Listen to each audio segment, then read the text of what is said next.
The world line of LNXNG has shifted, transforming into a realm teeming with extraordinary creatures, filled with hidden domains and beast taming technology. These beings can become companions, referred to as pets. Those who forge contracts, nurture, and command these pets are known as trainers or beast tamers. The methods of contracting pets are varied, ranging from ancient binding rituals to modern beast taming spaces and tools like beast orbs. Xue Ruyan has traversed into this world, awakening a talent for beast taming, only to find herself transformed into a wolf cub. Confused, Xue Ruyan flicks her tail. Thus begins the journey of a pet that has taken human form, embarking on the path of beast taming. People often say that as a pet, one cannot escape the fate of being captured and contracted. However, how could a wolf king ever be tamed? Especially when encountering an extraordinary, shameless individual. Chapter 1. Transformed into a pet, now in a state of bewilderment. LNXNG, Jing City, situated in the ancient kingdom of Dinghong, adjacent to rivers and facing the sea, where spring blossoms in abundance. In the vast and boundless ocean, the cerulean waters shimmer under the warm rays of early spring, sparkling like jewels.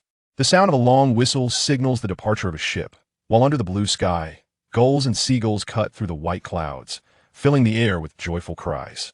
In the deep azure sea, schools of sailfish swim freely, and near the surface, a king carp leaps from the water, splashing droplets around. The temperate monsoon climate allows the city to bask in prevailing westerlies throughout the year, with warm currents flowing along the coast, abundant rainfall, and mild winters. And summers. It is February, as the poet once said, the warmth of spring invites me with smoky scenery, while nature grants me ample inspiration. Nature displays its resplendent beauty in Jing City, with its superior geographical environment and world-class institutions for beast battles, nurturing, medical care, and education.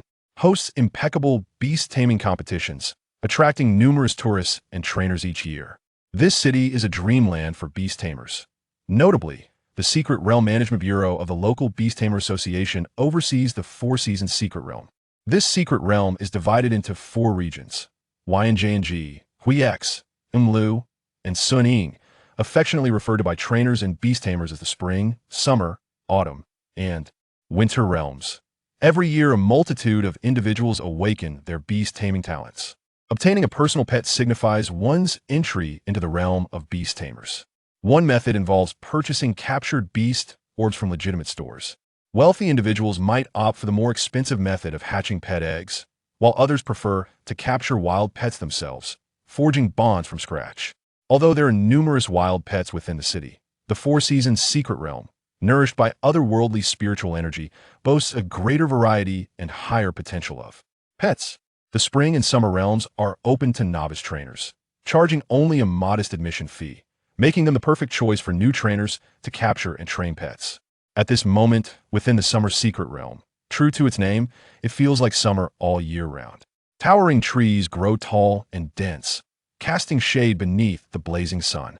The sound of a babbling brook can be heard, with naturally growing vines hanging down, soft yellow light filtering through the leaves, illuminating the misty expanse of the primordial forest, creating a splendid spectacle through Tyndall scattering. In the Summer Secret Realm, it is early morning. A chipmunk, clutching an acorn in its paws, leaps among the high branches, suddenly pausing.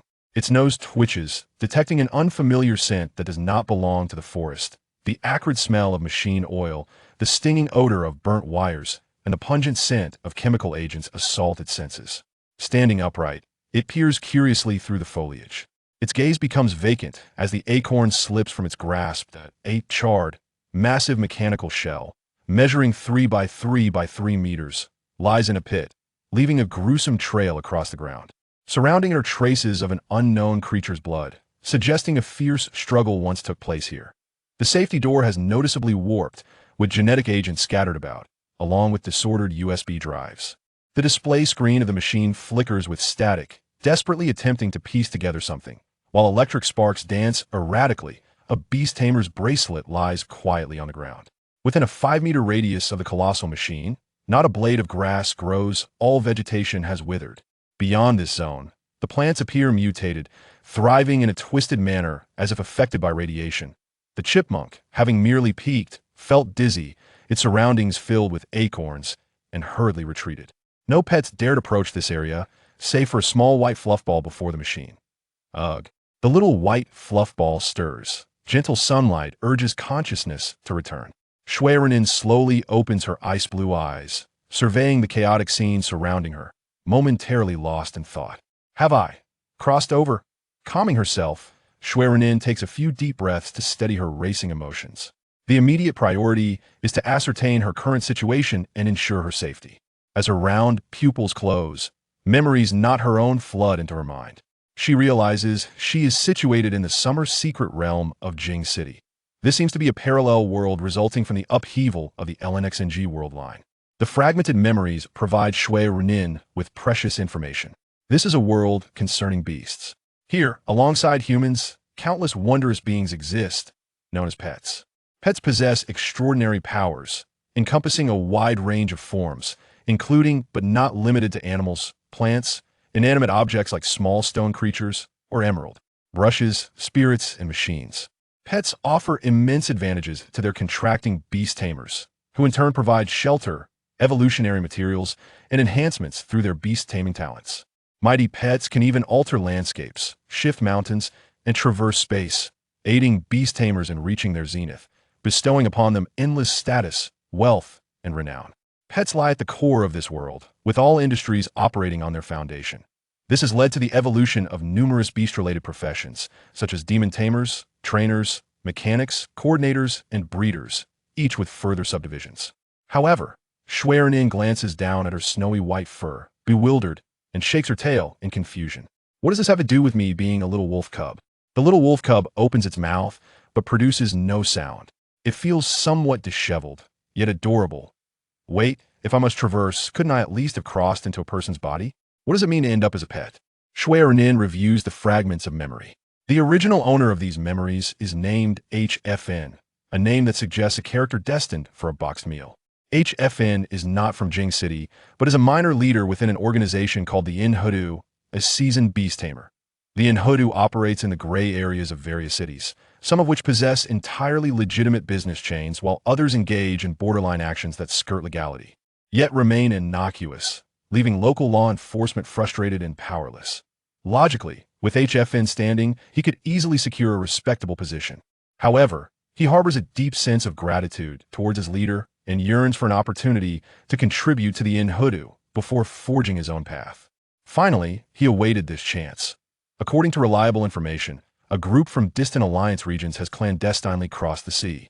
They carry an abundance of pet-related documents, genetic agents, and technique machines, along with what is rumored to be a new type of beast tamer bracelet in development, which they have already arranged to sell in the black market. The value of the technique machines is self-evident, and the classification of those pet documents is top secret, while the genetic agents are classified as taboo, banned from research globally. Even the Inhudu would hesitate to meddle with such matters, as they could easily lead to self-destruction. However, if he could seize these items and present them to the leader, HFN felt a surge of temptation. The smugglers utilized powerful beasts to distort space, successfully transporting goods into JNG and infiltrating Jing SH. The act of spatial traversal consumed immense energy, with only a handful of high-ranking beast masters capable of facilitating the delivery. Logically, the prowess of these elite beast masters would allow them to navigate the newbie secret realm with ease. However, they fell victim to a meticulously laid ambush by HFN. The group was swiftly defeated by HFN's beast. Yet a sudden turn of events occurred. The mechanized container, laden with cargo, was struck during the skirmish and tumbled down the valley amidst a cacophony of noise. The leader, resembling a scholar, crumpled on the ground, clutching a wound and urgently shouting something. HFN, with no time to spare, hastened to pursue, summoning a heavy beast to obstruct the path at the valley's lowest point. Nevertheless, the overwhelming force ultimately breached the final layer of defense of the machinery, leading to the shattering of a cabinet containing dozens of vials of gene serums, with the topmost black serum being the first to succumb to the impact. As the serums evaporated, HFN was immediately overcome with dizziness, his vision reminiscent of having consumed toxic mushrooms, swirling with vibrant hues. His body became weak, succumbing to uncontrollable spasms. Everything around him began to emit a greenish smoke, corroding the ground and dissolving into nothingness.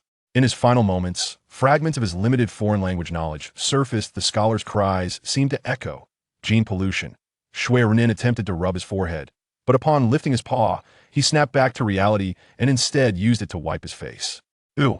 So, HFN's demise inadvertently led to my arrival here? Logically, I should have crossed over into HFNS being, but his genes have been tainted. Thus, I found myself within the surrounding beast instead. Yet, why hasn't it been affected by the gene pollution? With all four paws firmly on the ground, Xue Ruyan stood up, a mere few centimeters tall, feeling dwarfed by the enormity of everything around him. He cautiously navigated around the depressions and suspicious desiccated marks on the ground, approaching the Beastmaster's wristband. The wristband appeared unremarkable at first glance, indistinguishable from those available on the market, even bearing the logo of Liwen Company. Liwen Company stands as a leading enterprise in the global beast industry. Their developed Beastmaster wristband possesses a multitude of functionalities, including communication, beast identification, resource detection, and real-time information display, rendering it exceedingly powerful. The little wolf cub struggled with its paws to manipulate the wristband and eventually activated it, inputting identification information, which was subsequently verified. Now, he could be considered a legitimate person with legal status. Activation complete. Welcome, prospective Beastmaster Xue Ruyan. As Xue Ruyan had yet to contract a beast, the interface displayed him as a prospective Beastmaster. He steadied the wristband in front of himself, standing obediently, and gently tapped the scan function with his soft P at W.name. Little Earth Wolf Heterochromatic Cub. Attributes, Earth Ice. Growth level, Awakening level 2. Race level, Intermediate Extraordinary. Skill, Claw. Strike. Abnormal status mean pollution. No negative effects from gene serums for 1 hour 37 minutes 14 seconds remaining. The little wolf cub widened its ice blue eyes, incredulity washing over it as it gazed at the content displayed on the screen. This abnormal status, is this truly an abnormal status? With a gulp, Xue Ruyan glanced toward the toppled cabinet of gene serums, which emitted a faint glow. His gaze shifted gradually, as if the cabinet were reaching out to him, laughing heartily. Hey, gene serums are here. Why not drink it? The blue eyes blinked.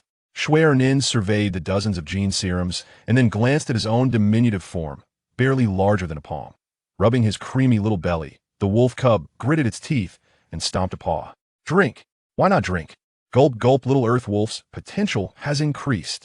Success rate of Little Earth Wolf's skill confirmation has improved. Thud, thud, thud. Little Earth Wolf's hidden attributes have enhanced. Little Earth Wolf has leveled up. Burp. Little Earth Wolf has comprehended a new skill. Special skill. Transformation unlocked after 10 victories. Chapter 2. Oh dear, I'm in trouble. Half an hour later, Xue Ruyan lay on the ground, her furry ears brushing against the withered branches and leaves below. With her paws resting on her round belly, the little wolf cub let out a burp. Rays of light cascaded down, dispersing the morning mist. Her ice blue eyes gently narrowed as she reached for her Beastmaster wristband, which illuminated a refreshed interface.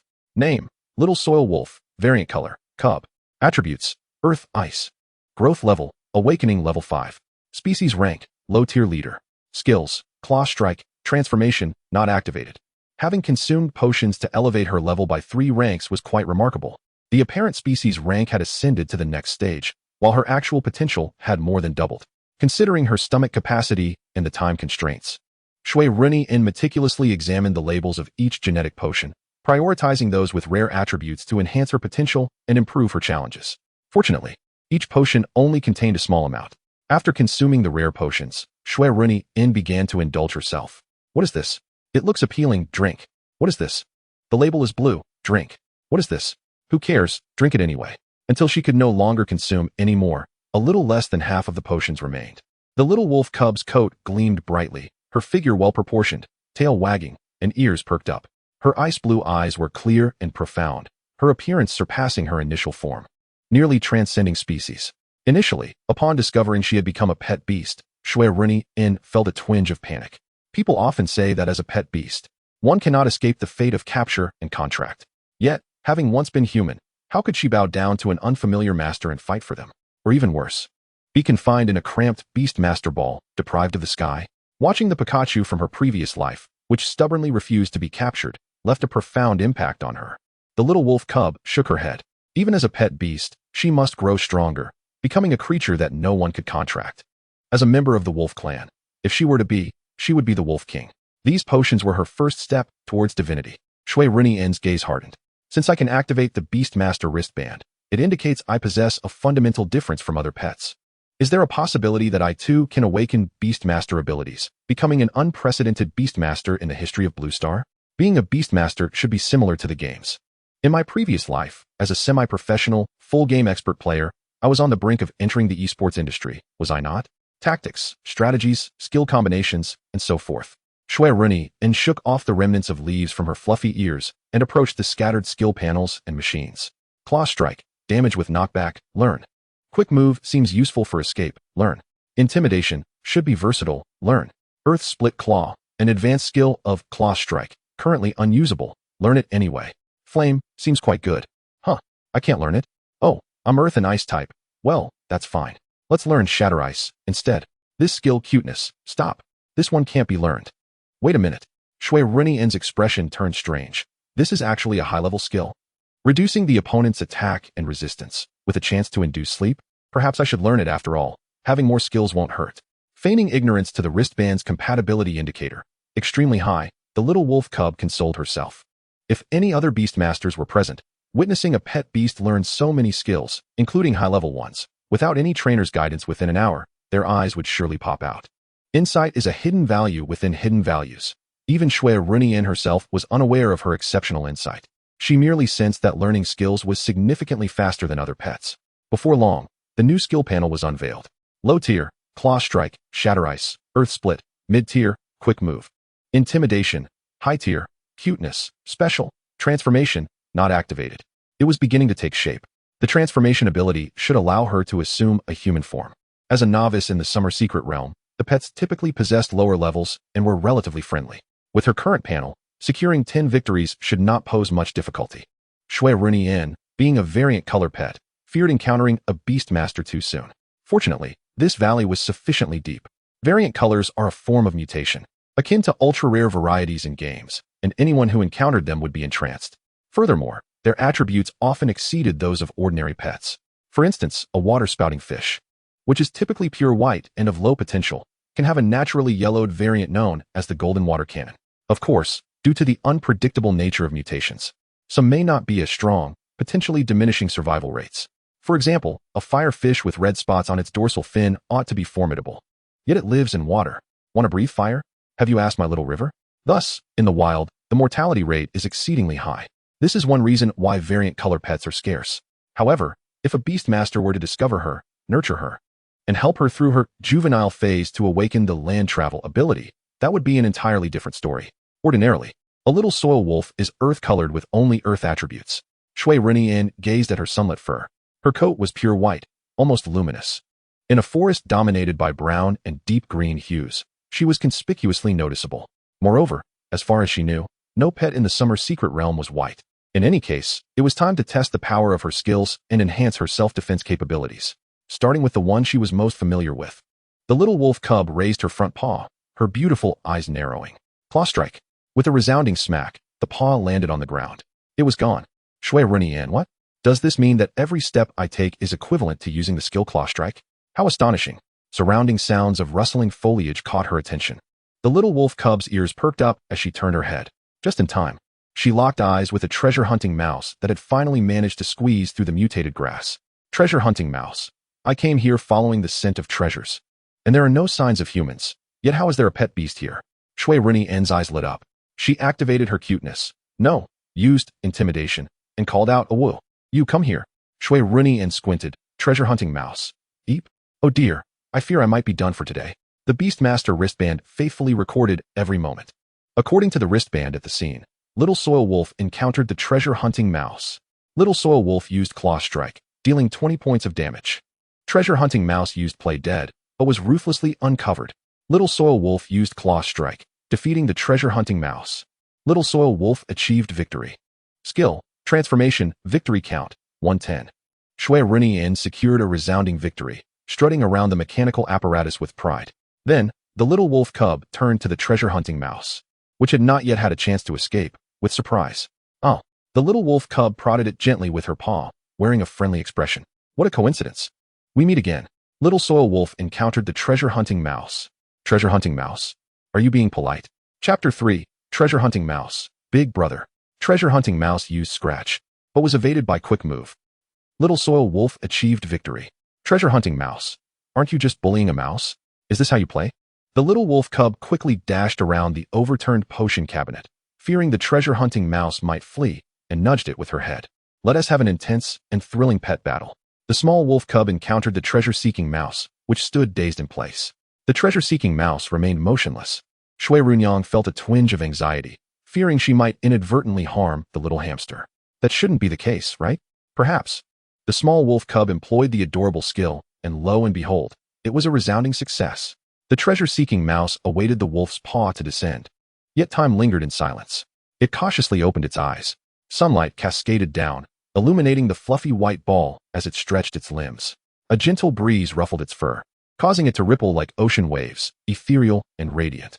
Its limbs seemed meticulously sculpted by divine hands, emanating a crystalline glow as the small wolf approached it. Bathed in light, Xue Ruyan lowered her gaze to observe the treasure-seeking mouse. The petite head shielded the sunlight, and as the mouse looked back, its pristine fur refracted a spectrum of colors, obscuring its cheeks in a haze of brilliance. Yet its eyes sparkled like precious gems, as bright as the stars. The icy blue pupils seemed to harbor an inner flame. The treasure-seeking mouse understood that this was not ambition. It was merely a deep love for freedom and life. The mouse stood transfixed, having never witnessed such elegance, charm, and confidence in a pet. It suddenly felt a profound understanding of the creature before it, realizing that the frequent requests for skill training from the Wolf King must hold significant meaning.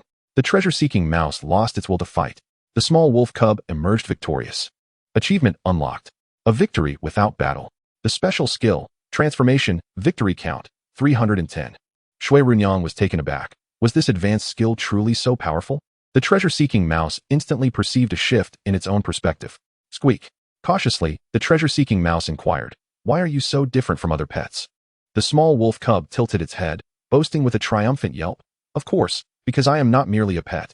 Oh well, I am the most formidable beast master in the world." The treasure-seeking mouse was momentarily stunned. As it gazed at the snowy fluff, it felt an overwhelming sense of grandeur radiating from that figure. The towering presence strode confidently around the toppled potion cabinet, locking eyes with the treasure-seeking mouse. The mouse was moved to tears. This was the beast master it aspired to be. It stood upright, waving its paws at the small wolf cub, exclaiming, "Squeak. What a coincidence. We've met again." The treasure-seeking mouse faced the small wolf cub once more. Xue Ruyan nodded in satisfaction, affirming, "Well done." The small wolf cub, in a sweet voice, declared, "This time, I shall use ice shards." The treasure-seeking mouse opened its arms, squeaking, "Squeak. Bring it on." The small wolf cub emerged victorious once again. The treasure-seeking mouse surrendered. The small wolf cub triumphed yet again. Achievement unlocked. Repeated victories over the same pet. The small wolf cub glanced at the treasure-seeking mouse. "I was just about to make a move, and you surrendered?" The treasure-seeking mouse scratched its head. "Well, you hit too hard." Xue Ruyan, preoccupied, felt an unusual sensation as she pawed at the beast master's bracelet. Special skill, transformation, mastered. Nice. I can finally transform. Xue Ruyan gradually adapted to moving on all fours, agilely leaping onto the potion cabinet, biting down on a vial, and bringing it before the treasure-seeking mouse. Gesturing for it to take a look. "No merit, but certainly hardship. Here, a reward for you," Xue Ruyan remarked. The treasure-seeking mouse circled the potion, hesitating. Unable to open it, Xue Ruyan helped by biting off the stopper. The treasure-seeking mouse, with its glistening black eyes, sniffed the edge of the test tube and dashed away in terror. Squeak. It hid beneath a mutated leaf, using its loudest voice to warn the small wolf cub, "Danger. Throw it away. Run." The small wolf cub was taken aback, slapping its forehead. "Oh my, what was I about to do? This is a gene potion, globally prohibited. Ordinary pets would face dire consequences if they consumed it." Gulping, the small wolf cub felt as if it saw its meal beckoning from above, hastily replacing the cap. After a moment's thought, Xue Ruyan moved toward the console and skill machine. The treasure-seeking mouse, misinterpreting the small wolf cub's actions, ran back to its side. The small wolf cub asked, puzzled, "Huh? What are you doing?" The treasure-seeking mouse's eyes sparkled with excitement. Squeak. "Big brother, I want to stick with you." Xue Ruyan was momentarily taken aback. She had intended to choose a skill machine for it, but did not expect it to directly acknowledge her as its master. No, it would be more fitting to say it recognized her as its big brother. The small wolf cub pondered for a moment and said, "Awoo, come here." The treasure-seeking mouse obediently followed Xue Ruyan as she adjusted the bracelet and scanned the treasure-seeking mouse. Name, treasure-seeking mouse. Rarity, earth spirit. Traits, treasure sensing, danger prediction. Attribute, normal. Growth level, awakening level 4. Racial level, low level extraordinary. Skills, scratch, play dead. Information, a treasure-seeking mouse valued at over 8 million in the market. The small wolf cub fell into contemplation. The rarity of a pet is calculated through a plethora of data, including contract success rates and population numbers, reflecting the strength of the pet species to a certain degree.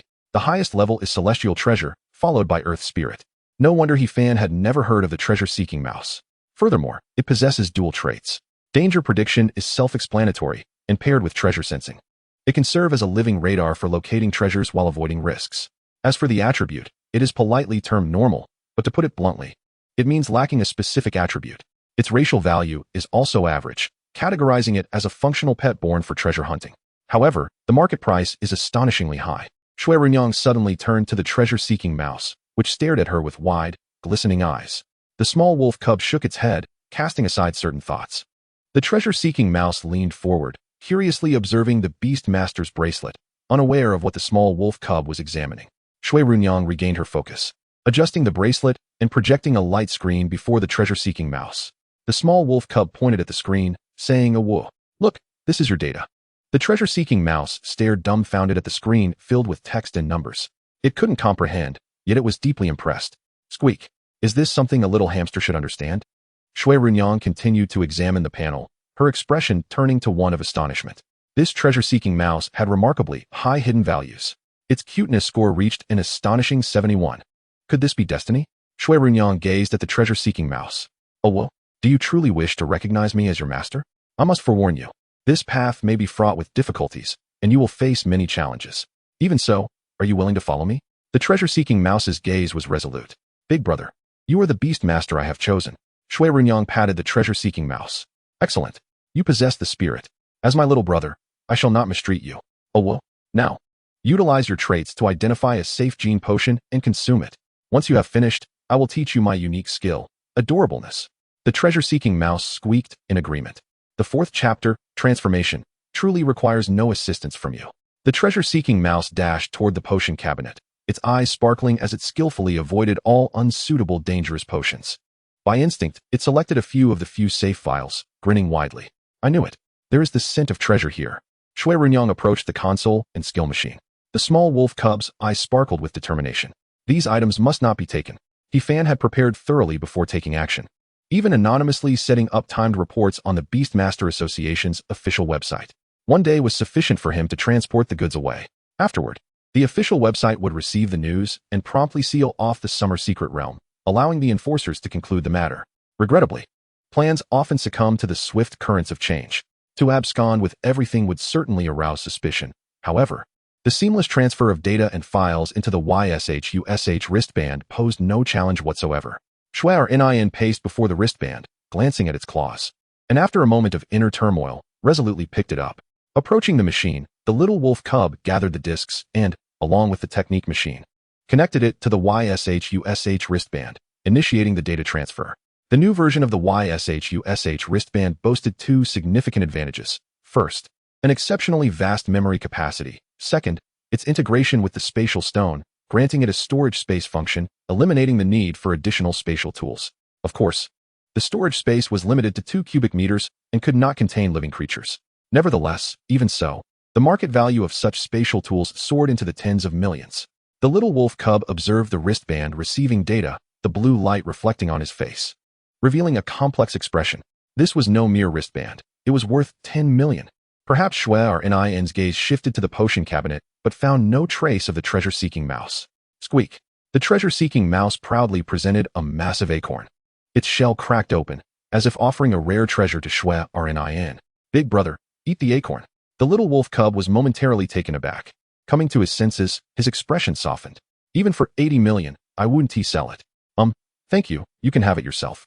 The acorn, rich in nutrients, could enhance one's immune system, yet for those with gastrointestinal issues, consuming it directly might lead to diarrhea. Xue Ruyan recalled the item descriptions from the game, not wishing to test the little wolf cub's digestive development. The treasure-seeking mouse, upon receiving a response, promptly stuffed the entire acorn into its mouth, cheeks bulging. During the data transfer, the little wolf cub began teaching the treasure-seeking mouse the move, act cute. True to the name of a high-level technique. It took over an hour for the data to be fully transferred, after which the treasure-seeking mouse could barely manage to execute it. The treasure-seeking mouse used act cute. Gazing at the small hamster before him, Xue Ruyan was suddenly overwhelmed by an urge to stroke the treasure-seeking mouse's fur. Thus, he reached out. Squeak. The treasure-seeking mouse looked up in confusion. Big brother, have I learned it? The little wolf cub felt his cheeks heat up and averted his gaze. Is its power really that great? If others see me perform this move, Xue Ruyan felt himself burning up and desperately needed a move to cool down. Struggling to stabilize his emotions, he glanced at the technique machine, and there, faintly visible in the technique bar, were the words, act cute. To which he nodded with modest approval. The little wolf cub earnestly instructed, even if it's just a rough execution, further practice is essential. In the face of enemies, feign death first, and if that fails, act cute, then find an opportunity to flee. Squeak. The treasure-seeking mouse nodded vigorously. As expected of Big Brother, you can easily see through my thoughts.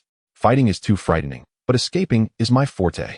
Xue Ruyan regarded the treasure-seeking mouse, whose eyes sparkled with excitement, as if ignited by a flame, and wore a peculiar expression. What had this little fellow been secretly imagining? Never mind. It was of no consequence. Xue Ruyan leaped onto the technique machine and took the wristband in his mouth. The treasure-seeking mouse looked up at the little wolf cub and squeaked, Big brother, do we still need to train techniques? I can help you. The white-furred ball froze, clutching the wristband in its mouth, and uttered a vague whimper. Training techniques certainly required training. However, the move, transform, was something that truly needed no assistance. Imagining the little wolf cub transforming into a fully naked human before the adoring gaze of the treasure-seeking mouse was enough to send shivers down Xue Ruyan's spine. Perhaps it was best to wait until there were no beasts around. Observing the sky, the towering trees cast vast shadows, indicating that morning had just passed. Time in the secret realm flowed differently. Approximately 40 hours equated to one day. Xue Ruyan gathered a pile of discs and scattered them on the ground, creating a natural appearance of disarray. He then flew back to the potion cabinet, meticulously collecting empty test tubes and wiping them down with leaves. The treasure-seeking mouse, curious about the little wolf cub's flurry of activity, called out, Squeak. Big brother, what are you doing? Drawing on experiences gathered from various games. Xue Ruyan knew that one must leave no traces behind. Any potential clues must be resolutely eliminated. He placed the wristband aside and replied, come help me clean up the scene. He continued, first do this, then that, and then squeak. Time was slipping away, and the little wolf cub, pleased with the restored appearance of the area, squinted happily, wagging his tail.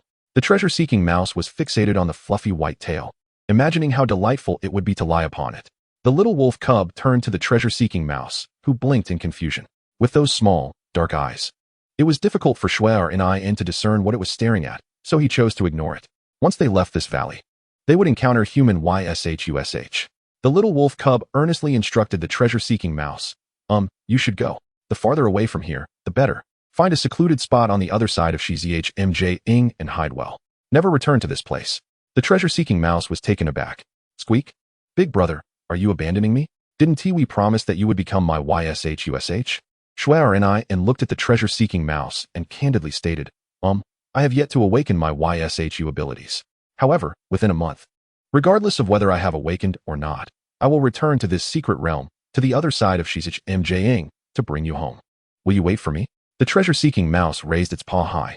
Squeak. Big brother, regardless of whether you possess YSHU abilities, in my heart, you will always be the greatest YSHU beast.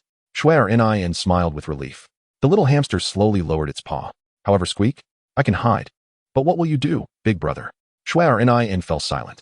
I, too, have things I must attend to avoid being captured by others, and to live freely in this world of YSHU. The little wolf cub climbed to the top of the tallest mutated plant, its small form supported by the extensive grass leaves.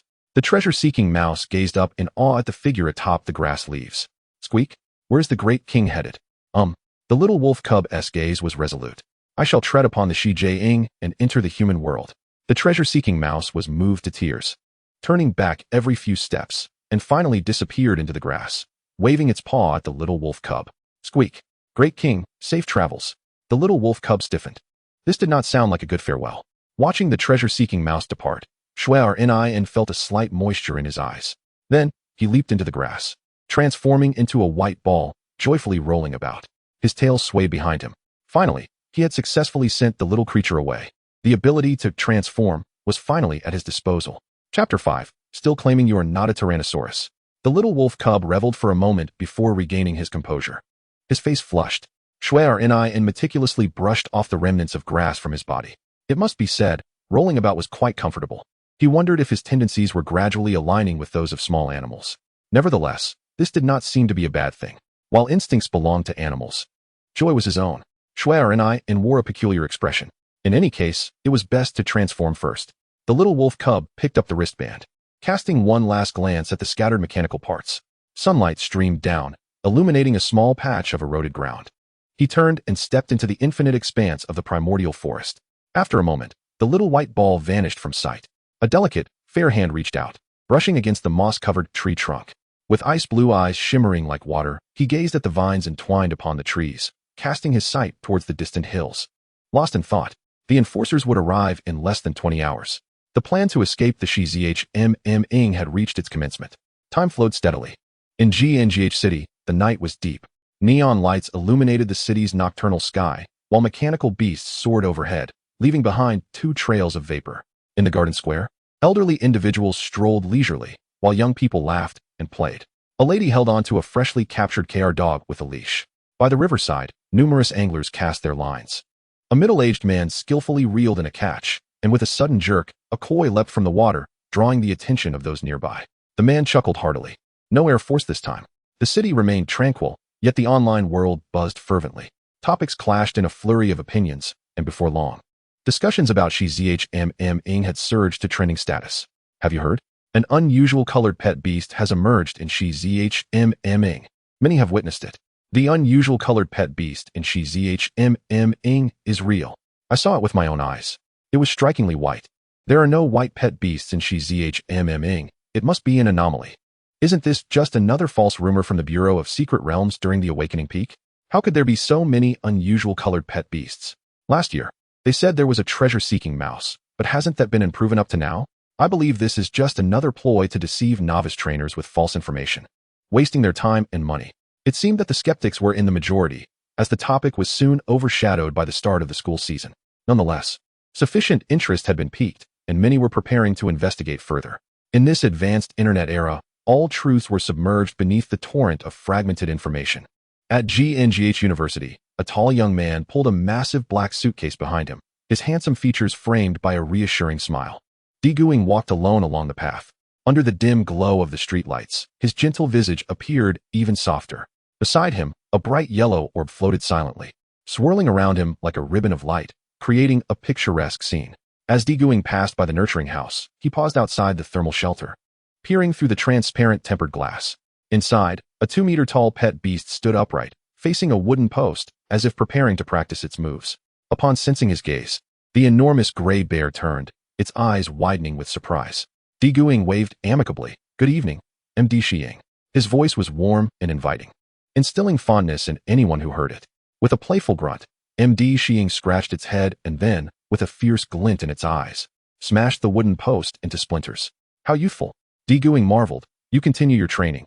I shall take my leave." The young man, suitcase in one hand and his other in his pocket, walked far away, yet the distant sounds of MD lingered in the air. Upon reaching the dormitory building, Diguang's gaze turned contemplative. As a local of GNGH City and a student of both foreign languages and pet nurturing, he owned property in the city, allowing him the freedom to choose between off-campus or on-campus living. When he initially enrolled last year, he had looked forward to the camaraderie of dorm life, before discovering that the Prince's Hall for 2 had been converted into a dormitory for 6. Taking a deep breath, Diguing hoisted his suitcase and began his ascent to the 5th floor. There, L&M, with his light green hair, sat at a desk, idly scrolling through news with a silent gaming mouse in hand. Upon seeing the rumors of an unusual colored pet beast in Xue, he paused momentarily, then without hesitation, dismissed it.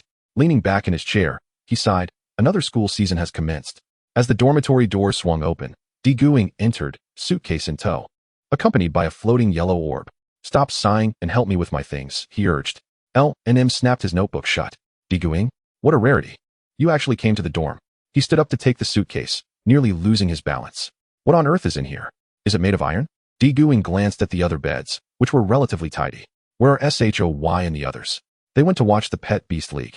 They won't be back for a few days, L&M replied, panting slightly as he placed the suitcase in the corner. You carried this thing all the way up 5 floors. Not quite. I took a few breaks along the way, Guing replied, dismissing the need for such precision. L&M collapsed onto his bed, exhausted, glancing enviously at Guing's well-built arms concealed beneath his sweatshirt. If I didn't know about your pet beast talent, I'd think your gift was sheer strength. How do you manage it? Part-time job, Guing answered nonchalantly. L&M fell silent, slowly forming a question mark with his expression. Guing casually lifted his suitcase. At Jing University's nurturing house. I can lift a small rhinoceros with one arm. You should give it a try. L&M shot back. And you claim you're not a Tyrannosaurus Rex. Show your true form. Guing chuckled. If I were a Tyrannosaurus Rex, what would you be? A sprout? One day, I will hit you with a pet beast ball. Chapter 6. The Romance of a Science Student. L&M retrieved a pet beast ball from his belt, pressed the button to enlarge it, and tossed it into the open space, releasing a butterfly. Look at the one before you. Do you still recognize who it is? The butterfly circled around Guing, flitting left and right. Your pet has evolved? Guing exclaimed in surprise. Absolutely, L&M grinned. Guing extended a finger. Who FD? It has been a while. The flower butterfly gently perched on Guing's fingertip, rubbing its body against his skin. L&M watched the flower butterfly with a complicated expression. You've never been this affectionate towards me, L&M retorted. Without looking at your fireflies, who would guess you majored in light-type pet beasts? He imagined the sound effects of a battle. L&M used verbal challenge. Guing observed L&M's light green hair and nodded in agreement. Not like you. It's obvious you're wood type. L&M was defeated by Guing. L&M scratched his head in frustration. Guing's pet, Lighthearted, flew in, instantly capturing the flower butterfly's attention as it fluttered away from Guing's finger. Guing rubbed his fingers together, examining the shimmering powder that clung to them, then turned to the flower butterfly. Fly carefully, and remember not to drop any phosphorescent powder in my cup. His notebook chimed softly. L&M opened it, glanced at the chat box, replied, and resumed scrolling through news. He casually remarked, the flower butterfly lacks the intelligence to comprehend your words. Guing replied without hesitation. If phosphorescent powder appears in my cup, I will hold you accountable. L&M raised an eyebrow. Is that what you meant? As Guing organized his belongings, he spoke. I came by on my way. I'm not staying long. L&M's notebook chimed again. As he replied to a message, he said, as expected, what brings you here? She's ZHMMing. I heard there's an unusual colored pet beast. L&M paused, lifting his head in disbelief as he looked at Guing. You still believe that? Guing responded matter-of-factly, of course. The treasure-seeking mouse from last year was genuine. This year should be too. Linmu inquired. How do you know that the treasure-seeking mouse is real? Guang's gaze was profound. I have seen that treasure-seeking mouse. Linmu was taken aback for a moment, then clicked his tongue. Well, fine then. You can't even catch a treasure-seeking mouse. You really are something. Linmu continued. But can you enter the novice secret realm? Guang replied earnestly. I only have one pet, Luing. Linmu opened his mouth, seemingly aware of what Guang was about to say. Guang added. Luing has just awakened to level 7. Hence, I meet the requirements for a novice beast master. Guang then looked at Linmu. Moreover, Luing lacks combat capability, so I will rely on you to take care of it during this time. Linmu stared in disbelief. Goodness, Guang. If we are talking about dogs, you are the real dog. He couldn't help but imagine the forthcoming scenario. Guang solemnly commanded, Guang, use Iron Fist Strike. Beastmaster Guang has achieved victory. Does this even make sense? When has a Beastmaster ever personally fought against their pet? Linmu had never felt the world to be so fantastical. Has a Beastmaster actually entered the fray? What's next? Will pets learn to master their own beasts and dominate the world? However, the Summer Secret Realm also harbors formidable pets. After careful consideration, Linmu felt reassured. Most pets in the Summer Secret Realm are neutral and relatively friendly, not prone to attack Beastmasters. Furthermore, Linmu couldn't help but chuckle and jest. If you really can't win, you can always use your Beastmaster talent to plead for mercy from your elder siblings. Guang laughed and spat. Go away. Linmu's notebook beeped, and he promptly sent a positive response to the other party, turning to Guang. Just in time. I need to deliver something. We can accompany each other for a while. Guang tidied himself up, donned a cap, and effortlessly slung a small bag over his shoulder, saying, let's go. Linmu picked up a package with one hand, randomly grabbed something from the table to stuff into his pocket, and followed Guang out of the dormitory building. By the way, there's a place nearby that recently became a scenic spot, right by the roadside, very close. It was evening. and Lin Mu led Du Guang to the location. The lights were sparse, and the surroundings were engulfed in darkness, with only an old street lamp casting a dim yellow glow. Du Guang gazed at the large tree beside the street lamp, and knowledge naturally surfaced in his mind. Luo Shu, commonly seen at Awakened levels 1 and 2, is a common landscaping plant in the southern cities of Donghuang. It belongs to the Salicaceae family, populous genus, and is a deciduous broadleaf tree characterized by large, wide leaves. The leaves fall in autumn, and new leaves sprout around March and spring. However, this tree was somewhat different. Lin Mu smugly declared, "Haven't seen one like this before, have you? In the area where the light beam doesn't reach. The trunk is bare, devoid of leaves. Yet on the side exposed to the street lamp, where the leaves should have fallen, the tree is lush and full, warmed by the orange-yellow light. Thanks to the illumination, these leaves have persisted since autumn. They do not wither or fall, thriving until now." Du Guang replied, "Indeed. I have never seen it firsthand." Lin Mu enthusiastically introduced, "Isn't it beautiful? This place becomes a popular spot during winter. People say the light prevents this tree from suffering in solitude, and these leaves accompany the street lamp, cherishing the warmth of human presence. They even pinned a beautiful line for the tree and lamp." Lin Mu gazed longingly. "You accompany me through the cold winter, and I shall ensure you are no longer lonely." This was the romance of a liberal arts student. Du Guang muttered, "Grass." Lin Mu didn't catch that, what? Du Guang murmured, "Long-term illumination affects abscisic acid formation. Trees do not shed leaves and continuously perform photosynthesis. It disrupts winter dormancy and disturbs normal metabolism." Du Guang looked at the tree, unconsciously taking out his phone. Lin Mu initially thought he would take a photo, but to his surprise, he opened the dialing interface. Lin Mu grasped his hand. "What are you doing?" Du Guang's expression turned serious. "This is typical light pollution. Call the pet center and have them relocate the Luo tree. If this continues, the tree will die." Lin Mu was taken aback.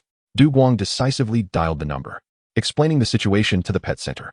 After hanging up, Du Guang addressed the Luo tree. "Soon, you won't have to suffer from the light anymore." The Luo tree felt deeply moved. "Finally, someone understands me." A gentle breeze rustled the remaining leaves, as if expressing gratitude to this kind beast master. Du Guang's black hair danced in the wind. A leaf fell, and Du Guang extended his palm, the leaf gracefully landing in his hand. The solitary tree, the street lamp, and the dim light illuminated his handsome face. Du Guang crossed his arms and looked at Lin Mu, seriously stating, "This is the romance of a science student." Lin Mu stared at Du Guang in a daze. Although a popular spot was lost, his gaze gradually softened. If only he could have a pet, to forge a contract and become its beast master, how fortunate that would be. At the entrance of the secret realm management hall, Du Guang, through the glass door, observed the swirling entrance of the secret realm, the people coming and going to handle procedures, and the reception staff working around the clock. Du Guang said, "Let us stop here." Lin Mu draped an arm around Du Guang's shoulders, giving his back a few hearty pats without saying a word, while slipping something into his pocket with the other hand. Du Guang caught it, his gaze sharpening. A level 2 resource, Suzuki Incense. Suzuki Incense. Wearing it increases the favorability of wild pets, enhancing the likelihood of gaining their affection. Truly a valuable item. Du Guang expressed, "Thanks." Lin Mu waved his hand without turning back. "Just brothers. I'm off." Du Guang replied, "Safe travels." Once Lin Mu had walked away, Du Guang turned and pushed open the grand door of the secret realm hall. Chapter 7. So adorable. At this moment, within the summer secret realm, Jianghe City was deep in the night, while the summer realm had just arrived at dusk. Over 10 hours had passed. A little wolf cub leaped deep within the woods, observing a human beast master, deep in thought. 16 or 17 years old, short and plump. This one should do. If I let this one go, the enforcers will surely come." Zhao Xuanjia, unaware of being watched by the pet, treaded through the thicket alone, clad in training attire. He glanced at the vacant space ahead, communicating with his beast ball using a beast master belt, softly commanding, "Come out, Shijiazhu." With a rumble, a high-level pet made its entrance, causing some gentle wild pets nearby to sense a faint aura of anger and flee at once. Zhao Xuanjia patted Shijiazhu's back. Name, Shijiazhu. Attribute, Earth. Trait, easily angered. Growth level, Awakened level 9. Rarity level, Medium Extraordinary. Moves, Snort, Charge, Trample, Stone Armor. Special move, Rage. As the sun dipped below the horizon, a gentle breeze swept through, and the forest was not as stifling as expected. As a newly minted novice beast master with an awakened Shijiazhu, he already possessed the means to roam freely within half of the secret realm. Zhao Xuanjia had initially come for the level 1 resource, Kukugua. This fruit could enhance the defensive moves of pets. Although Shijiazhu was already at awakened level 9 and would soon advance to extraordinary, It was a gift meticulously purchased by his family, not something he trained himself. Thus, his current command and nurturing skills were still at a novice level, requiring experience to improve. After much effort, he defeated the guardian beast and obtained the Kukugwa. Just as he was about to leave, a message popped up on his Beastmaster wristband indicating a peculiar colored pet had reportedly appeared in the summer realm. Suddenly, Zhao Xuanjia recalled the fleeting white figure that had dashed past him in the dense forest earlier. Excitement surged within him. A peculiar colored pet. How could I have missed that? The stout boy turned around decisively in search of the creature, and, indeed, beneath the cover of the woods, he spotted the white pet beast. It was still a cub. The little one was exceptionally alert, and, upon sensing the presence of humans, displayed a panicked expression and fled in a frenzied manner. Don't run. I mean you no harm. Zhao Xuanjia called out as he chased after it. That's what all villains say. Who would believe you? Xue Ruyan, on all fours, dashed swiftly while contemplating. The Shijiazu, with its short legs, struggled through the obstructing branches and leaves, looking quite disheveled and showing signs of anger. Shijiazu, hurry up and chase after it. Zhao Xuanjia paused briefly, glancing back. He pressed the Beastmaster's wristband, retracting Shijiazu into his waist belt, saying, "Never mind, I'll take care of it. You rest for now." Shoving aside the lush foliage, Zhao Xuanjia gritted his teeth and ran towards the colorful pet beast. He gasped for breath as he chased. Reaching a low-lying area, the environment was cold and damp. The fluffy white ball had nowhere to flee and turned back, looking at the Beastmaster with a pitiful expression. Zhao Xuanjia's breath hitched. My heavens! How could something so adorable exist? The little wolf cub, entirely white, had soft fur that fluttered with the wind. It appeared quite cherubic, small enough to be cradled in one hand. At the junction of its body and limbs, there was a subtle gradient in its fur color, imperceptible unless one looked closely. Its icy blue eyes seemed to shimmer like water. The small ears on either side of its head stood erect, pointed and cream-colored, covered with a fine layer of white fur that looked incredibly soft to the touch. The inner parts of its ears glowed with a healthy pale pink, nestled within a dense layer of ear fluff. The little wolf cub curled up in a corner, whining pathetically, its fluffy tail drooping behind it, giving a weak wag. Zhao Xuanjia's heart softened almost instantly. He found himself at an impasse, unable to advance or retreat, hesitating for quite some time before finally collecting himself and hesitantly raising his Beastmaster wristband to scan. Name, Little Tu Lang, Cub, Attribute, Earth. Growth level, Awakening level 5. Species level, Low level Leader. Suspected abilities, Claw Strike, Burst, Amble. Information, the Little Tu Lang species level is low, with a temperament that is irritable, ferocious, and tyrannical. It is not recommended for training as a pet. The stout boy stared incredulously at the contents on the display and then at the snow-white ball before him. Wah! The little wolf cub timidly gazed at Zhao Xuanjia. You call this ferocious and tyrannical? You deem a leader level to be of low species level? Zhao Xuanjia, speechless, retracted the display. The wristband was evidently malfunctioning and deemed unusable. He pressed his belt, retrieving a beast ball, pressed the button, and it expanded with a click. Xue Ruyan watched his hand warily. This is it. Although it could escape, Xue Ruyan definitely did not want to take that chance. It must not be hit. Zhao Xuanjia raised his hands in a gesture of peace. A spark of inspiration struck him. Hey there, Little Tu Lang. I am truly delighted to meet you today.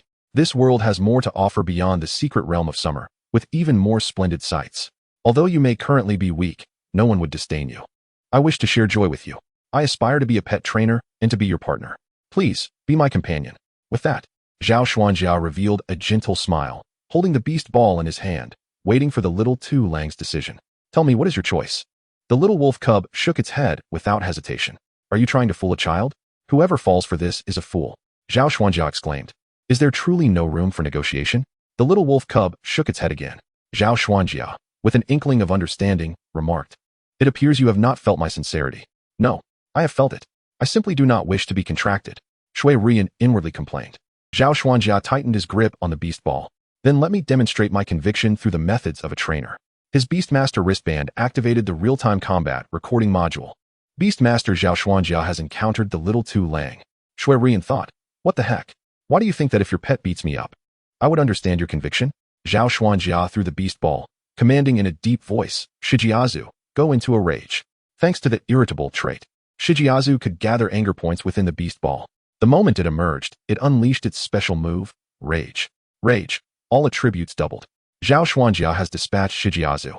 Shijiazu, measuring a meter in length and half a meter tall, appeared with a fierce glint of red in its eyes, asserting its dominance over the arena. Huh. You are my opponent? What is this? Too cute. Shigeazu's anger points instantaneously reset to 0. Rage failed to activate.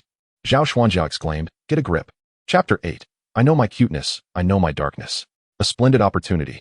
Xue Ruyan's form flickered and appeared before Shigeazu, twisting its waist to deliver a beautiful spinning kick. Little Tu Lang used burst, yielding minimal effect, causing 5 points of damage. Shigeazu's face was knocked askew. Lowering its head, it fixed its gaze on the little one, anger simmering beneath the surface. Xue Ruyan quipped, "Good news, I hit you. Bad news, it was a mere scratch." The little wolf cub hastily retreated, creating distance. Zhao Xuanjia, now alert, felt beads of cold sweat forming on his forehead. What speed is this? I barely had time to react before it completed a round. Fortunately, the level suppression from being at Awakening level 9, combined with its size advantage, provided some hope. Shigeazu, aim for the head, charge. Shigeazu used charge. Aiming for the head? You must not know that wolfkind has tough heads. It seemed Zhao Xuanjia was just a novice trainer, thought Xue Ruyan, as it swiftly dodged the attack using quick move. The fluffy white ball bared its small wolf teeth, letting out a soft cry. Owl. Little Tu Lang used Intimidate. Effectively, Shigeazu's attack value decreased. The Intimidate skill works by instilling fear in the opposing pet beast, diminishing its desire to retaliate. However, Xue Ruyan's expression turned peculiar. While the attack value had indeed dropped, why was Shigeazu's anger value also decreasing? Hey, we are in a fight here, can you be serious? Shigeazu chuckled. Hee hee, so adorable. Zhao Xuanjia commanded, Shigeazu, trample. Shigeazu raised its hooves, and the moment they hit the ground, the little wolf cub soared through the air, lunging straight for Shigeazu's face. Zhao Xuanjia was dumbfounded. Am I being predicted by a pet? Shigeazu used trample, yielding no effect. The fluffy white ball soared, executing a difficult somersault. Its right paw burst forth with a small plum blossom, shimmering with ice, attribute light, striking Shigeazu on the forehead. Claw strike shattered the ice. The little wolf cub utilized the momentum to roll mid-air before landing gracefully, licking its paw elegantly. Xue Ruyan came to her senses, elegantly rubbing her chin with the back of her paw. Wah! This move was called Wolf Claw Ice Cream. Caused 23 points of damage to Shigeazu, fourfold damage. Zhao Xuanjia lacked the expertise to discern this. If He Fan were present, he would surely be astonished. This pet, during its awakening phase, executed a high-level skill of a Master Beast Master, using 2 low-tier moves, achieving a combo technique. Shigeazu felt utterly bewildered from the blows. It attempted to gather anger, but its forehead was icy cold, leaving it completely alert and unable to accumulate energy. Zhao Xuanjia was extremely anxious. Oh no, Shigeazu is truly about to be counter-killed by the little Tu Lang. Shigeazu, quickly, use stone armor. Shurji ZH responded with composure, communicating with the earth. As its soil attributes were activated, transforming into a protective stone armor that enveloped its entire body. The stone armor significantly enhanced its defense, yet its speed diminished. Xue Ruyan's gaze sparkled with intensity. At long last, the moment had arrived. Mortal beings, allow you to witness my extraordinary skill. The little soil wolf executed a charming display, and the move was deemed a resounding success. A white-haired fluffball, with its 4 paws on the ground, lowered its head and let out a whimper, seemingly bearing an immense grievance. Its ears drooped, and tears glistened in its eyes, as if a mere tilt would unleash a torrent. Alas, because I refuse to be your pet, you summon a creature to strike me? Its tail hung limply behind it, swaying weakly in frustration. The little wolf cub whimpered in a pitiful tone, gazing up at Shurji ZH and its beast master. Shurji ZH stood frozen, taken aback by the situation. It was at a loss, feeling a flicker of sympathy for the tiny being before it. The rage that often filled its chest began to subside. Fighting was not an option, nor was surrender, for as a bound beast, it had no right to yield voluntarily. Shurji ZH found itself in a daze. The effects were extraordinary. Shurji ZH entered a state of daze, losing its actions for 3 turns. Zhao Xuanjia was also within the range of the move. He perceived before him the most adorable creature in the world and could not help but feel deep remorse for his intention to harm it. My original aim was to protect it, to show it a larger world. Emotions surged and thoughts wandered. Now's the time. The little wolf cub dashed to a corner, using all its limbs to unearth a vine, clenching its end in its mouth and exerting all its strength to pull backward. Hurry faster. There is only one chance. The vine was suddenly yanked, causing the little wolf cub to stumble and perform an awkward backward roll, landing with its hind legs spread wide. Xue Ruyan's eyes sparkled with excitement. It worked. A rumbling sound echoed around them, as if massive stones were tumbling. In the grass, the Beast Master bracelet of Xue Ruyan faithfully recorded the scene. The little soil wolf set a terrain trap. Zhao Xuanjia snapped back to reality. Although he did not fully comprehend what had transpired, it was evident that now was not the time for hesitation. Shurji Zich regained its clarity, sensing the earth's tremors, which instilled fear within its heart. Yet, without hesitation, it positioned itself in front of its master. Zhao Nji gritted his teeth. Shurji Zich. Double stone armor. The heavy stone armor enveloped Shurji Zich, reducing its mobility to zero, transforming it into an impenetrable fortress. The giant stone descended. The double shell faced the impact and shattered instantly. Just as it seemed Shurji Zich would be crushed beneath the boulder, Zhao Nji leaped forward and embraced Shurji Zich.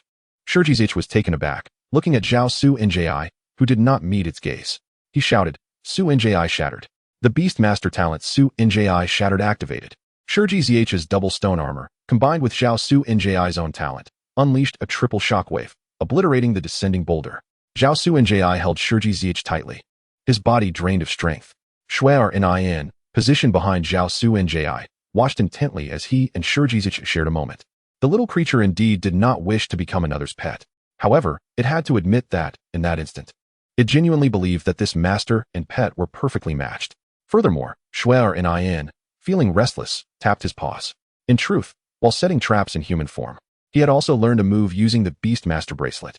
If Zhao Nji had not rushed out in the end, he would have undoubtedly exerted all his strength to protect this master and pet. Zhao Nji, at his last gasp, seemed to attempt turning back to offer a smile to the little wolf cub behind him. Yet, Xue Ruyan denied him the opportunity. A cold paw appeared behind Zhao Nji's head and gently tapped him, plunging him into unconsciousness. Xue Ruyan gazed into the distance, his eyes deep with contemplation. This move was known as Ice Chilling Head. Shurji Zich, witnessing its unconscious beast master, turned to Xue Ruyan, its eyes instantly turning crimson. Furiously, the little wolf cub declared. He had reached his limit. Forcing himself to maintain any state would only worsen the situation. Losing consciousness was, in fact, a protective mechanism for the body. Shurji Zich paused, the crimson glow fading as it looked back at Zhao Nji. The young beast master, drenched in cold sweat, bore a smile while his body relaxed. Xue Ruyan's gaze remained calm. I am adorable, I know. I am dark, I know. The sayings of the little cub, The Wolf King's adage, when a cute pet realizes its own cuteness, it can be quite terrifying. However, Zhao Nji, I have come to accept your belief. Shurji Zich looked toward the little wolf cub. You can assist my beast master, correct? Xue Ruyan nodded vigorously. I assure you, you will safely leave the secret realm of summer. Shurji Zich nudged Zhao Nji toward the little wolf cub, its gaze resolute. I entrust my beast master to your care. Xue Ruyan tapped Zhao Nji's bracelet with his soft pink paw, and Shurji Zich transformed into a beam of red light, vanishing into the beast ball. In the grass, Xue Ruyan's beast master bracelet observed discreetly. Achievement. Notable victory. Defeated the beast master to attain victory. Your little soil wolf has leveled up. Chapter 9. A boy must protect himself. Zhao Nji lay unconscious nearby. The little wolf cub pawed at its beast master bracelet, reviewing the achievements just gained. In addition to notable victory, there were several others. Achievement. It's you. Achieved victory in a beast master battle. Achievement. First read. Accurately predicted the opponent's actions. Achievement. Master level. Executed a combination technique. Achievement. Overlevel. Achieved victory beyond levels. Achievement. Explosive kill. Achieved victory with full status against a higher level. The little wolf cub rubbed its chin with its paw. Xue Ruyan's expression was peculiar. In the memories of Fan, these achievements held no actual significance. Their sole purpose seemed to be displaying them on a light screen for others to see. Merely for show. The little wolf cub sighed with maturity. It was evident that cuteness could suffice for sustenance, yet talent was needed instead. Life is hard indeed. The little wolf cub glanced around, ensuring no one was present, nor any beasts. Then, transform. First, a delicate white hand emerged. Suddenly, the fluffy white ball vanished, replaced by a small figure. Xue Ruyan clasped his hands, tightly fist-bumping, and stretched comfortably. This figure stood about 1 meter and 50 centimeters tall. The youthful face was striking, with pure white short hair. Notably, among the thick, plentiful strands, a pair of ears emerged. The ears were cream-colored, covered in fine fur, appearing soft and fluffy, with pink interiors wrapped in delicate ear fuzz. The boy shook his head, causing his ears to flop joyfully with ample elasticity. From the sunlight casting shadows, it could be seen that a large, fluffy tail trailed behind him. Standing over 1 meter 50, the tail occupied nearly half of his shadow. The furry tail swayed side to side. Xue Ruyan's entire body gleamed, and he stretched out his small hand to pinch his own ear. With a light sigh that sounded somewhat like a complaint, yet also like a pout, he exclaimed, "Alas." His voice was a tender, youthful tone, pure and sweet. Although he had transformed, he still felt quite unaccustomed. Everything he looked at seemed to require him to tilt his head upward.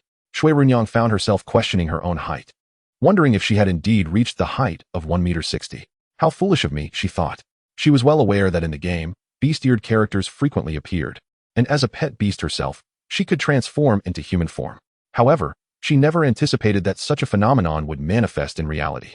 While she knew her original form was that of a juvenile, she was surprised to find herself taking the shape of a young boy. Adorable indeed, and quite endearing as well.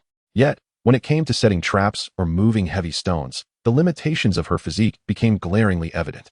Just standing on the curb would lead to being mistaken for an exhibitionist, resulting in intervention from the city management. With nimble hands, Xue Ruyan quickly stripped Zhao Xuanjia of his training uniform jacket and donned it herself. Fortunately, the summer secret realm was filled with towering trees, providing some respite from the heat. Zhao Xuanjia had worn more than one layer, sparing them both from an awkward encounter. The transformed wolf cub tugged at the oversized clothing, muttering to herself, "After all this effort to find a shorter stature, I ended up growing so much." The garment was nearly long enough to cover her thighs, rendering it unnecessary to wear shorts outside. Xue Ruyan cast aside her peculiar thoughts and removed Zhao Xuanjia's shorts to wear them herself, rolling up the pant legs. Her gaze lingered on the shorts, pondering, wearing shorts under long pants? Did you foresee this too? Without requiring a response, she rested her chin on her hand and nodded thoughtfully. As expected of you, Zhao Xuanjia. She scrutinized her appearance once more. The popularity of characters with cat ears, dog ears, and fox ears in her previous life's game affirmed the obsession that anthropomorphic beings had with fluffy creatures. She had heard tales of individuals who would incessantly call out to their cats, urging them to transform. Xue Ruyan looked up at the sky, firmly denying that such a person could be herself. Given her current appearance, standing on a busy street would likely attract attention from young women eager to pet her. It sounded rather pleasant, she mused. Shaking her head, her fluffy ears swayed, and she resolutely vowed never to exploit her own body. Young boys must always protect themselves. A bushy tail peeked out from her waistband. A sudden realization struck her. However, what if her body betrayed her? Nevertheless, in the current world of Blue Star, instances of beast-eared girls were not uncommon, and people were generally unfazed. Xue Ruyan squinted her icy blue vertical pupils, contemplating. This was undoubtedly due to her beast mastery abilities. In the memories of He Fan, many individuals possessed the fusion beast mastery talent. Those with this talent could merge with their contracted pets, utilizing their abilities and displaying features indicative of their beasts. For instance, merging with a tiger would manifest a crown on the forehead, while merging with a panda would result in dark circles around the eyes. If she were to identify her ears and tail as manifestations of her beast mastery talent, it might seem a stretch, but it was still a valid interpretation, was it not? Resolutely, Xue Ruyan picked up the beast master bracelet and placed it on her wrist, opting for the thinnest ring. With a determined thought, she declared, "Let us try transforming back to my original form." With a mental command, she exclaimed, "Transform." The jacket and pants fell to the ground, and the little wolf cub stumbled out, disoriented. The cub gazed in disbelief. Really? Why is this transformation so realistic? Is it not possible to change form while keeping my clothes on? Frustrated, the little wolf cub sat on the discarded clothing with a frown. Suddenly, something felt amiss. The cub rummaged through the garments and finally emerged from the pant leg. The Beast Master bracelet was nowhere to be found. Pondering, the cub activated transformation, and a refreshed young boy appeared, shaking his pure white hair as he looked at his wrist. The bracelet remained firmly in place on his fair wrist, glistening like obsidian under the sunlight, suggesting that the spatial stone had altered the bracelet's properties, endowing it with spatial capabilities.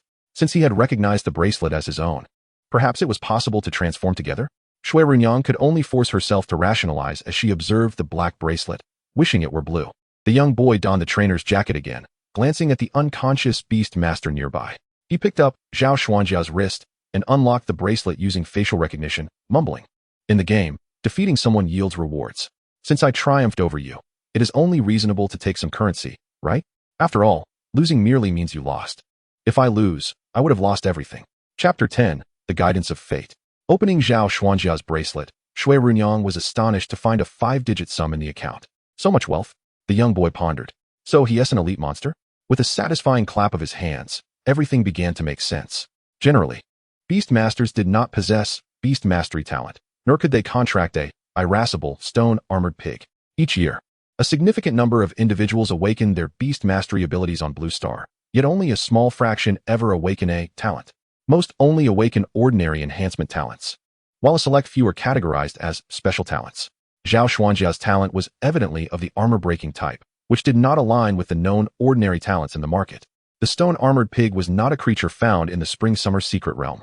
It must have been specially prepared for him by his family based on his talent. Thus, to label Zhao Xuanjia as an elite monster was entirely justified. Rubbing his hands together, Xue Ruyan inadvertently transferred half the balance to his bracelet. With a confident stance, he declared, "A loan is a loan. Repayment is only fair. When I have money, I shall return it the next time we meet." At this point, the plan to escape the Summer Secret Realm was well underway. After midnight, the reception staff would change shifts.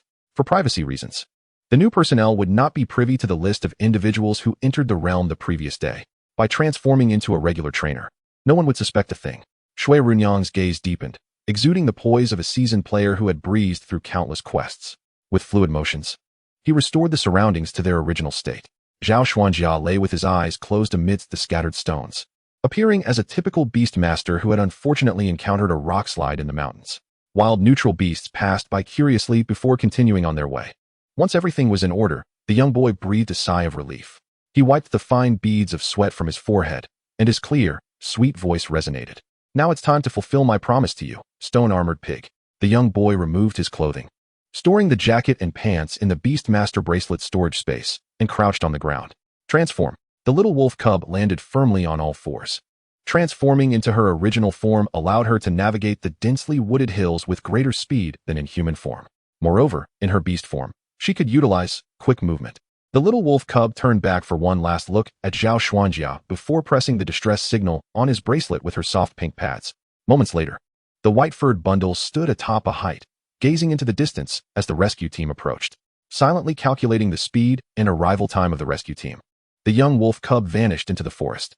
When Zhao Xuanjia regained consciousness, he beheld the rescue personnel bustling about.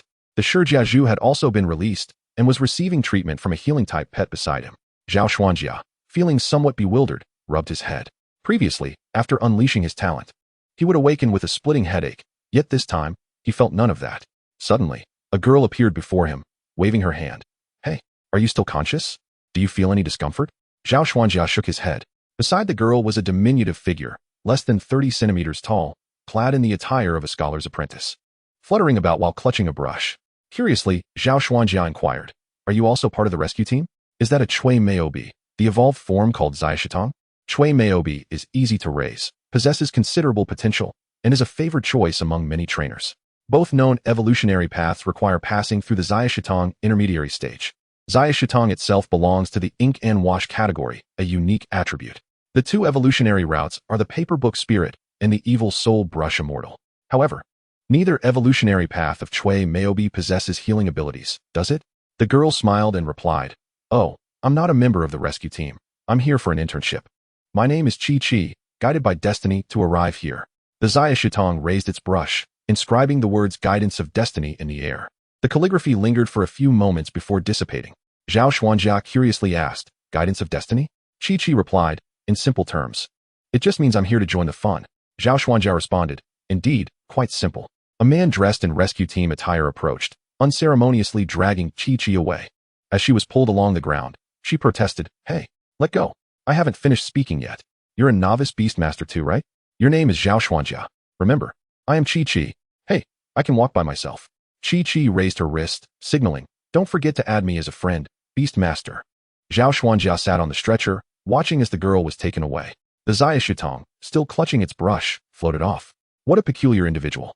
The man led Chi aside, whispering, "Commander, enough of the games. We still need to interrogate."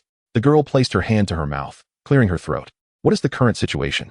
The enforcer lowered his head. "The smuggler and the goods have yet to be located, and the source of the report remains unclear." Chi stated, "No need to investigate the source. I'll take responsibility for the incident. Let's find the goods first." The enforcer affirmed, "Understood." The group dispersed to carry out their tasks. Chi walked alone towards the exit of the Xia Jimi Jing. The Xiaoshitong wrote "Guidance of Destiny" in the air, encircling it with a question mark. The little scholar tilted its head at Chi. She confidently affirmed, "That's right. It is indeed the Guidance of Destiny." Zhao Xuanjia, seated on the stretcher, received a friend request notification from his wristband. Upon opening it, he realized it was from the earlier girl named Chi, and he instinctively clicked to accept. His finger lingered over his account balance. Is this all my pocket money left? I can't recall. Zhao Xuanjia inquired of a nearby rescue worker. Have you seen my training outfit? The worker replied, training outfit? I didn't see it. You were wearing this when we arrived at the scene. Did someone pass by, see you unconscious, and steal your training outfit to sell for money? However, Zhao Xuanjia glanced at his bag, where the Kikigua lay quietly inside. This person seems a bit daft, choosing to steal a training outfit instead of the more valuable Kikigua. Someone entered, asking, we'd like to confirm, were you struck by a naturally fallen rock? Zhao Xuanjia nodded. Did you see any suspicious figures beforehand? Zhao Xuanjia pondered for a moment before shaking his head resolutely. No figures, only a strangely colored little wolf. It must have escaped long ago. The enforcer inquired. Do you know who pressed the distress button for you? The Shijiazhu, now healed, trotted over to nuzzle Zhao Xuanjia. Zhao Xuanjia contemplated and asked, was it you, Shijiazhu? The Shijiazhu replied, it's all right now. The enforcer noted the entire sequence in his notebook, then turned to leave the makeshift outdoor tent. Zhao Xuanjia remained, staring blankly at the expression of Shijiazhu. Could it really be it? Accompanying the rescue and medical personnel, he proceeded toward the exit of Xiajimi Jing. Turning back, Zhao Xuanjia stroked Shijiazhu, gazing at the forest engulfed in the glow of the setting sun. The guidance of destiny? Zhao Xuanjia felt a premonition that they would meet again, and that day would not be far off. Chapter 11. There's an old 6. Xue Ruyan stepped onto the grass with a claw, moving it up and down. Quite comfortable indeed. For some reason, he sensed that the wild pets in the vicinity were dwindling. Perhaps they were hiding as night approached? The young wolf cub washed its face with its paw. The exit of Xiajimi Jing lies at the heart of the realm.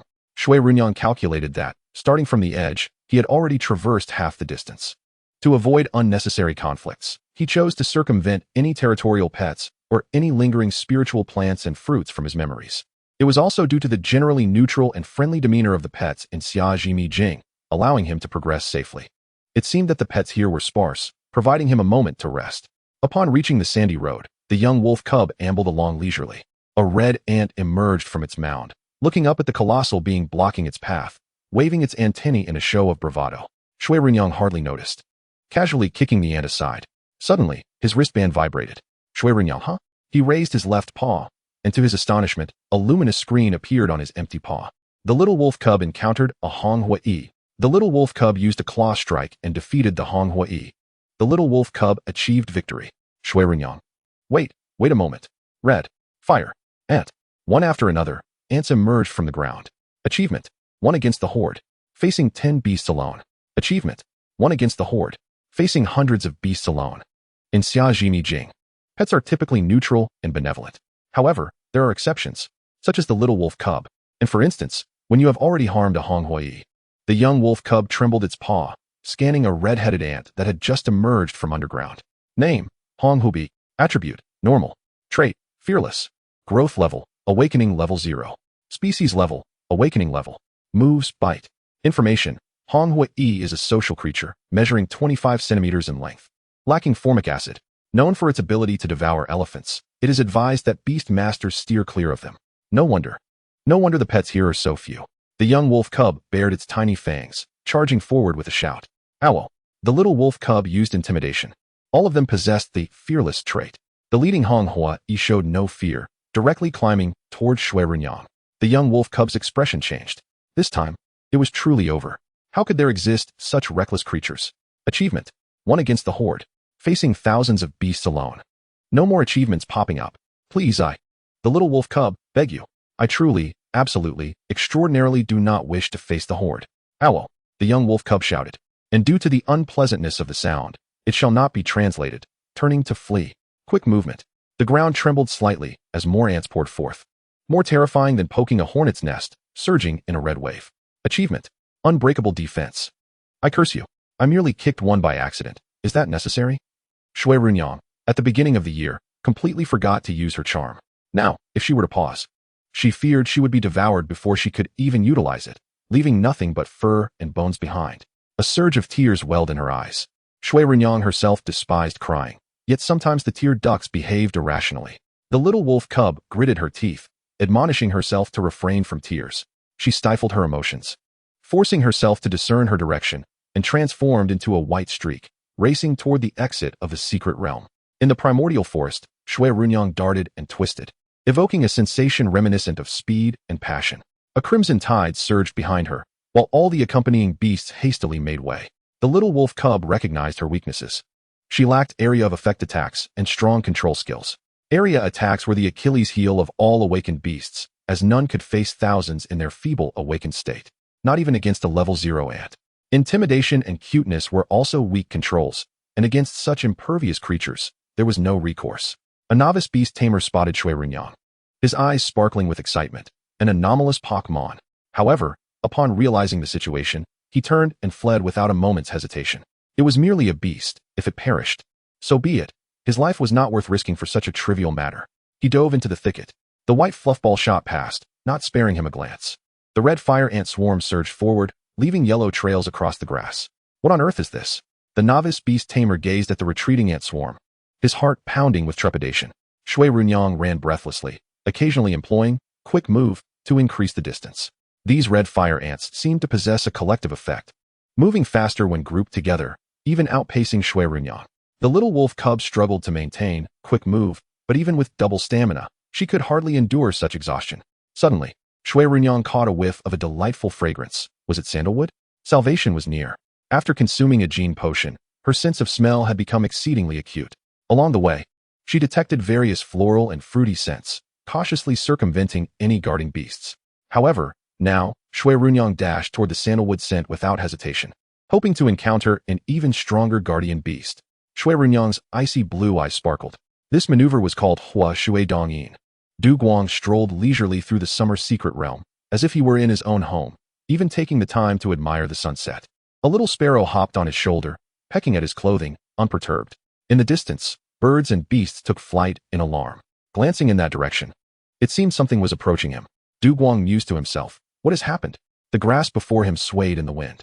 Wearing a cap and slinging a bag across his shoulder, he contemplated, is the ground trembling slightly?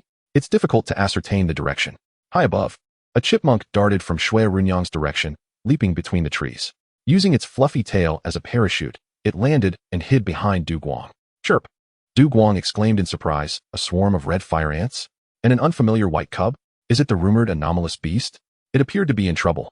After a moment's thought, Du Guang resolved, I must help. He addressed his nearby beasts, what I am about to do is quite dangerous. You should not follow me and find a place to hide.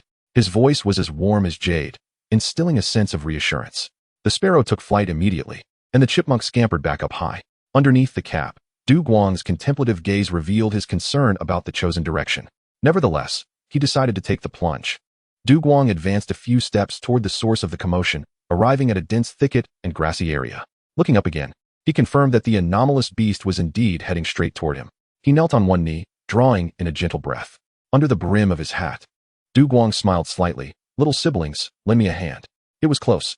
So very close. Xue Ruyan could smell that delightful fragrance just ahead. As she was about to leap from the thicket, a slender hand shot out, deftly scooping up the little wolf cub and placing her into a satchel. Du Guang adjusted his cap and without hesitation, began to sprint. The red fire ants surged forth, yet the dense vegetation seemed to come alive, shielding him from the onslaught. Xue Ruyan clung to the edge of the satchel, her fuzzy head peeking out.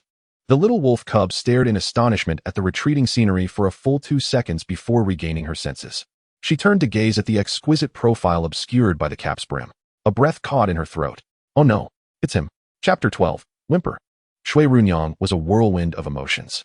She had anticipated a perilous diversion, yet unexpectedly found herself delivered to safety. The little wolf cub craned her neck.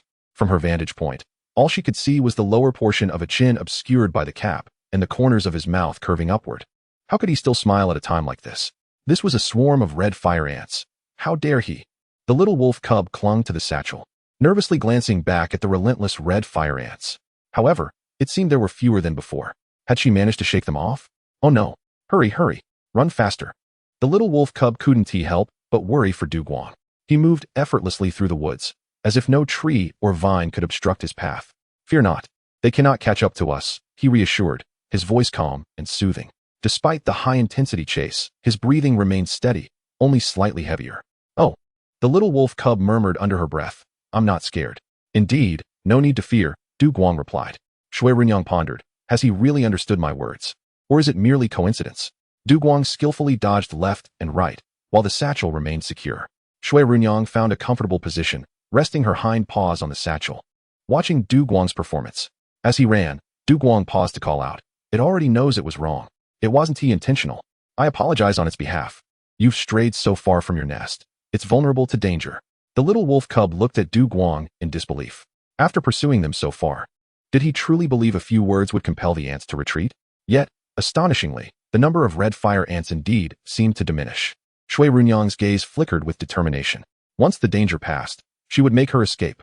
Moreover, this fellow was running increasingly far from the exit of the summer secret realm.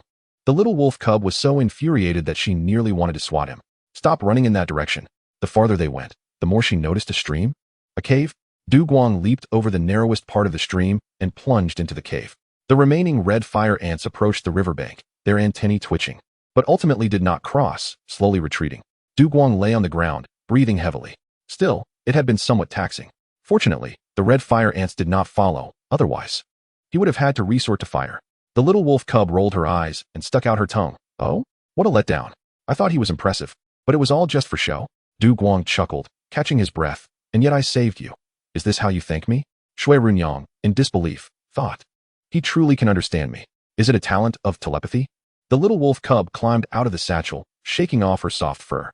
Gazing into Du Guang's ice-blue eyes, she earnestly said, "Thank you for saving me." Du Guang responded, "Is that all? Humans shouldn't be so greedy."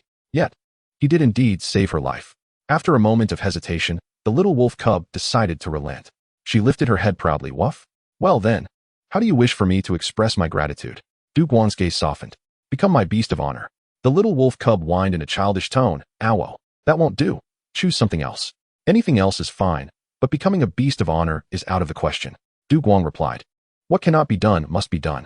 Xue Ruyan retorted, "You two-legged creature, how unreasonable you are. If that is the case, I shall take my leave." The little wolf cub turned and swiftly moved away. Du Guang, with remarkable reflexes, grasped the nape of Xue Ruyan's neck. The little wolf cub wore an astonished expression. "What the? You can actually catch me? What speed is this? Even a professional esports player wouldn't match it." Holding the little wolf cub aloft, Du Guang murmured. "So light." Xue Ruyan glared at Du Guang. "And what of that? Light does not spare your family's rice." The little wolf cub flailed its forepaws in the air, unable to grasp Du Guang. "I refuse to form a contract. What can you do to me?" Du Guang, while holding the little wolf cub, gazed at its snow-white body and mused aloud. "I have heard that the wolf clan possesses a copper head, iron bones, and a tofu waist." The little wolf cub stiffened. Its proud paws lowered, and it fell silent as if turned to stone. "Oh no, I've encountered someone knowledgeable." In the realm of Xie, within a valley, the investigation team pulled out their walkie-talkies and adjusted the signal. Soon, a voice emerged from the device. "Report. The 2nd Enforcement Squad has discovered smugglers. The smugglers have lost their combat capability and have been completely apprehended." The team leader of the investigation group took a deep breath. "Report. The investigation team has located the target at the base of the mountain. The target is a 3x3x3 meter mechanical entity, suspected to be damaged. The surrounding flora has mutated within a 20-meter radius, with signs of corrosion within a 5-meter radius. The genetic reagent cabinet has been overturned. There are devices for skills and beast materials present, quantity unknown. Shall we continue the investigation? Please advise." A video communication arrived. The team leader connected and opened the holographic display. A stunning girl appeared on the screen, flanked by enforcement troops. Chi glanced at the investigation team's visuals and instructed, "Take out the talismans I provided." The team members promptly retrieved the paper talismans. Chi summoned a small scribe and, through the hologram, commanded, "Incantation, dispel misfortune." The unique skill, word spirit, was evidently beyond the capabilities of an ordinary scribe. The pre-written ink talismans emanated a blue glow, breaking free from the hands of the investigators, transforming into water-like characters in the air. The characters merged into the bodies of the investigation members, forming a shield that isolated them from all harm. "All right, proceed with the investigation," Chi declared. In the cavern of Xie, Du Guang held the little wolf cub, neither daring to make a move. Xue Ruyan cautiously observed Du Guang, fearing he might whimsically test if wolves truly had a tofu waist. Du Guang secretly breathed a sigh of relief. He had intended to tease the little wolf cub, but inadvertently cornered it. "Do you truly not wish to become someone else's beast?" Du Guang raised his hand, signaling he meant no harm, akin to a negotiator facing a hostage-taker. He gently proposed, "If you promise not to escape, I shall let you down." Xue Ruyan replied, "Woo-woo. If you promise not to harm me, I shall not flee." "Very well, I assure you." The little wolf cub appeared doubtful. Gradually, Du Guang lowered his hand. placing Xue Ruyan on the ground and releasing his grip. The little wolf cub remained motionless, fixated on Du Guang with unblinking eyes. Du Guang mirrored its gaze. Remaining still, Xue Ruyan flexed its claws. Farewell. Swift movement. Du Guang extended both hands, enveloping the little wolf cub within his palms, as if capturing a snow-white pom-pom. Xue Ruyan exclaimed, "Today, I, Xue Ruyan, have truly encountered a dog." The little wolf cub struggled. Woo-woo. "Let me go?" Du Guang spoke softly. "If you do not run away, I truly will not catch you." "Owl. If you do not catch me, then I shall not flee." Du Guang remained silent. Xue Ruyan, too, was momentarily speechless.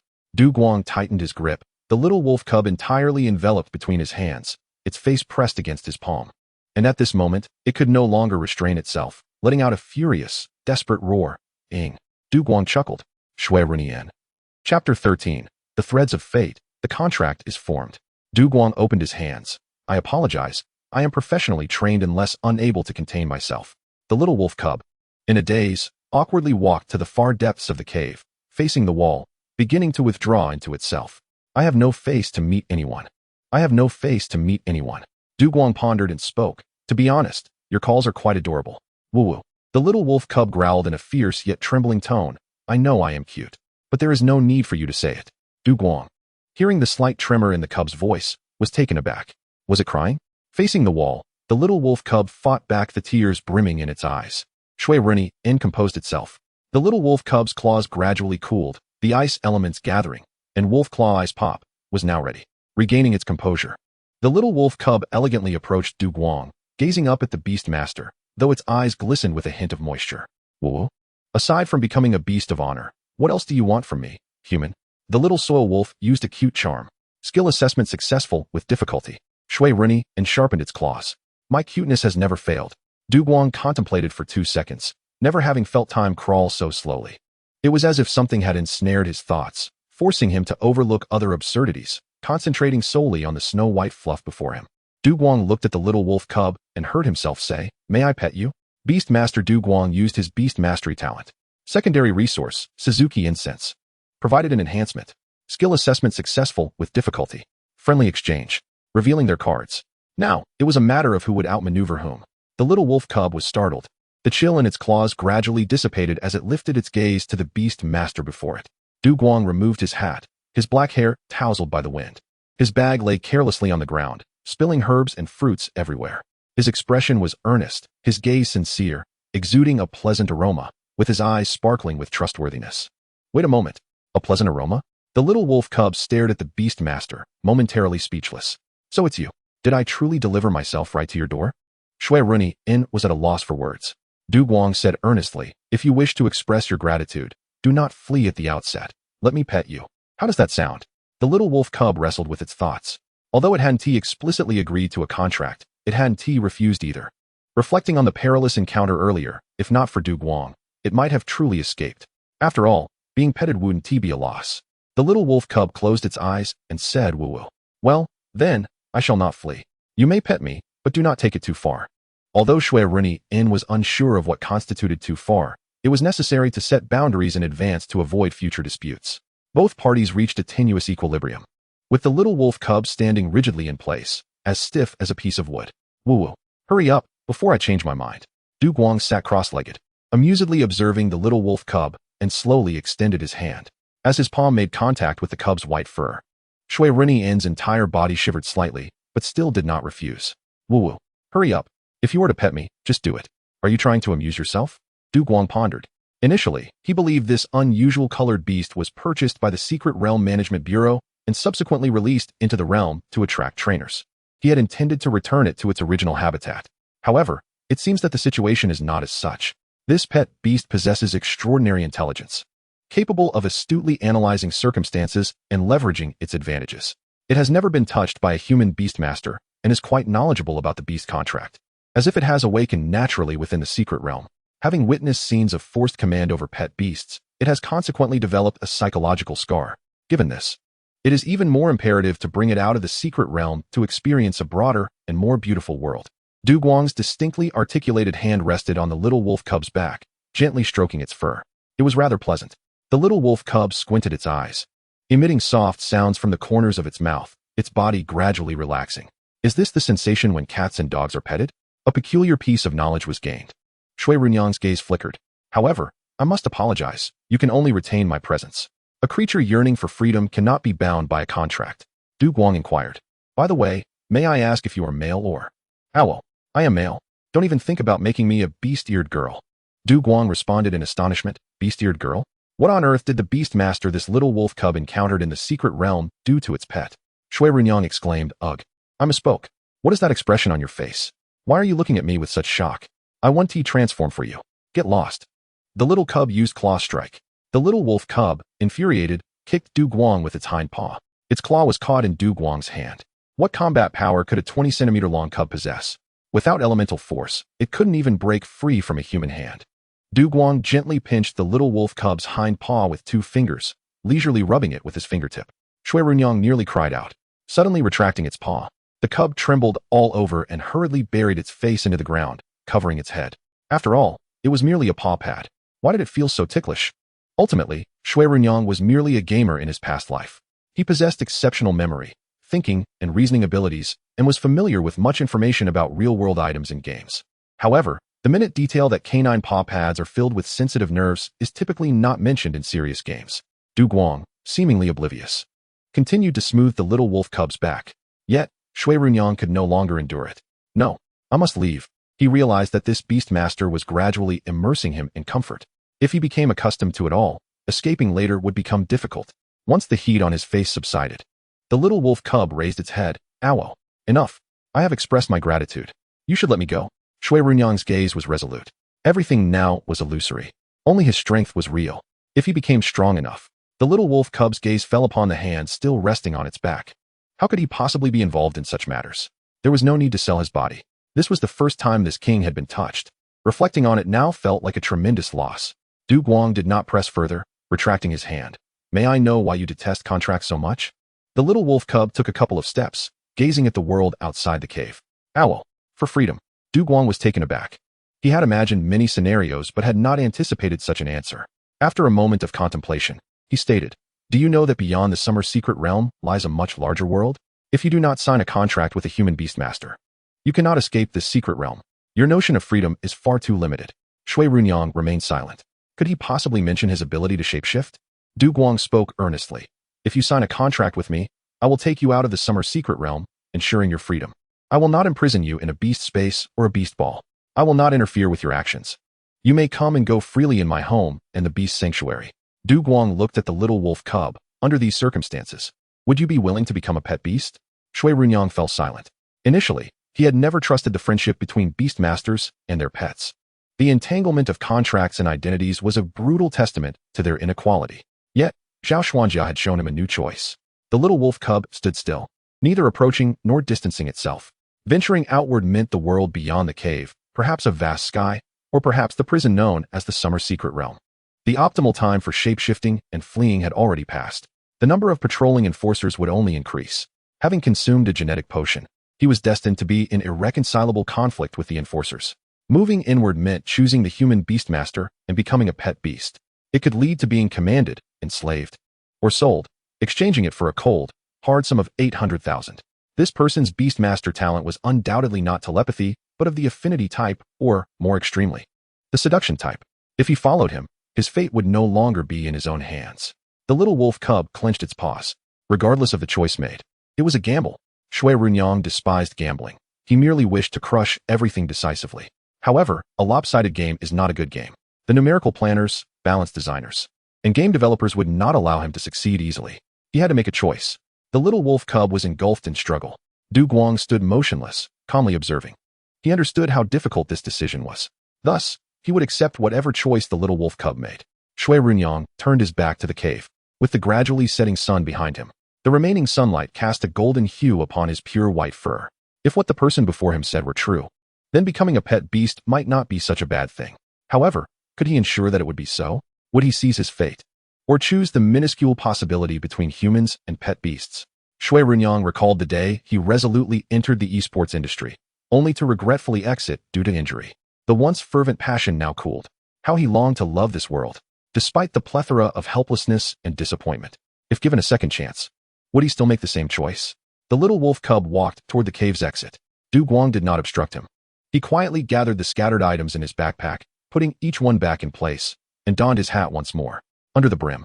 His lips rarely curled into a smile. Du Guang stepped out of the cave. He paused, silently observing the figure before the cave. Xue Ruyan stood atop a stone, squinting his icy blue eyes at the resplendent sunset. The horizon blazed with fiery red, the massive sun hanging low. The sea of trees was gilded, resembling a city of gold. His soft fur danced in the wind. My choice is to go. Even if tears are shed and blood is spilled. Even if pierced by ice blades, I shall lie in the snow, dying beneath the azure starry sky. I shall not look back. I will crash through the southern wall. Yet I will not look back. This is my choice. The little wolf cub leaped down from the stone, glancing at Du Guang. Owo. You swear to the Qi Di. Qi Di, the only current, guardian god level, beastmaster of Donghuan. Du Guang extended his finger. I swear to the Qing Di, by Di, Mod, Jin Di. And Qi Di. The little wolf cub extended a paw toward Du Guang. Owo. We agreed not to rub my paw with your finger. Du Guang was taken aback. Smiling as he nodded. Of course. Fist and paw met. Du Guang understood something, opening the Beastmaster's light curtain. Xue Ruyan saw the content on the light curtain. Your Beastmaster talent has advanced. The little wolf cub turned away, avoiding looking at Du Guang. Owl, will it be with the beast ball or the beast space? Hurry up, before I change my mind. Again, that phrase. Du Guang smiled as he extended a finger, gently tapping the small wolf cub's forehead.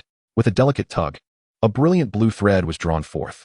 He then removed his hat with his other hand, using his index finger to hook the end of the thread and placing the other end upon his own brow. At that moment, Xue Ruyan felt an inexplicable connection forming between them. The binding of the thread upon their brows signified the completion of their contract. The small wolf cub stared in astonishment, coming to his senses and nervously tapping his paws. It appeared that the ancient method of contract binding was still in play.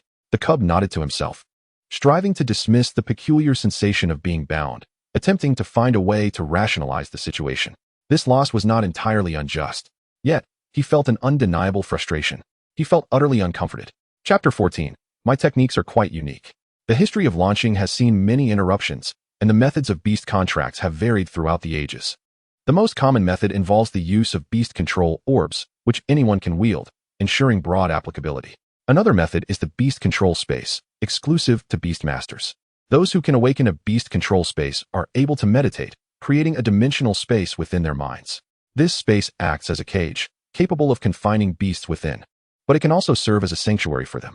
Beasts residing in the beast control space grow at a pace several times that of their wild counterparts and can transcend their racial limits, facilitating their ascent to higher stages. This is also the reason why the racial level of beasts can be elevated within a beast master's bracelet. Continued meditation and training, alongside varying paths of cultivation, will alter the size, comfort, and stability of the space, which is the typical route for a beast master's advancement. A larger, more stable beast control space can accommodate stronger beasts and may even force weaker ones into servitude. However, enslaving weaker beasts does come with its drawbacks.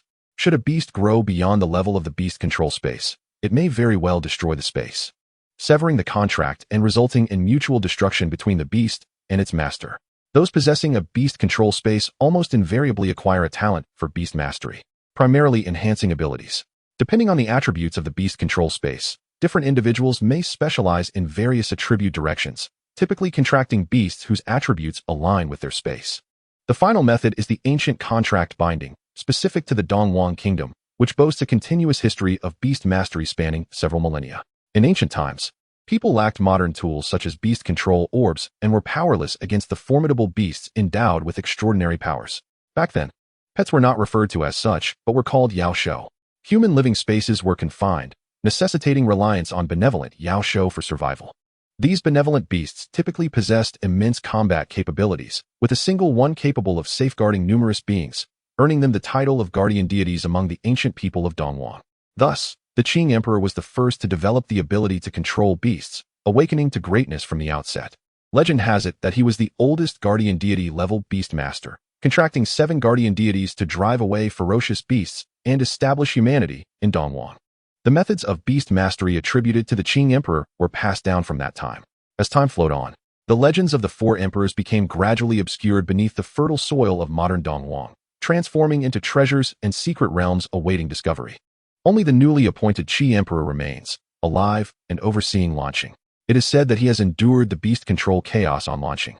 bravely breaking through ambushes while single-handedly assaulting the Totem Kingdom. He has also survived 2 nuclear fission strikes launched by celestial mechanical beasts, demonstrating his formidable guardian deity-level prowess. The Qing Emperor's ancient contract binding is the oldest known method of beast mastery, with few successors in modern times. Du Guang is currently employing one of the most authentic ancient contract methods, the thread binding. Xue Ruyan immediately sensed a deeper connection between them, feeling a surge of strength within her. Wait a moment. Why do I feel stronger? Shouldn't it be the beast nourishing its master? Am I truly that weak? Du Guang stepped forward and gently patted the small wolf cub's head. The cub shook its head like a rattle drum, resisting. Woo, don't touch my head. Du Guang was taken aback. Why was it angry again? Through the beast contract, he could faintly sense the emotions of each beast. Luing was currently quite happy, likely enjoying herself with Hua Futi. However, this small wolf cub appeared to be sulking. It was challenging to articulate. It seemed as though, in a moment of impulsiveness, it had entered into the contract and now felt it had made a significant loss. It was as if it felt it had sold itself, accompanied by a tinge of embarrassment for its perceived weakness and a sense of indignation at being contracted by Du Guang.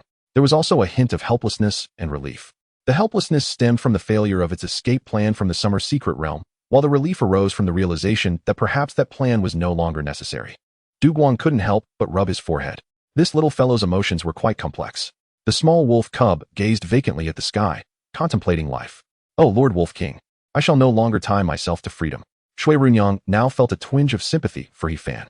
Both of them vividly illustrated the truth behind the saying that a journey of 100 miles begins with a single step, but plans can change faster than anticipated. It was merely the final step of their plan that had gone awry. Du Guang reached out to stroke the small wolf cub's back. The cub looked at Du Guang and said, Woo, you've contracted me. You've struck it rich. Just enjoy your good fortune. It then turned away, retreating into its solitude. Du Guang poked the small wolf cub.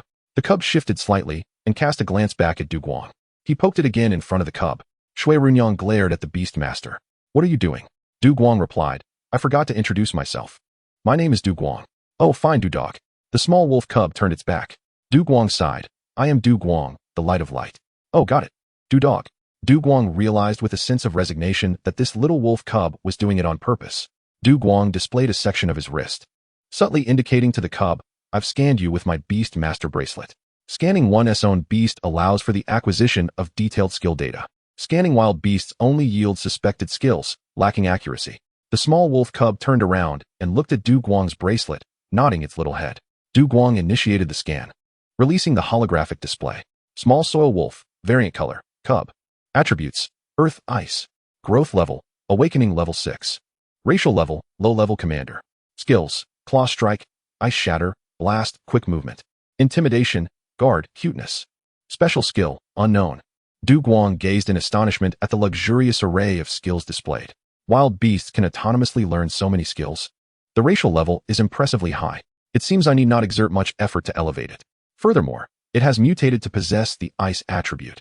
Having learned ice shatter in the sweltering summer secret realm, Du Guang sincerely remarked, impressive. The small wolf cub wagged its tail. Of course, I told you. Contracting me is a tremendous gain for you. Just wait until I learn the dozens of skills in this bracelet. I'll surely frighten you to death. Du Guang pointed to the last line on the hologram, inquiring, what is your special skill? The bracelet can display the special skill of a stone-armored pig as Fury, for the simple reason that every stone-armored pig possesses that same special skill. In reality, the special skills of the stone-armored pig are inferred through big data analysis and not directly scanned. However, the small soil wolf does not possess a special skill. Hence, the bracelet can only indicate unknown. If we're discussing that, then I'm wide awake. The small wolf cub proudly lifted its head a woo. My special skill is exceptionally unique. Du Guang asked in astonishment, how unique is it? The young wolf cub swayed its soft fur before Du Guang, earnestly exclaiming, woo. Particularly dashing. Indeed, after I transform, I am exceptionally handsome, albeit a tad short. Du Guang chuckled. Puffed. My apologies, I just let something slip. The wolf cub shook its head, woo. No worries, feel free to laugh. Xue Ruyan felt a twinge of pity, foolish bipedal creatures. The true answer is something you could never fathom. Chapter 15. The Little Soil Wolf, which always yearns to escape. Du Guang addressed the little soil wolf.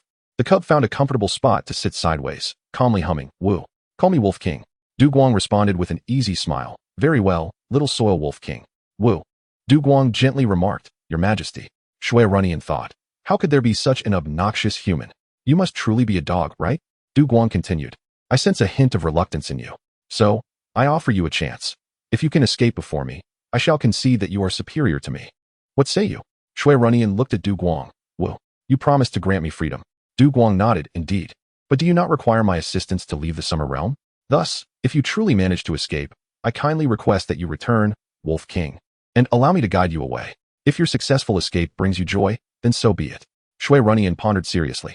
In truth, there was no unhappiness, merely a sense of awkwardness. If I cannot even manage to escape, does that not imply my weakness?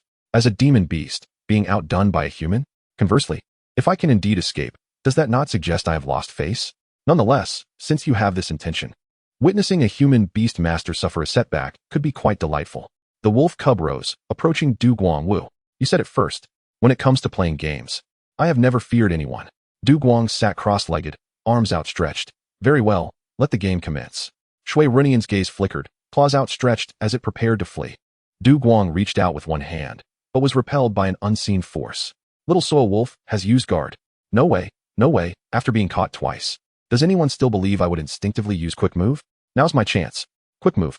With the other hand, Du Guang lifted the wolf cub. Xue Ruyan exclaimed, Huh? All right. I concede, you are formidable. The guard move, being a versatile defense technique with no blind spots, has one flaw. It cannot be used consecutively. Du Guang set the wolf cub down. The cub stared dazedly at Du Guang's slender fingers. Wu? Master, what is your occupation? Me? Du Guang stroked his chin. Just an ordinary university student, occasionally visiting the breeding house. In recent months, a roommate recommended a rhythm game, and I've been doing quite well. Xue Ruyan.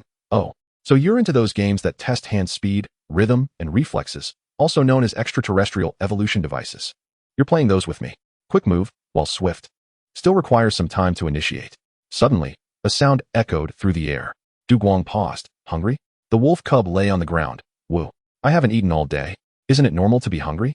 Du Guang rummaged through his satchel. Then wait a moment while I fetch something to eat. The wolf cub remained silent. Du Guang chuckled softly, opening his satchel towards the cub. Here. Xue Ruyan glanced at Du Guang, slowly crawling into the satchel, and was subsequently hoisted onto his back. Du Guang strolled leisurely to the bank of a stream, casting a glance at the setting sun, which was slipping below the horizon, and let the furry creature out of the satchel. He retrieved some gathered fruits, rinsing them in the stream. He then plucked a piece of fragrant wood and set it aside. The wolf cub approached the fragrant wood, examining it closely, then leaned in to sniff it. Overcome by the aroma, he nearly toppled over. This is the scent. Xue Ruyan, infuriated, raised a paw and pounced on the special incense, clawing and biting it. It's all your fault. You got me caught by Du Laolu. Du Guang gathered some small twigs to start a fire, momentarily taken aback by the scene. He realized, you followed the scent of this incense to find me? Initially thinking it was merely a coincidence that he obstructed its escape route. He was surprised that the little wolf cub truly sought him out. Du Guang discerned Xue Ruyan's thought process. So, it intended to divert the disaster? Unbeknownst to him, the item Lin Mu provided proved remarkably effective. The wolf cub, seemingly agitated, struck a piece of wood again. Du Guang, amused, picked up the incense and addressed the cub. If you dislike it, I shall dispose of it. With that, he tossed the incense away. Xue Ruyan froze. Did he just throw it away? No way. The cub lunged, retrieving the piece of wood, and forcefully placed it in Du Guang's hands. Woo, you wear it. Put it on properly. It's not because it smells good, but because it looks expensive. Wait a moment. Xue Ruyan became alert. Could it be that Du Guang anticipated I wouldn't let him throw it away, thus pretended to tease me? Realizing this, the cub angrily struck Du Guang with its paw. Du Guang did not evade. With a crisp crack, a small blossom appeared on the back of his hand. The wolf cub was taken aback, nervously gazing at Du Guang. Was that loud? He didn't exert any force at all. That must have hurt. Du Guang remained unfazed, producing a small file from somewhere, making a hole in the incense wood, and collecting the shavings. He rummaged through his pocket for a small bundle of colorful thread, contemplating for a moment before selecting a blue strand, threading it through the hole, tying a knot, and placing it around his neck. Du Guang looked at the wolf cub. Is this acceptable? The blue suits you. The wolf cub moved to the side, sitting down and avoiding eye contact with Du Guang. Woo. Does it hurt? Du Guang smiled. Not at all. The cub sat still for a moment. Its fluffy ears perked up, secretly observing Du Guang's movements. He turned his head to see Du Guang, who was focused on kindling a fire with the twigs, remaining silent for a considerable time. Xue Ruyan's gaze flickered. Du Go, our game is not over yet. The cub stood, gathering its strength, sprinting toward the narrow stream, leaping. I shatter. Its form traced an elegant arc through the air, landing in the middle of the river, paws pressing down as ice powers emerged.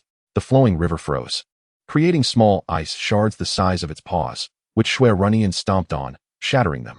The white fluff utilized the momentum to leap into the air, landing steadily on the opposite bank. Du Guang, just lifting his head in astonishment, seemed unprepared for this turn of events. Xue Ruyan proudly raised its head toward Du Guang, not intending to grant him an inch of opportunity. The moment its form stabilized, it immediately employed quick move. What the heck? Suddenly, a hand emerged from the bushes. Slender fingers reached out, brushing against its fur, but did not grasp. The wolf cub was startled, its fur bristling as it jumped back, casting a wary glance at the hand. Wait a moment. Xue Ruyan looked back at Du Guang on the opposite bank, who wore an astonished expression. It then turned to see Du Guang emerging from the bushes, brushing leaves from his body. Xue Ruyan. Beside him, Du Guang brushed off the leaves, smiling as he inquired, "Are you convinced?" The wolf cub struck the ground in frustration. "I understand now." It gazed across the river. "Wu, you are Du Guang." It looked ahead. "Wu, you are Du Laogo." Chapter 16, Summer Barbecue. Du Guang chuckled. "What are you thinking? I am not a pet beast and cannot utilize the substitute technique." He gestured to the Beastmaster's wristband, causing the projected virtual image to vanish instantly. "The sky is getting a bit dark. The projection feature of the wristband comes in handy now," the little wolf cub remarked. No wonder the fake Du Guang who started the fire hasn't moved for so long. This strategy has been utterly crushed. In truth, wolves possess superior vision compared to humans, allowing them to see clearly in the dark through faint glimmers of light. A mere glance would reveal something amiss. The reason Xue Ruyan was caught was entirely due to a lack of experience with advanced technology in her past life, coupled with the unexpected cunning of Du Guang. The little wolf cub turned to Du Guang, asking, "How did you know I would run in this direction?" Du Guang shrugged. "It's a deduction. The most challenging direction to pursue is across the river. Although I am unsure how you plan to cross using continuous ice shattering, it is indeed an excellent tactic in battle. What if I run in another direction?" Du Guang replied, "Then you would win." But the outcome proved my guess was correct. Xue Ruyan expressed skepticism. "Really? I don't believe it." She had a premonition that even if she ran in a different direction, there was a high probability she would still be caught. Du Guang raised his hand. "Let us pause the competition for now and resume after dinner, shall we?" The little wolf cub jumped onto Du Guang's arm, exclaiming, "Hurry back to cook. I am so hungry that I can't unleash a single move." Du Guang skillfully started a fire, skewering unknown fruits onto clean branches. He placed the fruits over the flames, holding a tuber in his hand, turning it over the fire. The little wolf cub yawned beside him. Not bad at all. Though she had seen plenty of outdoor barbecues in the game, she herself had never learned to do it. As Du Guang grilled, he explained, "The little soil wolf is an omnivore. These fruits can be eaten directly. Grilling mainly removes the sour taste from the skin. This is a sweet potato, and it tastes best when fully cooked. Unfortunately, I haven't encountered any simple-minded little creatures. If you want meat, you will have to wait until we exit the summer secret realm for me to prepare it for you." The little wolf cub remained silent, thinking, "Once we leave the summer secret realm, I will be free, and I need your help. By then, I will have transformed. I will live as a human in the Beastmaster world. You even catch a glimpse of me as a little soil wolf."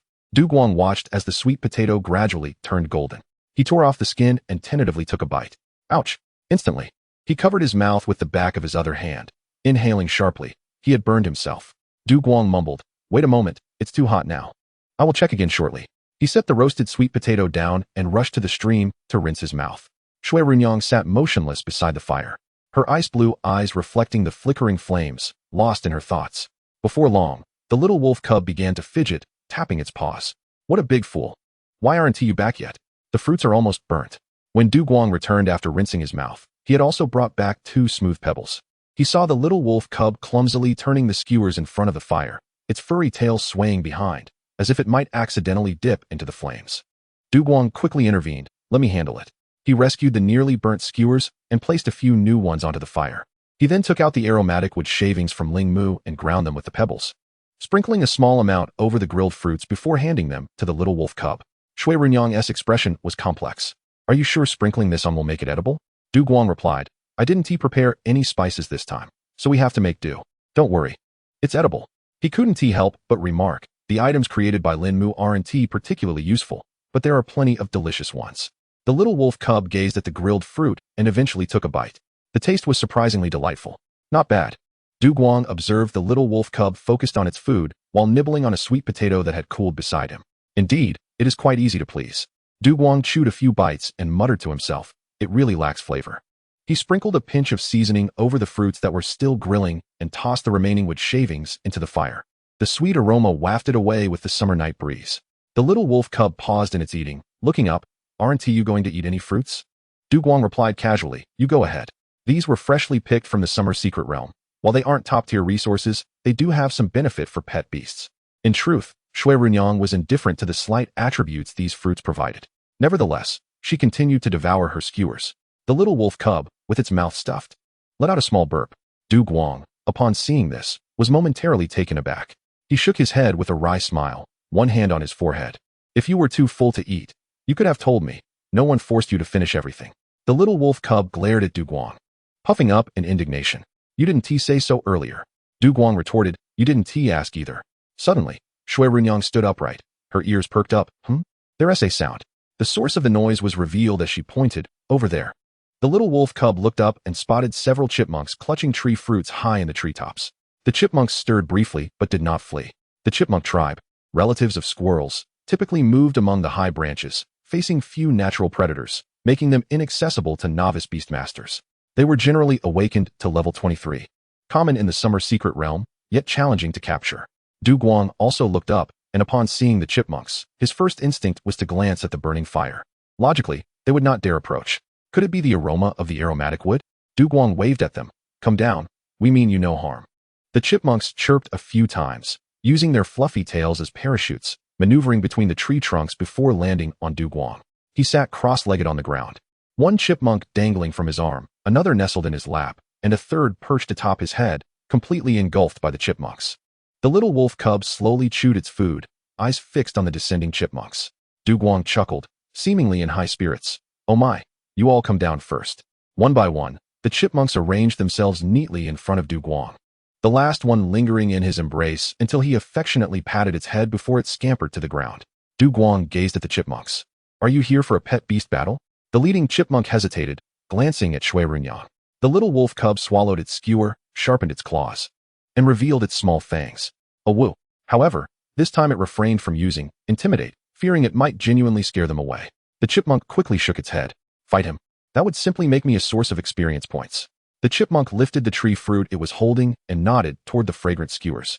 Du Guang pondered, Do you wish to exchange food with me? The chipmunk nodded vigorously, its eyes sparkling with anticipation. Du Guang turned to the little wolf cub. The little wolf cub averted its gaze. What are you looking at? I can't eat anymore.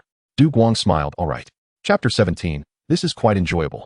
For chipmunks lined up, pushing their tree fruits into Du Guang's hands, hesitantly inching toward the fire. A wolf paw reached out, helping the chipmunks retrieve the grilled fruits. Ouch. Wait until later to eat. The chipmunks paused for a moment, looking gratefully at the little wolf cub, who turned away, leaving them with a soft white back. Du Guang had long removed his hat, setting it aside, and was now slowly chewing the remaining half of the sweet potato. As Xue Ruyan approached and settled down, she intended to gaze at the starry sky, but instead found herself staring at the solitude above, overshadowed by towering trees. I have always been curious about one question. Du Guang casually reclined, looking upward. What question? The little wolf cub earnestly replied. What is your beast mastery talent? It allows so many beasts to prefer staying by your side. Du Guang responded. If my talent is rather ordinary, would you be disappointed? The little wolf cub shook its head. Du Guang continued. Is that all you wish to know? The little wolf cub hesitated for a moment and nodded. Du Guang turned to face it. My beast mastery talent is simply affinity. It enables me to be closer to you and to understand the meaning of your words. Beyond that, it possesses no other functions. The little wolf cub exclaimed. That is already quite impressive. At least it is very practical. Talents vary from person to person. The same talent can be potent for some while feeble for others. Among the many ordinary talents, only Du Guang could utilize affinity to such an extent in he Fan's memories. Du Guang looked at the little wolf cub. Is that true? I cannot assist in battle, nor can I provide you with enhancements. The little wolf cub replied. That is fine, for your talent is not combat-oriented. Moreover, what does it matter if there are no enhancements? I do not need them. The little wolf cub's eyes burned with determination. I, a lone wolf, can pierce through 4 chipmunks. The nearby chipmunks froze, dropping the fruits from their paws. Chipmunk, huh? Did I provoke you in any way? Du Guang chuckled softly. He gazed at the night sky above and continued. It is said that beast mastery talents are shaped by the personality of the beast master. Because I am willing to be close to the beasts, my talent encourages them to be close to me. Du Guang spoke gently, who knows? He looked at the little wolf cub. Once we leave the summer secret realm, I will set you free. I promise. The little wolf cub felt a mix of emotions. I understand. You do not need to keep repeating it. The chipmunks finished their remaining skewers and lined up in front of Du Guang, bowing to him. Du Guang sat up, smiling as he patted each of their little heads. Then he turned to the little wolf cub. Xue Ruyan. The little wolf cub feigned ignorance. Huh? The sound had no meaning. It was merely a simple whimper. Du Guang chuckled, saying nothing further. He stood upright and waved to the 4 chipmunks. You may return home. It is getting dark, and the forest will soon become unsafe. The chipmunks chattered and scampered up the trees, disappearing from sight. Listening to their calls, the little wolf cub's expression became slightly uneasy. Du Guang raised an eyebrow. They praised you for being adorable. The little wolf cub exclaimed. Huh? Why don't you say it yourself? Can't I pretend not to understand? The little wolf cub raised its paw, ready to strike Du Guang, but discovered that after Du Guang stood up, it could not reach him. I could leap up and strike your knee. Xue Ruyan strained to look up at Du Guang. Have you eaten well? Du Guang stuffed the last bite into his mouth. Swallowing hastily, yes. Now, let the game continue. The little wolf cub yawned. Little soil wolf used cute skill, normal success, and skill judgment. Seizing the moment Du Guang was distracted, it thought, now, immediately, escape. Little soil wolf used quick move. Knowing your talent, you think you can catch me? Impossible. When Du Guang regained his focus, Xue Ruyan had already transformed into a fleeting white line of dusk. In the dimming light, she flickered just out of Du Guang's sight. Du Guang's expression hardened. Xue Ruyan glanced back, seeing Du Guang standing still, not moving at all. He clasped his hands together, lifting them high above his head, and closed his eyes. All my brothers, sisters, brothers, and younger sisters, please lend me your aid. Beast Mastery Ability Affinity. Xue Ruyan's feet kept moving as she looked back at the human Beast Master standing there, seemingly losing his mind. How amusing. Just look around. Are there any beasts left? Shout all you want. You won't be heard. Xue Ruyan stumbled over a sudden vine on the ground. What is happening?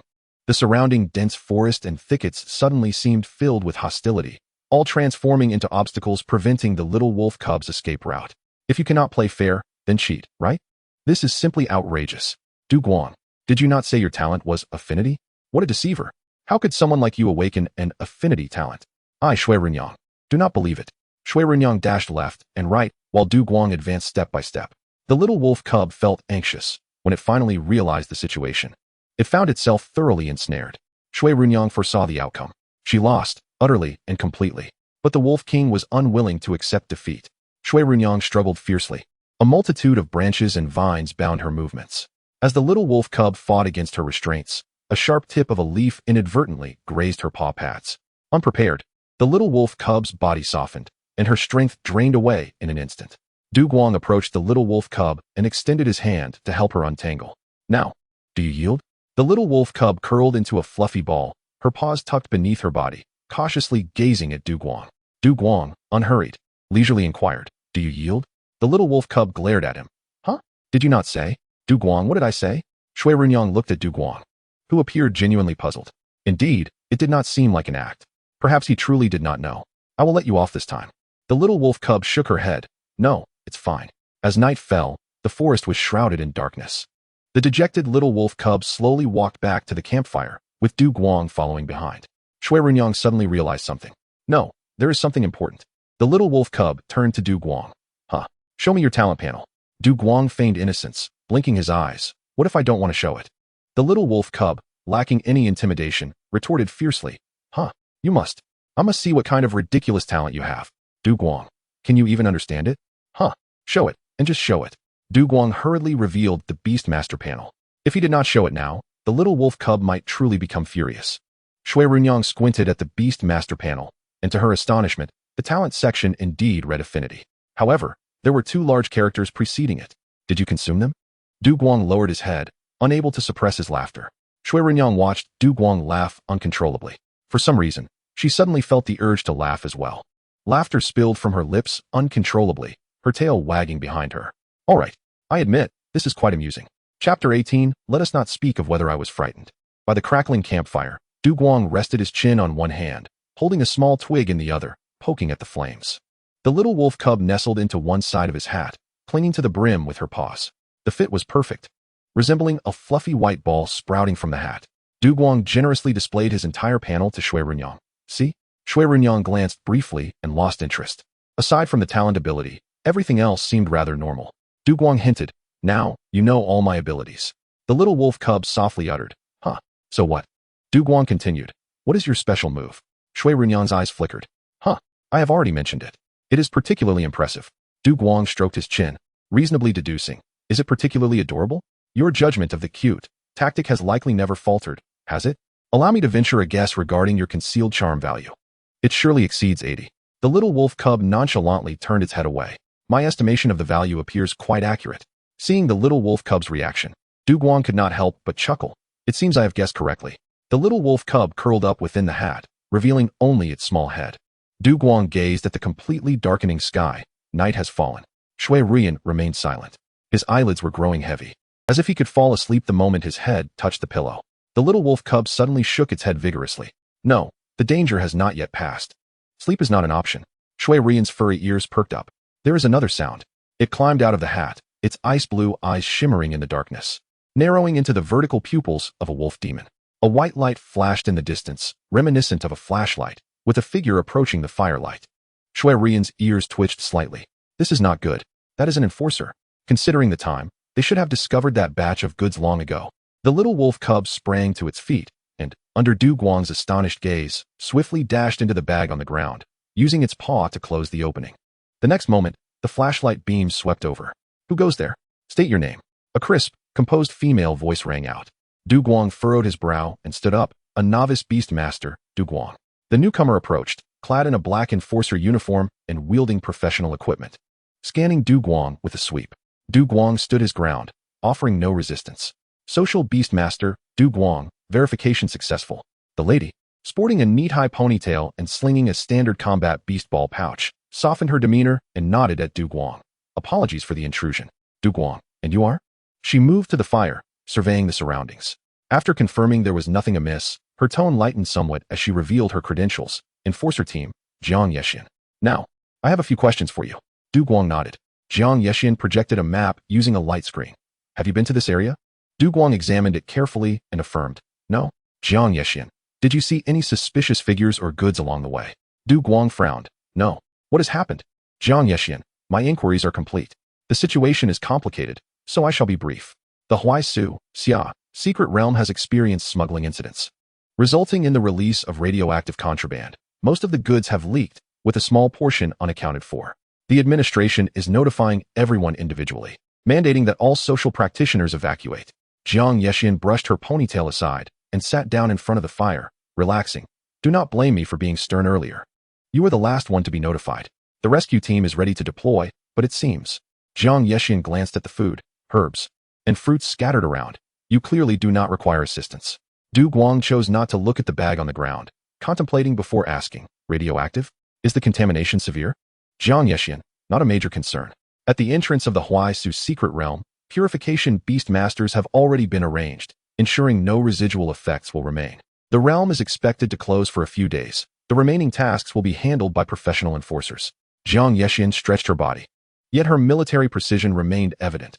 "Now that everyone has been informed, our team can stand down."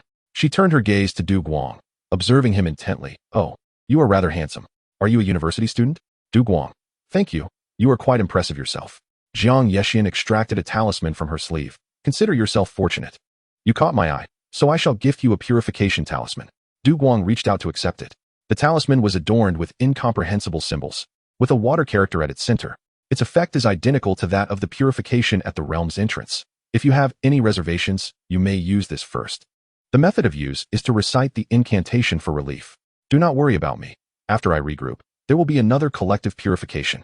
Du Guang pondered for a moment before storing the talisman. Thank you. I shall accept it. I had intended to leave the Xia secret realm anyway. I will pack up and depart shortly. Jiang Yexian's voice was cool. If only all beast masters were like you. Some team members encountered a few freshly awakened youngsters, merely 15 or 16 years old, with no adult supervision, clamoring to find rare-colored beasts. The rare-colored beasts have already been contracted by me. The joy of Du Go is that simple. Du Guang found himself smiling involuntarily and leaned in slightly, curious. So how was the situation resolved in the end? Jiang Yexian calmly reached to her waist, drawing a handgun, the matte black barrel glinting ominously as it pointed towards Du Guang. Taking care of them resolved the issue. Du Guang, the bag beside him trembled subtly. Goodness, how ruthless. Du Guang wiped the cold sweat from his forehead and straightened up. Friend, such jokes should not be made lightly. Jiang Yexian's finger twitched, and the gun performed a flourish in her hand before she aimed it at her own forehead and fired. A loud bang echoed. "Do not be afraid. It is without ammunition." She tapped her head. "Just a jolt that left my head buzzing." Du Guang's mouth twitched. How could one be so casual with a real gun? Being harsh towards others, yet even harsher towards oneself. To fire without hesitation, this person is truly resolute. Jiang Yexian raised an eyebrow. "Were you frightened?" "Whether I was scared is another matter." Du Guang discreetly glanced at the bag lying on the ground, sensing the mood of the contracted beast within. That little wolf cub must certainly be terrified. Chapter 19. My friendship slot is quite expensive. Jiang Yexian flexed her wrist. Ultimately, the enforcers took them away. The administration's notification was semi-mandatory. They could have forcibly detained them if necessary. After all, we have each personally notified them. We have done our duty, and if one perishes, they cannot blame the administration. They can only blame their own greed. Jiang Yexian holstered the handgun. However, those youngsters had only just awakened. They merely yearned for beasts, so the team members explained the situation and persuaded them to return. Du Guang regarded Jiang Yexian thoughtfully and inquired, "You are not an ordinary member of the enforcers, are you? At the very least, you must be a team leader." Jiang Yexian, intrigued, asked, "Oh? What leads you to that conclusion?" Du Guang, "Your conduct and speech suggest otherwise. Ordinary enforcers do not act as you do." Boldly, Du Guang glanced at the fire, his lips curling slightly. "Moreover, if you were merely a team member, you would not address them so casually. Lastly, when the final social practitioner was found, you yourself mentioned gathering the team, did you not? If you were an ordinary team member, the proper course of action would be to relay the message and then return to regroup. Instead, you are here, conversing with me." Jiang Yexian clapped her hands. "All correct. It is a pity I have only one ink talisman on me, with nothing else to reward you with." Du Guang contemplated. "If you were to give me the handgun, I would not refuse." Jiang Yexian shot Du Guang a glance. "You certainly dare to speak.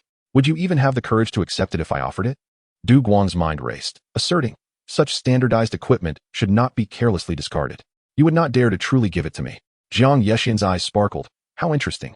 It has been a long time since I encountered someone so engaging." She elegantly raised her arm, bringing it close to her mouth, decisively announcing, "Team Chao Xian. Huaisu's Secret Realm Northern Square, assembly in 1 hour." Jiang Yexian stood up, turning to Du Guang, her bright smile revealing her pearly teeth. "Shall I add you as a Beastmaster friend?" Du Guang pondered once more. "My friendship slot is quite expensive." "Just kidding. I was merely joking. Please lower your beast ball first." The two exchanged contact information. Jiang Yexian, acting with resolute decisiveness, prepared to leave as soon as she saw a new friend appear on her wristband. Du Guang opened his mouth. "Team Jiang." Jiang Yexian turned around, her expression one of knowing anticipation. "Speak," she urged. Du Guang pondered, carefully arranging his words. "Within the ranks of the enforcers, there should be no instances of abusing pet beasts, correct? Otherwise, why would the little wolf cub panic so upon seeing the enforcer's uniform?" Jiang Yexian released her pet beast ball, and the electromagnetic monster leapt forth. The handgun at her waist quivered, enveloped in an eerie glow, producing a faint electromagnetic noise. Its lethality instantly heightened. Du Guang scanned the creature with his Beastmaster's wristband. Name, electromagnetic monster. Attributes, electric, magnetic, mechanical. Growth level, extraordinary high. Racial level, low commander. Suspected moves, electric terrain. Special move, mechanical enhancement. The evolved form of the small magnetic pin, the electromagnetic monster hovered in midair, obediently allowing Jiang Yexian to stroke the screw atop its head. Jiang Yexian spoke earnestly. "Pet beasts are our comrades. Any form of mistreatment within the ranks is absolutely intolerable. Should such behavior be discovered, the consequences will be dire, and severe punishment will be meted out." Du Guang nodded in agreement. "That's reassuring." Jiang Yexian continued solemnly. "If you witness any such occurrences, regardless of whether it involves my subordinates or not, feel free to send me a message directly." She recalled the electromagnetic monster. Maintaining the stability of Jianghe City's public order and the harmony between humans and their pets is a responsibility that falls upon each and every individual. Should you encounter such situations in Jianghe City, you may report them directly on the Beastmaster's official website or inform me, and I will handle it. Du Guang chuckled. "Of course, I am a good citizen. Just last night, I rescued a fallen tree." Jiang Yexian stowed the now-shrunken beast ball back into her tactical bag and proceeded northward.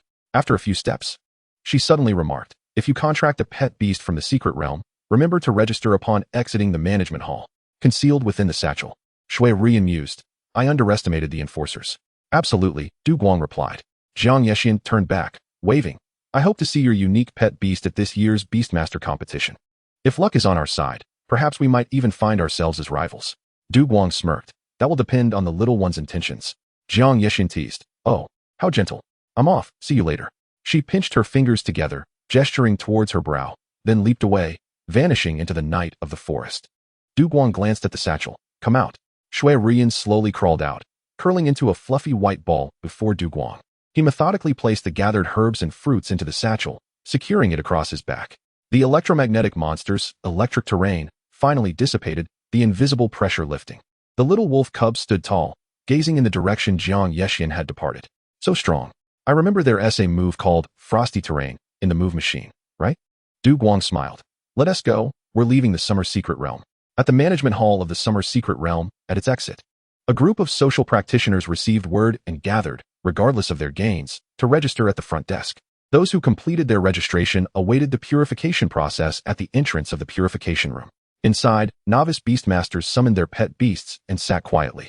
Separated by a one-way glass panel, the beastmasters were unable to see the happenings within. Inside the hall, beyond the staff-only passage, in a small room illuminated by bright lights, the voice of a girl occasionally echoed. Incantation of purification. Incantation of purification. The sounds of the word spirit, moves resonated. A water character appeared before both the beastmaster and their summoned pet beast, the characters soaring into their bodies, enveloping them in a faint glow of water before vanishing. Chi-Chi waved her hand casually. Purification complete. Next. Beside Chi-Chi, a small scholar had a little table before him, perfectly sized. The scholar wielded a brush that seemed somewhat oversized for his small frame, diligently inscribing a water character onto the blank paper. The first purification was for the individuals in the purification room, while the second was for the small scholar to write talismans for the Beastmaster troops. Another group of Beastmasters entered. Incantation of coughing. Wait a moment, my throat is hoarse. Let me have a drink. The novice Beastmaster looked up in astonishment. Hoarse? How many people have you purified? Is your pet's stamina an endless pit? Chi-Chi took a sip of water, cleared her throat. Incantation of purification. All right, next. After waiting for a short while, without anyone entering, Chi-Chi turned to glance at the monitor. A few individuals were still registering at the front desk. It seemed it would take some time to finish, so she could afford a moment's rest. Chi-Chi stood up, lively and energetic, showing no signs of having worked continuously for hours. She looked at her pet beast, encouraging. Little scholar, you can do it. Write quickly. Chi-Chi clenched her fists. Whether we can earn your move machine and evolution materials rests on today. The little scholar responded. I'll do my best. In the hall of the Summer Secret Realm, Du Guang was carrying the little wolf cub. Still trying to run? He teased. Xue Ruyan replied. This time, I truly had no intention of escaping. The little wolf cub whimpered. Please let me down. I'm not playing anymore. I admit you won. I just need to go to the restroom. Du Guang set the little wolf cub down, who quickly found a tree to take care of business before returning to Du Guang's side. You really don't want me to carry you? He asked. With his long legs striding ahead and the little short legs trailing behind, it looked exhausting. The little wolf cub hesitated. Du Guang squatted down, extending his hand towards Xue Ruyan. Or would you prefer to enter my acupoint habitat? I'll let you out once we reach the exit. The acupoint habitat, presumably akin to a beastmaster's space in ancient practices, was believed to be a space created within one's body. Modern cultivation opens an alternate space within the mind, while ancient practices involve transforming one's physical acupoints into spaces. Xue Ruyan shook his head, slowly climbing onto Du Guang's shoulder. He refused any form of confinement. The beast ball was his last bastion of stubbornness. Du Guang activated the illumination feature of his Beastmaster wristband, using its faint light to navigate. This way, the little wolf cub pointed, his voice heavy with fatigue. It had been nearly 30 hours without sleep. Once they exited the secret realm, perhaps he could finally rest. Du Guang paused, removing his hat. Here, you can sleep for a bit. I'll wake you when we arrive. What do you mean? Do you see me as a pet? The little wolf cub retorted, feeling drowsy. Since you have this intention. The little wolf cub burrowed into the hat, curling into a ball, resembling a fluffy pom-pom.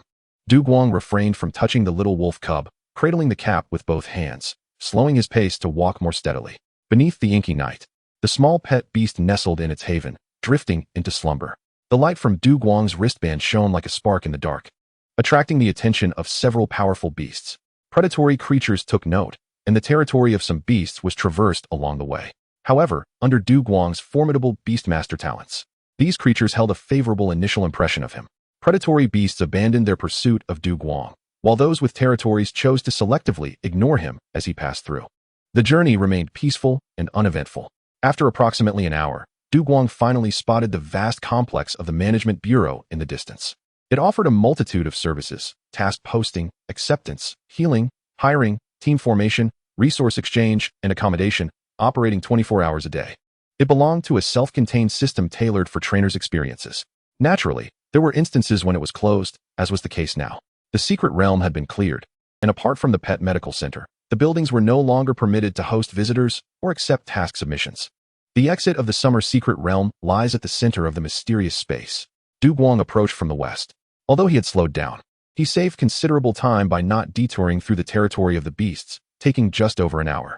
The enforcement team, led by Jiang Yexian, was stationed to the north of the secret realm, even farther than the exit. During their communication, they requested everyone to gather within an hour, which subtly indicated the strength of the enforcers. As Xue Ruyan pondered quietly, Du Guang glanced at his hat, intending to wake the little wolf cub, and was surprised to find it already awake. It hadn't truly been asleep, merely having closed its eyes for a brief moment. The pure white tail of the cub peeked out from the hat, swaying lazily.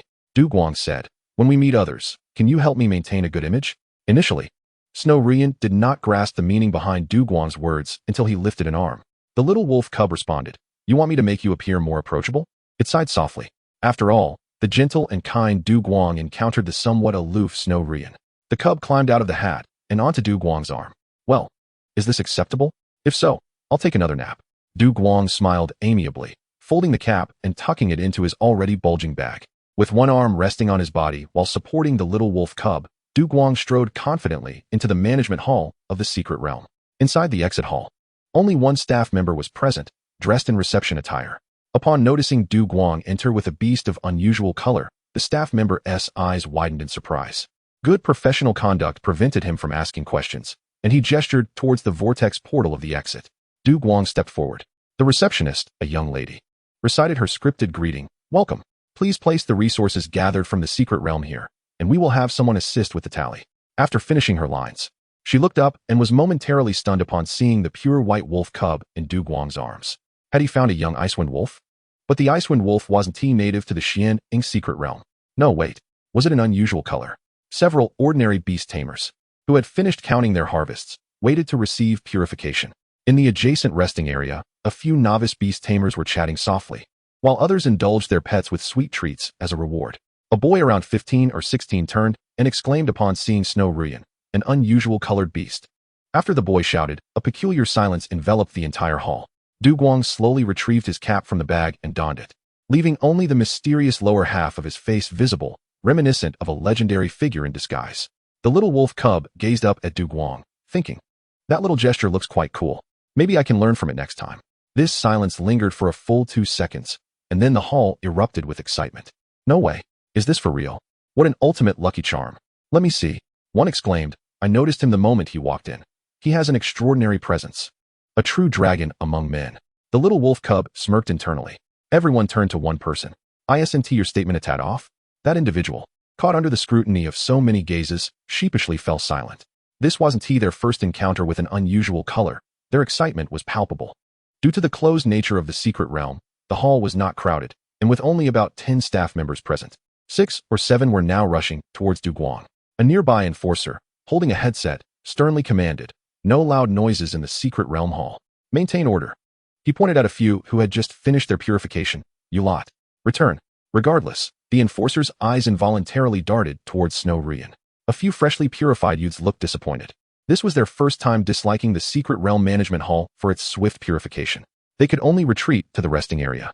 Watching Du Guang's straightened back in the distance, 2 or 3 individuals approached Du Guang, astonished by the fluffy white creature in his arms. My heavens, it's simply too adorable. Chapter 21. This is the way to repay malice with kindness. The little wolf cub squinted its blue vertical pupils, burying its head, feeling uncomfortable under the many intense stares. One novice trainer gazed at Xue Ruyan with sparkling eyes and politely asked Du Guang, "Hello, may I take a photo of it? It's just so cute." Du Guang turned to the little wolf cub, who shook its head. Du Guang gently replied, "I'm sorry, but that's not permitted." The boy looked crestfallen but stood to the side, enviously watching the fluffy ball in Du Guang's arms. A middle-aged practitioner leaned in, attempting to drape an arm over Du Guang, only to be deftly evaded. The practitioner, unfazed, boomed, "Hey brother, your unusual colored beast is stunning. Can I just touch it?" Xue Ruyan lifted its small head, casting a cold glance at him. "Who are you to touch me?" Du Guang's voice was warm yet firm. I'm sorry, but my beast is very shy and does not allow strangers to touch it. The little wolf cub turned to Du Guang, contemplating how to activate its lethal abilities. When the little wolf cub looks at you, it has already planned your burial site. The middle-aged man, with a shiny forehead, insisted, that's irrelevant. Just bring it over. And let me touch it. It one bite. He continued, I've never touched such a rare creature in my life. The enforcer nearby frowned. The man's loud voice showed no awareness that this was a public setting. Du Guang, wearing his cap, replied casually, it will become upset if you touch it. The middle-aged man retorted, if it gets upset, just soothe it. Quick, let me touch it. Du Guang replied, did you not understand? Allow me to rephrase. He slightly raised his head, the brim of his hat casting a shadow over his obsidian-like eyes that glimmered with danger, locking onto the man. If you touch it, I will be angry. Under the pressure of Du Guang's imposing presence, the man instinctively took a step back. Regaining his composure, he grumbled, I'm only asking to touch it. Du Guang replied nonchalantly, if it wishes to be touched, I would naturally permit it. Clearly, your character does not merit such a privilege. Xue Ruyan yawned, indeed. With one hand supporting the little wolf cub and the other poised protectively, Du Guang challenged. Want to try touching it? Go ahead, feel free to see if you can. Harassing a beast with an owner in a public place warrants a 7-day ban and a deduction of 50 beast taming points. Think carefully. The nearby enforcer's gaze had already shifted. The two youths beside Du Guang were utterly dumbfounded, thinking, wow, he's quite aggressive. The middle-aged man stammered, You. Du Guang inquired, what's wrong? Lost your words? Struggling to form complete sentences? Or perhaps you can't think of anything to say besides insults. The middle-aged man, wary of the enforcer beside him, retorted, what's the big deal? It's just an unusual colored beast. Just an ordinary college student. When I was exploring the secret realm, you were still playing in the mud at home. Du Guang responded, are you going to rely on age to intimidate me? Yes, an ordinary college student. So, may I ask, after all these years, why are you still wandering in the novice secret realm? While your age has already reached the belly of a dog. An absolute verbal crushing. The middle-aged man was left speechless. Chi, watching the scene unfold through the surveillance camera, cleared her throat and announced over the microphone, ahem, purification is ready. Next, please. The man glared at Du Guang with resentment. As he headed toward the purification room, he turned back and spat. Humph. It's just good luck. I'm truly not impressed. There are plenty of unusual colored beasts out there in other secret realms. When my luck arrives, I can catch one too. Du Guang observed as the man entered the purification room, gently shaking his head in disapproval. It was quite absurd. When one gets angry, they ought to be soothed. Yet this man wished to exert his influence without taking responsibility for his actions. The moment he uttered the words catch one, it was clear he could never earn the friendship of the little wolf cub. The middle-aged man entered the purification room, sitting down with an air of indignation. Chi spoke into the microphone, requesting the summoning of his beast. The man clicked his tongue and carelessly tossed the beast ball to the ground. The injured pet emerged. And instead of seeking immediate care at the nearby pet medical center, he displayed impatience. Hurry up, I have urgent matters. He exclaimed, eager to teach Du Guang a lesson. Behind the one-way glass, Chi watched quietly. So eager? Very well, she said. Little scholar, cease your writing for now and come here. The little scholar obediently floated over, cradling a large brush in his arms. Standing at a height of 30 centimeters, he was merely a manifestation of energy, with the large brush being his true form. She grasped the brush, ink swirling in the air as she chanted, Water Official, remove misfortune. The special move, incantation, materialized gentle water characters beside the pet, merging with its body to nurture its wounds. In front of Chi, a massive form of water, half a meter in size, exuded a soul-stirring pressure. In an instant, it pierced through the glass wall like a bullet, crashing into the chest of the middle-aged man. He collapsed to the ground, his face contorted in agony, crying out, Ah, why has no one told me that this purification would hurt so much? Writhing in pain on the floor of the purification room. The soundproofing was so effective that no noise could be heard from the outside. Chi placed her hands on her hips, remarking, But you did request for it to be done quickly. This time, it's a high-level purification. Consider yourself fortunate. She muttered softly, Ba, well done, well done. Tucking the large brush back into the little scholar's embrace, she added, See, this is what it means to repay resentment with kindness. The little scholar appeared to grasp the concept, albeit vaguely. The energy fluctuations within the purification room exceeded the alert threshold, and shortly, the intercom crackled to life. Sir, what has happened? Chi replied calmly. Nothing much, just a person who requested me to expedite the purification. The voice on the intercom expressed shock. Oh, my apologies, sir. This is our oversight for not explaining things clearly to him. He did not cause you any trouble, did he? Chi glanced at the figure writhing in pain within the purification room, saying, "No, I fulfilled his request, and now he is rolling on the floor in gratitude." The purification for the middle-aged man was indeed swift, although his pet took a bit longer. To be accommodating, Chi extended the purification time a little longer. Once the man was drenched in sweat, as if he had shed a layer of skin, he lay on the ground, while the pet's injuries had fully healed. Appearing vibrant and lively, the man, unwilling to clash with the official staff, recalled his pet into its ball and left the purification room in a dejected state, not daring to look back as he exited the summer's secret realm hall. Upon reaching a corner, he pulled out his phone. "Hello? Is this Supervisor Wong?" Yes. It's me. I have a significant piece of news to share. Right now, in the summer's secret realm, there is a newly contracted rare-colored pet. Right now? In the hall. Yes. I assure you, its quality is absolutely excellent. Yes. Just relay this information to the Jiang family, and you'll have your moment in front of them. Be sure to mention that the Beast Master had a terribly rude attitude. I just want a minor promotion. Thank you, leader. The middle-aged man hung up the phone with a dark expression. If I cannot have it, neither shall you.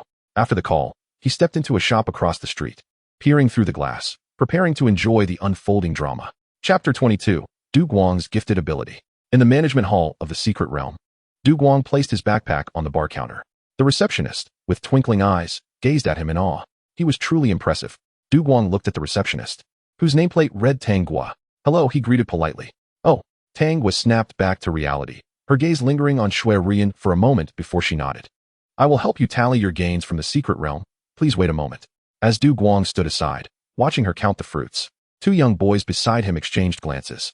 One boy, who had remained silent earlier, mustered the courage to approach. "Hello, may I take a picture with your pet?"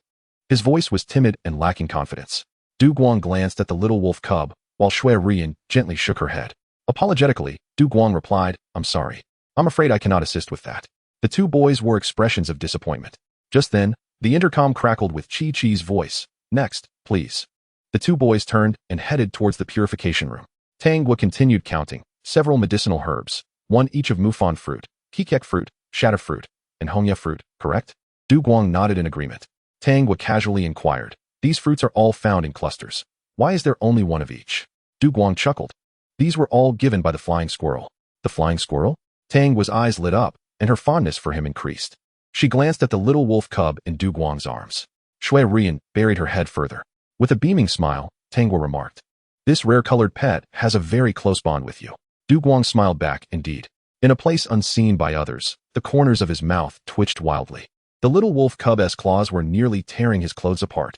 After finishing the count, Tang Gua continued, "Please place the contracted pet from the secret realm here, and I will scan it for you." Du Guang lowered his hand, and Xue Ruyan stepped up to the bar. Tang Gua's eyes sparkled. "It looks so beautiful. Its form is well-proportioned, ears perked up, and those striking blue vertical pupils, with its tail swishing behind it." Xue Ruyan appeared quite pleased. Finally, someone was offering an opinion that was not merely cute.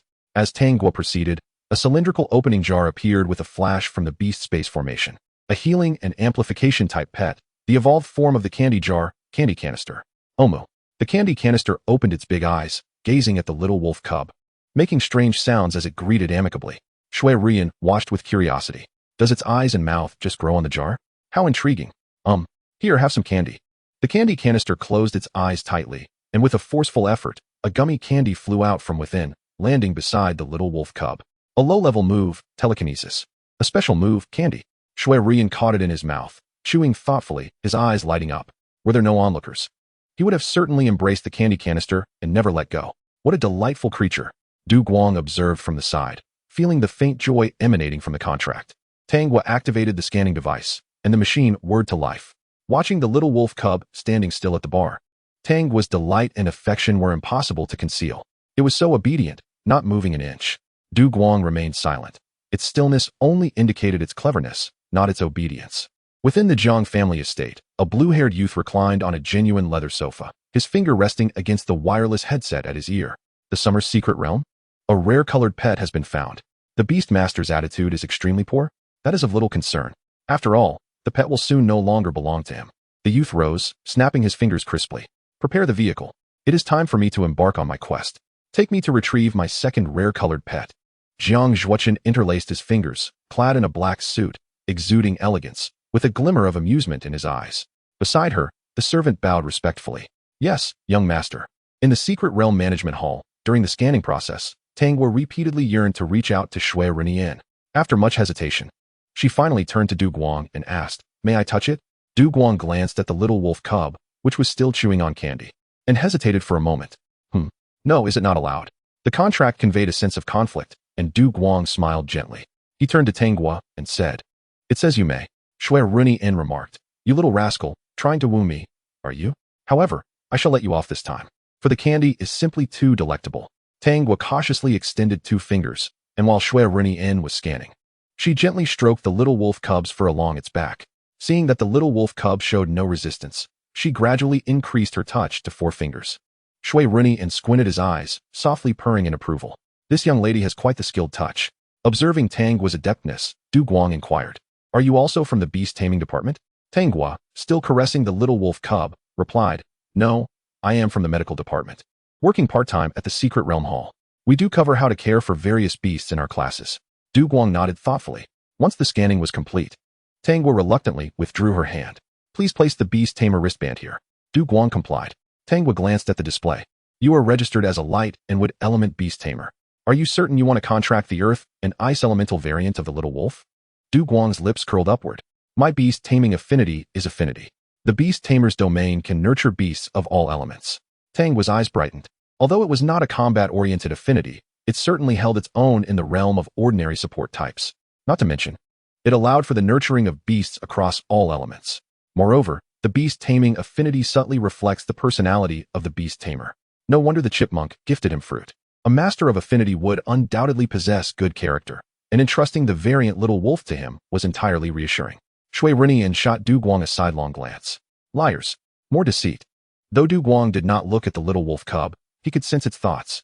Yet, he was not lying. His affinity truly was of the affinity type, albeit prefixed with the term universal. Tangwa tapped a few buttons on the machine. "All right, the little wolf is now registered. Lastly, my personal suggestion, it is best to send beasts from the secret realm to the Beast Medical Center for a checkup. If you wish to cultivate it into a battle pet, remember to have its potential level assessed at the Beast Tamer Association. If its potential can make the rankings, there are monthly rewards to be claimed." Du Guang replied, "Understood." He removed his hat, and Xue Ruyan slowly stepped inside, being gently cradled by Du Guang. Tangwa observed this delightful scene and smiled sweetly, adding, "Once the others finish their purification, it will be your turn. After leaving the purification room, the little wolf will completely belong to you." Xue Ruyan shifted slightly. "Belong? Once we exit the hall, it should be said that our collaboration has concluded." Tangwa elongated her tone. Then Du Guang interjected. Then Tangwa raised her arm, revealing her wrist. "Shall we add each other as beast tamer friends?" Du Guang pondered. "My friendship slots are quite valuable." Xue Ruyan scoffed. "Here we go again." Chapter 23. A grand gift. Tangwa extended her finger and retrieved a pink gummy from the candy jar, offering it to the little wolf cub. "How about this?" The candy jar responded with a muffled sound. Xue Ruyan intended to accept it, but felt something was amiss. After pondering for a moment, he realized, "Wait. I am human. Why should I accept something offered by another?"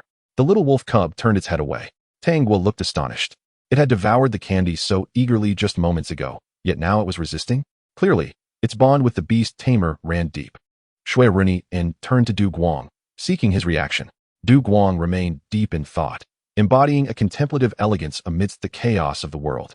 Tangwa smiled. "I am a medical department beast tamer and work at the Beast Medical Center. If you are on my friend list, you can receive treatment at a discount." Du Guang decisively asked, "What is your beast tamer rank?" Xue Ruyan remarked, "You really are something, Du Laogo." Du Guang and Tangwa exchanged contact information. The speaker crackled to life with Chi-Chi's voice. "Next, please." Du Guang glanced at the little wolf cub, a smirk playing on his lips. "It seems we arrived just in time." Xue Ruyan rolled his eyes. "Quite the coincidence indeed. Otherwise, how would I have run into you?" Du Guang strode confidently into the purification room. Inside, the lights were bright, the 6 walls of pristine white, with a chair in the center and a camera in the corner. A one-way glass panel allowed those outside to see inside, while those within remained oblivious to the outside world. Du Guang seated himself, placing his hat on the floor and releasing the little wolf cub. Chi-Chi clapped her hands in satisfaction, having waited so long for the last participant. She brought the microphone close to her mouth and cleared her throat. Ahem. Upon opening her eyes, she saw a white fluff ball emerging from the hat, shaking its fur. A shriek resonated throughout the secret realm management hall. "Ah, I'm dead." Du Guang and Xue Ruyan exchanged puzzled glances. The staff and remaining novice beast tamers were equally bewildered. Chi-Chi quickly adjusted the microphone's range to the purification room, clutching her chest. This is too handsome. I have never seen such a stunning beast. Xue Ruyan straightened, his eyes sparkling. Exactly. You have good taste. Du Guang turned to the little wolf cub. Tell me the truth. Did you brainwash her? Xue Ruyan proudly wagged his tail. This is my wolf charm. Chi-Chi regained her composure and addressed the audience through the microphone. Please wait in your seats. The purification will commence shortly. She then turned to the diligent little scribe beside her, waving him over. Little scribe, come here. The little scribe obediently put away his brush and floated towards Chi-Chi. It was no wonder they said the little scribe's evolution path included a malevolent spirit brush. Just look at its paper-like appearance and floating demeanor. It would certainly give one quite a fright if seen unexpectedly at night. However, prior to evolution, the little scribe exhibited a remarkably friendly disposition. Chi-Chi picked up the brush and said to the little scribe, watch closely, we are about to present them with a magnificent gift. The little scribe, unable to speak, altered its paper-like facial expression, nodding earnestly. An immense wave of energy radiated as Chi-Chi's hair lifted. The ink-laden brush transformed, its white tip morphing into a deep black. Chi-Chi glanced at Du Guang and Xue Ruyan through the glass panel, raised the brush, and inscribed an enormous character in the air, larger than the previous half-meter water character. The energy unique to the ink element summoned the power of heaven and earth, elements coalescing into this single Chinese character. Chi-Chi smiled gently at Xue Ruyan and pointed, incantation of forgiveness. The colossal character, infused with a profound earth element aura, subtly sank into the ground, vanishing from sight. Inside the purification room, Du Guang awaited quietly as the ground trembled slightly, an overwhelming surge of earth energy enveloping both him and Xue Ruyan. Both man and beast sensed something was amiss. Du Guang recalled the talisman he had previously received, which contained a water character, also exuding a water element aura. Jiang Yexian had mentioned that the purification in the purification room was akin to that of talisman purification. Meanwhile, Xue Ruyan sensed the disturbance purely because the earth elements were rushing uncontrollably into the little wolf cub's body. My understanding and comprehension of the earth elements are rapidly expanding. With a little more time, I shall be able to employ intermediate techniques such as Dili Zhua. Du Guang rose to his feet. The purification chamber was enveloped in a cloud of dust, obscuring the figures of both man and beast. Du Guang's voice echoed, voicing a dissent. Is this purification process standard for everyone? Chi-Chi responded into the microphone. It is not. As you are the last, I deemed it fitting to grant you a superior purification in celebration of the end of my shift. Is that not reasonable? Du Guang was taken aback. Is that truly the case? At that moment, both his wrist and the claws of Xue Ruyan trembled. Your little earth wolf has leveled up. Glancing at the notification that popped up on his bracelet, and then at the little wolf pup, who was diligently absorbing the energy of the earth elements. Du Guang smiled. What a lively and intriguing purifying master this is. Addressing the glass wall, Du Guang spoke gracefully. I thank you for your assistance. Chi-Chi cupped her hands into a horn shape and declared, no need to thank me. If thanks are to be given, let it be to your little earth wolf. Du Guang fell silent. Xue Ruyan continued to immerse herself in the understanding of the earth elements. Chi-Chi exhaled deeply, returning the brush to the little scholar. Within the workspace, the trumpet sounded once more. This time, a crisp and composed female voice resonated, strikingly familiar. Chi-Chi, what is happening? This energy fluctuation has exceeded the threshold by such a margin? Chi-Chi replied, it is nothing. I merely employed a super purification. Super purification? The voice on the other end of the trumpet was astonished. What prompted the sudden use of this technique? Chi-Chi placed her hands on her hips, feigning seriousness. Oh, there are many reasons. This is the last beast master to emerge. The little scholar has finally completed all his talismans. Most importantly, the uniquely colored little earth wolf is utterly adorable. Chi-Chi is in high spirits today. With a grand gesture, Chi-Chi waved her hand. On the other side of the trumpet, Jiang Yexian gasped, covering her mouth. A uniquely colored little earth wolf? You encountered that beast master as well. The moment the words left her lips, Jiang Yexian realized her slip of tongue. Of course, Chi-Chi would meet her while purifying everyone at the entrance. Chi-Chi tilted her head. Why is it permissible for you to encounter them, yet not for me? Jiang Yexian inquired curiously. What does the little earth wolf look like? Snap a picture for me. Chi-Chi responded. I'll trade you the Beast Master's contact information for it. Jiang Yexian replied succinctly. Deal. In the workspace, Chi-Chi picked up the microphone. Hello, is this Du Guang? Remember, my name is Chi-Chi. Please check the friend request on your bracelet shortly. Du Guang pondered, my friend request status. Chi-Chi interrupted her spellcasting. Not too expensive, right? I completely understand. There will be plenty of purification talismans in the future. Du Guang decisively stated, agreed. Chapter 24. Is this what a superior purification entails? Within the workspace, Chi extended her hand, and an ink-colored summoning array materialized. It enveloped the little scholar, and 2 seconds later, the array dissipated, returning the little scholar to Chi's beast space. The girl stood up, casually swept her hair back, and flicked her sleeves. In the corner of the workspace, the little scholar's small table instantly vanished, absorbed into some spatial equipment. Glancing casually at the one-way glass wall, the purification room was rife with dust. Yet Chi's gaze remained intensely focused, as though her sight pierced through the obscurity, directly fixating on the little wolf pup within. The special technique of Yinling, the name of the rune, carries significant meaning. As for the nature of the sins that are absolved, only Chi herself knows. Inside the spatial equipment, a small black communicator emitted a sound. Observing the scene in the purification room, Chi muted the microphone and trumpet, confirming there were no surveillance devices, and clicked to connect. A muffled voice emerged. Codename, Madman. Chi glanced at the time on the Beast Master's bracelet and replied calmly, the code. Xiao Feihong. Chi, what is it? From the communicator's other end came a deep male voice, indistinguishable in identity. The takeout mission has failed, and its whereabouts are currently unknown. All operations concerning Jianghe City have been cancelled. Inform breakfast and night snack to be cautious in the near future. Chi acknowledged, received. After ending the call, the black communicator in her hand vanished instantly, absorbed into her spatial equipment. In this intricate web of espionage, it is not unlike the firework team, which also possesses legitimate enterprises. Not all individuals within the firework team are necessarily malevolent, are they? As for the identities of breakfast and night snack, Chi had already formed her own speculations. Speaking of which, the confidentiality level of Chi's personal information surpasses that of the entire Xia secret realm. No one knows her precise talents, nor why she has suddenly arrived here, or why she chooses to be an ordinary purification master. However, for her objectives have all been fulfilled. In Chi's eyes, the hands of time move, pointing towards the so-called guidance of fate. She muttered to herself, I have paved the way for you. Afterward, as if unsatisfied, Chi repeated, I have paved the way for you. The clock in her eyes dissolved into ink-like wisps. Unable to contain herself any longer, Chi chuckled. To come up with such a clutch line, I truly am remarkable. The purification concluded, and the purification room returned to clarity. The ground was spotless, as if all previous occurrences were mere illusions, except for the thick layer of dust that had settled on Du Guang and the little wolf pup. Now, the little earth wolf truly bore the semblance of a small earth wolf. Du Guang lifted his gaze towards the glass wall, raising an eyebrow sharply. It seemed as though he had said nothing, yet had conveyed everything.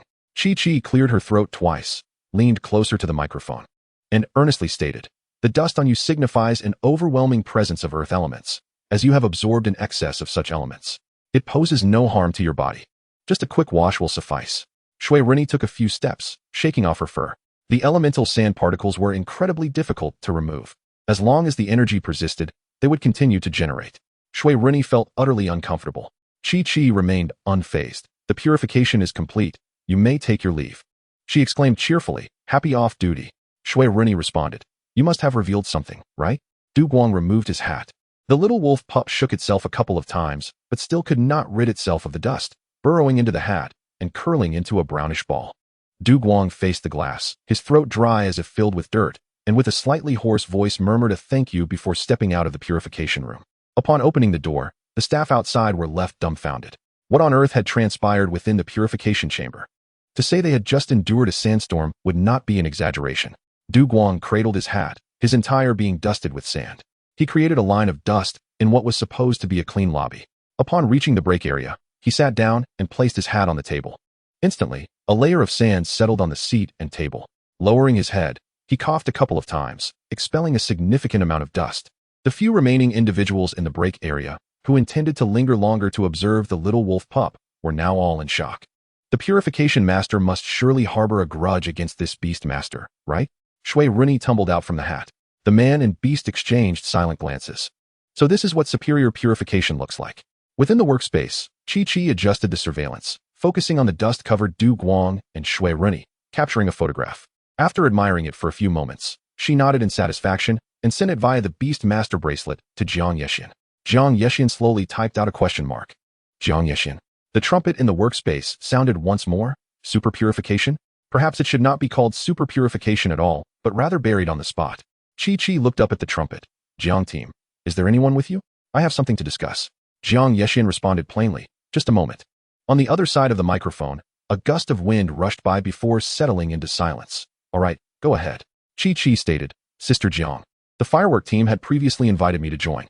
There was a brief silence on the other end of the trumpet. Jiang Yexian replied. No worries. I have been invited as well. Being invited by the firework team is quite normal, is it not? All the exceptionally talented Beastmasters have likely been invited by the Yanhua team. The fact that you received an invitation indicates that your prowess has been acknowledged. Xiao Feihong.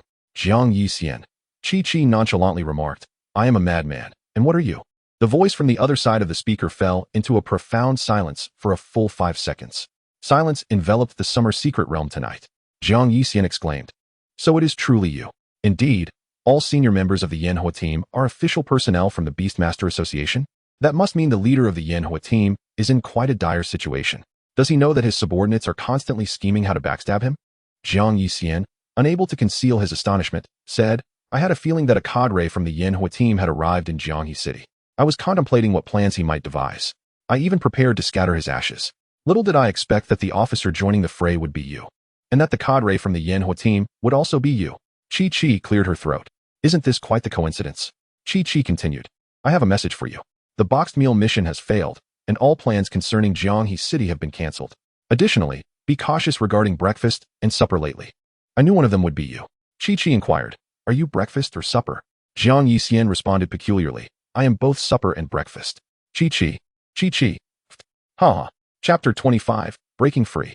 With a resounding crash, the chair tilted back, and the girl fell directly to the ground. Jiang Yixian asked, Are you all right? Chi responded, I'm fine. I'm going to die laughing, haha. What could possibly be wrong with me? I'm perfectly well. It's all thanks to you. Jiang Yixian. Chi got up and exclaimed, So, it means that among the senior members and cadres of the Yanhua team in Jianghe City, only the two of us remain. Jiang Yixian replied, It seems so. Chi shouted in excitement, Unbeatable. Do you believe that just the two of us can turn the Yanhua team in Jianghe City into an organization that treads the shadows while remaining harmonious and orderly? As pure as can be. This way, both the light and dark sides of Jianghe City will be under our control. Jiang Yixian calmly stated, In fact, this plan has already been underway. With the formidable production capacity and mobilization ability of the Yanhua team, contributing to society would indeed be a significant achievement. Chi replied, Understood. Just boldly pursue whatever you wish to do. Treat me as if I do not exist as a cadre of the Yanhua team. All the credit is yours, my presence here is of no use. Jiang Yixian steadied himself, genuinely astonished at how things could develop in this manner. Having a cadre like Chi is indeed a blessing for all of Jianghe City. Jiang Yixian continued, Since that is the case, the boxed meal plan should have been reported to you, correct? The smuggled researchers have all been captured. Yet the whereabouts of the new type of Beastmaster wristbands remain unknown, and the quantity of genetic agents does not match. Chi pondered for a moment and said, This is not a major issue. I have already found the Beastmaster wristbands. As long as they do not appear on the black market, it will not affect us. As for the genetic agents, just ensure that the undamaged ones are sealed. The investigation team can continue their search, though they likely won't yield any results. As long as the summer secret realm is closed for a few days, and it is confirmed that no pets have been contaminated by the agents, the realm can be reopened. Jiang Yixian whistled, Impressive. No wonder you are the officer dispatched by the Management Bureau. Chi smiled and said, Please do not say that. I am merely a junior Beastmaster who enjoys joining the fun. In the resting area, others looked at Du Guang and the little wolf cub's miserable state, distancing themselves to avoid getting sand on them. The two boys who had previously wanted to take a photo with Xue Ruyan exchanged glances. One of them hesitantly approached, inadvertently inhaling some dust, turned his head to cough a couple of times, and handed Du Guang an unopened bottle of mineral water. Du Guang accepted it, took a few sips, and the dryness in his throat dissipated. Thank you. The sand formed by elemental energy dissipates once the energy is gone, so there is no need to worry about sand getting into one's mouth. Xue Ruyan closed her eyes and walked backward across the white table. The little wolf cub shook his head from side to side, seemingly attempting to shake out the sand that had entered his ears. However, after much effort, the results were not ideal.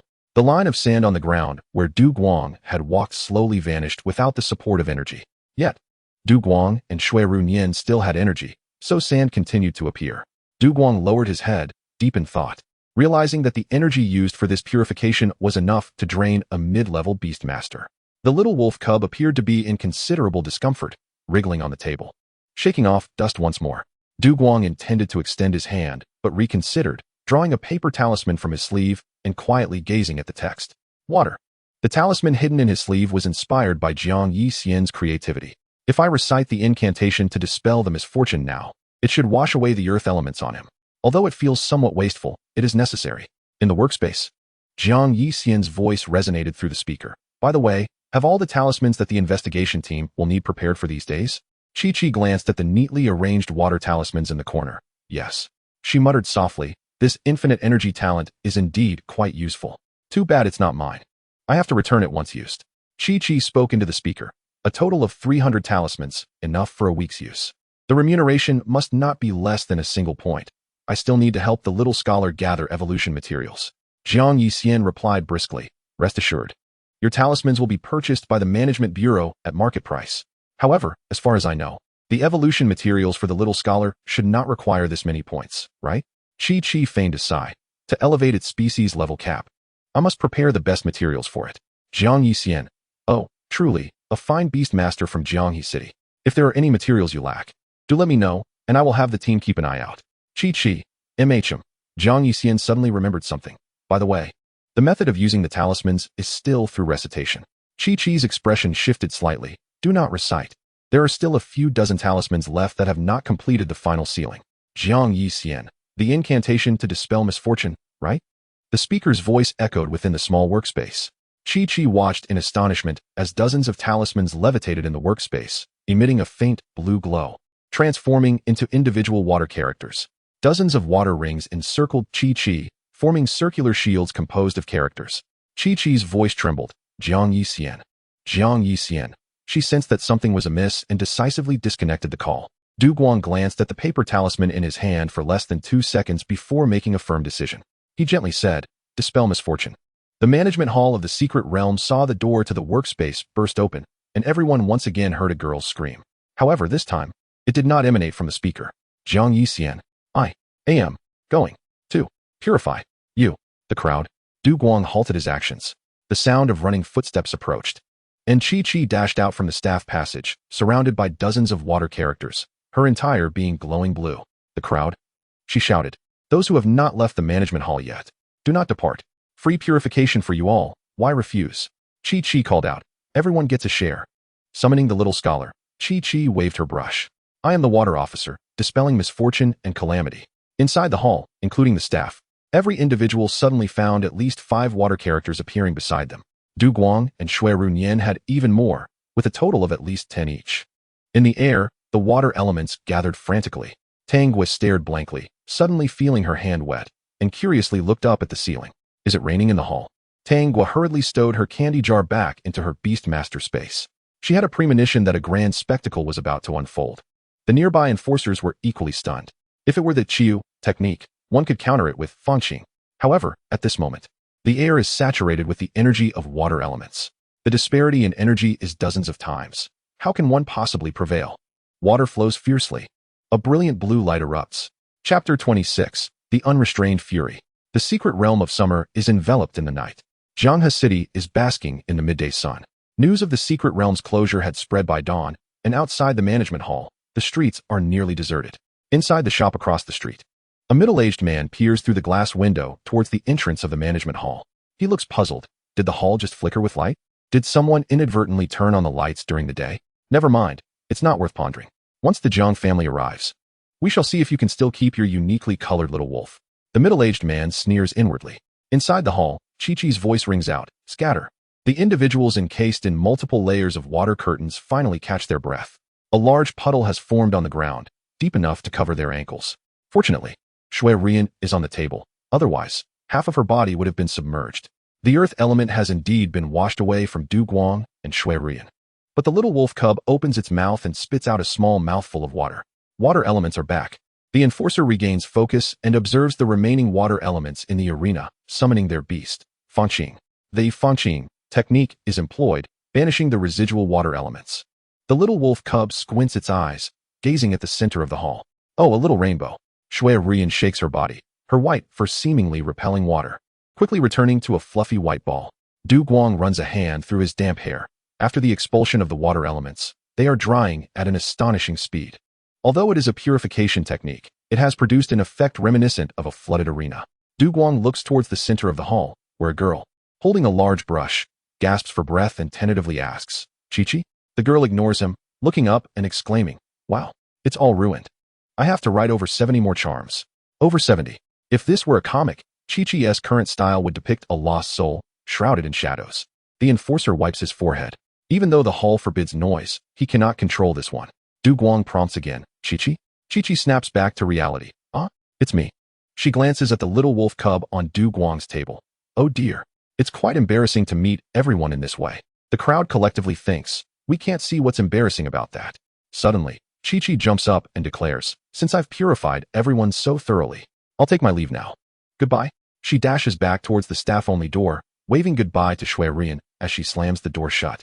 Inside, the girl's desperate cries echo. Over 70 charms. The crowd murmurs. This employee is quite the wild one. Unrestrained indeed. In the workspace, Chi-Chi rests her head on the table. Oh dear. I'm sorry, but I will need to borrow the infinite energy talent for another afternoon. The hall of the Huai-Su's secret realm is immaculate, as if washed by water. Du Guang remains seated, quietly contemplating his good fortune that his Beastmaster bracelet is waterproof. He gestures to the little wolf cub, indicating, shall we go? Xue Ruyan glances at Du Guang. The collaboration is about to end, and you still want me to accompany you? Very well, since it is the last segment. The little wolf cub hops onto Du Guang's arm, peeking out toward the reception area. Tangua smiles sweetly and waves at the little wolf cub. Du Guang nods back with a smile as they exit the hall. Just a few steps outside, two men in black suddenly appear and block their path. Sorry, but you cannot leave just yet. Xue Ruyan, who had been yawning, suddenly opens her ice-blue vertical pupils, cautiously studying the two bodyguards before her. What is this? Du Guang halts, his mind racing.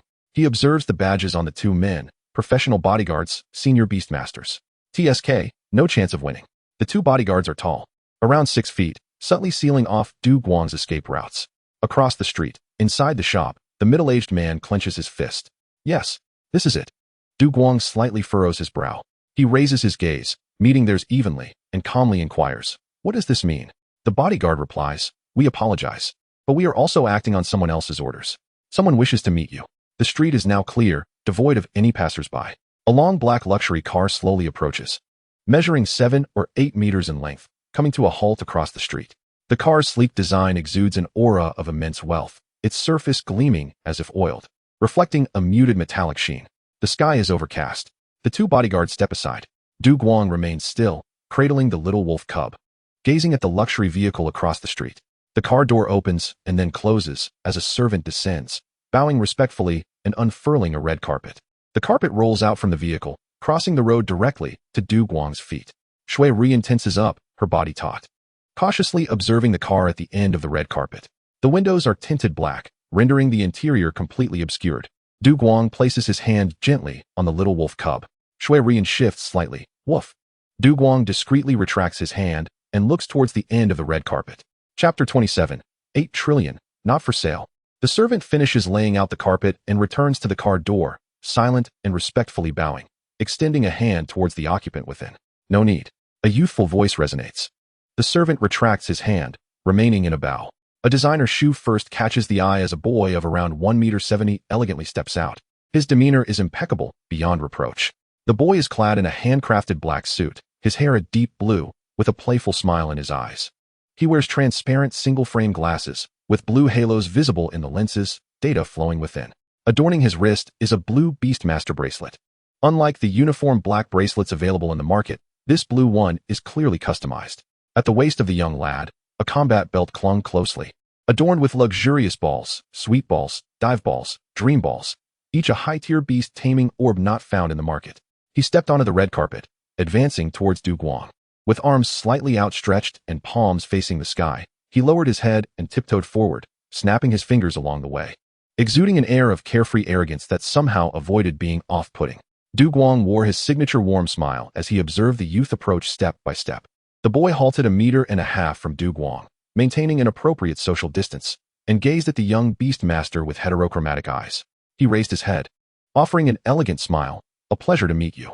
The exchange of glances between the ordinary yet refined university student and the aristocratic scion was charged with mutual intensity. Du Guang inquired, who are you? The youth replied with a light chuckle, Jiang family, Jiang Zhuochen. Du Guang raised an eyebrow. The Jiang from Jiangha City? Jiang Zhuochen leisurely adjusted the cuffs of his suit and replied, "The willing shall come to the hook, Jiang. I have taken a liking to your little soil wolf. Name your price." The little wolf glared furiously at Jiang Zhuochen. To speak of trading beasts was to waste its striking blue fur. The little wolf turned to Du Guang. Seeking his response, Du Guang remained silent. Jiang Zhuochen interlocked his fingers. A glint of amusement in his eyes as he calmly stated a fact. Those servants and bodyguards are all high-tier beast masters. Think it over carefully. Xue Ruyan's icy gaze flickered. All high-tier, there was no escaping, absolutely none. In the game, there are no guaranteed fatal scenarios, yet reality often defies reason. Jiang Zhuochen continued. If you choose silence, I could offer you a suggestion. He raised a finger, forming the number 8. What do you think of this figure? Du Guang queried. 8 million? Jiang Zhuochen chuckled lightly. No, 80 million. He elaborated. This price is sufficient to purchase 10 Earth Spirit level beasts. Give it some thought. Du Guang reiterated. You mean 80 million? Xue Ruyan stared incredulously at Du Guang. Are you really considering it? The little wolf trembled violently. A mix of anger and fear coursing through it. If sold, it would indeed face an irreversible fate. The little wolf's claws fidgeted restlessly, its whole body quaking.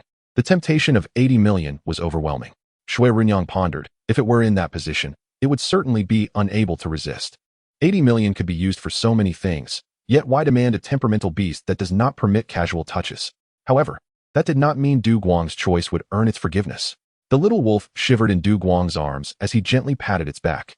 Ouch! Do not touch me. Keep your filthy hands off. Du Guang paused, withdrawing his hand gently. The little wolf's voice trembled. Our collaboration has ended, and I thank you for bringing me out of the summer's secret realm.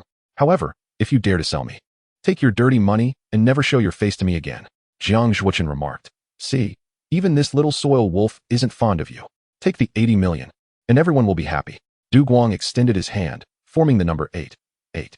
The little wolf squeezed its eyes shut, inhaled deeply, and gathered elemental energy in its claws, striking directly at Du Guang's ribs. I'll show you 80 million. Earth-shattering claw. Du Guang suddenly coughed violently, bending over and suppressing his coughs, yet his expression remained unchanged. He fixed his gaze on Jiang Zhuochen. 8 billion. The little wolf's claws froze at the rib cage. Momentarily forgotten, Jiang Zhuochen asked incredulously, "What did you say?" Du Guang reiterated, "I am not selling. 8 billion. I shall not sell." Xue Ruyan stood in stunned silence. What? Did he just say that? The little wolf ceased trembling, raising its gaze to Du Guang, who, however, did not return the look. Xue Ruyan hesitated, gingerly touching the spot where it had just unleashed the earth-shattering claw. Du Guang inhaled sharply. The little wolf dared not move. Du Guang placed his hand upon the little wolf's back. Jiang Zhuochen raised his eyes to Du Guang. This is merely an exotic beast. Perhaps its hidden stats aren't as high as you might think. You could easily acquire a better earth spirit species, which would possess far superior potential than a little soil wolf. The little wolf gazed up at Du Guang. Wu. Do not believe him. My hidden stats are formidable. I am incredibly powerful. Du Guang gently stroked the little wolf's back, calming its emotions. The tension indeed eased, and the little wolf narrowed its eyes slightly, feeling a wave of guilt. It had targeted the wrong person. It had made a mistake. I'm sorry. Xue Ruyan feigned enjoyment of the caress while internally racked with remorse, burying its head into its snowy white form.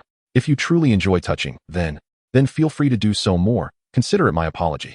Du Guang spoke. It has nothing to do with potential. I do not sell it because I have made a promise to it, that is all. A smile graced his lips, his voice warm. If it is willing to acknowledge you as its master, I would not mind letting it go. Jiang Zhuochen was momentarily taken aback, but soon regained composure and turned his attention to the little wolf. He produced a luxurious ball from his belt. Jiang Zhuochen said earnestly, "Little soil wolf, do you see? Your master is merely an ordinary university student, lacking the ability to protect you, not even possessing a single beast orb. If you follow me, I can provide you with the finest food, the most scientific training, and the perfect protection, nurturing you into the strongest little soil wolf in the world. Do you wish to become my beast?" Xue Ruyan glanced at Du Guang, unhesitatingly shaking its head. "Wu, you are indeed impressive, but what he can offer me, you cannot. And that is freedom. Do you think that his lack of a beast orb is a disadvantage in my eyes?" Xue Ruyan focused on Jiang Zhuochen's hand. No matter how expensive the beast orb, in its view, it could only be summarized in 2 words, prison. Du Guang smiled. It seems the outcome is already quite clear. Jiang Zhuochen nodded. Indeed. Do you realize that regardless of the process, the final result may be consistent? Jiang Zhuochen clapped his hands, and several bodyguards approached. Du Guang's smile remained unchanged, his fingers poised over the Beast Master's wristband, ready to dial Jiang Yexin. Xue Ruyan tensed, its eyes narrowing into slits as the powers of ice and earth elements coalesced. Du Guang remarked with a smile. How will you know unless you try? Chapter 28. To declare my belief. Du Guang whispered to the little wolf. If a fight breaks out, do not mind me. You must run first. They are after you. Xue Ruyan did not respond, only lowered its head to gather ice elements continuously. Jianghe City was not that vast. Where could it possibly escape? Jiang Zhuochen elegantly snapped his fingers, feigning a sorrowful sigh. Alas, had you agreed earlier, though you would have lost the exotic little soil wolf. You could have secured 80 million. Du Guang's finger lingered over Jiang Yexin's contact, ready to dial at a moment's notice. What about now? Now, Jiang Zhuochen shrugged. You need not lose anything to gain the friendship of the young master of the Jiang family. Quite a bargain, wouldn't you say? Both Du Guang and Xue Ruyan were momentarily stunned. What? Jiang Zhuochen smiled, extending his hand towards Du Guang. Let me reintroduce myself, Intermediate Beast Master, Jiang Zhuochen. A pleasure. The accompanying servants and bodyguards bowed simultaneously. Du Guang stood in place for a moment, gradually comprehending. After a moment's thought, adhering to the adage of not striking a smiling face, he decided that expanding his network was advantageous. He extended his hand, gently grasping Jiang Zhuochen's. Du Guang, a pleasure. The little wolf also extended its paw. Wu, a pleasure. Yet, no one acknowledged it. Xue Ruyan silently withdrew its paw. Across the hall of the summer's secret realm. In the shop, a middle-aged man observed the situation through the window. When Jiying Zhuchen's luxurious vehicle stopped at the curb, he swallowed hard. Just this one car could rival his decades of earnings. The bodyguards intercepted Di Guiying, and as the red carpet unfurled, the man clenched his fist, exhaling a breath of resentment.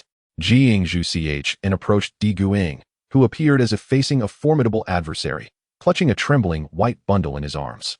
The man felt an immense satisfaction, as if he were the one walking on the red carpet. Witnessing Di Guiying being betrayed by Xue Ruyan, bending over to cough, the man felt as if he had consumed 10 bottles of liquor, floating in ecstasy. Yes, that is precisely it. What a delight. As Jiying Zhuchen, with a beaming smile, extended his hand to Di Guiying, a circle of servants and bodyguards simultaneously bowed to both men. The middle-aged man was taken aback. What is this? How could this be possible? That is Jiying Zhuchen, the eldest son of the Jiying family, the heir apparent of the Jiying group. No, I must have overlooked something. The middle-aged man held his breath, enduring the suspense, continuing to observe. As Jiying Zhuchen's belt brushed against him, a lavish sphere retracted, revealing a diving ball. He pressed a button, and his unique pet emerged. The bodyguards and servants quickly retreated as a mechanical sphere rolled out from the black luxury car. Several elite beast tamers infused it with energy, and a battle arena rose from the ground. The middle-aged man struck his palm. No wonder, it was about to commence. Di Guiying petted the small wolf cub that had retracted its claws. Jiying Zhuchen noticed this and smiled gently, taking out his own diving ball. With a click, it enlarged, and Jiying Zhuchen addressed the beast ball. Come forth, my friend. A radiant glow flickered, and as the small wolf cub closed its eyes, it opened them again to behold a swimming fish in midair.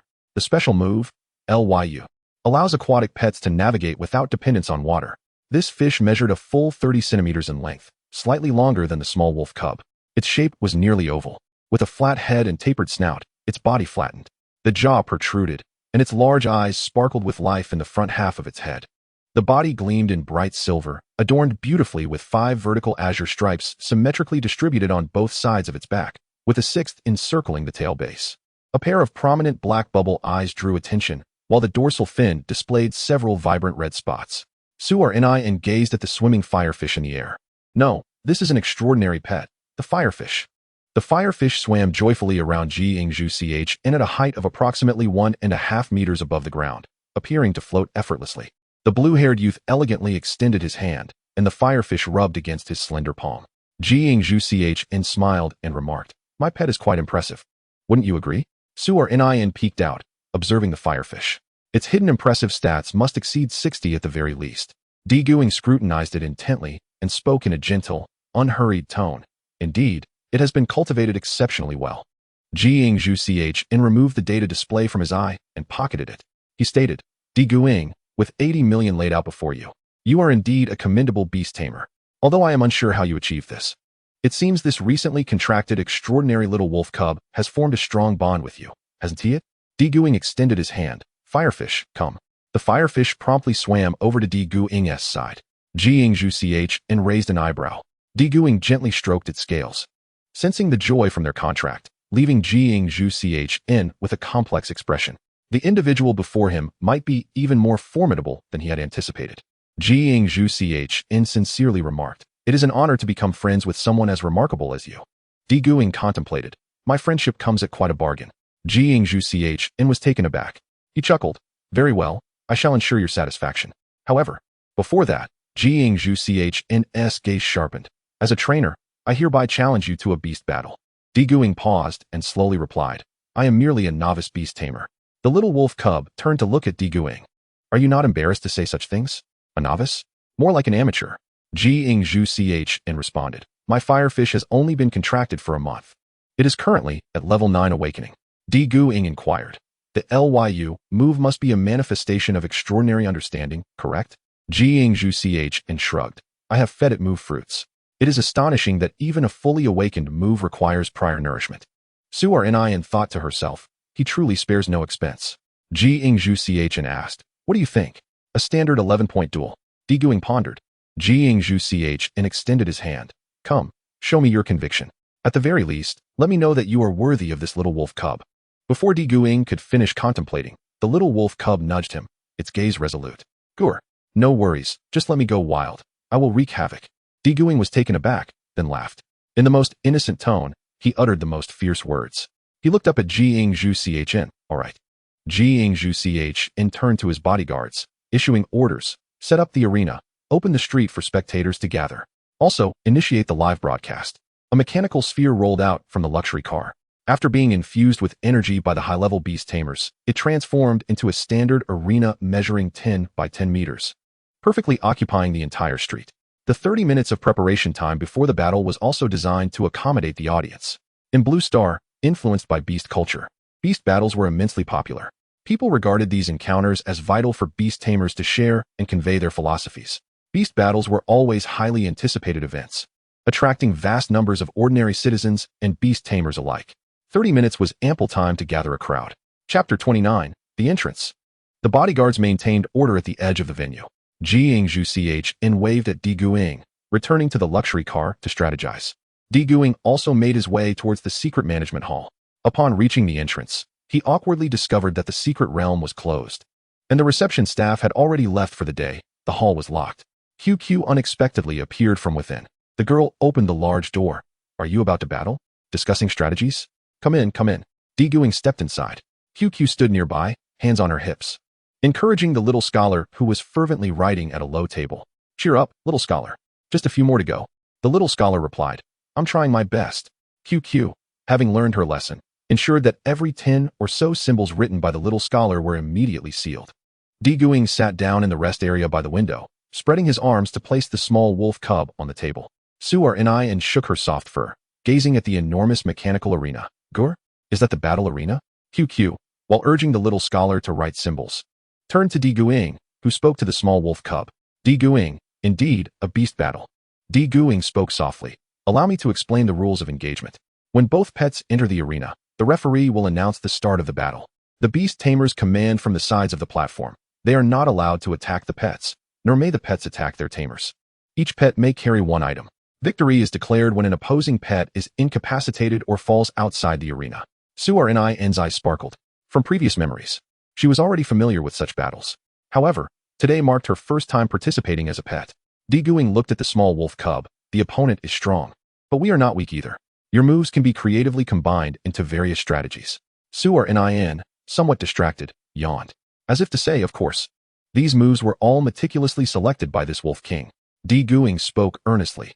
"Through this battle, you can convey your conviction to him." "My conviction? Do I even have one? Does wanting to sleep count?" The little wolf cub's eyes were growing heavy. "I am so tired. 30 hours without sleep."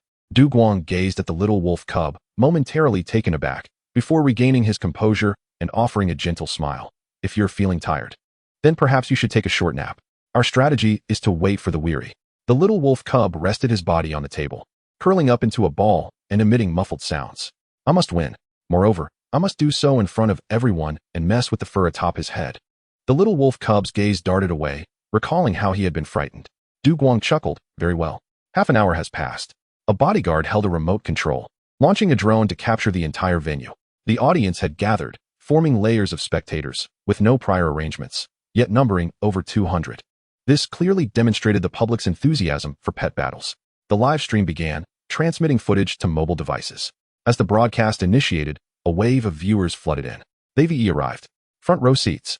So close to Jiang Xiao. The 10th level title has appeared. Whom will Jiang Xiao wreak havoc upon today? Let us see who today's opponent is. Farewell. Designated as an intermediate beast tamer, red as a senior beast tamer. It appears to be an impromptu arena.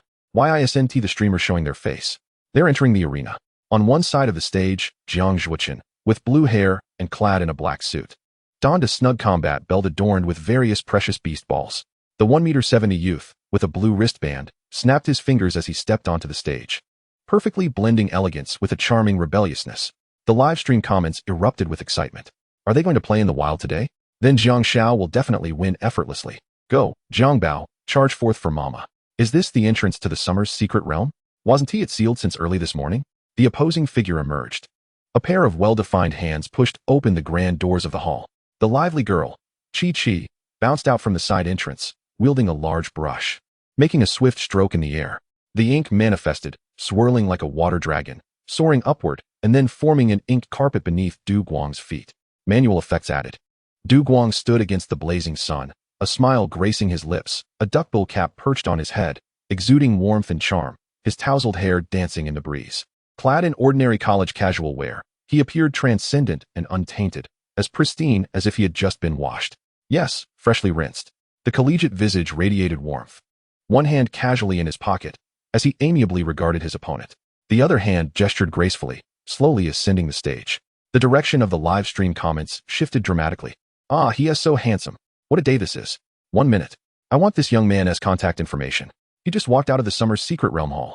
Did no one notice that young lady a moment ago? The ink dragon. Even seasoned coordinators would find that challenging, wouldn't they? Heading back upstairs, those are the officials. Involved in interests, thus hidden. Huh. ISN Tishi a purifier?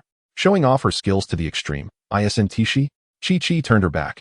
The brush resting behind her, calling out, "Little scholar, let us go." The girl returned to the hall through the side entrance, and the paper-formed figure of the little scholar effortlessly passed through the glass back. Then, Chi struggled to close the 2 doors that Du Guang had opened, waving enthusiastically at him. Good luck. The live stream chat was filled with ellipses. The aura of the skilled was instantly diminished. The truth was revealed upstairs. The two stood at opposite sides of the arena, their gazes intertwining. Jiang Zhuochen introduced himself, intermediate beast tamer, Jiang Zhuochen. Du Guang replied amicably with a smile, novice beast tamer, Du Guang. The live stream erupted in uproar. A novice? The ranks of beast tamers are categorized as novice, professional, senior, and master. Professional beast tamers are further divided into low, medium, and high levels, each with distinctive hierarchical divisions. From the side entrance, Chi reappeared, shouting loudly, "Now it's the trash talk segment." The audience turned to look at Chi. The girl stood with her hands on her hips, defiantly stating, "What's wrong? Can I watch?" The Jiang family servants in the center also regarded Chi. "How about this? I'll be your referee." Chi exclaimed, "Oh, don't mind me. I'll just stay quiet. You all continue." The crowd's attention shifted back to the arena. With Chi's interruption, the atmosphere had become incredibly lively. Under the watchful eyes of hundreds of spectators, Jiang Zhuochen turned to Du Guang. The former displayed a carefree demeanor. Jiang Zhuochen casually inquired, "I've heard that the tactic of playing dumb has become quite popular lately?" Du Guang smiled, "Indeed, but I have no need for it." His gaze sharpened, "Because I am the tiger." The duckbill cap on Du Guang's shoulders shifted slightly. "Nonsense. You dare to challenge a swarm of fire ants. You're truly a tiger." The entire venue fell silent. Then, the atmosphere exploded with intensity. The livestream chat went wild. Those who can utter such words are either foolish or possess genuine skill. I lean towards the latter. You can always trust Jiang Zhuochen and his keen eye for opponents. Just by looking at their faces, I could devour 2 bowls of rice. This is what a true trainer's duel should look like. Jiang Xiao, charge forth for me. Chapter 30. Anticipation and Counter-Anticipation. The referee announced, "Standard 11 duels. Please reveal your battling pets." Jiang Zhuochen's arm moved, the belt automatically ejecting a diving ball, which he skillfully threw. The diving ball burst open upon landing, radiating light as it bounced back, automatically retracting into the battle belt. The firefish appeared on the arena. Lyu technique, allowing fish to swim freely on land. Jiang Zhuochen interlocked his fingers, a smile gracing his face. A rare variant beast, awakened to level 9. Dual water and fire attributes. The firefish. The audience erupted in astonishment. My heavens, it's an incredibly rare variant? The live stream comments exploded. A variant? A variant. Sit down. Jiang Shao's basic operation has been executed. Shaking hands. He didn't even deploy his trump card. It seems he wants to train a new pet. After all, his opponent is a novice beast tamer. There's no extraordinary pet on the opposing side. A quality streamer has taken note. Du Guang nodded, lifting the cap from his shoulder and placing it atop his head, tilting the brim slightly. A fluffy white ball emerged, stretching its limbs under the afternoon light. The snow-like wolf cub leapt down from the beast tamer's shoulder and approached the battlefield. Yawning, its ice-blue slit pupils opened, transforming its languid form into a sharp presence. Its gaze vaguely fixated on the distant firefish. All were momentarily stunned. What kind of beast is this? An Icewind wolf cub? It seems somewhat uncharacteristic. Du Guang responded with a smile. A variant beast, awakened to level 7, dual earth and ice attributes, the little soil wolf. The atmosphere at the venue was on the verge of exploding. In the live stream, various gifts flooded the screen. My hands tremble, my muscles spasm. My brain is in a frenzy. I am blinded. Please loudly tell me, what is this? Dual variants. So adorable. The streaming platform keenly sensed the surge in popularity, elevating Jiang Zhuoqin's live broadcast to the top recommendation. A multitude of viewers surged in, instantly captivated by the confrontation of the two variant beasts. They had no intention of leaving. On the summit of the sacred mountain, amidst the ethereal peaks, a boy clad in red curiously fiddled with his mobile phone, as if he had stumbled upon an intriguing new toy. How long have I slept? Has technology evolved so rapidly? I can hardly keep up with the times. The last time I saw mechanical creations was ages ago. Beside him, a staff member from the Dongwang Beast Tamer Association chuckled awkwardly. Indeed, you have slept for 200 to 300 years. It's only natural that you find the pace of technological change astonishing. The youth gazed at the array of splendidly installed applications on his phone, gesturing towards the Soul Guide. I can use everything on here freely, correct? The guide nodded eagerly. Indeed, all the applications on your phone have been logged in for you. Feel free to explore. The young man waved dismissively. What do you mean you? Without considering my time in slumber, you might be older than I am. Just call me Xiao Qi. The guide wiped the sweat from his forehead, but refrained from responding to the youth's words. The young man, indifferent, casually opened a screen and exclaimed, wow. Waking up to see pet battles, the association's arrangements are increasingly to my liking. The guide leaned in curiously. The youth shifted slightly to allow a view of the screen, where two figures faced off. Jiang Zhuoqin calmly announced, Shahuiyu, moves, bubble, swim, inspire, keen sight, protective fire ring. Special move, Shahua. Du Guang smiled gently, little soil wolf. As for moves, earthquake, frost shatter, rapid transit. Special move, Yanji Ichia. The little wolf cub seemed quite pleased, proudly raising its head. Xue Ruyan remarked. Jiang Zhuoqin responded, if I hadn't scanned the little soil wolf, I would have truly believed your nonsense. The audience in the live stream was abuzz with confusion. The bullet comments flooded the screen. Shameless Beast Master, followed. Why are your move names so flashy? The first 3 moves couldn't possibly be Claw, Shatter, Ice, and Stroll, could they? I understand the logic. But what is its special move? Du Guang looked at the little soil wolf on the field and spoke softly. Shahuiyu has undergone a mutation. Its water attribute has now become weak water, so there's no need to worry. Xue Ruyan crouched low, maintaining a calm demeanor, exuding a fierce yet adorable aura. Jiang Zhuoqin proclaimed, Shahuiyu, let them witness our conviction. Shahuiyu spun in place, releasing a small bubble as a friendly greeting. Becoming stronger is my belief. What about you? The little wolf cub shook its head, responding in a small voice. I have no beliefs. Xue Ruyan, with icy blue eyes, sharpened his gaze. If there were one, it would be to let him win. That is my current belief. A servant of the Jiang family, or rather a referee, looked back and forth between Jiang Zhuoqin and Du Guang, confirming both were ready. Jiang Zhuoqin nodded gracefully. Du Guang smiled. Please prepare yourselves. The referee raised the flag high and swiftly brought it down. The duel commenced. Both issued commands almost simultaneously. Du Guang, move quickly. Jiang Zhuoqin, Shahuiyu, inspire. Inspire. Enhances the pet's attack and speed values. The bullet comments erupted in a frenzy. Jiang Xiao's opponent has been predicted. The outcome is set. Hilarious. Everyone knows Shahuiyu's special move is Shahua, and he would use it in the first round? Shahuiyu began to swim in place, its body swaying. The stone blue patterns shimmering with the light. The entire fish's momentum was rising, soon reaching its peak state. In contrast, the little wolf cub did not evade but transformed into a white streak, instantaneously crossing half the field to appear before Shahuiyu. What speed? Jiang Zhuoqin felt a chill and shouted, quick, dodge. Du Guang called out, little soil wolf, claw strike. Xue Ruyan leaped into the air, executing a graceful roll mid-air, striking Xue Ruyan towards the ring's surface. Claw strike. Xue Ruyan fell heavily to the ground, its tail flicking up. The audience gasped. Xue Ruyan was being suppressed? The live stream comments flooded in. Jiang Xiao flips daily, 11. 2 moves in 1 round. Show me your face. Why didn't Xue Ruyan evade? Did anyone see? So what? Inspire has already been completed. Du Guang's next command followed swiftly. Close the distance. Send it flying. Force it off the stage. 4 flying-type pets. If their body leaves the 10 by 10 meters area of the ring, they are considered out of bounds. Ordinary pets must fall below the ring to be declared defeated. The little wolf cub was about to act. Jiang Ruyan thought, what a rapid pace. He pointed forward. Swim. Absolutely must not leave the stage. Xue Ruyan soared towards the center of the ring. Xue Ruyan held his ground, not approaching, baring his little wolf fangs, shouting, Ow! Du Guang's voice arrived late. Intimidate. Intimidate. Chapter 31. The outcome is determined. In the live stream, a slew of question marks floated by. In the match between intermediate and novice beastmasters, I witnessed the prowess of 2 seasoned beastmasters. True novice beastmasters expressed their complete bewilderment. Why was the little soil wolf able to transform, send flying, into intimidate? Where is the commentator?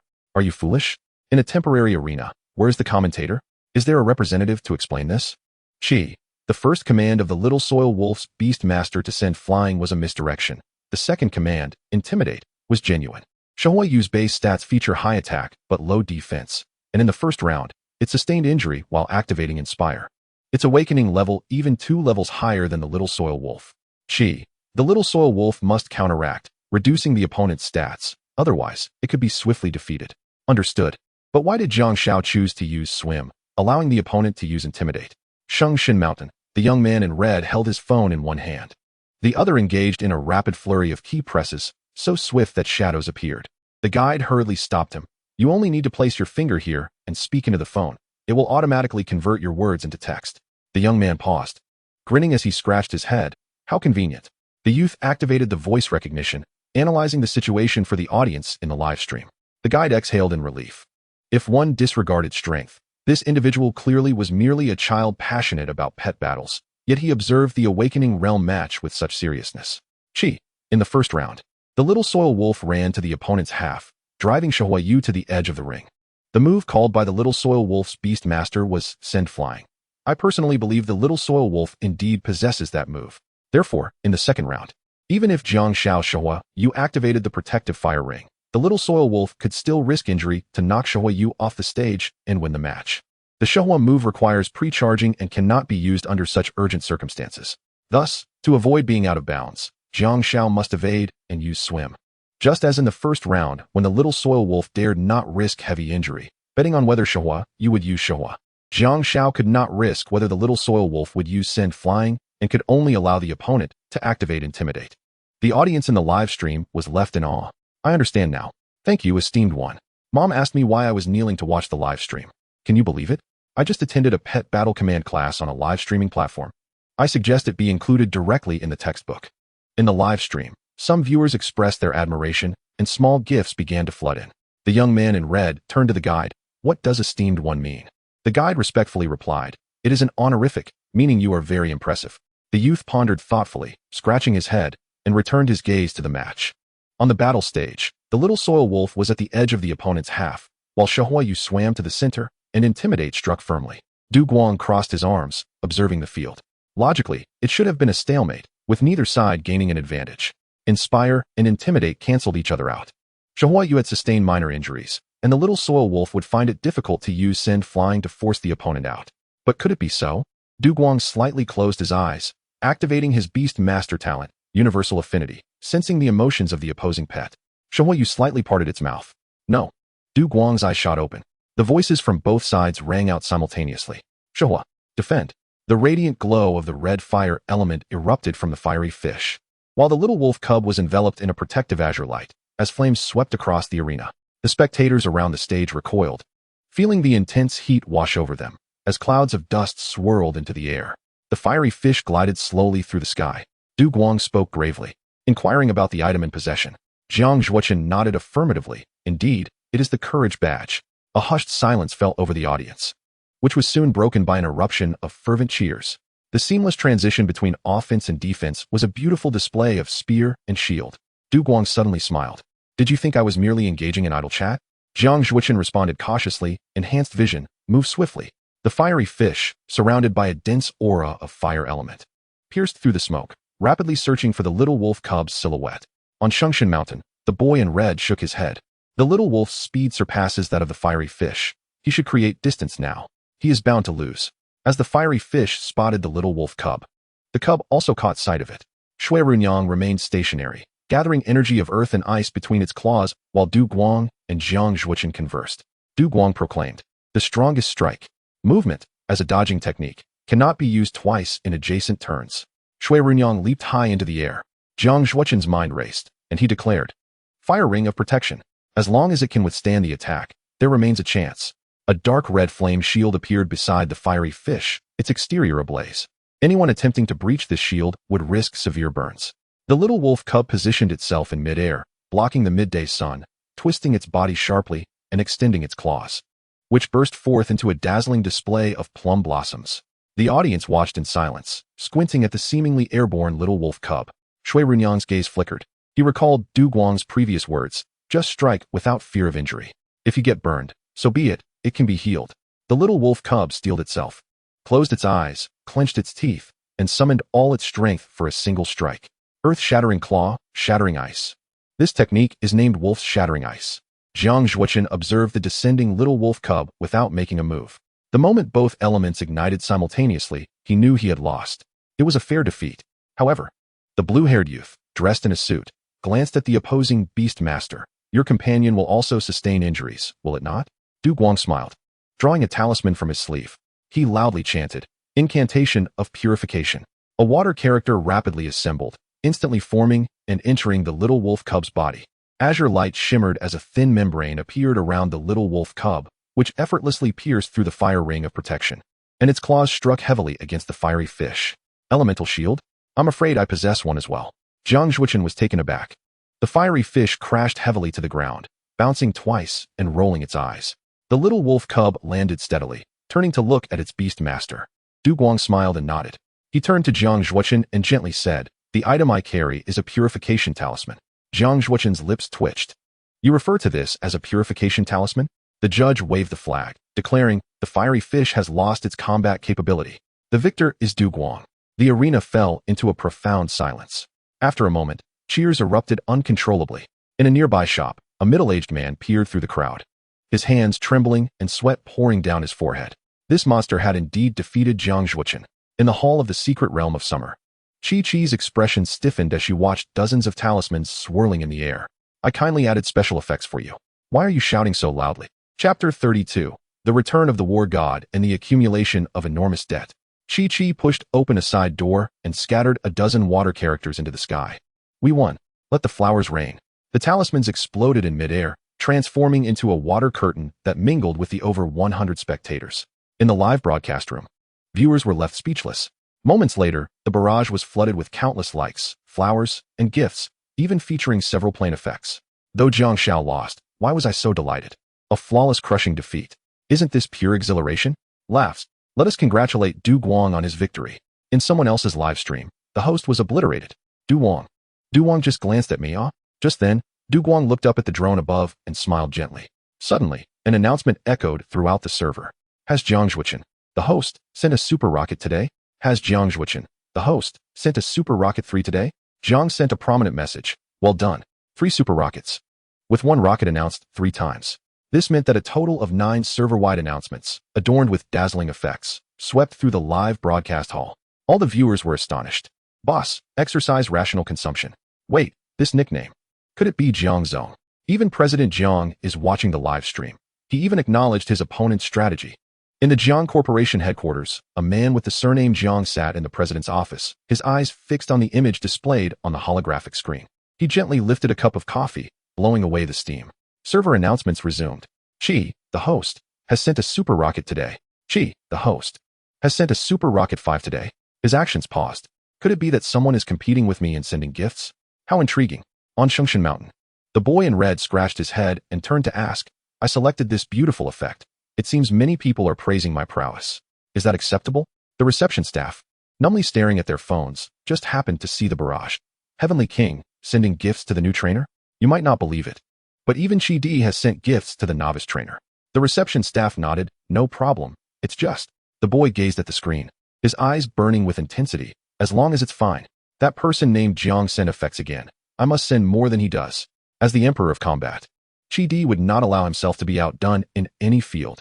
Ultimately, this smoky battle concluded with Jiang sending 20 rockets and Chi sending 21.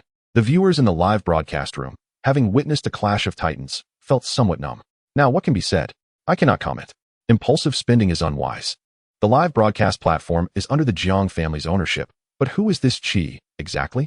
It goes without saying. Just look at the nickname to know he is a loyal fan of Chi Di. On Shungshan Mountain, the boy in red snapped back to reality, belatedly asking the reception staff, "Did you just say merely?" The staff replied, "Merely, this effect costs money." The reception staff earnestly explained, "The larger the effect, the more visually appealing it is, and the more money it costs." The boy in red. The boy in red. What if I have no money? At Jianghe University, in a foreign language class, Lin Mu idly scrolled through his phone. He stumbled upon a novel synopsis and couldn't help but laugh out loud. The war god returns, discovering that the CEO's son is being brutally beaten by a novice trainer, and in a fit of rage, incurs enormous debt. Novels these days are becoming increasingly absurd. Lin Mu didn't ponder further and simply moved on to the next news item. At the arena entrance of the secret realm of summer, Jiang Xueqin retrieved a diving ball, directing the beam of light toward the fiery fish. Capturing it within the beast ball, a Jiang family servant approached, and the blue-haired youth handed over the diving ball, whispering a few instructions. The servant nodded and exited the arena. The battle of the wealthy in the live broadcast room had concluded, and viewers were speculating about Jiang Xueqin's next move. Based on past experiences in challenging gyms, he should express gratitude to the gym leader, right? But Du Guang clearly appeared to be a university student, did he not? Jiang Xueqin traversed halfway and approached Du Guang, gazing upward. What a splendid duel. He extended his arms, seemingly yearning for a friendly embrace. The little wolf cub sidled up beside them, maintaining a respectful distance, looking up in admiration. Du Guang chuckled and reached out to pat its head. You performed admirably as well. Jiang Xueqin retorted, I did not come over here for you to pat my head. Xue Ruyan nodded in satisfaction. That's right. Counter him. Du Guang has always had a knack for playing the role of a loyal companion. The eldest son of the Jiang family wore a stiff expression, turning to glance at the drone, silently mouthing 3 words. The live stream promptly ended. The barrage of comments erupted in laughter. Ha ha ha, that was a lightning-fast end to the stream. This is the first time Jiang Xiao has been subjected to a head pat. And he exits in such an embarrassing manner. Jiang Xiao exclaimed, I am 7 meters tall, not someone you can casually pat on the head. Nonsense. The official data clearly states 72 meters. If I read his lips correctly, the 3 words he uttered must have been quickly in the stream, ha. Strangely, it seems the two share an inexplicable connection. Given that Du Guang is older than Jiang Xiao, it is quite reasonable for him to pat his younger brother's head. I hope you aren't referring to size. Shishi felt pleased and gave a thumbs up. Everyone, please rise. Let us bid farewell to the broadcaster. As the battle concluded, the bodyguards stood at attention, watching as the audience departed in an orderly fashion. The crowd lingered reluctantly, some still discussing the recent match. A middle-aged man, observing Jiang and Du from the shop opposite the summer secret realm, hesitated to step outside, fearing a verbal onslaught. A servant carrying a diving ball crossed the street, returning the ball to the luxury vehicle before retrieving 2 items from the car and re-entering the shop. The middle-aged man stood behind the display window, yet the servant did not spare him a glance, intensifying his discomfort. Nothing is more disheartening than being overlooked and rendered insignificant. The servant casually surveyed the shelves, swiftly selecting a plush toy resembling a small wolf and proceeding to the cashier. A sound indicated a successful payment of 5,000 yuan. The middle-aged man scoffed, his expression slightly contorted. Humph, wealthy folks. Let them be the gullible ones. An expensive and utterly useless toy. My brother wouldn't even consider buying it. In Chapter 33, Shi Huiyu pondered whether he had truly seen everything. Du Guang naturally withdrew his hand, and Xue Ruyan leapt into his embrace. Jiang Xueqin took a half-step back, looking at Du Guang, surprisingly devoid of anger or resentment. He inquired, Your innate ability must be to sense the hearts of pet beasts, thereby fostering trust with your affinity skill? Du Guang nodded with a smile. Indeed. If someone were to unexpectedly pat his head, Jiang Xueqin believed he would likely lose his temper. Yet, he wondered why, despite not being a pet beast, he had felt a sense of closeness moments ago. If Xue Ruyan could hear Jiang Xueqin's thoughts, he would surely express sympathy. Indeed, this was the essence of Du Guo's universal affinity. Jiang Xueqin shook his head, momentarily fixating on the little wolf cub nestled in Du Guang's arms, sincerely stating, You possess a remarkably beautiful pet beast. Xue Ruyan perked up, lifting his head. Is beautiful the appropriate term? It seems misused, doesn't it? Du Guang contemplated and replied, the little wolf is a male. Jiang Zhuochen snapped his fingers. I know. Xue Yu told me he saw everything. The little wolf cub froze, wide-eyed and stiff, momentarily forgetting to blink. Utterly shocked. Clarify what Xue Yu saw. No, wait. Better not say any more. Xue Ruyan felt as if his soul was about to flee. Why must life treat my little wolf cub this way? The little wolf cub visibly blushed, turning a shade of pink. Du Guang glanced down, frowning in thought, then suddenly chuckled. If you say it like that, he might take it seriously. Jiang Zhuochen snapped his fingers again, leaning closer to the little wolf cub. I was merely teasing you. I do not possess telepathy and cannot comprehend the language of pet beasts. I simply wish to amuse you. Xue Ruyan finally comprehended. It wasn't that he couldn't grasp the situation, but rather the shocking words spoken by Jiang Zhuochen were simply too overwhelming. The little wolf cub's mind momentarily crashed, leaving him bewildered and unsure of how to react. I am so angry. I can't believe he actually got me. How could he make such a joke? Du Guang, sensing the indignation emanating from their bond, couldn't help but smile. Lord Wolf King, claw strike. The little wolf cub, brimming with fury, extended its paw. Initially intending to swipe at Jiang Zhuochen's face, it regrettably fell short. Ultimately, it landed a solid hit on Du Guang's suited arm, leaving a small mark. Jiang Zhuochen remarked, Lord Wolf King? Xue Ruyan, fuming, glared at Jiang Zhuochen with his icy blue eyes. What? Have you never seen a fully pink wolf king? Jiang Zhuochen glanced at Du Guang, his gaze inquisitive. Du Guang subtly nodded. The eldest son of the Jiang family cautiously said, Lord Wolf King, please do calm down. I acknowledge my mistakes. Given Jiang Xiao's status, this display of humility was quite significant. The little wolf cub buried half its head in Du Guang's arm, silently staring at Jiang Zhuochen. The bodyguards infused energy at the edge of the arena, retracting the battle platform into mechanical spheres that rolled away as the two descended to the ground. A servant, cradling the small wolf plush, handed it to Jiang Zhuochen. Jiang Zhuochen regarded the little wolf cub earnestly. I truly meant no offense earlier. You are simply too adorable. Anyone would be smitten. Xue Ruyan tilted his head. This person speaks nothing but the truth. Jiang Zhuochen, impeccably polite, gracefully presented the plush toy to the little wolf cub. Here, consider it an apology for my previous actions. Xue Ruyan raised his head, scrutinizing the toy before him. Entirely brown, it was twice the size of himself, with ordinary black button eyes and non-elastic ears. The entire wolf appeared rather dull. It could not possibly compare to his own uniqueness. After all, he is one of a kind. However, given your kind intentions. The little wolf cub's tail wagged twice, letting out a soft whimper. Woo-woo. This shall not happen again. Du Guang smiled as he accepted the plush. How thoughtful. Jiang Zhuochen interlocked his fingers, his interest piqued. Now, shall we discuss the matter of friendship? Du Guang was taken aback, unable to suppress a chuckle. I was merely joking. Having this plush is sufficient. Jiang Zhuochen shook his head. One must separate matters. This plush is my personal apology to the little wolf. Jiang Xiao earnestly stated. To be frank, upon first meeting you, I had serious doubts about whether you could provide the little wolf with the life it desires. Furthermore, I have received information indicating that your attitude is rather unpleasant. My original intention was to purchase the little wolf and care for it myself, nurturing and cherishing it, ensuring its talents do not go to waste. Jiang Zhuochen laughed nonchalantly. It seems I was the one being abrupt. Xue Ruyan's expression turned slightly awkward. The repeated emphasis on caring for, being concerned for, and loving him made the little wolf cub, who had never heard such words, feel a tingle at the base of its tail. Du Guang placed his hand gently on the little wolf cub's back, stroking it once before subtly withdrawing. In the hall of the Summer Secret Realm, Chi-Chi continued activating the Beastmaster ring, video calling her friends. How was that? The recent beast battle was splendid, wasn't it? Jiang Yexian calmly summarized. Excellent command, seamless cooperation, and formidable strength. Chi-Chi exclaimed joyfully. Isn't the little wolf cub extraordinarily adorable? It's even cuter than in the photos. Jiang Yexian nodded in agreement. Chi-Chi exclaimed with enthusiasm. Isn't he just adorably cute? I can't help but want to care for him. To show him affection. Jiang Yexian replied with an unusual tone. Affection? Chi-Chi swiftly pivoted. Tease him. How delightful. Did you not notice how shy he was just now? He turned completely pink. Who could ever resist a fluffy little creature blushing in such a manner? Jiang Zhuochen continued. Moreover, you and the little wolf have forged a profound bond. My belief is to challenge, to spar, to grow stronger. Jiang Zhuochen smiled. I think I have grasped your belief. The little wolf cub appeared confused. Why am I unaware of this? Jiang Zhuochen clarified. In truth, you are quite pure. You simply adore your pet, wishing to accompany them.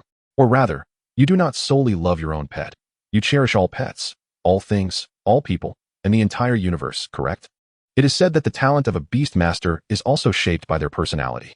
Xue Ruyan glanced at Du Guang, recalling the name of his gifted ability, harmony of all things. Du Guang sighed. So, I am just a laid-back, carefree individual who goes with the flow? Jiang Zhuoqing smiled slightly. Then why would you not agree to sell me the little wolf? Du Guang fell silent.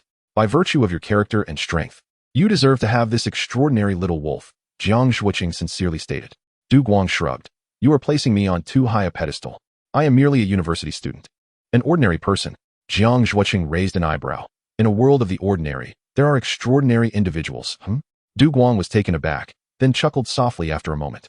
Indeed, an ordinary person. Chapter 34. Such a shameless talent. Du Guang pondered for a moment and added, You haven't utilized your beast master talent yet, otherwise, I might lose. The little wolf cub pressed its paw against his hand. Woof. If he uses his talent, I can still win. I have my secret weapon, cuteness, that I haven't even used yet. Jiang Zhuoqing couldn't help but laugh. See, even the little wolf is countering you. Winning is winning. I can graciously accept my defeat, as I am not one to shy away from loss. Jiang Xiao clapped his hands. A servant, awaiting nearby, placed an item in his hands. Jiang Zhuoqing handed it to Du Guang, who accepted it. With a slightly flamboyant expression, Jiang Zhuoqing said, This is a gift from me to you, in my personal capacity. A high-grade healing spray. Your little wolf's, Earth Shatter Claw, technique is not quite right. Although it can be executed, it may injure itself when used to its full potential. Du Guang looked astonished, glancing down at the little wolf cub, which buried its head. Du Guang pondered. He hadn't realized that winning without injury had deceived even him. Jiang Zhuoqing specifically reminded him, this healing spray can be used by both pets and humans. As he spoke, Jiang Zhuoqing cast a glance at Du Guang's ribs. It was evident that it had been noticed long ago. Du Guang laughed casually. Thank you, I accept it. Jiang Zhuoqing said. Next, it's time for the friend request. He extended his hand, and a luxurious ball, shrunk in his battle belt, fell into his grasp. Jiang Zhuoqing presented it to Du Guang. A luxurious ball. Money is irrelevant. What matters is the sentiment. Let us find a good home for your pet. Du Guang accepted it. Now he was juggling a plush toy in one hand, supporting the little wolf cub with the other, while holding the healing spray and luxurious ball, almost unable to manage it all. Across the shop, a middle-aged man looked enviously at the luxurious ball in Du Guang's hands, unable to help but mutter, a six-figure luxurious ball. If only I could have it. I would sell it without hesitation. Du Guang asked, Shall I add you as a friend on the Beast Master bracelet, or will you add me? Jiang Zhuoqing replied, Since your movements are restricted, let me search for you. After they added each other as friends, Du Guang inquired, What is your Beast Master talent? Jiang Zhuoqing smiled. You will find out during our next battle. You have a very clever little wolf. Be sure to treat it well. Du Guang nodded. Jiang Zhuoqing concluded, I recommend taking it to the Beast Master Association to assess its hidden values. Trust me, you will be quite astonished. The little wolf cub furrowed its brows, sensing that things were not as simple as they seemed. Could it be that Jiang Zhuoqing's monocle had already discerned his hidden values upon their first meeting? Jiang Zhuoqing shook his wrist, the blue bracelet shimmering subtly. Shall we explore the secret realm together sometime? Du Guang replied. The little wolf enjoys freedom, so I will not interfere with its desires. Everything depends on its wishes. Jiang Zhuoqing stated, Understood. Shall I escort you back? Du Guang gazed at the elongated 8-meter black luxury car and chuckled. Isn't that a bit excessive? Jiang Zhuoqing replied. Very well, I will order you a taxi. At the management hall of the Summer Secret Realm, Chi-Chi sighed dramatically. I have finally finished writing everything. It took me an entire afternoon. In the video communication, Jiang Yeshin hesitated for a moment. I'm sorry. Chi-Chi waved her hand dismissively. No worries, you didn't do it on purpose.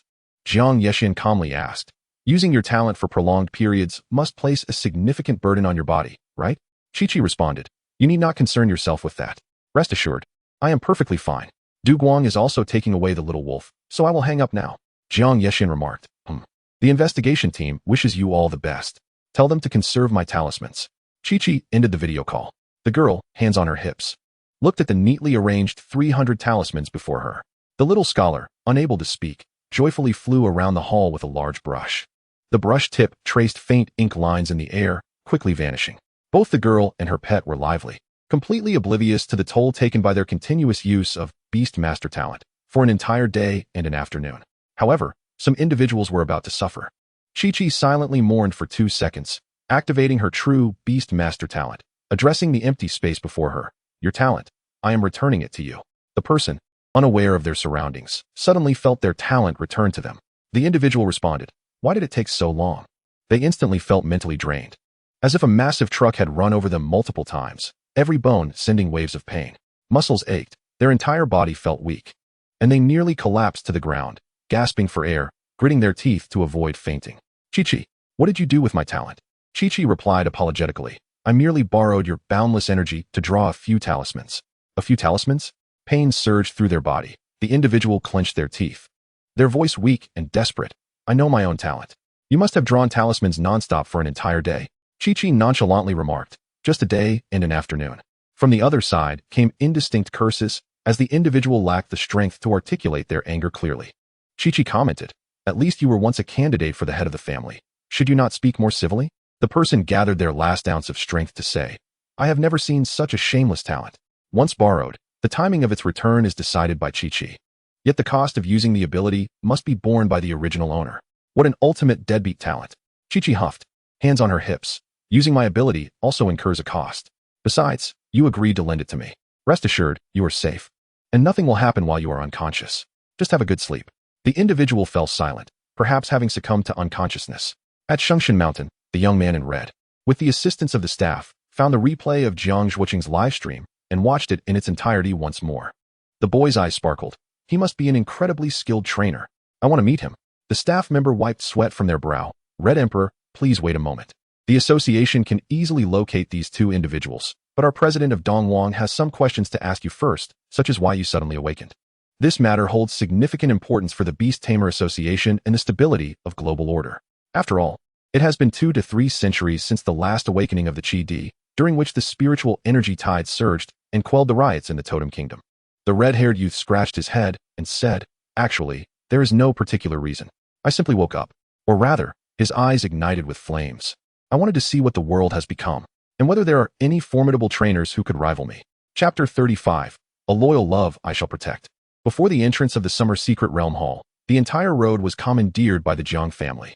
A throng of bodyguards accompanied Jiang Zhuoqin and Du Guang, and upon reaching the intersection, they summoned a taxi. Jiang Zhuoqin graciously opened the rear door, while Du Guang bent down to place a plush toy, healing potions, and a little wolf cub in the back seat, tucking the shrunken luxurious ball into his pocket. Xue Ruyan obediently lay on the back seat. The driver glanced at the impeccably dressed Jiang Zhuoqin and then at the casually attired Du Guang. With two such handsome individuals standing together, surrounded by a multitude of bodyguards, and an expensive plush toy in the back, it was evident that this was a gift for a lady, was it not? The driver keenly sensed something amiss. Could there be a story here? Jiang Zhuoqin patted Du Guang on the shoulder, saying earnestly, "I entrust it to you. Do take good care of it." Du Guang nodded. "I will." The driver's expression was one of shock.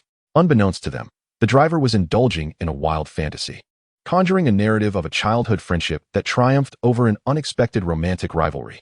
After a tumultuous entanglement, the wealthy young man, moved by the genuine love between the two, decided to withdraw from the competition. "My goodness, how romantic." Jiang Zhuoqin, with a smirk, warned, "Don't celebrate too early. I will check on it when I have the chance. If I find out it's not being treated well, I cannot guarantee that I won't reclaim it right in front of you." Du Guang, with a warm tone, replied, "I won't give you that opportunity." The driver was taken aback, almost choking in disbelief. This is sensational. He instantaneously envisioned another narrative. Two men of contrasting styles fiercely pursuing the same goal, entangled in a love-hate relationship. Eventually, through the passage of time, one managed to enter the heart of the woman, while the other willingly let go, fearing for her well-being. My heavens, this is tragically beautiful. The driver couldn't help but reminisce about his own past, recalling a time of youthful infatuation, painfully enduring love, yet willingly colliding against the harshness of reality. Regrettably, he lacked the courage to shatter the confines of his situation, merely watching as the light of his heart faded into a mirage, slipping through his fingers, lost in his world. From the glances and conversations exchanged between the two before him, the driver seemed to glimpse love once more. Love requires no justification. It embodies the essence of being without regret. Fortunately, the university student before him successfully withstood the pressures of reality and life, triumphing over a wealthy heir. He too would surely chase after his brilliant future. Reality is far more intriguing than fiction. The driver was engulfed in endless reflections and astonishment. Jiang Zhuoqin snapped his fingers. "Let us go?" Du Guang replied, "Safe travels." After Jiang Zhuoqin walked away and entered his luxury car, Du Guang settled into the back seat of the taxi. Closing the door, his curious gaze fixed on the driver. Master? The driver, returning to reality, was on the verge of tears as he grasped Du Guang's hand. His eyes filled with admiration and longing. Bro, you are incredible. Du Guang. Assuming the taxi driver had merely witnessed his and Jiang Zhuoqin's extraordinary beast duel, or perhaps had seen a live broadcast, smiled humbly. It's nothing special. The driver slapped the seat. Where to? Du Guang replied, Jianghe University. The driver responded, all right. As he turned to start the engine, he suddenly trembled. A cold sweat forming on his forehead. It is said that some authors orchestrate unexpected car accidents when the plot reaches its zenith, plunging everything into chaos? No way. The driver steeled his resolve. Gripping the steering wheel, the car honked. His gaze ignited with determination. Even if a plot twist were to occur, I shall defy fate. A loyal love shall be safeguarded by this ordinary taxi driver. The driver looked back. Rest assured, I will ensure your safe arrival at the university entrance. Du Guang nodded, although puzzled by the driver's fervent demeanor. Observing the driver meticulously checking the various components of the car, he thought to himself, this driver is quite cheerful and attentive to safety.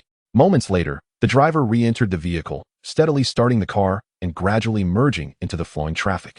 Jiang Zhuoqin settled into his 8-meter-long luxury vehicle. The healed flame fish, adorned with an unremarkable stone, swam to Jiang Zhuoqin's side, affectionately nudging his cheek.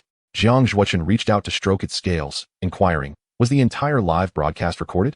The servant replied, yes, it was all captured. We can conduct a tactical analysis upon our return, and we'll arrange your training based on the feedback. Jiang Zhuoqin suddenly recalled something, earnestly advising, after the battle. The footage involving me personally need not be shared with the strategists. The servant nodded, understood. The servant continued, your flame fish expressed a desire to advance following the battle. We have equipped it with an unchanging stone to ensure it will break through in a state of peak mental readiness. Jiang Zhuoqin sat in his seat, absent-mindedly touching his slightly protruding Adam's apple, pondering. The flame fish had only recently reached awakening level 9, having just battled the little wolf cub. It was quite remarkable for it to seek advancement so soon. Its routine training and diet were already scientifically sound. According to the breeders, it would typically require at least another half-month to approach the threshold for a breakthrough. However, it was indeed true that battles among beasts and beast tamers could significantly enhance a beast's experience. Moreover, the more intricate the tactics employed in battle, the greater the experience gained. Both the little wolf cub and the flame fish were in the awakening realm, so the experience boost from their confrontation was negligible. Yet, if assessed according to the level of the beast tamer, the strategists estimated that to facilitate the flame fish's advancement, at least one battle against a master beast tamer and one against a senior beast tamer would be necessary. Could it be that Du Guang's command capabilities exceeded even the master level? Beyond that would be the realm of his father. An 18-year-old trainer with the potential of a Tianwang? Well, it is not entirely impossible. After all, Qi Di ascended to the emperor level at the age of 12. And there are many similarly extraordinary talents in other cities. Jiang Zhuoqin contemplated. It couldn't be that this match features two beast tamers simultaneously battling against him, could it? Chapter 36. I wish to pet the little wolf cub. Jiang Zhuoqin concluded that Du Guang possessed the potential to become a Tianwang. However, he seemed less interested in combat and more focused on the beasts themselves. Perhaps only upon contracting a beast that enjoys battling would he consider becoming a trainer. Regardless, such a person is worth befriending. Jiang Zhuoqin snapped his fingers and inquired, has my father seen this live broadcast? The servant hesitated momentarily before responding. There is good news and bad news. Which would you like to hear first? Jiang Zhuoqin cast a bemused glance at the servant. Reflecting on the futility of defeat, what worse news could there be? Speak, he commanded. The servant, lowering his head, replied. The good news is that this live stream made it to the homepage recommendation of the platform, and Mr. Jiang sent you 20 super rockets. Jiang Zhuoqin was genuinely taken aback. While the spectacle of two contrasting beasts battling was compelling enough to garner homepage attention, the fact that his father had sent 20 rockets was astonishing. Typically, his father would only send a super rocket on rare occasions when Jiang Zhuoqin performed exceptionally well. And even then, it rarely exceeded 3. Why such an abundance this time? It was clear that his father had noticed Du Guang's extraordinary talent with beasts. Jiang Zhuoqin intertwined his fingers in contemplation, deciding to address the matter with his father upon his return to prevent any misinterpretation. He then inquired, and what is the bad news? The servant paused before responding. The bad news is that your live stream account is now in debt for 1 super rocket. Jiang Zhuoqin's expression shifted to confusion. The servant continued, there is an account named Qi. While Mr. Jiang was sending rockets, this account sent a total of 21. However, it belongs to a minor who has since requested a refund. Jiang Zhuoqin's upbringing instilled in him the importance of restraint. He refrained from expressing his frustration outwardly, allowing a silent curse to escape his thoughts instead. Realization dawned on him. No wonder his father had sent so many rockets. Someone had countered his father's contributions. With a stoic demeanor, Xue Ruyan asked, "Am I permitted to recharge the account myself?" The servant shook his head. "I fear not. The gifted amount must be repaid through subsequent live stream donations. You could donate yourself, but a substantial portion will be deducted as a platform fee, resulting in a significantly higher expenditure." Xue Ruyan grimaced. "So it is not cost-effective. Does this mean that any future live streams will solely serve to repay this debt, with no earnings until the debt is cleared?" A sudden pang of discomfort struck him. At such a young age, he found himself both a wealthy heir and a debtor. This method of repayment is flawed. Have them revise it, Xue Ruyan asserted. The servant nodded. "Yes, certainly." Xue Ruyan added, "Furthermore, minors should be restricted to a maximum donation of 100 yuan per day." The servant acknowledged. "Understood. I will arrange that." With a dismissive wave of his hand, Xue Ruyan declared, "That will suffice." "Wait." He straightened suddenly, recalling something. "From where did you obtain the information about the contrasting beasts in the Summer's Secret Realm Hall?" The servant responded, "It was sourced from a small subsidiary of the Jiang Corporation, provided by a supervisor named Wang." Xue Ruyan's expression turned sardonic. The attitude of the beast masters was appalling. It seemed they wielded their influence with reckless abandon, assuming him to be a fool. He coldly commanded, "Investigate whether any employees from Supervisor Wang's lineage have been unjustly promoted. Terminate their employment, including that of the supervisor himself, and ensure they are never rehired." The servant complied. "Understood." Xue Ruyan waved his hand. "Proceed with the drive. The roadblock can be lifted." The luxury vehicle gradually commenced its journey. Xue Ruyan, narrowing his eyes and tilting his head back, observed the blue beast taming bracelet on his right wrist. The perceptive servant reclined the seat. The young master of the Jiang family reclined against the leather seat, curling one leg, and squinted at the friend list on the bracelet. "Du Guang." Xue Ruyan closed his eyes, resting his hands behind his head in a relaxed posture, and sighed. "I wish I could pet that little wolf cub." But he consoled himself. There would be ample opportunities in the future. Outside the Summer's Secret Realm Hall, the luxury vehicle departed. The announcement of the realm's closure had been issued at dawn, resulting in few passers-by along this route. In a nearby shop, a middle-aged man had been waiting impatiently for an extended period. Once he confirmed that the roadblock had been lifted, he emerged from behind the display window, his body sore from crouching. Approaching the front desk, he was intercepted by a service staff member. The middle-aged man cast a sideways glance at her. "What do you want?" The staff member politely replied, "Sir, please settle your bill for the in-store purchases." The middle-aged man laughed in disbelief. "Sister, I assure you, I neither stole nor robbed. I have nothing on me." "What payment are you talking about?" The staff member continued. "This is the Huaisu Secret Realm Luxury Souvenir Shop, specifically designed for tourists visiting Jianghe City and the Summer's Secret Realm. We possess a legitimate business license, and the rules have been prominently displayed outside. Upon your entry, the consumption commenced." The middle-aged man was taken aback. "What rules?" The staff member, maintaining her professionalism, explained, "In a luxury souvenir shop, there are 3 payment options for customers.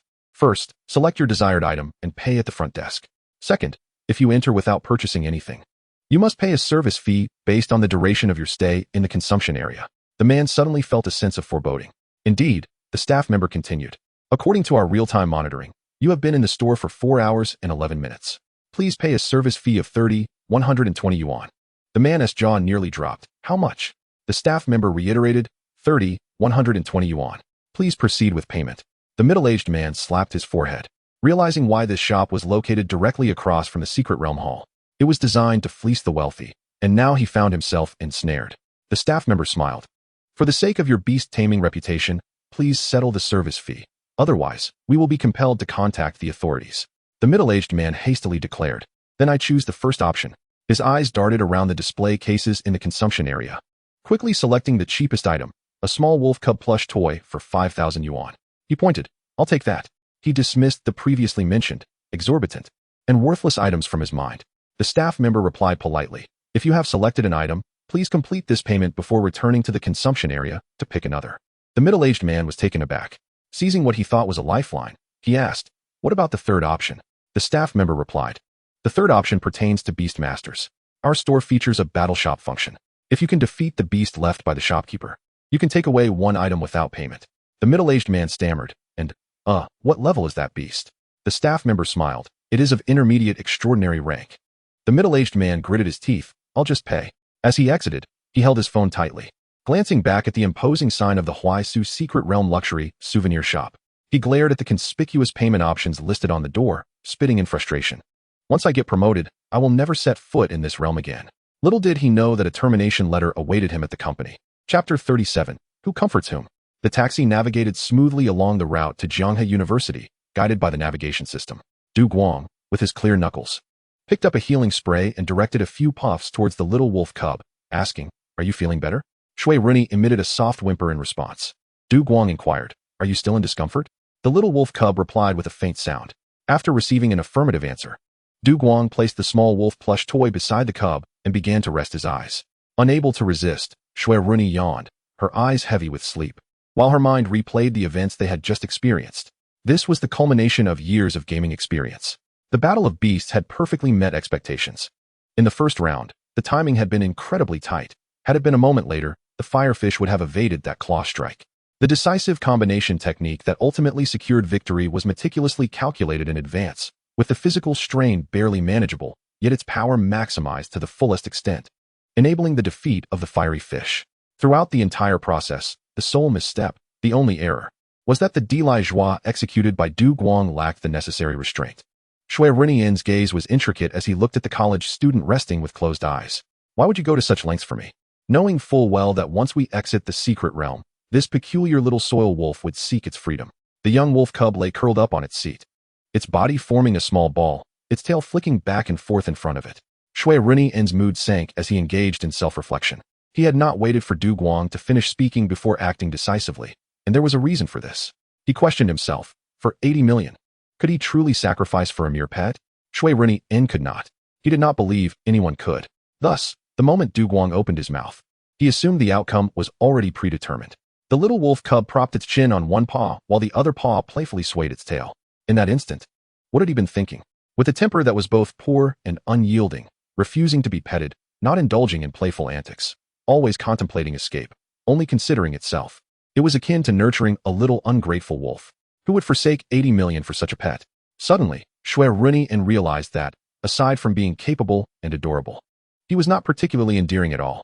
Moreover, if he did not allow anyone to touch him, what good was being cute? The little wolf cub furrowed its brows in contemplation. It seemed that throughout, it was Du Guang who had consistently indulged its whims. Had he truly struck him? Xue Ruyan was taken aback.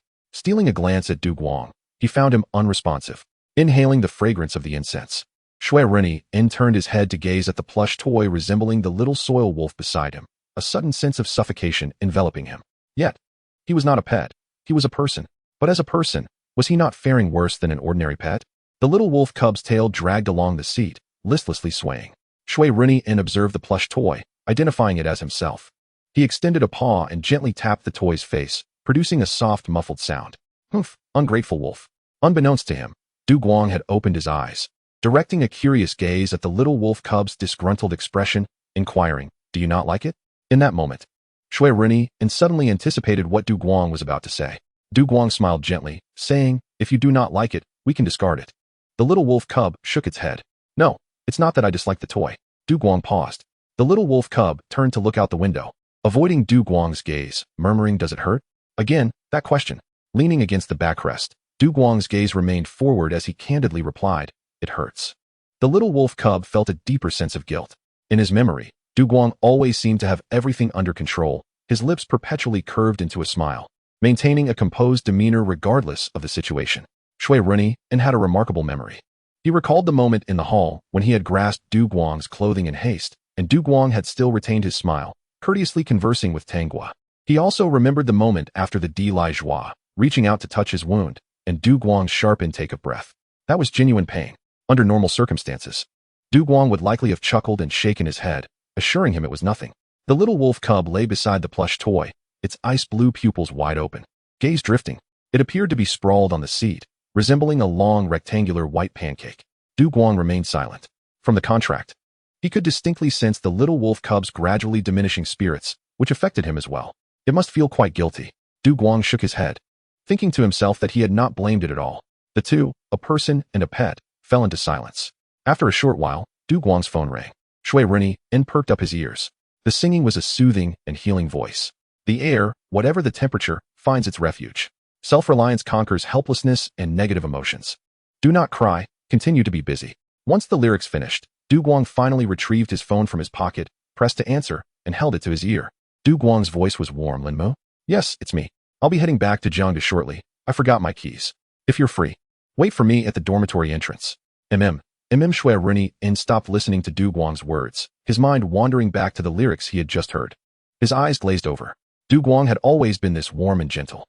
He had rescued him from the fire ant swarm, akin to a negotiator calmly discussing terms with a hostage-taker. It was he who had promised him freedom, offering Xue Ruyan another choice.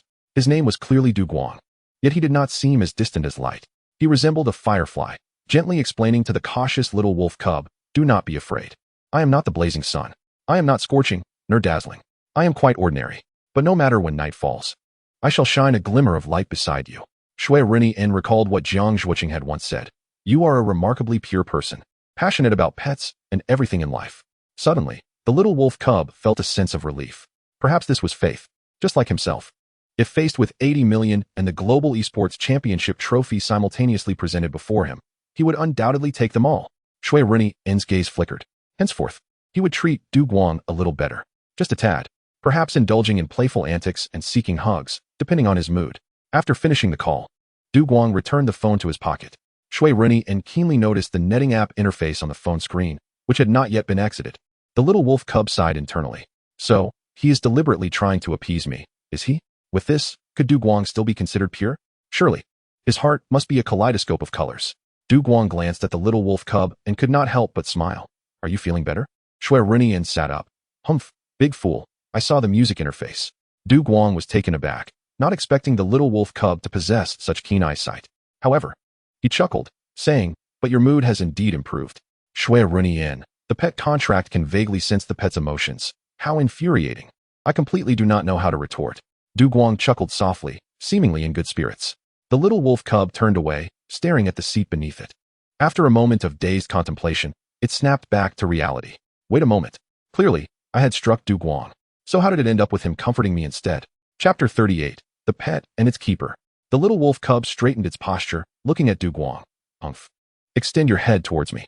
Xue Ruyan thought to himself, let me comfort you. Du Guang, slightly puzzled, obediently leaned down, presenting his head to the little wolf cub. A furry paw reached out, the pink pad resting on Du Guang's head. A gentle pat.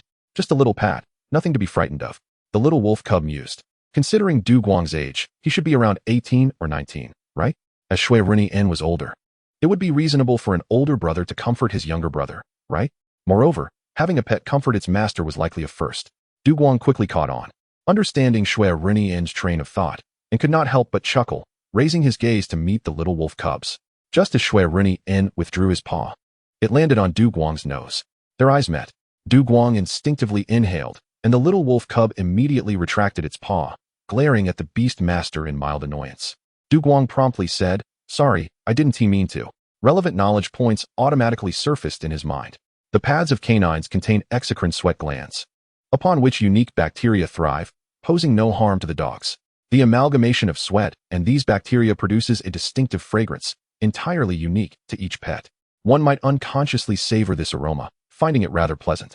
Xue Ruyan, of course, understood that Du Guang was not acting with intent.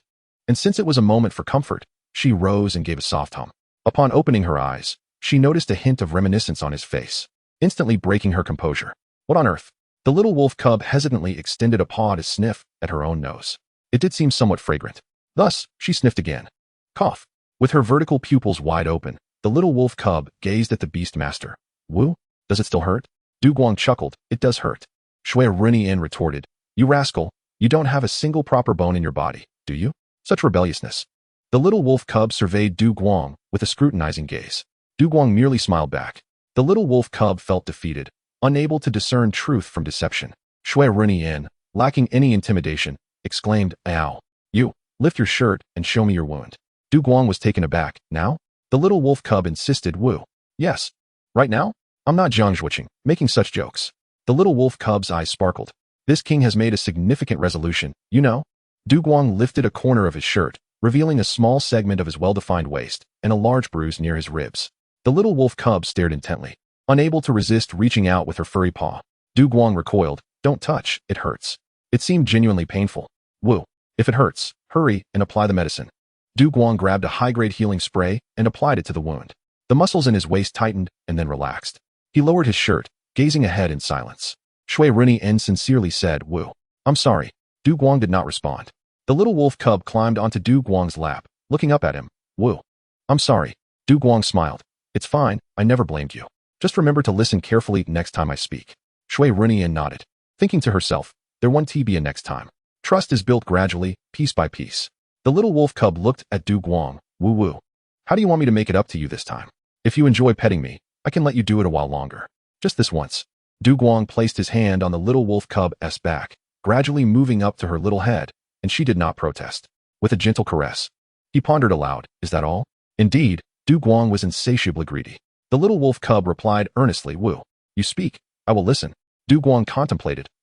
For instance, tell me, what did you feel when I first touched your paw?" The little wolf cub. "Truly, you are something, Du Laogo." To pose such a tricky question, Du Guang watched as the tips of the little wolf cub's ears gradually turned pink, slowly spreading warmth throughout her body. He couldn't help but chuckle softly. "All right, if it's too embarrassing, you needn't say. I merely wish to understand your preferences. To better serve the great wolf king in the future. Being petted on the paw shouldn't be uncomfortable, right?" The little wolf cub hesitated, finally speaking up. "Wu. It was just very ticklish, though it was somewhat pleasant." Du Guang thought for a moment, suddenly intrigued by the little wolf cub's paw. He inquired, "If I make you laugh when you're feeling down, will your mood improve?" Xue Ruyan replied, "No, it absolutely won't. I would just be mortified, all right. I knew telling you wouldn't lead to anything good." The little wolf cub defensively tucked her paws beneath her fluffy body, protesting in a soft, stern tone. Du Guang straightened, speaking gently. "All right, I won't tease you anymore. You say, if I were to gently touch you, would it ow?" The little wolf cub began to gather earth elements within her paws. Du Guang cleared his throat, sitting upright, placing both hands on his knees, gazing ahead with utmost seriousness. The little wolf cub leapt off Du Guang's lap and stepped to another seat in the back row. She nestled beside a small earth wolf plush, sleepiness overtaking her as her little head drooped. Du Guang continued, "In a little while, we will arrive at Jianghe University. Lin Mu will be waiting for us in the dormitory." The little wolf cub, drowsy and hazy, thought to herself, "What time is it? Still deceiving me?" Du Guang continued, "Once we exit the summer secret realm, you will be free, able to leave me anytime. But right now, you have nowhere else to go, do you? Or you could stay at my place for a while, at least to get a good sleep." Du Guang rambled on without receiving a response. Turning around, he saw the little wolf cub with her eyes closed, curled up into a fluffy white ball. She had fallen asleep. Du Guang was taken aback, unable to help but shake his head and smile. Closing his eyes, he hummed a melody softly. Self-help conquers helpless negative emotions. Please do not fall into the abyss. Nothing is defeating me. Jianghe University, within the campus. Around 5 in the afternoon, Lin Mu concluded a day of classes. Casually strolling along the paths of the university park with her light green hair. Her pocket buzzed incessantly, notifications chiming, but Lin Mu paid them no mind. Her backpack stirred. A firefly emerged from a specially reserved slot. Lin Mu halted Luing. The firefly flitted about her, rising and falling, darting left and right. Lin Mu pondered and asked, "Are you saying Du Guang is coming back?" Ding. The firefly's tail light brightened. Joyfully, it danced around Lin Mu like a ribbon of yellow light. Lin Mu declared, "Let us go back to the dormitory, just in time to show Du Guang the new gadget I've developed." Chapter 39, The Ball That Commands Beasts. Jianghe University. As a city poised to become a first-tier metropolis, Jianghe City boasts its top university. Jianghe University is renowned for its strong faculty in combat, props, and breeding systems, along with its well-equipped teaching facilities. Students graduating from Jianghe University can proudly claim to be distinguished graduates from a prestigious metropolitan institution, even in relatively rare second-tier cities. During class break, many students were entering and exiting the school gates, while numerous social beast masters from other cities came to visit. The gates of Jianghe University remain open, welcoming beast masters from all walks of life annually. Of course, outside designated visiting periods, guests may not use the university's beast facilities. Jianghe University often hosts beast combat events, typically organized by higher-ups from various schools, inviting teams to engage in discussions and exchanges. There are also a few restless students who privately form wild teams to challenge the university. Overall, it's a fair exchange of victories and defeats. Many individuals travel with their pets, such as leashed car dogs, fluttering wafuti butterflies, and the fleeting electric arcs of Xing. There are even those from the combat department, clad in blue-green team uniforms, hurrying toward the training ground. A small rhinoceros followed closely behind its beast master at a leisurely pace, accustomed to the scene. In this world where timelines converge, In the era of Beast Masters, pets have thoroughly integrated into daily life, becoming an indispensable part of existence. At this moment, a taxi smoothly halted at the entrance of Jianghe University. Sensing the vehicle's movement, Xue Ruyan awoke, her eyes fluttering open. Squinting at the grand, ancient stone gate adorned with the words Jianghe University spanning 100 meters, Du Guang inquired, "Master, how much?" The jovial driver replied, $10. I'll give you a discount. Remember to leave a 5-star review. Beep. Thank you for the ride. Remember to leave a 5-star review. Beside the driver's seat, a small box revealed a curious pet, whose tiny mouth emitted peculiar sounds, expressing gratitude to the two passengers in a polite manner. The initial part of its voice resembled an electronic synthesis, while the latter part carried an echo reminiscent of a short circuit. Xue Ruyan leaned forward, intrigued by the pet's appearance. It was a Dinyuan pet, a small magnet creature. Had it not been for the current need for discretion, the little wolf cub would have eagerly scanned it with the Beastmaster's bracelet. The evolutionary form of the small magnet was Jiang Yeshian's electromagnetic creature. However, not every pet possesses the requisite fortune and talent for successful evolution. Du Guang had long noticed this pet. At this moment, he leaned forward, unafraid of the electric discharge, and gently tapped the nut atop its head. Zizi. The small magnet squinted its eyes in delight. Du Guang remarked, "Your little magnet is quite clever." The driver proudly responded, "Indeed. Whenever a light bulb at home burns out, it repairs it all by itself. I only need to feed it some electricity.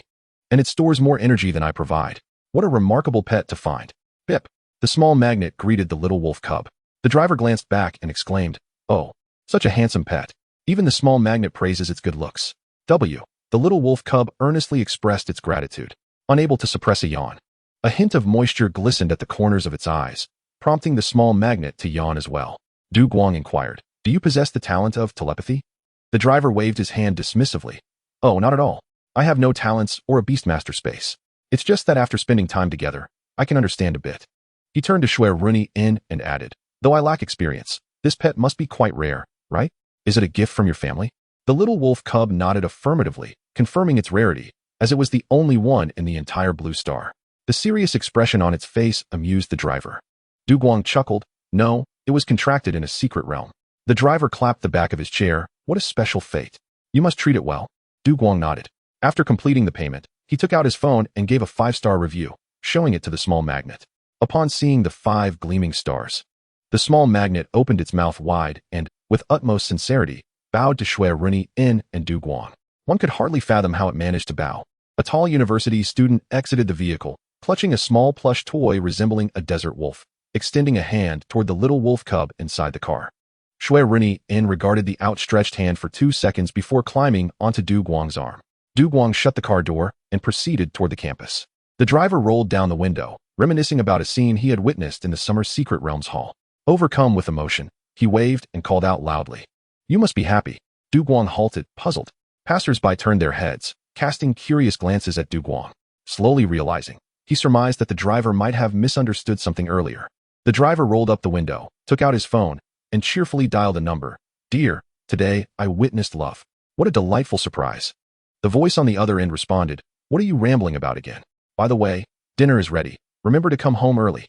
The driver replied, "Understood. If I don't get another ride in an hour, I'll head home." Student dormitory. Although it was called a student dormitory, it was essentially a dormitory building. Du Guang gazed up at the 5th floor, where his dormitory window was, and sighed.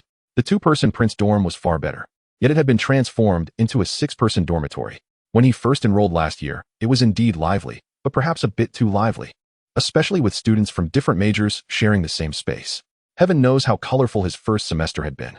The little wolf cub rested on Du Guang's outstretched arm, its eyes heavy with sleep. They must be nearing their destination, right? Speaking of which, Du Guang had not slept in over 10 hours. Why wasn't he tired? He began to ascend the stairs. Dormitory 517.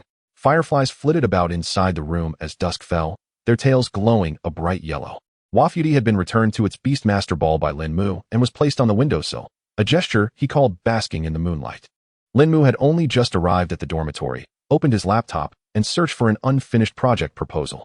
After pondering for 2 minutes and typing a few dozen words, he cast it aside again. With a serious expression, Lin Mu began to focus. He browsed the news. His mouse scrolled aimlessly. Reports of Jiang Tianwang and an unknown opponent sending rockets in a live stream. The surprising upset in the inaugural match of the new Beastmaster tactical competition. And the emergence of a new Beastmaster secret realm in the ancient tower filled the screen. Suddenly, footsteps echoed in the corridor. Lin Mu halted his actions. He called out, "Is that you, Duguang? Luyin?"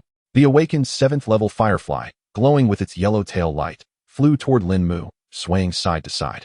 Lin Mu contemplated, then added, "If it's Duguang, remind me, please. I want to give him a surprise." The firefly nodded and then flew to the balcony, circling around Wafudi's Beastmaster Ball. Lin Mu pulled a Beastmaster Ball from his pocket, clicked it open, and placed it on the table. This ball was entirely black, seemingly constructed from various materials, exuding a sense of dissonance compared to the sleek designs available on the market. Lin Mu resumed scrolling through the news, suddenly pausing.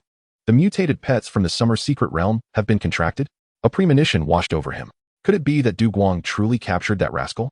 Just as he was about to click to see more, the firefly extinguished its tail light and flew before Lin Mu, glowing once more. Simultaneously, footsteps echoed in the corridor. They had arrived? Lin Mu, holding the enigmatic black sphere, quietly concealed himself by the door, cracking it open slightly. Upon reaching the door, Duguang noticed it ajar and pushed it open. Lin Mu leaped out, shouting, "Halt! You devil! Great dragon! I summon you with my Beastmaster Ball." The Beastmaster Ball slipped from his hand, emanating a brilliant light in midair. Duguang felt an emptiness in his arms. When he regained his senses, Lin Mu looked at him in bewilderment. The little wolf cub had vanished, and the black Beastmaster Ball trembled violently on the floor. Duguang, Lin Mu, Xue Ruyan. In utter fury, Wying. Chapter 40, Overload. The Beastmaster Ball shook violently, as if the creature inside was on the verge of breaking free. Duguang cast a cold glance at Lin Mu, his tone icy. "Release it." Lin Mu complied without hesitation. When Duguang's words became exceedingly concise, it indicated that he was on the brink of losing his temper. Just as he was about to click the release button, crack, the Beastmaster Ball split open, and Xue Ruyan shot out like a white streak. The little wolf cub's fur bristled, enveloped in ice and earth elements, causing the room's temperature to drop by 5 degrees in an instant.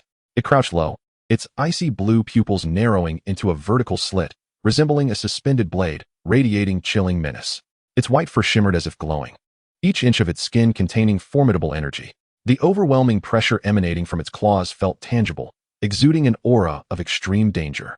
Lin Mu, a senior beastmaster, instantly sensed the threat reminiscent of facing a king-level creature. This was power capable of eliminating him in an instant. Duguang raised a hand to shield the little wolf cub, his tone serious, apologized to it. Lin Mu blurted out, "I'm sorry." He immediately performed a deep 90-degree bow toward the little wolf cub. "I was wrong. I truly didn't mean to." Xue Ruyan exhaled heavily, staring at Duguang's hand for several seconds, its explosive tail lowered. The swirling elements seemed to heed a command, dissipating instantaneously, and the invisible pressure vanished. Lin Mu was drenched in cold sweat. The little wolf cub lay flat on the ground, trembling violently, whether from fear or fury was uncertain. Duguang gently bent down, cradling the little wolf cub and placing it on the dormitory bed, where the cub continued to tremble. In a soothing voice, Duguang reassured, "It's all right. Everything is fine now." Lin Mu attempted to approach, but a fierce glare from Duguang made him retreat to a corner, silently observing from a distance. Several minutes passed before Xue Ruyan's emotions gradually calmed down, having just experienced a frightful ordeal. Unbeknownst to the little wolf cub, it was not just itself that had been terrified. Lin Mu was equally shaken. Within the beast contract, the cub's emotions slowly returned to a state of equilibrium. The adverse effects of forcibly channeling elemental energy had nearly rendered it unconscious. Its body and spirit felt exceedingly fatigued, as if it had not slept for 2 days and had just completed a 5,000-meter race. The entire body suddenly went limp, devoid of any strength. Duguang tenderly stroked the cub's back, running his fingers through its fur. Xue Ruyan immediately sensed something unusual. Its soul felt as though it had split in two.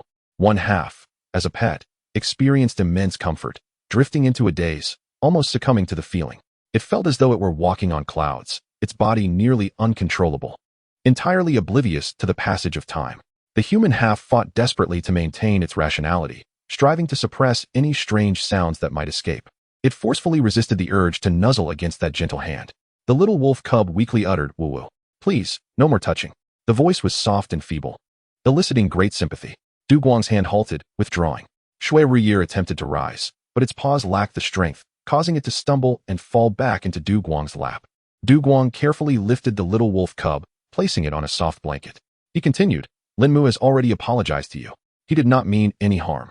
Please forgive him this once." Lin Mu stood in the corner, feeling aggrieved. How could he have guessed that Duguang had tamed a reluctant pet? Xue Ruyer's icy gaze fixed upon Lin Mu, letting out a small, delicate sound as it found a comfortable position on the plush blanket, curling up into a ball with only its eyes visible. Lin Mu remarked, "This bed and blanket are still mine." Du Guang looked at Lin Mu and calmly stated, "If you can coax it well, I will forgive you." Lin Mu couldn't help but vent his grievances. "I am truly wronged. This beast ball is one I modified. During previous trials, it couldn't capture any beasts. Its intended target has been altered to humans, so it should not react to beasts. I named it the urine ball, originally intending it for you." Du Guang raised an eyebrow. "Really?" He gazed expressionlessly at Lin Mu. At that moment, Lin Mu was too preoccupied to worry about Du Guang's reaction. He feared that if the beast were agitated, Du Guang would be even more terrifying. The little wolf cub remained silent. It seemed to have grasped the reason, perhaps because it could transform. The beast ball identified it as human. Seeing the little wolf cub unresponsive, Lin Mu continued with a pained expression, "Honestly, this beast ball only gives one the feeling of being captured. If you still blame me, I will willingly be captured myself."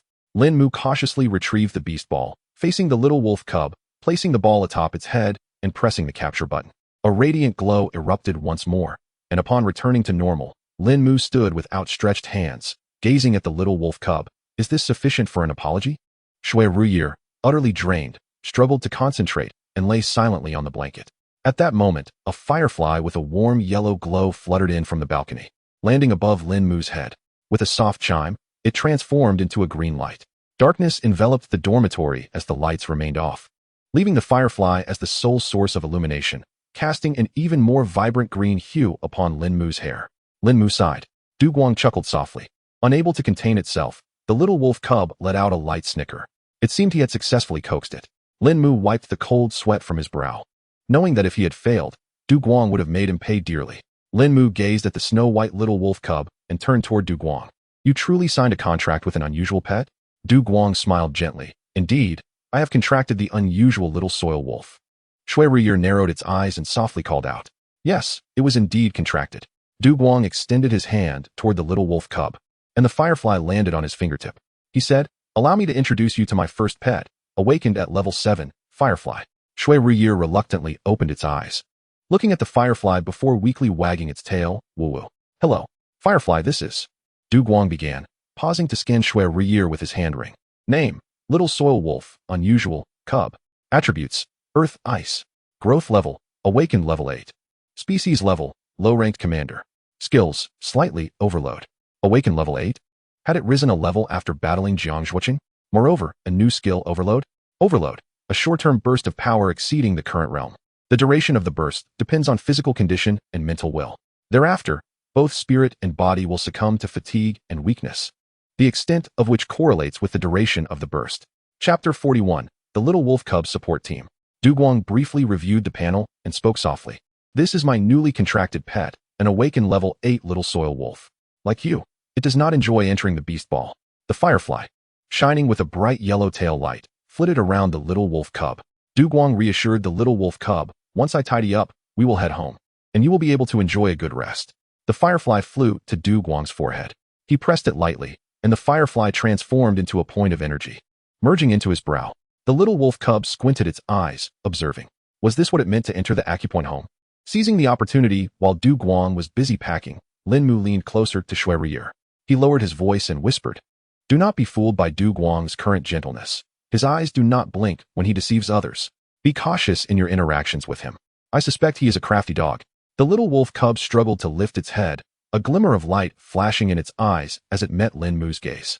They shared an understanding, both having been tricked by the cunning Du. What a case of heroes sharing a similar perspective. How astute.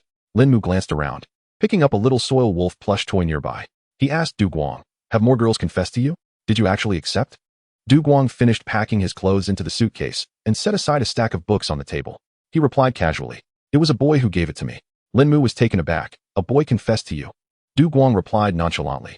Lin Mu exclaimed, "I misspoke. My bad, I take it back." Du Guang raised an eyebrow, a hint of annoyance crossing his face. This was a gift from the young master of the Jiang family to apologize to the little soil wolf. He wanted to buy my pet, but I refused. Then he battled my beast and lost.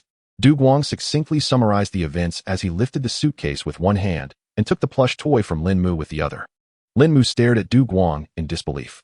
"Goodness, did you realize what you just said? Is it the Jiang family I know?" Du Guang finished packing swiftly and decisively stated, "The little soil wolf is tired, and I must take my leave."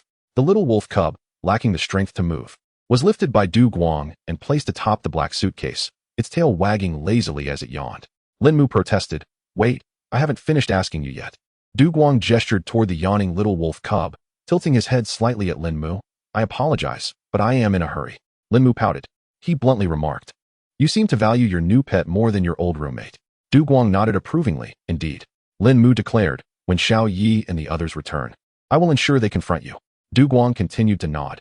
"Understood. You're feeling mischievous and want me to bring your sister out to teach you a lesson." Lin Mu instantly cowered. "My mistake, brother. Please take care." Du Guang walked out the door. Lin Mu muttered softly, "Safe travels." Du Guang paused and took 2 steps back. "Lin Mu, safe travels, take care."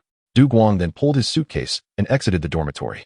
Lin Mu sat on a chair, raised his voice, and called out without turning his head, "Hey, you have a foreign language exam next week. Make sure to highlight the key points tomorrow. I know you've been in the secret realm all day. Rest well tomorrow and come back to the dorm to see me. I truly have matters to attend to." Du Guang waved his hand, acknowledging, and Lin Mu grumbled, "You seem to enjoy your time in the secret realm while I have to help you with your classes. I owe you one." As Du Guang walked away, the sounds in the corridor gradually faded. Lin Mu opened his laptop and typed Xia Jimi Jing and Zhang Jia Xiao Zhu into the search bar. He found the video of Jiang Zhuoqin's battle with Du Guang and watched it intently, leaning back in thought. Jiang Corporation, the ancient Jiang family? I wonder how their reputation compares to the Yuyao clan and the Sinma Lin family. Du Guang exited the campus and hailed a taxi. The driver rolled down the window and exclaimed, "What a coincidence. It's you again. After I drop you off, I'll be heading home for dinner." Du Guang smiled. He placed the little wolf cub in the back seat and lifted the cumbersome suitcase into the trunk without breaking a sweat. He got into the car and cheerfully asked the little wolf cub, "Are you really not coming into my home?" Xue Ruyan stubbornly made a soft noise of refusal. If you say you won't, then you won't." Du Guang didn't press the issue and turned to the front. "Master, to Qingyuan Garden, please." The driver cheerfully patted the back of his seat, saying, "I live nearby too. Hold on tight, we're off." With a beep. On the 17th floor of an apartment building, a university student, carrying the little wolf cub and a plush toy, unlocked the door with a fingerprint scanner. He announced, "We've arrived." The little wolf cub vaguely responded, softly whining, "I really want to sleep." Exhausted both physically and mentally, Xue Ruyan could hardly keep her eyes open. If she was sold, so be it. If Du Guang had ulterior motives, the little wolf cub was resigned to it. Du Guang changed his shoes, left the living room lights off, and set the suitcase beside him. Swiftly, he pulled out a stack of fresh blankets and fashioned a small nest on the sofa for the little wolf cub. He gently placed Xue Ruyan into it and said, "Sleep well." The little wolf cub struggled to open her eyes and, aided by the dim light, cast one last glance at the beast master. Her fluffy tail wrapped around her body. She drifted into slumber. Xue Ruyan's sleep was light. She would awaken at the slightest disturbance unless she was utterly exhausted. Like now, Du Guang watched the curled-up little wolf cub and couldn't help but chuckle. He stretched out his hand, hesitating just before contact, recalling the little wolf cub's feeble resistance. He settled for a gentle caress in the air.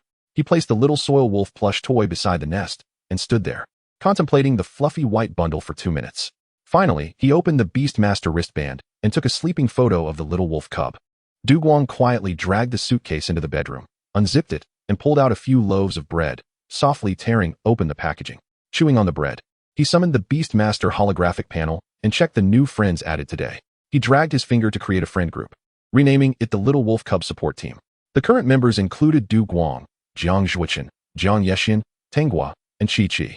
In the group, Jiang Yexian was the first to send a message. Jiang Yexian. Du Guang uploaded a photo to the group album. Tenghua, spying. Du Guang, no ulterior motives. Just wanted to show off my little wolf cub. Jiang Zhuoqin. Tenghua opened the group album, and sure enough, there was only one photo. Under the night's cover, the room's lighting was dim and soft. In the nest made of blankets, the little wolf cub was wrapped in soft bedding, curled into a small ball. Every hair was visible, and her fluffy tail wrapped around her body, with the tip peeking out. Moonlight fell, illuminating a small patch at the tip of her tail. She slept soundly. Looking at her, one could only feel an overwhelming urge to cuddle her. Truly adorable. Jiang Zhuoqin, is this a late-night temptation? Such a cute little wolf cub. Are you trying to lure me into wrongdoing? How vexing. I really want to touch her. Jiang Zhuoqin, frustrated, summoned the fire fish and circled it around several times. The fire fish flicked its tail disdainfully, gently tapping Jiang Zhuoqin's hand before swimming back to the beast space to continue sleeping. Qi Qi, Du Guang, looking all dirty. Chi-Chi said nothing but posted a picture, taking action against such behavior. Chapter 42. Just treat it like a person. Tangwa uploaded a photo to the group album. Tangwa, my Oho and Mumu are not bad either. Chi-Chi tapped her hand. Under the midday sun, two pets piled together. The orange slime had large, sparkling eyes and struggled to lift a candy jar larger than itself. Chi-Chi, aren't they all adorable? Hee. Du Guang gazed at the two pets in the photo, lost in thought. Oho and Mumu. What delightful names. If they were his, seeing a gelatinous, amorphous creature like the slime, he might have named it something like Pootie Paw. By the way, hasn't the little wolf cub been given a name yet? Chi-Chi uploaded a photo to the group album. The photo showed a small scholar draped in a white sheet, frolicking in the dim room and making a silly face with its short arms. Jiang Yexian uploaded a photo to the group album. It was the electromagnetic monster combating criminal forces. The group fell silent as no one continued to share pictures. Jiang Jia, as expected, is impressive. Jiang Yexian, what's wrong? Does my pet look bad? Du Guang, quite dashing. Jiang Zhuqian, very powerful. Tangwa broke the ice. Let me introduce myself first.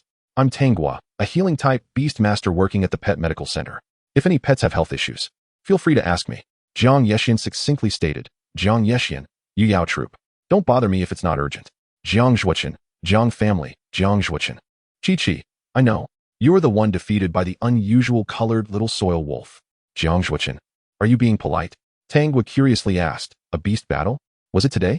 Chi-Chi, you wouldn't know since you got off work early. Just search for the unusual colored pet battles online.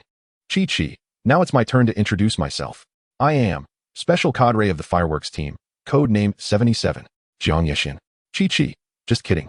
I'm a low-level worker at the Secret Realm Management Bureau, named Chi-Chi. I dabble in a bit of everything and love to join the fun. Du Guang, Jianghe University, Breeding Department, Du Guang. The group wasn't large, but it encompassed various professions. Tangwa held her phone and roughly dragged the video progress bar. She exclaimed, I found it. The little soil wolf is amazing. Du Guang finished the bread, tossed the wrapper into the trash, and took a sip of water. Jiang Zhuqian was surprised that Du Guang was in the breeding department, not the combat department. But it wasn't too strange. After all, compared to the combat department's method of subduing pets and forcing them to sign contracts, Du Guang and the little soil wolf clearly followed a different path. Breeding beast masters often use food that increases affection or beloved items to enhance the probability of forming a contract. However, this little soil wolf was exceptionally clever. Would such methods truly succeed?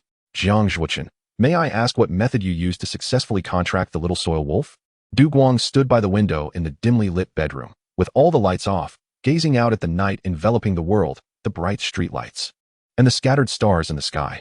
He lowered his voice and let out a slightly magnetic, husky chuckle, saying, Of course, I utilized my personal charm to persuade it. Jiang Zhuqian fell into contemplation. So that's how it is?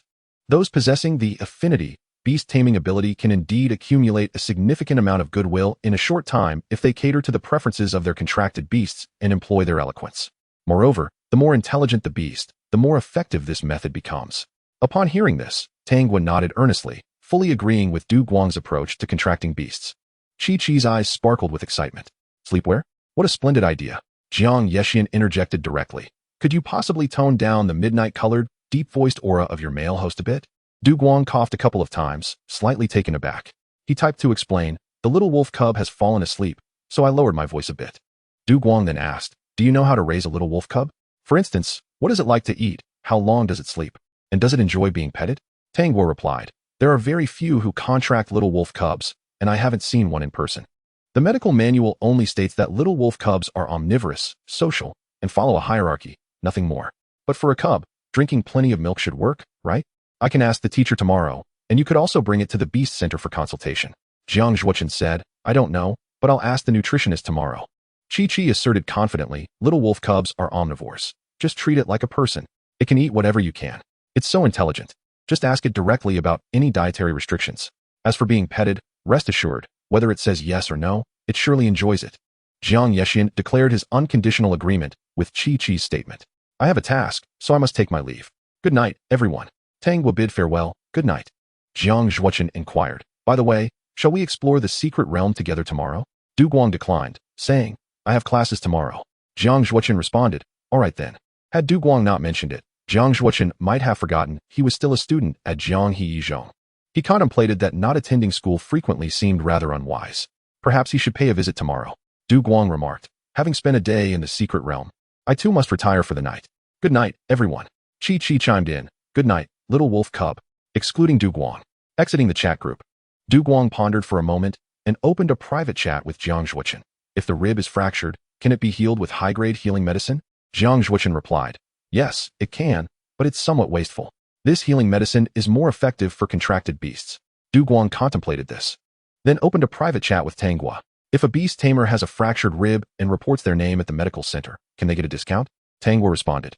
A restful night passed. Xue Ruyan awoke refreshed, feeling invigorated, emerging from the cozy nest formed by the blanket. He shook off the soft fur covering him and stretched leisurely. Sunlight streamed through the window. The little wolf cub opened its icy blue eyes, scrutinizing the room's layout. Moving from the living room to the bedroom, he found the space tidily organized, with a suitcase set aside and the bedding neatly arranged. Du Guang was not present. Xue Ruyan circled the house, noting its considerable size. His gaze halted at the doorway, where a note lay on the floor. It was a message left by Du Guang for the little wolf cub. As soon as the cub stepped on it, squinting to read, it revealed the password to open the door and instructions for fingerprint recognition. Du Guang explicitly stated that the little wolf cub could come and go freely. He would not impede it. This was likely due to the fact that Xue Ruyan had previously observed Du Guang's Beast Tamer panel in his presence. Thus Du Guang knew he could read. Xue Ruyan speculated. The second note indicated where to find food, with a bottle of moo moo milk prepared on the dining table. Moo moo milk, produced by a beast called moo moo cow, is nutritionally rich and greatly supplements the dietary needs of both humans and beasts. A regular person can obtain enough nourishment for an entire day from one box. The third note was a message from Du Guang, stating he would return to school for classes and would not be back until 9 in the evening. Even if the little wolf cub left, it could choose when to return at its leisure. Alternatively, it could stay at home and use the household items freely. Quite considerate. The little wolf cub, with a scrutinizing gaze, roamed around the house once more, its eyes glimmering. There were no surveillance cameras. Then, transformation. Whoever wishes to be a beast can be, but I, Xue Ruyan, shall not play. Chapter 43. But I, Xue Ruyan, am. The snow-white fluff wiggled, and the little wolf vanished. In its place was a small figure crouching on the ground. The young boy had a charmingly delicate face, possessing a very pleasing appearance. His pure white hair and fluffy ears peeked out, and a large, fluffy tail trailed behind him. Hey, hey, hey. A clear and sweet voice rang out as Xue Ruyan dove onto the bed in the bedroom. Finally free. Perhaps. The fluffy tail swayed back and forth, and Xue Ruyan hugged it tightly. Rubbing his body against the blanket, he instinctively reached out to lick the back of his hand. Wait. No. Xue Ruyan suddenly snapped back to reality, halting the impending action. Just now, he had unconsciously wanted to lick his fur. Was it because he had maintained his original form for too long, causing his behavior to align increasingly with that of a beast? Xue Ruyan quickly sat up, first retrieving some clothes from his spatial bracelet to put on. Glancing back at the small figure imprinted in the blanket, he felt a twinge of guilt. He hurriedly tidied up and returned it to its original state. If every transformation requires such meticulous care, merely thinking about it exhausted Xue Ruyan. He hoped never to revert to his original form again. However, this would mean Du Guang would lose a contracting position for no reason. The young boy shook his head. Rubbing his fair hands together, he summoned a light panel to check his attributes. Level 8 Awakening. There were also numerous achievements that had popped up previously. First Beast Tamer Battle Victory. First Beast Tamer Battle. First Beast Capture. Xue Ruyan pondered. First Beast Capture? Clicking on it, he realized. Oh, so it means being captured. My apologies for the intrusion. He browsed the skills interface, revealing the skills panel, where a new, yet-to-be unlocked skill quietly awaited. Beast Taming Talent. Unlocked after 10 Beast Tamer Battle Victories. As his eyes gradually transformed into the vertical pupils of a wolf demon, Xue Ruyan fixated on the line of text, falling into deep thought. 2 victories, one against Zhao Xuanjia and the other against Jiang Zhuochen. A certain expectation in his heart was gradually materializing. He even possessed beast taming talent now. Creating an alternate space in his mind to gain beast taming abilities was within easy reach. After all, beast taming talent is built upon the foundation of beast taming abilities. A beast tamer is, without a doubt, the noblest profession on Blue Star. Powerful beast tamers garner admiration from many, earning wealth through their beasts and accomplishing feats unattainable by ordinary individuals. Outside the city, wild monsters often roam, and the presence of formidable beast tamers is essential for protection within urban areas. Whether for livelihood or self-defense, becoming a beast tamer is the optimal choice. It is said that some professional beast tamers, after making significant contributions, have all expenses related to beast-related industries, including basic food and accommodation fees at the Secret Realm Hall, waived. The benefits are extraordinarily generous. Xue Ruyan's gaze sparkled. Du Guang had mentioned that he was not a slacker. Yet the little wolf cub was. To reiterate, but Xue Ruyan am. Online, it is frequently stated that being a beast tamer is a high-risk profession, with the costs of nurturing beasts being exorbitant. This has led many ordinary people, including a certain streamer surnamed Liu, who simply wishes to make easy money, to misunderstand and hesitate to become trainers. However, for Xue Ruyan, who possesses the complete memories of a seasoned beast tamer, these challenges are not particularly daunting, especially since the meditation methods are readily available. In the context where all training techniques and pet cultivation data are meticulously recorded within Xue Ruyan's wristband, the expenses associated with nurturing pets have been significantly alleviated, rendering the process far more manageable than during Lighthearted's era. Moreover, there is no pressing need to attain extraordinary prowess. As long as the income suffices for daily expenditures, all is well. If worst comes to worst, he can always revert to his previous vocation as a game booster. At the very least, he must make a journey back to Xijing to retrieve the treasure mouse. With determination solidified, Xue Ruyan sat on the edge of his bed, his mind racing with various strategies. However, he first needed to address his immediate concerns. Xue Ruyan extended his arm and scanned himself with the wristband. Even after transformation, he remained identifiable by the new model. His finger hovered over the technique labeled CHOFH. The innovative beast-controlling wristband appeared to possess a unique identification feature, capable of extrapolating additional information regarding the current technique based on the pet's characteristics. CHOFH. After an explosive burst, it enters a weakened state with heightened sensitivity. Xue Ruyan exclaimed, I never anticipated that such a robust technique could backstab me like this. Can we still enjoy this game? Yesterday, when Du Guang's hand merely grazed his back, the sensation coursed through his entire being, rendering the little wolf cub nearly delirious with pleasure. If he were to be touched a few more times, or in other areas, Xue Ruyan felt a pang of apprehension. Thankfully, he had stopped it in time. Otherwise, who knows what might have transpired. Not allowing anyone to touch him would be the least of his concerns, as his proud persona would crumble. In that scenario, the little wolf cub would be unscathed, but Xue Ruyan would have no face to show to the world. Fortunately, having reverted to human form, his intellect regained its supremacy. Xue Ruyan proudly perked his ears, his tail swaying joyfully. He rolled up his pant legs and gingerly placed his bare feet on the floor. He soon discovered a rather significant issue. He had no shoes to wear. Remaining calm, Xue Ruyan measured his foot size and ordered a set of clothing and shoes online. Zhao Nji's training outfit was ill-fitting and would draw unwanted suspicion. With the express delivery industry flourishing in LNXing, as couriers are predominantly beast tamers and flying-type pets, deliveries are astonishingly swift. In the city, packages can arrive in under 2 hours. Using the balance on his beast tamer wristband, generously sponsored by Zhao Nji, Xue Ruyan searched for the items, entered the address, and completed the payment with an impassive expression. After finalizing the transaction, he couldn't help but sigh. His expression began to falter. He was acutely aware of his diminutive stature in his transformed state. Without accounting for his ears, he stood just over 1.50 meters. Xue Ruyan lifted his shirt to examine his physique. Aside from the necessary attributes, he possessed no discernible muscle, merely the physique of an ordinary youth. Perhaps slightly pale and tender, he was undoubtedly a pristine and refreshing young boy. It seemed unrealistic to expect this body to engage in combat, especially as a mere child. Moreover, Xue Ruyan was not particularly fond of exercise in his past life. In February, the underfloor heating had yet to cease. Barefoot, Xue Ruyan strolled to the dining area, feeling no chill in his feet. He found 2 cartons of milk and a new note detailing the usage instructions for the heater.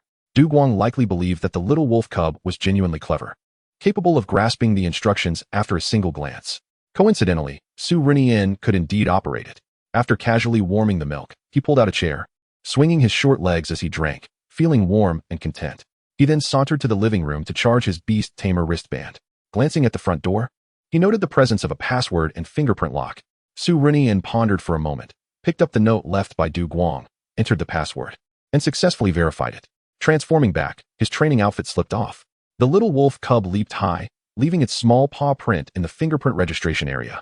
Chapter 44. An invitation from the university. Express bird delivery. Your package has arrived at the ground floor. The cheerful voice of the delivery person resonated through the beast tamer wristband. Xue Ruyan replied, Could you please bring it up? Just take the elevator. I'm on the 17th floor. No problem. After completing his online shopping and finishing his meal, Xue Ruyan maintained his human form, roaming the house to survey his territory. At that moment, He was silently observing the trash bin in the bedroom. Beneath several bread wrappers lay suspiciously shaped balls of toilet paper.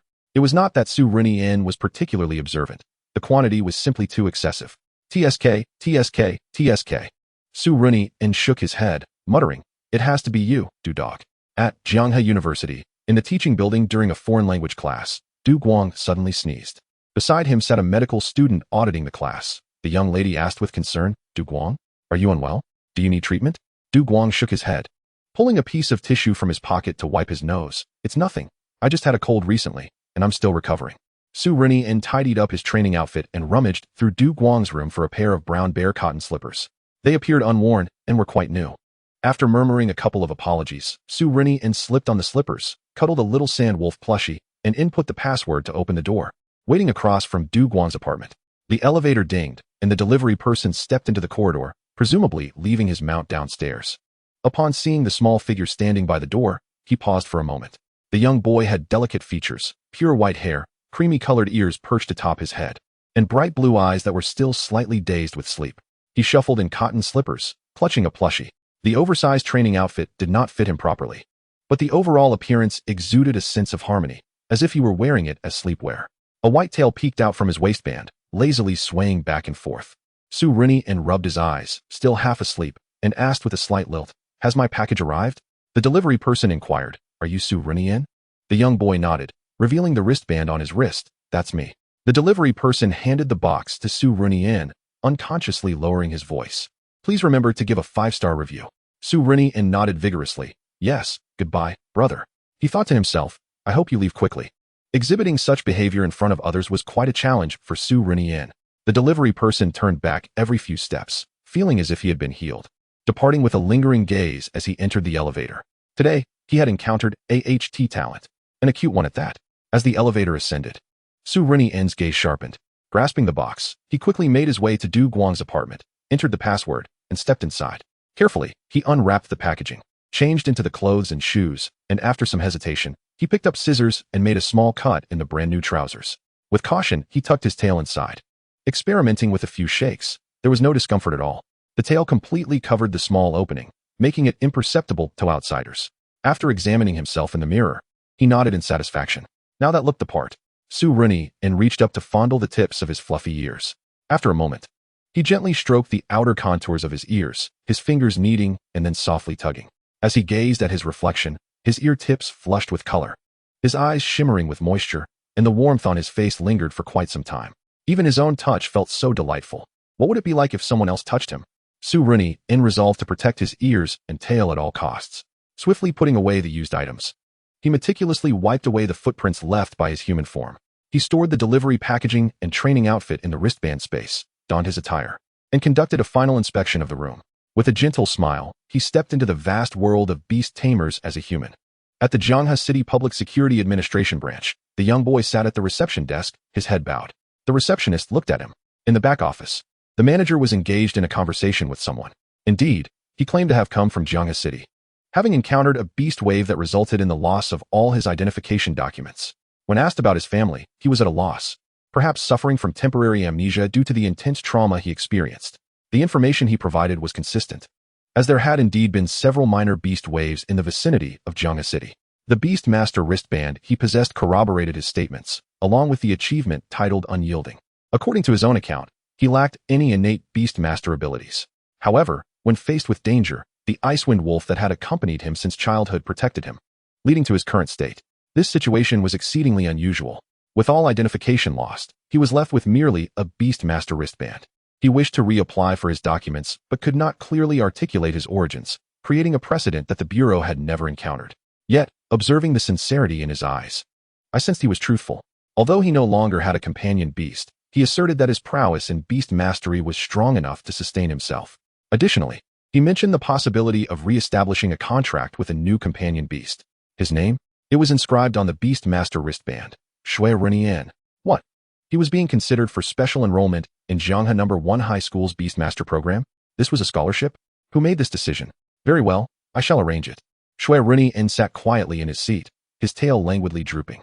The receptionist hesitated several times before finally asking, "May I touch your ears?" Xue Ruyan shook his head gently and replied, "I do not like being touched by others." The receptionist felt an unexpected pang of discomfort. The kind-hearted companion beast had protected this child, and it seemed that henceforth, this would be the only way they could be together. She offered him reassurance. It's all right. It's all in the past. There will be no more beast waves in Jiangha City. Everything will be all right. Xue Ruyan did not lift his head, but silently nodded, internally questioning whether he had revealed any flaws. This elaborate story had been meticulously crafted since his escape from the summer secret realm. If this failed, he would have to resort to logging back into the Huahua team's account and employing less than honorable means. The manager stepped outside, casting a glance at Xue Ruyan and stating, "All right, you need to visit the Beastmaster Association first to present your wristband at the front desk. They will register your identity and input your talent data." The receptionist added, "Do not be afraid. This is a standard talent registration process, and everyone undergoes the same." Xue Ruyan lifted his gaze towards the manager, asking, "Then what?" The manager hesitated, as the boy's eyes seemed to peer directly into his soul. He continued, "Due to the uniqueness of your beast mastery talent, a leader from the Beastmaster Academy will ask you some questions and invite you to join Jiangha No. 1 High School. However, it is merely an invitation. You have the choice to accept or decline." Chapter 45. Like a fool. Xue Ruyan nodded. The invitation from the school had long been in his contemplation. Due to the fluctuations in the blue star's spatial tides, there is a period each year when a significant number of ordinary individuals awaken their beast mastery abilities. Those endowed with such abilities can, through meditation, forge a personal beast space within their minds, thereby becoming modern-day beast masters. Conversely, those who rely solely on capturing beasts with pokeballs, strictly speaking, use external tools and do not qualify as true beast masters, nor do they possess inherent beast mastery talent. Thus, aside from standard examination admission, during this particular time of year, schools offering beast mastery courses extend invitations to those who have awakened such abilities. Common types of beast mastery talents can enhance companion beasts based on elemental foundations. Special types of beast mastery talents vary in rarity, with affinity being among the more commonplace, possessed by many, and thus not remarkable in the market. There are also fusion talents, which are not as rare as one might imagine. Generally, beast mastery talents exhibit 3 characteristics: regionality, potential for advancement, and non-directionality. Regionality implies that the same type of talent often awakens in large numbers within a specific area. For instance, the Xingdu region has a plethora of fusion talent holders, while the Senmu City area boasts numerous talent holders related to growth and vegetation. Non-directionality indicates that prior to awakening, one can never predict which talent they will manifest.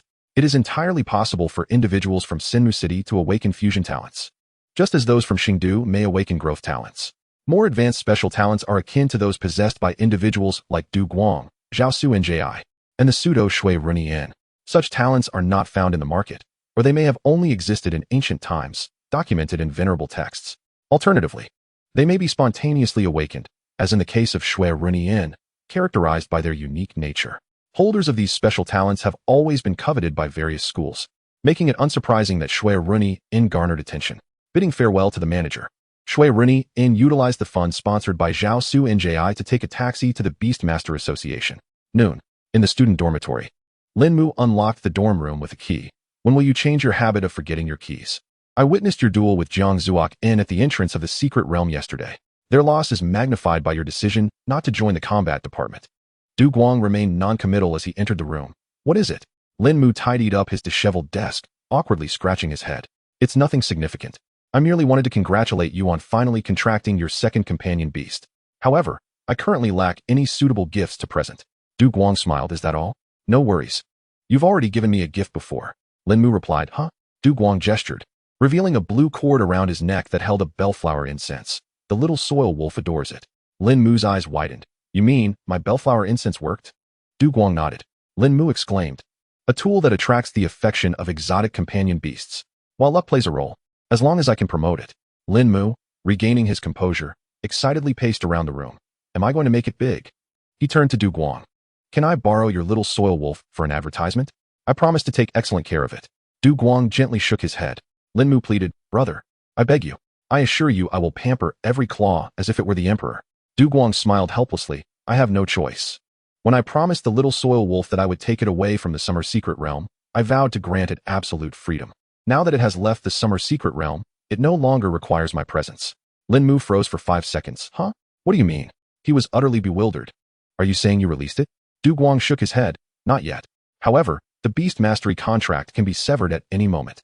The little soil wolf does not seem particularly fond of me. Xue Ruyan alighted from the taxi, narrowing his ice-blue eyes as he gazed at the imposing entrance of the Beast Master Association. Beast Masters flowed in and out, retrieving and posting tasks, assessing levels, and conducting business. A girl approached him. Are you a newly awakened novice Beast Master? Do you possess the fusion talent? May I touch your ears? Xue Ruyan politely declined and made his way to the front desk, presenting his wristband. I wish to apply for identification documents, certify as a novice Beast Master, and register my Beast Mastery talent. After scanning with the device, the receptionist glanced curiously at his ears and tail, smiling as she said, Xue Ruyan, follow me. Lin Mu grasped Du Guang's shoulder. Get a grip. You are universal affinity. Du Guang simply smiled softly. You see, it doesn't even allow me to touch it. Lin Mu retorted. So what if it doesn't allow touching? My bellflower tree doesn't allow it either. Du Guang shook his head. It's different. The bellflower tree inherently despises being touched, unlike the nature of canines. Lin Mu exclaimed anxiously. If you hadn't stopped me yesterday, the little wolf would have killed me. Du Guang replied. It was furious yesterday because you crossed its boundaries. The little wolf despises contracts, loathes beast balls, and abhors beast spaces. Most importantly, it is unwilling to become a beast, regardless of whose pet it may be. Du Guang spoke earnestly. Thus, I shall respect its choice. Lin Mu stared in shock, unsure of how to respond. He turned his head and muttered a curse, sinking heavily into a chair. He murmured, because Luing detests fighting, she chose the nurturing path. Because Luing dislikes the scent of smoke, she forced me to quit. Because Luing found the dormitory environment intolerable, she moved back home. And it remains the same now. Can a contract simply be severed? This is a matter of deep emotional entanglement, and your acupoints would be ruined. Du Guang chuckled amiably. It's all right. Lin Mu fixed his gaze on Du Guang. How much did Zhang Zhuochen spend? Du Guang replied, 80 million. Lin Mu felt an overwhelming urge to punch Du Guang, gritting his teeth and exclaiming, you truly deserve to awaken, W Nexi, in QNH. He looked at Du Guang. Where is the little wolf now? Du Guang responded, it might be at home, or perhaps it has already left. I left a note for it, saying to return by 9 tonight. Lin Mu's eyes reddened. Get lost. Leave right now. Du Guang stood frozen, taken aback by Lin Mu's outburst. Lin Mu had never exhibited such a demeanor before. Gripping the edge of the table, he nearly toppled Du Guang over. He shouted, go home. At least ask the little wolf directly. By 9 o'clock, it will be too late. Hurry. Du Guang, momentarily dazed, then silently removed the incense from around his neck and placed it in Lin Mu's hand. Thank you for your tool. Without pausing, he turned and exited the dormitory. The sound of hurried footsteps echoed as he descended the stairs. Lin Mu yanked open his chair, reclined against the backrest, and let out a heavy sigh. He carelessly tossed the incense onto the table, brushing back a strand of green hair. This guy is making me sweat with anxiety, usually sharper than a dog. Yet at critical moments, acts like a fool. Chapter 46. Where to sign? Lin Mu sat at the table, and after a while, his emotions calmed slightly. His words earlier had indeed been rather harsh. He supported his forehead with one hand, fingers entangled in the light green strands of hair. He recalled some unpleasant memories. Having once endured a period he preferred not to revisit, but ultimately, he became a student at Jianghe University. Musing aimlessly served no purpose, regardless of the outcome. It was essential to clarify matters to avoid future regrets. If it were merely a misunderstanding, at least he would not miss the opportunity again. Aside from my sister, you are the first to make me curse, Lin Mu muttered to himself. He casually opened his notebook, disabled the auto-login for his communication account, and returned to his old habit of browsing the news. Latest updates on the ancient tower secret realm, suspected of having peculiar rules. The Southeast region's rookie trainer competition is in the warm-up phase. The beast training season is upon us, with college admissions commencing. After some time, he covered the screen in irritation. Du Guang had a knack for ruining others' moods. Lin Mu extended his hand towards the empty space. An verdant glow manifested as a high-level summoning array rose from the ground. Typically, when a beast master advances, the thickness and appearance of the array undergo minor changes. However, Lin Mu's array appeared to be more than that, featuring a rotating 3-layered hexagram. A wafuti fluttered forth, wings beating. Lin Mu retrieved a beast ball from his pocket. Let us go see Ling Mu Shu. Do you wish to enter the ball? The wafuti circled for a moment before obediently flying into the beast ball. Lin Mu pondered why some pets disliked beast balls. He found it incomprehensible and tucked the beast ball into his waist, donned his wristband, and exited the dormitory. Du Guang returned to his neighborhood and pushed open the door. The note he had left was no longer there. Luing poked her head out from his pocket, stretching under the warm midday light, her tail not lit. Du Guang softly called, Little wolf? Little wolf? There was no response, nor did the little wolf cub come to greet him. Though he had anticipated this, A twinge of disappointment still arose within him. The trash can contain 2 empty milk cartons. On the sofa lay a little wolf plush, Xue. Luing flew in from the bedroom, clutching a piece of paper between her feet, and landed before Du Guang. Taken aback, Du Guang reached out to take it. It was the note he had left, with the first part torn off, leaving only the message about returning by 9. The signature had been ripped away, and Du Guang's handwriting bore distinct indentations, resembling claw marks. Du Guang could almost envision the little wolf cub pressing its paw down on the paper. He stood up and walked to the front door, entering the password. In the fingerprint scanner, a small plum blossom stood out conspicuously. A smile crept onto his lips. Let's go, Luing. There are classes this afternoon. The Beast Master Association was supposed to have the registration desk at the Assessment Association. But the Beast Master Association also had relevant functions, sufficient for emergency use. Name, Xue Ruyan, age, 21. The woman in charge of registration looked at the young lad before her with a bemused expression. 21 years old? Xue Ruyan replied, 18. She still did not input the data, scrutinizing him from head to toe. Lying is not a good trait. Are you certain you're 18? Xue Ruyan sighed lightly. I am not 18. I truly am 21. Consequently, the young lad watched as the woman entered the number 15 into the system. He found himself unable to refute it. Frustration bubbled within him, yet he maintained a smile. After completing the data entry, the woman glanced at Xue Ruyan's prominent beast ears and tail. You wish to register as a novice beast master, correct? Based on the information you provided, your beast talent is mutation fusion. In the event of a beast tide, it enables a desperate merging with your former pet. The effect allows you to integrate with your pet, becoming inseparable and acquiring some of its traits. Xue Ruyan nodded. The woman stood up. All right. The talent has been recorded. Congratulations on becoming the only special fusion talent holder in all of Donghuan. Now, you simply need to activate the Beast Space Array to demonstrate your Beast Master capabilities. Xue Ruyan felt a whirlwind of emotions. Beast Master capabilities? He had none. Prior to arriving, he had only meditated for a brief moment, uncertain if that counted. The woman noticed his dilemma and offered a kind reminder. We are aware that following the beast tide, your brain has experienced protective amnesia, causing you to forget much. Simply showcase what you can remember. Recalling the method of preparing a meal, Xue Ruyan focused his thoughts and summoned the summoning array. The space before him shimmered slightly. A diminutive beast space materialized. Its base a brownish yellow, while the spatial barrier was a frosty blue. It was exceedingly unstable and could not currently accommodate any pets. You are a Earth, Ice type beast master. Contracting a beast of the same attribute will accelerate its growth. The young lad nodded gently. After confirming, the woman stated, that will suffice. Your identity records are now complete. In the future, simply log in to the Beast Master wristband to replace your identification documents. The woman nodded. Finished filling out all the information, printed it, and placed it in a file. Follow me. The woman smiled at the young lad, who was gazing up in a daze. The school leaders and teachers have been waiting for quite some time. Xue Ruyan followed the woman into an office within the Beast Master Association.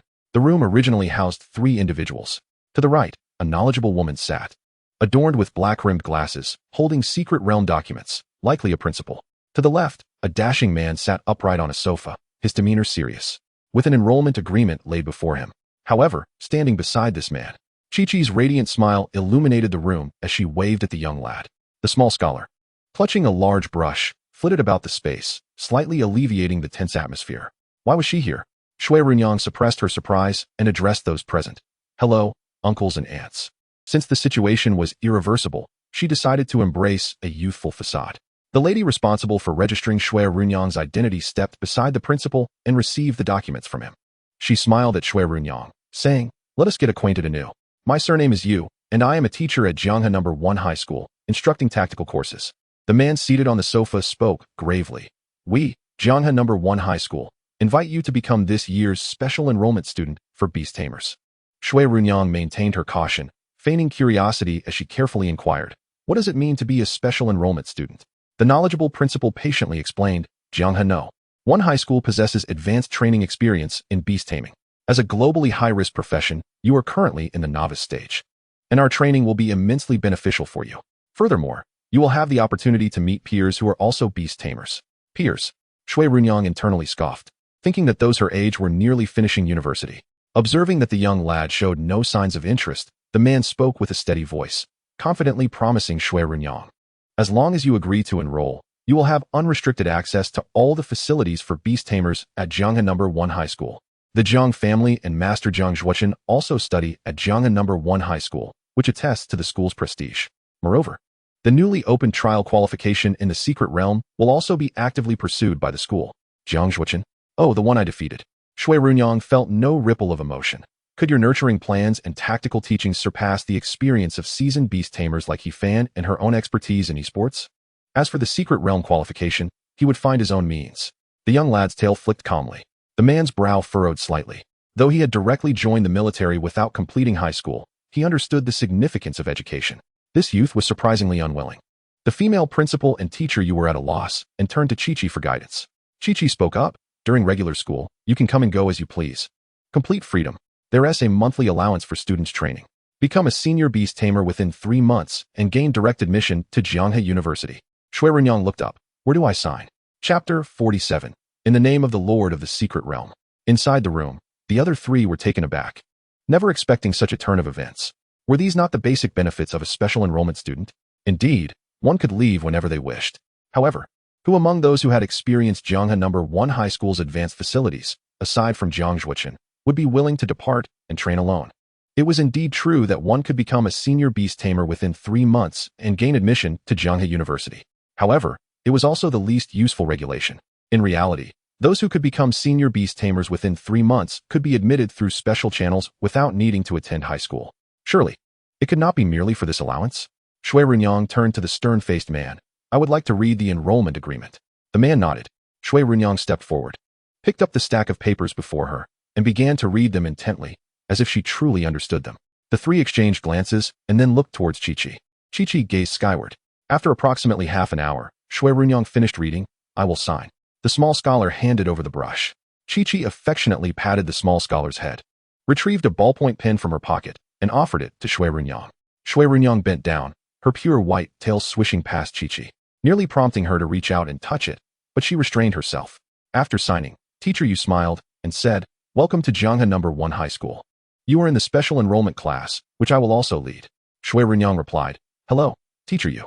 Teacher Yu smiled. Good child. Xue Ruyan continued. If there is nothing else, I will take my leave.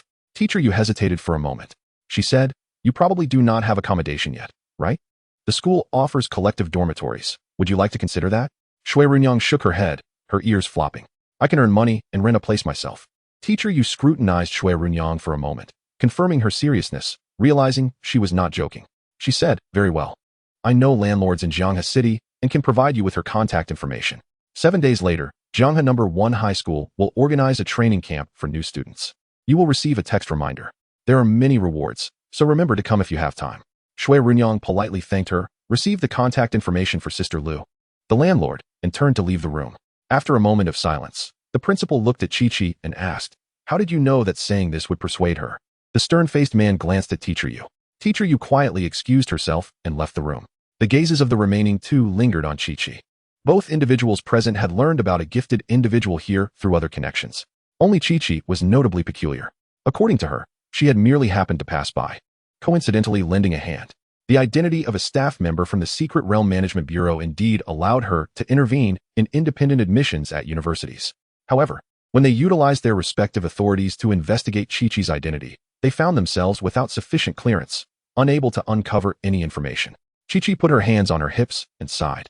You don't really think he desires the special enrollment slot at Jianghe No. 1 High School, do you? He merely seeks a reasonable identity. The man seated on the sofa fell silent for a moment, raising a finger. A dark red summoning array appeared, enveloping the entire room. Within the spatial array, the roars of the Bear clan could be faintly heard, and the faint glimmer of scarlet eyes revealed the overwhelming pressure of a king-level beast, casting a shadow over the entire room. Master-level beast tamer. The man bellowed, Who are you? What is your purpose? A tempest swirled, the lights flickering. All elemental forces present, except for the earth attribute, were suppressed, as if they were subjects bowing before a king. Meanwhile, the bespectacled female principal tensed, struggling to breathe. Unconsciously reaching for her pocket, she tightly gripped her beast ball, which offered her some relief. Chi-Chi stood firm, the small scholar's pendant swaying in the wind, revealing a character for Earth. The girl remained motionless. The small scholar flew to Chi-Chi's side, curiously peering around. Chi-Chi retreated repeatedly, her hands raised in a gesture of peace. Hey, I did not come here to fight. Just to clarify, if you attack me, you might deeply regret it, okay? The principal turned to look at the man seated on the sofa, her gaze questioning. The man replied gravely, She is not a staff member of the association hall. Chi-Chi retorted, of course. You are not from Jianghe No. 1 High School either, so why are you pretending? You are from the military, accompanying the principal to the association, intending to utilize the secret realm of Jianghe City to plan the training camp's trial, right? The military leader responded, what a coincidence. Chi-Chi asserted confidently, otherwise. Do you think I look idle? I've been waiting for you all morning. I don't even know how much commotion I've stirred up. The beast summoning array retracted, and the military leader wiped his sweat, scrutinizing the girl before him, cautiously asking, who are you? Chi-Chi stood tall. The summer secret realm is not closed for a week. With a week's time, plus preparation for the trial, it's sufficient for the entire resource cycle of the secret realm to regenerate. I, Chi-Chi, am a formal member of the Eastern Huang 7th Bureau, Secret Realm Resources and Coordination Management Bureau. In the name of the Lord of the Huai Sequence Secret Realm, I am here to negotiate with you regarding the use of the secret realm. Xue Ruyan activated her Beast Tamer wristband to contact the landlord, expressing her desire to rent a place. The two began a video call through the wristband. Before me appeared a mane of pure white hair and soft, fluffy beast ears. The landlord could not help but feel a surge of affection and smiled, saying, hello, my surname is Liu. Are you looking to rent a room? Xue Ruyan nodded in response. Hello, sister. I would like to take a look at the available properties. Naturally, Liu Jia took a liking to this polite and considerate youth and promptly presented all the information regarding the house. Most of the houses available in this neighborhood are probably mine, so feel free to choose. The young boy seemed a bit hesitant. I don't have much money prepared. Liu Jia waved her hand generously. These houses are currently of no use to me, so I will rent them to you at the lowest price. Besides, what could a child possibly do to damage a house? The boy's eyes brightened, and he replied sweetly, thank you, sister. I will make sure to keep the house spotless. Liu Jia couldn't help but smile broadly. Now, this is what one calls a good child. Xue Ruyan looked around and pointed with her delicate, fair hand. I want this one. Liu Jia was taken aback and asked, would you like to consider your options a bit more? Xue Ruyan feigned a moment of contemplation, then looked up at Liu Jia with her azure eyes and inquired, is there any issue with this house? Liu Jia momentarily lost her train of thought while gazing into those captivating eyes. Regaining her composure, she explained, this place has had tenants before. However, it seems that a ghost-type pet has been seen at night. Though this creature does not intend to cause harm, the previous occupants moved out rather quickly. Liu Jia apologized. I originally intended to take this house off the market as it was supposed to be processed by the Beastmaster Association, but I forgot due to my busy schedule. Xue Ruyan pondered carefully, her mind racing. With firm conviction, she declared, it's fine, I will take this one. If you mention a ghost, I might be a little frightened. But if it is a ghost-type pet, my Wong Wong will not be troubled at all. Chapter 48, The Aloof New Neighbor. Beastmaster Association, Jianghe City Branch. The principal pondered for a moment before uncertainly stating, the assessment method you propose is theoretically feasible. However, this decision cannot be made solely by Jianghe No. 1 High School. We need to communicate with other Beastmaster academies. The military official furrowed his brow. Such a large-scale joint assessment, the complexity of its rules is unimaginable. There has never been a precedent. Chi-Chi raised her small hand and waved it. This is precisely the effect we desire. Otherwise, where would the novelty come from? During the entire assessment, we can release mechanical birds for observation. And you are more aware than I am that safety can be guaranteed, and it can also be broadcasted to the general public. The military official said cautiously. Although this plan is somewhat risky, we will fully consider your input. Chi-Chi picked up a brush. All right, we will discuss the plan later. As for the rights to use the secret realm, I leave that to you. She waved the large brush. And ink marks appeared and faded as her name appeared on the agreement. Pleasant cooperation. The military personnel nodded. Pleasant cooperation. Chi-Chi placed her hands on her hips. However, you doubted my identity and summoned a king-level pet without permission, frightening my little scholar. There must be an explanation for that, right? The military official maintained a stoic expression as he glanced at the flitting little scholar. You call this frightening? Chi-Chi swiftly grabbed the edge of the little scholar's garment, pulling it down and gently supporting its small head toward the military official. See, isn't this frightening?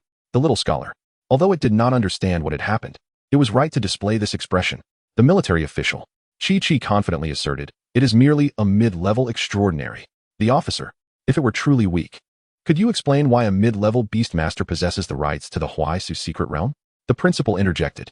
Chi-Chi is an official member of the 7th Bureau and has also assisted us in agreeing to the request regarding the summer secret realm trial.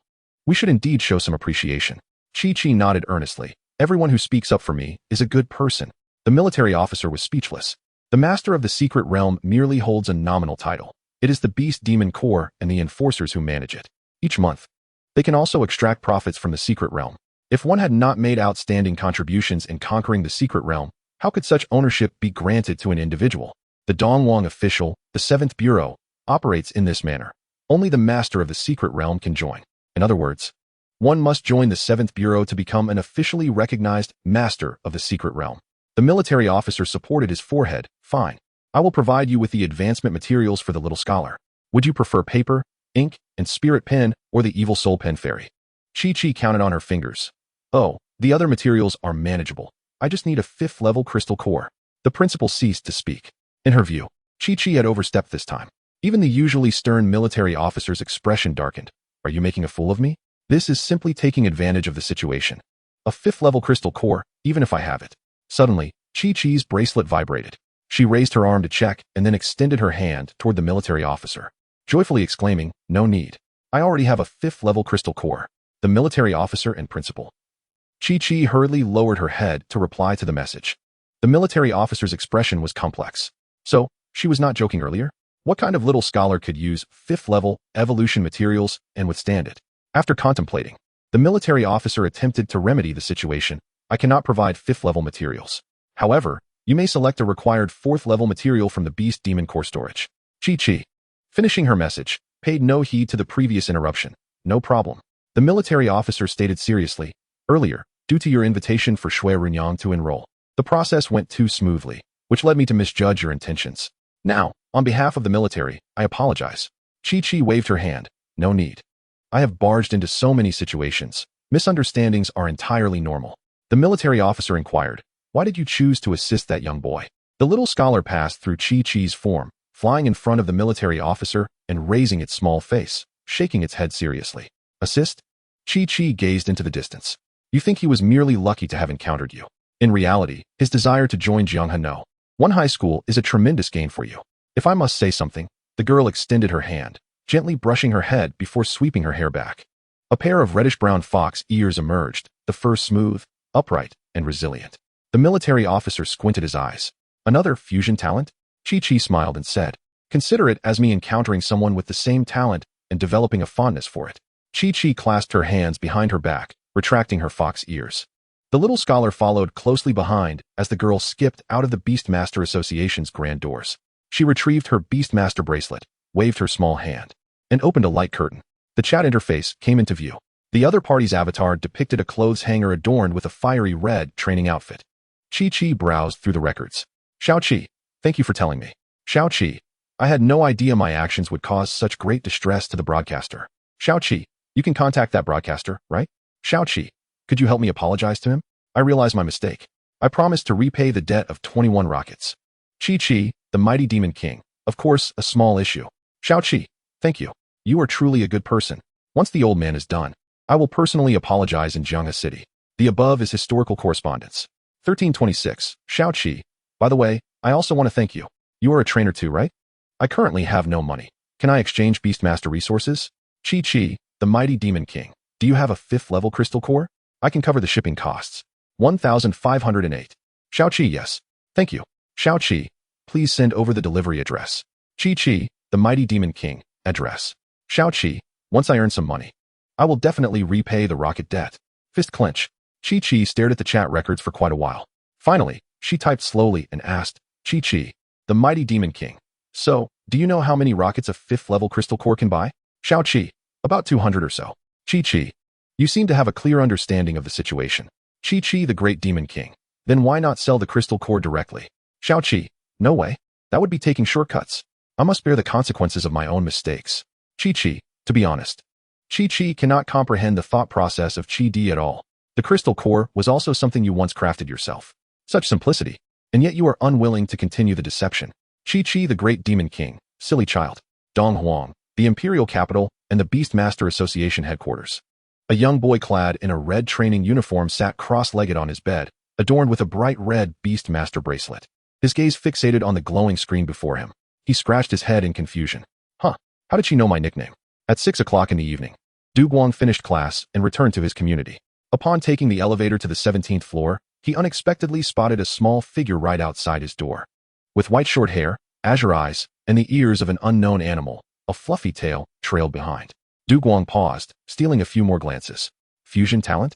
Xue Ruyan fumbled with a set of keys, awkwardly attempting to insert them into the keyhole. When he found it impossible to turn, he stared blankly at the heavy security door. Du Guang observed for a moment before speaking up. May I assist you? Xue Ruyan jumped in surprise, his tail stiffening and fur bristling. Why is he back so soon? No, he has never seen me in my transformed state. Xue Ruyan composed himself. Noticing the boy was startled, Du Guang spoke gently. I mean no harm. I simply noticed you were having trouble opening this door and offered my help. Without turning around, the boy took a few calming breaths, composed himself, and stepped aside, allowing Du Guang access to the door. Du Guang took the keys and demonstrated. This door hasn't been used in a long time, so there's an issue with the lock. You see, it opens this way. The door swung open. Xue Ruyan watched intently, giving an almost imperceptible nod. Du Guang smiled and said, Are you the new tenant? I live right across from you. We shall be neighbors from now on. Xue Ruyan shot Du Guang a cold glance. If it weren't for you, do you think I would choose to live here? Without uttering a word, he took the keys, stepped inside, and closed the door. Du Guang felt somewhat bewildered. Is this neighbor really that aloof? With the universal affinity, talent. He sensed the complexity of emotions hidden behind that gaze. It was rather intricate, akin to observing a smooth-talking scoundrel skilled in deception and manipulation. Du Guang shook his head. It was our first meeting. Perhaps he was simply tired. After all, he would be my neighbor, and there would be many opportunities to meet again. He turned back to his own door, entered the password, and stepped inside. Chapter 49, There is only one of me. The little wolf cub still had not returned. A glow flickered on his forehead as Lu Ying's form materialized, the tail light illuminating as it danced around the dim room. Du Guang turned on the light. A pure white light illuminated the space, appearing somewhat bright. He turned it off and back on again. Half white, half red, now it was good. Du Guang summoned the light screen of his bracelet, contacting the landlord, asking, Sister Lu, have you rented out the room next door? Sister Lu replied with a smile, Yes. Have you met him? He is such a good boy, well-behaved and polite. Well-behaved and polite. Is that so? Sister Lu continued. He is a newly awakened beast master. Just arrived in Jianghe City and is unfamiliar with everything. If he encounters any difficulties, as neighbors, please try to help him or let me know. Du Guang smiled. Understood, Sister Lu. After chatting for a bit, Sister Lu suddenly recalled something. She said, By the way, there used to be a ghost-type pet in the room you are renting next door. You should know, right? Du Guang nodded. Yes, I can sense it with my talent. But I have never seen it in person. I'm not sure if it is still there. Sister Lu hesitated before continuing. Your talent is affinity, and I trust you. If possible, I hope you can help eliminate any potential hazards and return this troublesome pet to the Beastmaster Association. I can offer you a reward based on the association's 3-star task. Du Guang pondered for a moment. That pet hasn't harmed anyone, has it? Sister Lu shook her head. No, but it often appears at night. Being a ghost type, it might frighten that child. Although he seems unconcerned, it is better to handle it. Or I will feel guilty. Du Guang nodded. All right. Sister Lu, thank you. Also, that child seems rather naive. Please treat it as a favor for me and look after him so he won't be deceived. Du Guang smiled. Rest assured, even if you hadn't mentioned it, I would do the same. Sister Lu reminded. Make sure to get along well. The call ended. Du Guang wandered around his room, straightening a small coyote plush toy on the sofa. After a moment of contemplation, he began cleaning the room. Next door, Xue Ruyan was also tidying up his space. Now, he squinted, holding up his arm, checking the only friend request on his Beast Master bracelet. The azure vertical pupils reflected the contents of the request note. The note was quite simple, containing only one name, Chi-Chi. The avatar depicted the silhouette of a little scholar. Xue Ruyan clicked to accept. Almost immediately, a message arrived from the other side, seemingly online 24/7. Chi-Chi the Great Demon King, Xue Ruyan. I have a question for you. Chi-Chi the Great Demon King. What color of sack do you like? Rui Xue Fengyan. Chi-Chi the Great Demon King. Can I touch your ears? Just let me touch them once. Rui Xue Fengyan. No way. Chi-Chi the Great Demon King. Hey. Chi-Chi began to flood the chat. Xue Ruyan changed the other person's nickname to their name, set it to do not disturb, and stopped responding. He pinched his own ear, turned to the mirror, shook his tail, and adjusted his clothes. Taking a deep breath, Xue Ruyan put on a stern face, grabbed a set of keys, and pushed the door open. He walked to the door across the hall. Knock, knock, knock. He tapped 3 times on Du Guang's door. Du Guang opened the door, holding a mop, his eyes widening in surprise upon seeing the young boy. He had been pondering how to initiate a conversation, but did not expect the boy to come seeking him out. Du Guang greeted politely. Hello? Xue Ruyan nodded, retrieving one key from the set and offering it to Du Guang. Du Guang, taken aback, asked, What is this? The young boy's expression was calm, his voice sweet. It is a key to my house. I am giving you a spare. If one day I forget my key, I may need to trouble you. Du Guang couldn't help but smile, taking the key. This boy, despite his cold demeanor, was quite kind. Du Guang invited. Would you like to come in and sit? Xue Ruyan nodded in agreement. Glancing at the clean floor of the room, and then at his own white shoes. Should I change my shoes? Indeed, he was very polite. Du Guang was about to say it wasn't necessary, but reconsidered, saying, wait a moment. He retrieved a pair of small bear slippers. You can wear these. I have never used them. Xue Ruyan looked at the slippers for a few moments before nodding. Slipping on the slippers, revealing a portion of his fair heel, he entered the room. Du Guang poured a glass of water. I just returned to Jianghe City 2 days ago, and I have yet to finish unpacking. I apologize for the lack of hospitality. Xue Ruyan shook his head nonchalantly, pretending to survey the room. With his back to Du Guang, he spoke. I forgot to introduce myself. My name is Xue Ruyan. This phrase carried an inexplicable sense of déjà vu. He couldn't quite recall where he had heard something similar before. Du Guang mulled over the name, smiling as he replied, a lovely name. I am Du Guang, with light as the meaning of my name. Xue Ruyan nodded inwardly. All right, Du Dog. In the bedroom, Luing flew out from within. It shone with a brilliant yellow tail light, seemingly enamored with the scent emanating from the young boy. Circling around Xue Ruyan, Du Guang chuckled and remarked, Lighthearted thinks you smell delightful. Delightful? What a peculiar description. Intrigued, Xue Ruyan extended his hand, and Lighthearted gently landed upon it. The Beastmaster's wristband scanned the creature. Name, Lighthearted. Attribute, light. Growth level, awakening level 7. Race level, low level extraordinary. Suspected abilities, glowing, flying, etc. Indeed, it was a rather commonplace pet, seemingly devoid of any remarkable traits. Observing this pet alone, one could hardly discern Du Guang's senior-level command skills. Lighthearted took flight once more, settling atop Du Guang's collar. Du Guang smiled and said, You are also a Beastmaster, aren't you? My talent is Affinity. Your fusion form is quite beautiful. Xue Ruyan's tail flicked twice in response, yet he remained silent. Well, that's natural, Du Guang inquired with curiosity. Do you not tire from maintaining your fusion state? Xue Ruyan shook his head, explaining, I just awakened a few days ago and have yet to contract a pet. Moreover, my talent has undergone a mutation. This is simply my normal state now. Du Guang was momentarily taken aback, but quickly regained his composure. He chuckled. Then what type of pet is your talent for fusion? Xue Ruyan raised his gaze, his pupils contracting as his eyes transformed into slits. Wolf tribe. Du Guang stared at those eyes, momentarily entranced.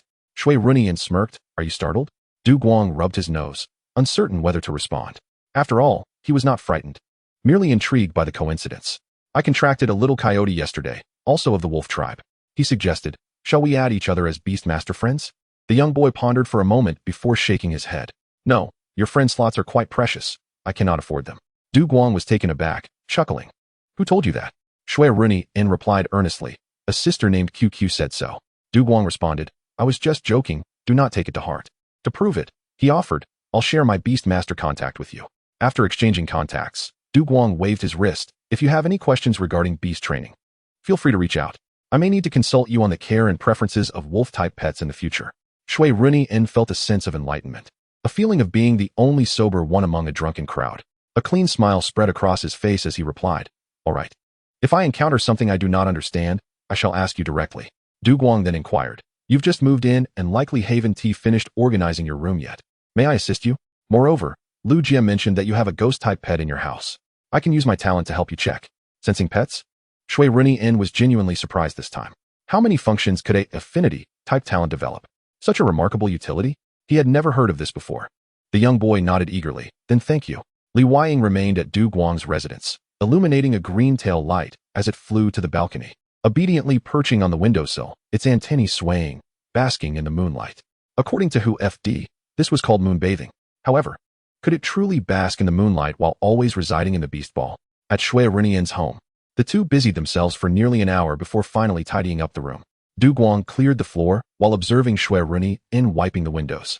Standing atop a tall chair, balancing on tiptoes, revealing his delicate arch, his tail swaying amusingly.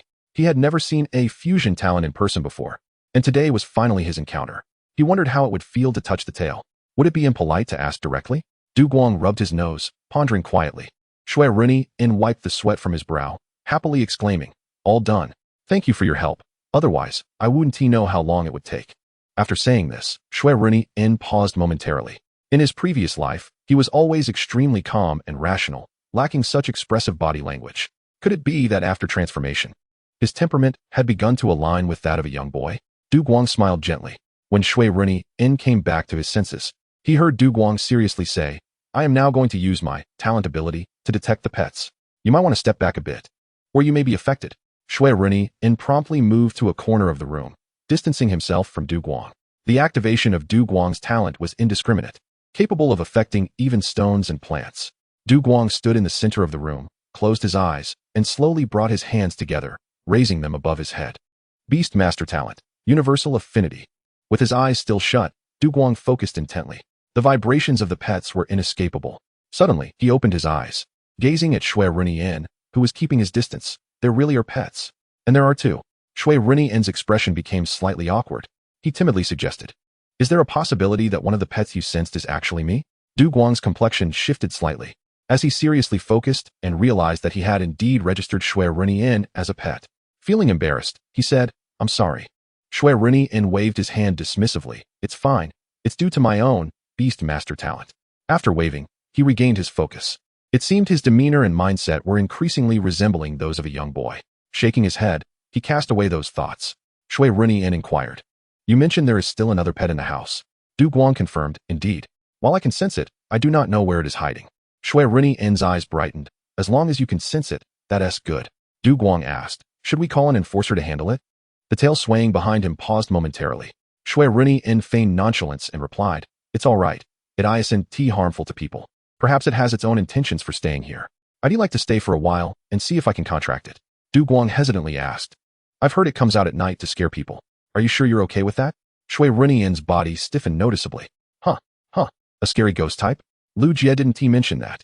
Initially, he thought the house was inhabited by a pet akin to a small scholar, belonging to the weak ghost type. But upon reflection, that didn't make sense. If it were a small scholar, how could the previous tenant have moved out? Stammering, he said, It should be fine, right? It's definitely fine. He did not seem very convincing. Never mind. Du Guang shook his head. Remember not to force it. I'm leaving. If anything comes up, don't hesitate to contact me. Affinity, talent works excellently on wild pets. Xue Ruyan watched Du Guang leave, closing the door behind him. His lips pressed together as he fell into contemplation. Ghosts and such could be frightening. That was entirely different. Xue Ruyan shivered, promptly returning to his bedroom, distancing himself from the living room.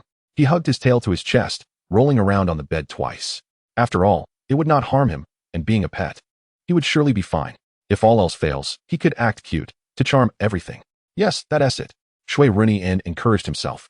After a while, having successfully calmed himself, he started to feel that perhaps ghost types were not so terrifying after all. Suddenly, his wristband vibrated. QQ invited Xue Ruyan to join the Little Wolf Cub support group. Summoning the wristband's interface, Xue Ruyan furrowed his brows, realizing that the situation was not so simple. Upon entering the group, he found no prior chat records. Opening the group album, the first image that caught his eye was that of a small wolf cub, peacefully asleep under the night sky. Xue Ruyan scrutinized the image for a moment. Isn't he simply adorable? His tail flicked in agitation, revealing his displeasure. Xue Ruyan buried his face into the blanket. Du Guang, who told you to take that picture? It was 8 o'clock in the evening. The electronic lock at Du Guang's door emitted a clear sound, stirring a feeling within him. He stepped out of his bedroom and glanced towards the entrance. A small wolf cub, with fur as pure as snow, walked in with a measured grace.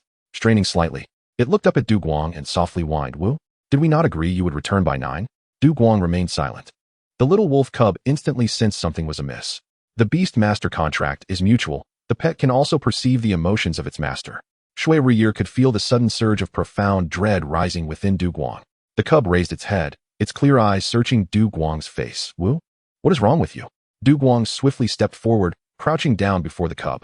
Had this been earlier, if someone approached him in such a manner, the cub would have undoubtedly turned and fled. Now, it looked up, its inquisitive gaze fixed on its master. Wu, are you all right? Du Guang's voice was somewhat hoarse. I wish to hold you, may I?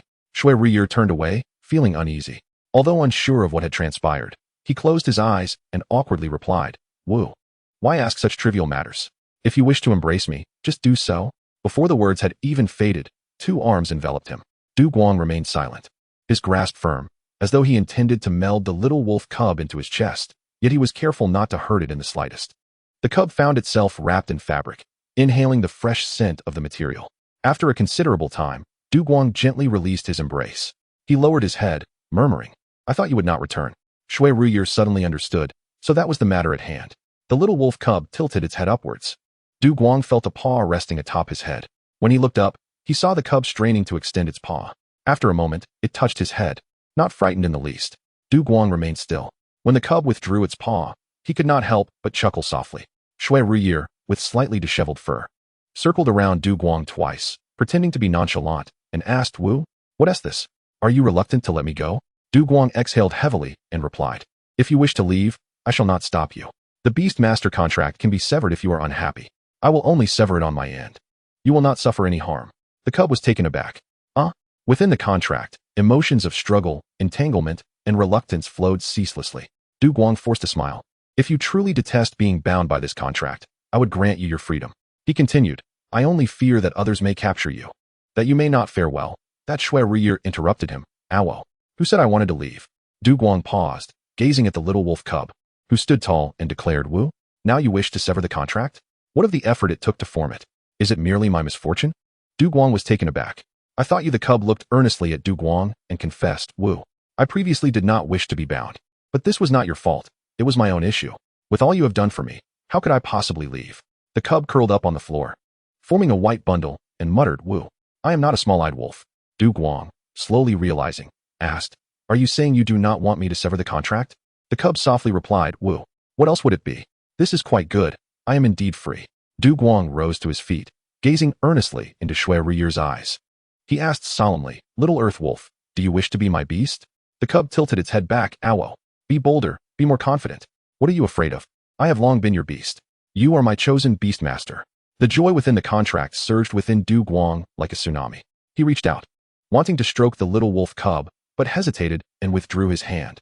Du Guang gently spoke, "I fear that because of the contract, you might come to despise me." The cub's heart was stirred. Had it been before, it would indeed have harbored resentment. It turned its head away and called out, "Wu, if you wish to touch me, then do so. The Wolf King commands you. Embrace me, just this once." Du Guang fell silent, lifting the little wolf cub and sitting down on the sofa. He leaned down, holding the cub tightly in his embrace. The cub emitted a muffled sound. "Wu, you see, you have captured me. No one can take me away now. Wu, how is it? Do you feel better? Are you at ease?" Du Guang whispered softly, and upon listening closely, one could discern the words, "I am at ease." At ease. Chapter 51. Do not concern yourself, quickly concede. Xue Ruyan sighed internally. Despite being grown, he was still so emotional. Fortunately, he had finally been comforted. What else could he do with such a beast master? The little wolf cub struggled to peek out from the crook of Du Guang's arm, inhaling a few breaths of fresh air. "Wu, do not fear. I am here." Du Guang closed his eyes, and after a moment, he released his arm. At that moment, he felt a genuine sense of having truly contracted with the little earth wolf. The cub, standing on the soft sofa, called out in a babyish voice, "Wu, I am your beast now." Upon hearing this, joy surged uncontrollably within Du Guang. However, he restrained his inner excitement and looked at the little wolf cub, gently saying, "No. You are free. You are not my beast. You are my little earth wolf." The cub tilted its head. "Well, that is only natural." It pawed at Du Guang's collar. "Wu, what of your Suzuki incense?" Du Guang, having just received the cub's affirmative response, could not suppress the smile on his lips. He replied, "I was concerned it would interfere with your judgment, so I returned it to Lin Mu." Xue Ruyan's eyes sparkled, clearly appreciative of the thoughtfulness. Du Guang reached out to stroke the cub's back, gently combing through its fur. "Do not worry, I shall retrieve it once more." The cub, being tenderly caressed, gradually settled down, closing its eyes and emitting soft purring sounds. So comfortable. In truth, whether or not the incense was present mattered little. It was merely a pleasant scent. The little wolf cub mumbled, "Wu, I challenge you to a beastmaster duel." Du Guang continued his motion. "Why? Wu, do not concern yourself, just concede." Du Guang chuckled. "I concede." The little wolf cub called out sweetly, stretching its voice, "Wu, you see, now we are even. Wu, I challenge you to a beastmaster duel." "I concede." The cub declared, "Wu, now, I am even more formidable than you." Du Guang could not help but laugh at the childishness of the little creature. "Wu, I concede." He added with a smile, "Now, you are indeed far superior to me." The cub nodded. "Exactly." Xue Ruyan silently counted in his heart. As long as he won 5 more times in the Beastmaster duels, he would awaken his Beastmaster talent. Du Guang withdrew his hand. Xue Ruyan resisted the urge to turn back, wishing to retain that hand, and looked at his Beastmaster. Du Guang smiled. "Did you not enjoy being petted? Yet you resisted so much before." The little wolf cub's ears turned red. "Curse that Beastmaster contract. Why must it convey emotions? Wu, what is it to you?" How can a wolf king be petted? At Xue Ruyan's home, a creature of ethereal lines began to materialize, piecing together its form as it gazed enviously at the lights in Du Guang's residence. Its body measured 60 centimeters, a stark contrast to the small wolf cub, appearing quite large. Its eyes were round, adorned with golden irises and small black pupils, sharp and spirited. It was undoubtedly a beautiful species. Yet its body was a drab gray, as if it had emerged from a coal pile, nearly indistinguishable from its original color. Its feathers were disheveled, suggesting it had not been groomed in quite some time. A low, plaintive cry emanated from its rigid, curved beak, tangled, awkward, and proud. It yearned, emotions swirling, hunger gnawing. It wandered within the confines of the room, its sharp talons clattering as if longing to escape. Yet, after a moment of turmoil, it transformed into an ephemeral shadow, slipping between the floorboards and vanishing from sight. It could not leave. It must endure the hunger. Xue Ruyan rose, shaking her snowy coat upon the sofa, the fur instantly becoming smooth and fluffy, enveloping her completely.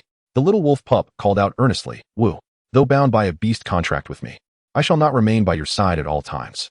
Du Guang instantly grasped the pup's sentiments and chuckled. "Of course, you are free. If you wish to play, then play to your heart's content. I shall impose no restrictions upon your movements. Luing does not follow me everywhere either. When you desire to return, simply do so."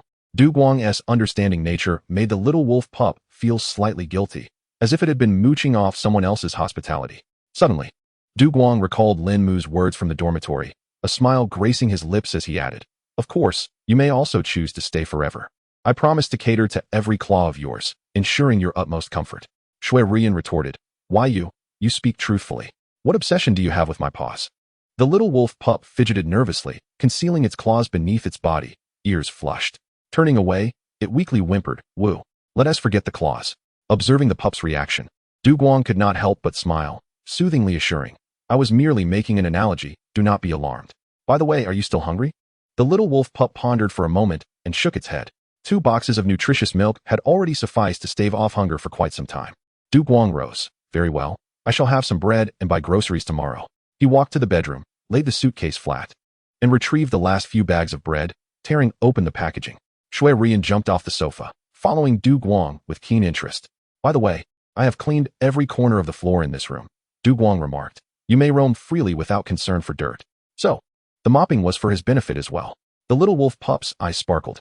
Du Guang savored the bread slowly and inquired, "Do you wish to participate in the beast battles?" Xue Ruyan shook its head, hesitated, then nodded. First, it needed to fulfill its promise to the treasure-seeking mouse. Secondly, the little wolf pup gazed at Du Guang, its eyes a clear blue. "Wu, aside from fighting, I cannot fathom what more I can assist you with." Du Guang spontaneously replied, "You could let me pet you." Xue Ruyan exclaimed, "Nonsense. Am I such a wolf? Although, occasionally allowing you to pet me might be acceptable." The little wolf pup curled into a small ball, transforming into a fluffy white puff, burying its head within its body, leaving only the tip of its tail wagging rapidly. Observing this, Du Guang surmised that it was feeling bashful, swallowing the morsel of bread. He crouched down and gently reassured, "I was mistaken. Please do not be upset." The snowy puff emitted a sound. "Wu, I am not angry, but I was serious about my earlier words." Du Guang pondered for a moment. "In that case, tomorrow, would you like to accompany me to Zhenghe University? There are facilities for training pets. I can take you to the combat department where beast masters engage in battles." Could one really battle against beast masters? Xue Ruyan contemplated seriously.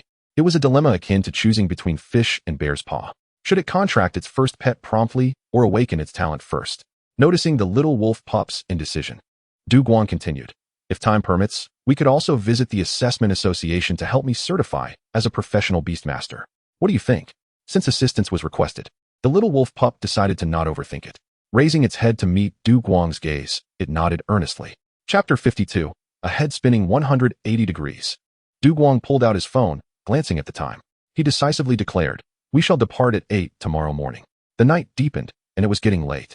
Time for sleep. "By the way, are you tired?" Du Guang asked. "Would you prefer to sleep here or go out to play?" The little wolf pup suddenly fell silent, as if experiencing a system crash, frozen in place. "Should I return?" Xue Ruyan recalled that the lights in its living room had yet to be turned off, and indeed, there were still matters left unfinished. However, it was nearing midnight, and the unknown ghost-type pet loomed. The little wolf pup looked at Du Guang and solemnly declared, "Wu, I shall sleep here tonight." Internally, Xue Ruyan added, this decision had absolutely nothing to do with that frightening, ghostly creature. Du Guang called out to the balcony, "Luing?" A firefly traced a graceful arc, illuminating its tail as it flew over. After a brief hover, it settled atop the little wolf pup's head, resembling a small lamp glowing softly. Xue Ruyan tilted its head, and Luing took flight again. Normally, fireflies made no sound, but now, it flapped its wings vigorously, producing a faint buzzing. Sleep, Du Guang, sleep. To Xue Ruyan's ears, Luing sounded like a child, its voice neutral and indistinguishable by gender. Du Guang smiled and extended his hand. Come. The bright yellow dot flew to his forehead, transforming into rich light elements, retreating into the Xue home. Xue Ruyan observed attentively. Upon entering the beast ball yesterday, it had glimpsed the interior. It resembled a miniature room. Within, the pet could recuperate even without resting, alleviating fatigue and healing wounds. Furthermore, the beast contract could nurture the pet, subtly enhancing its breed level. When a pet entered the beast space, which shared a source with the contract, it could gradually heal injuries and replenish energy. Pets within the beast space typically grew at a faster rate than those outside. This was the very foundation that allowed beast masters on Blue Star to rise and firmly establish themselves amid rampant ferocity. It remained unknown what unique properties the ancient method of beast mastery, mediated by Xue, might possess. Naturally, Xue Ruyan had no desire to experience it firsthand. Du Guang was also aware that the little wolf pup was reluctant to enter the Xue home, hence he did not inquire this time. He quickly washed up and returned to the bedroom, observing the little wolf pup still lost in thought. Do you intend to sleep here? Having been absorbed in contemplation, Xue Ruyan gradually regained focus, sluggishly watching as Du Guang lifted the quilt. Who wants to sleep with you? I am not a true pet. The little wolf pup dashed into the living room, burrowing into the makeshift nest. Oh well, good night, Du Dog. Du Guang ambled into the living room, turning off the lights with a gentle smile. Good night, little soil wolf. The streetlights cast a dim, yellow glow. In Du Guang's home, all lights extinguished. Within the little wolf pup's support group, a shared document lay quietly. Jiang Zhuochen, Guide to Raising Little Soil Wolves. Jiang Zhuochen. Oh, a newcomer? In the dead of night, the gentle evening breeze carried the warmth of spring, caressing the sky and earth. If one gazed upward, piercing through the layers of encroaching clouds, a profound night sky would unfold, adorned with twinkling stars. They shimmered, gradually converging, akin to flowing across the fabric of deep space. That was the Milky Way, glistening steadfastly, unaffected by the tumult of Blue Star's world line. Just as before, it remained unchanged. Today, I embraced the dawn after a long night, having awaited the morning in this lifetime. In Xue Ruyan's home, a pair of golden irises emerged, gazing skyward at the stars. A flickering phantom danced.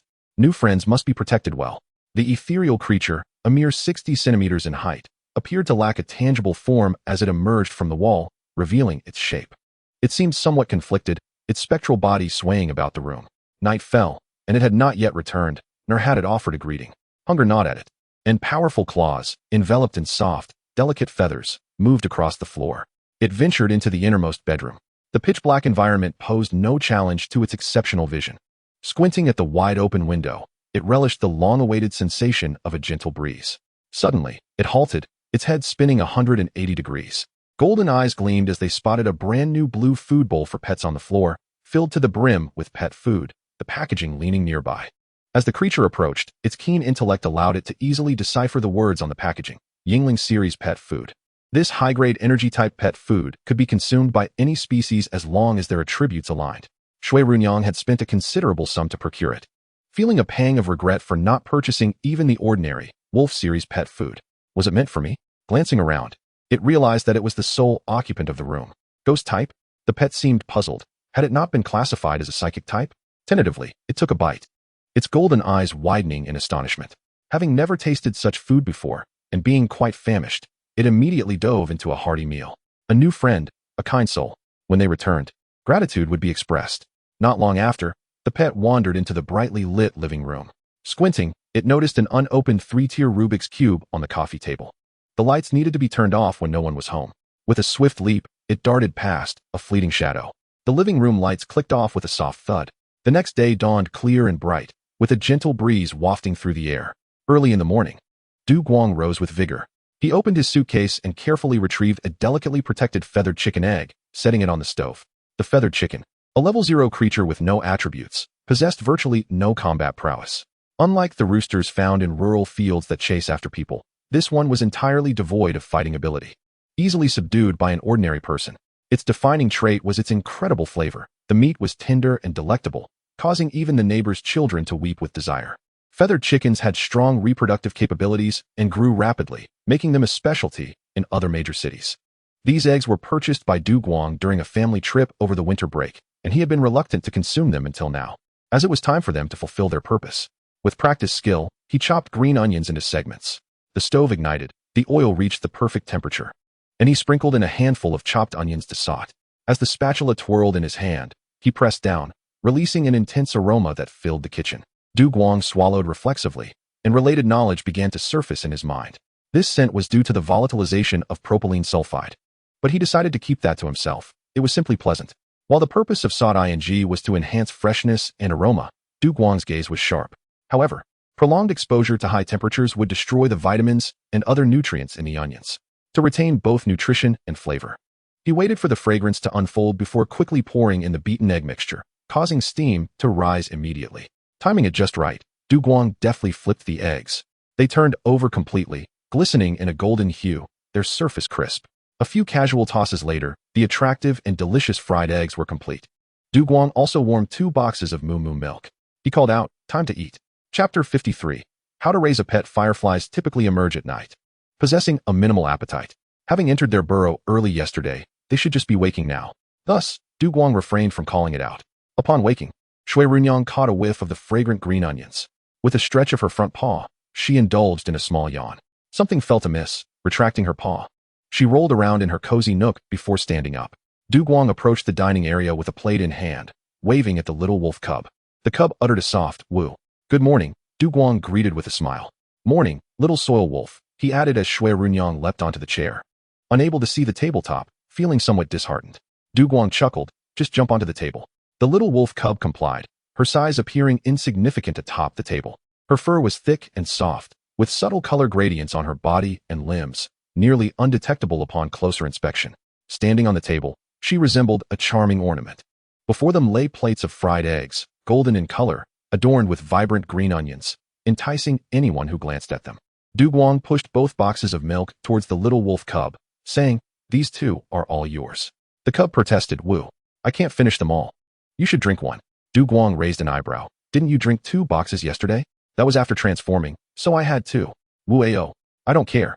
I can't drink any more today." Du Guang refrained from arguing, simply chuckling. "All right, I'll drink one." After Du Guang finished washing the dishes, he donned his wristband, tucked his phone into his pocket, and slung his bag over his shoulder, extending a hand towards the little wolf cub. "Come here." Xue Ruyan stood on the dining table, still needing to look up at her beastmaster.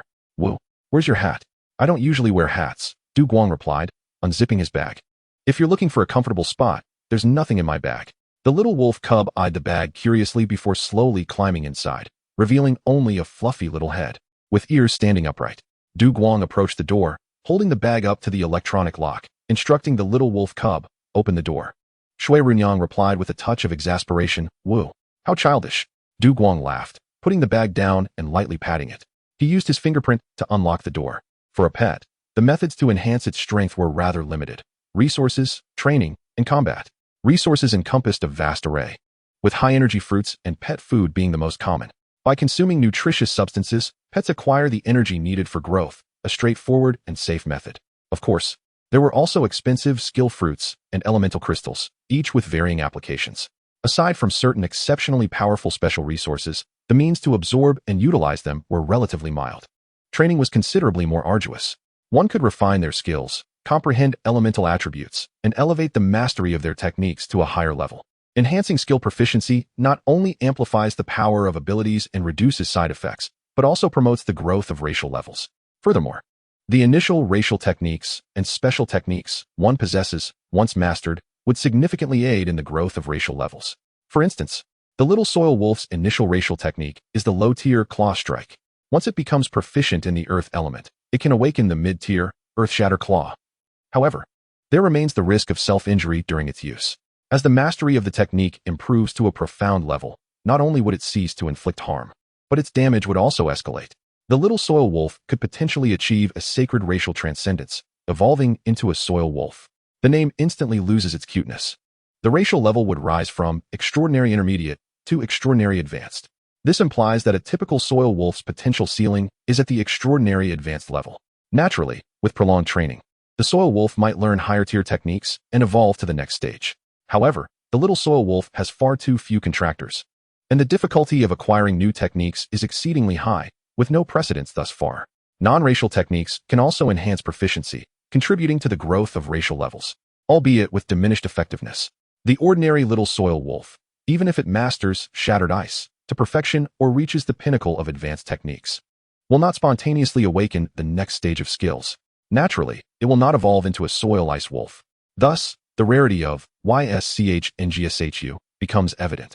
Possessing additional attributes or unique, special skills indicates the potential for a broader array of racial techniques, akin to acquiring an extra potential bar.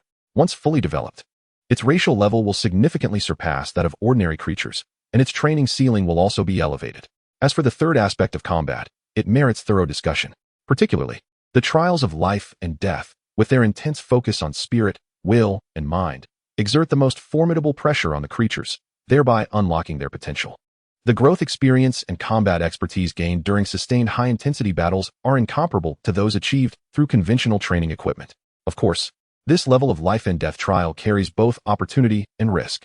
At the Awakening Realm stage, there is no need to engage in battles that risk life and death. Venturing into the wilderness in search of stronger wild creatures is tantamount to courting danger. Rushing into perilous situations would only lead to calamity.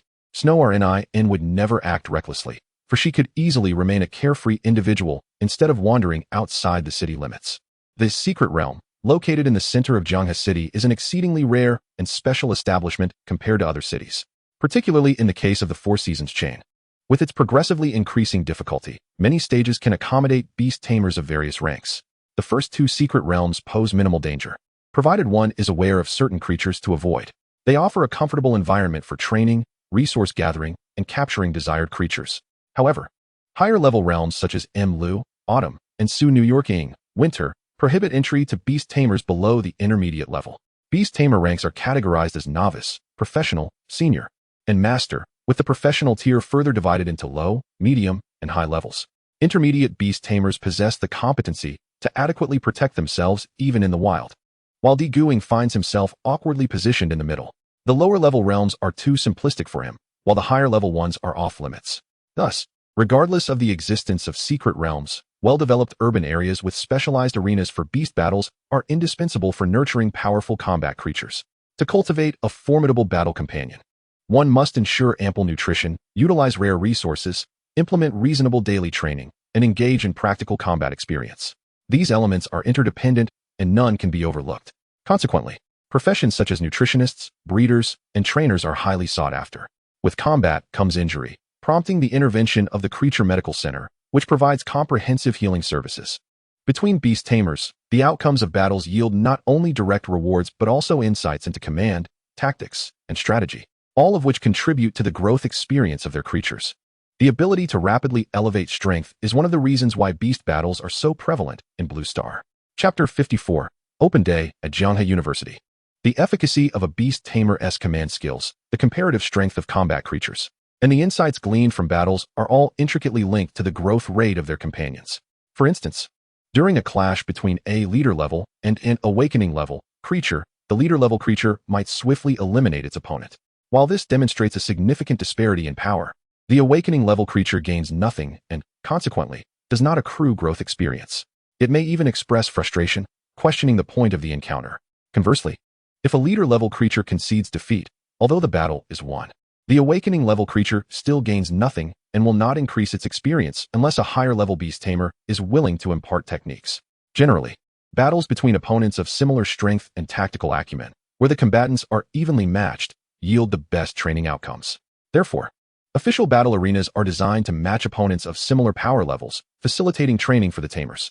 These venues can be categorized into public and private sectors, with varying focuses on teaching and combat. Classic examples include clubs, martial arts halls, dojos, and restaurants, with some even functioning as battle venues. Indeed, it is not unusual for a restaurant to double as a combat venue, which seems entirely reasonable. As a prestigious institution, Jianghe University boasts comprehensive training facilities and battle arenas. The battle arena, as a key construction project, is well equipped and fortified, offering everything one might need, and perhaps even more. For Guing, the opportunity to take advantage of such resources is not to be missed. Strolling through the West Campus, Guing walks along the street. where the fireflies slumber in their home, while Xue Ruyan peeks out from her bag to observe the bustling crowd.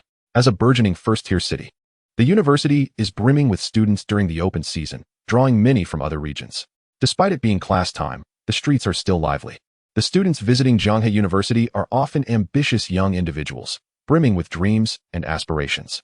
Some wish to experience the creature facilities of a major city, while others regard Zhanghe University as their desired institution for further studies. Adorned with Beast Tamer rings, belts, and pendants capable of holding creature orbs, many students walk alongside a variety of small to medium-sized creatures. The level of cultivation of these creatures serves as a testament to the prowess of their tamers. When accompanied by sufficiently powerful companions, passers-by are often deterred from approaching, fearing potential harm. After all, not every creature possesses a gentle temperament.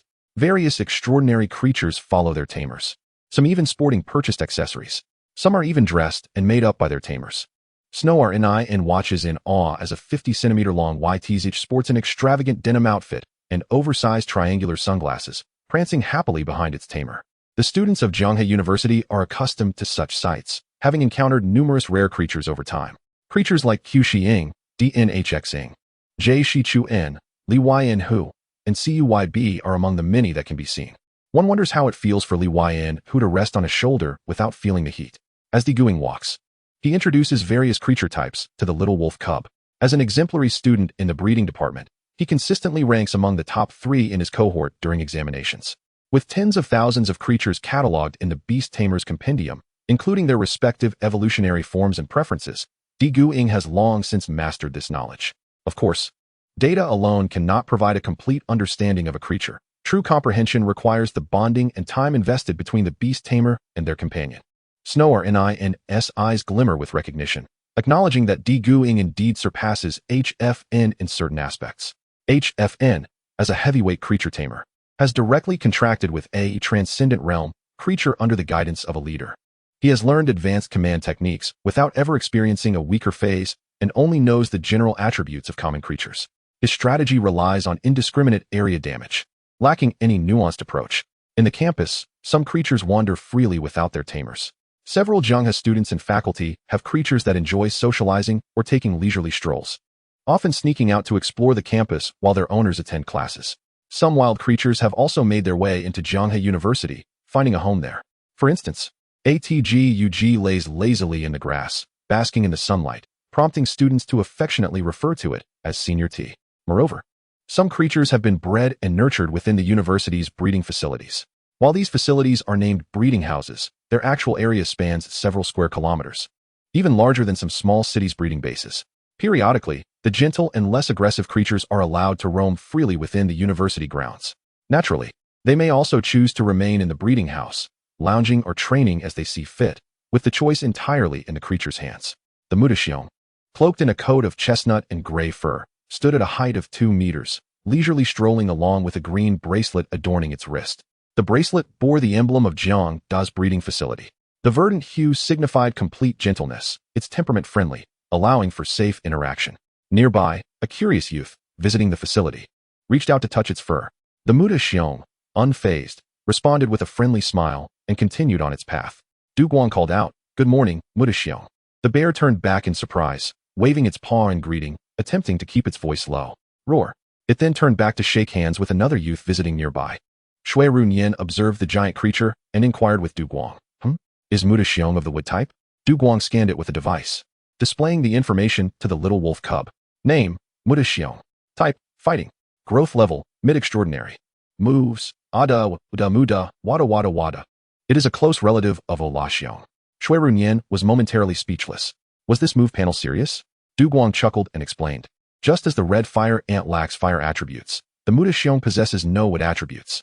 It is of the fighting type. Its name derives from the distinctive sounds it makes while fighting. A girl with a single ponytail rushed over, glancing around until her eyes settled on a bespectacled boy seated on a bench. His attire was plain, devoid of any beast taming equipment, suggesting he might be a student from a remote village at Zhangda, somewhat out of place and appearing a bit dazed. He held a wooden board, sketching something on it. The girl asked bluntly, "Did you just see an iron dog run by?" The boy quickly scribbled a few strokes on the board, then looked up, seemingly taken aback. Are you asking me?" The girl felt a twinge of disappointment. His seriousness indicated he was unaware of his beast's whereabouts. Out of courtesy, she nodded. The boy adjusted his glasses, the lenses reflecting light. I didn't see the iron dog. However, I did see a Polichi 1 modified 632 mechanical hound running over there. He pointed in a direction. The girl exclaimed in astonishment. Jianghe University is indeed extraordinary. Chapter 55, The School Team, Sun by Qian. The girl blushed deeply, bowed to the young man, thanked him, and dashed away. Du Guang stood observing for a moment. Noticing the youth had no intention of continuing his sketches, he approached with a smile and greeted, Qian Ge. The youth slowly set down his notepad, taking his time to respond.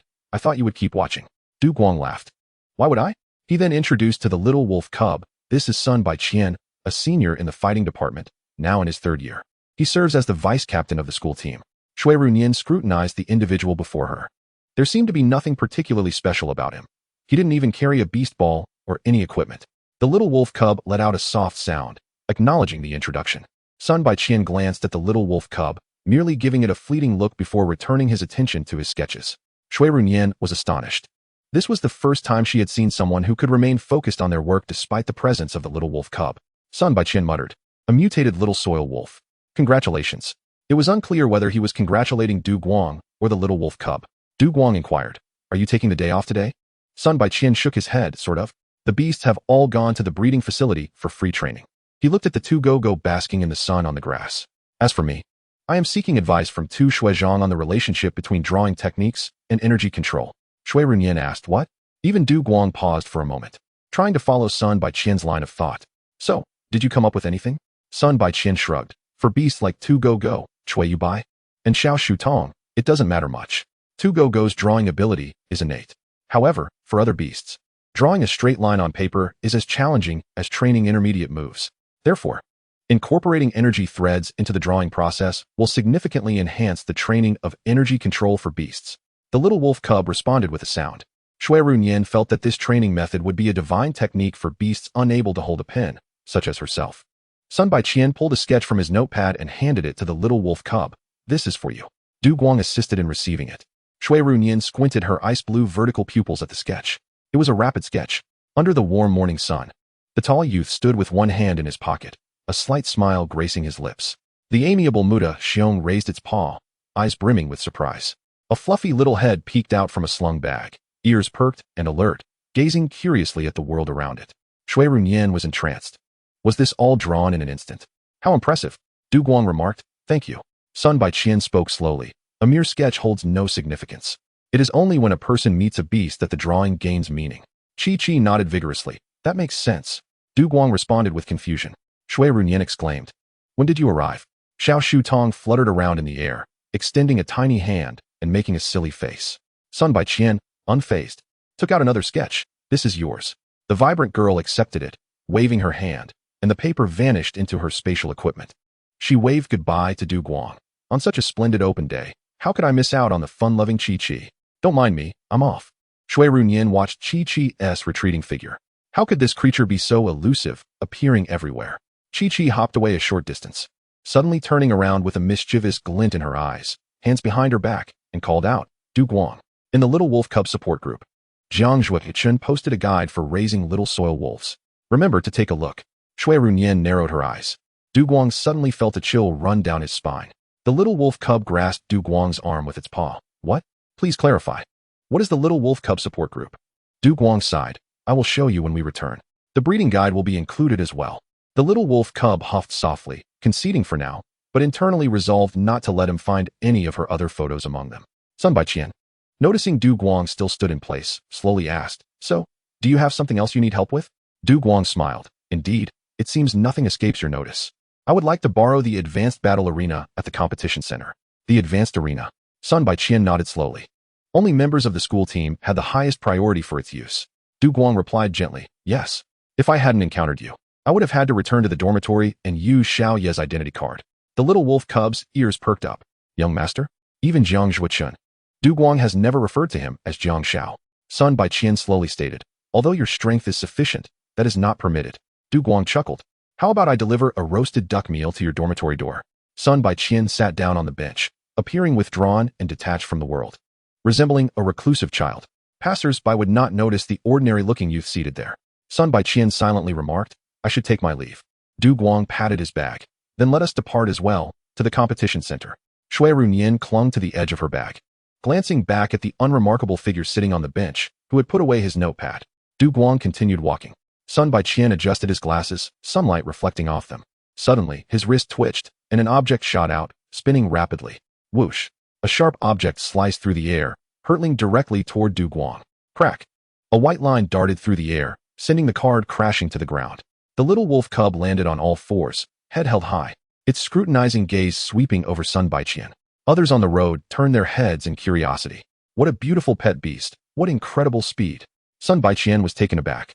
This was undoubtedly more than mere reflexes. It was a skill born from keen observation and anticipation.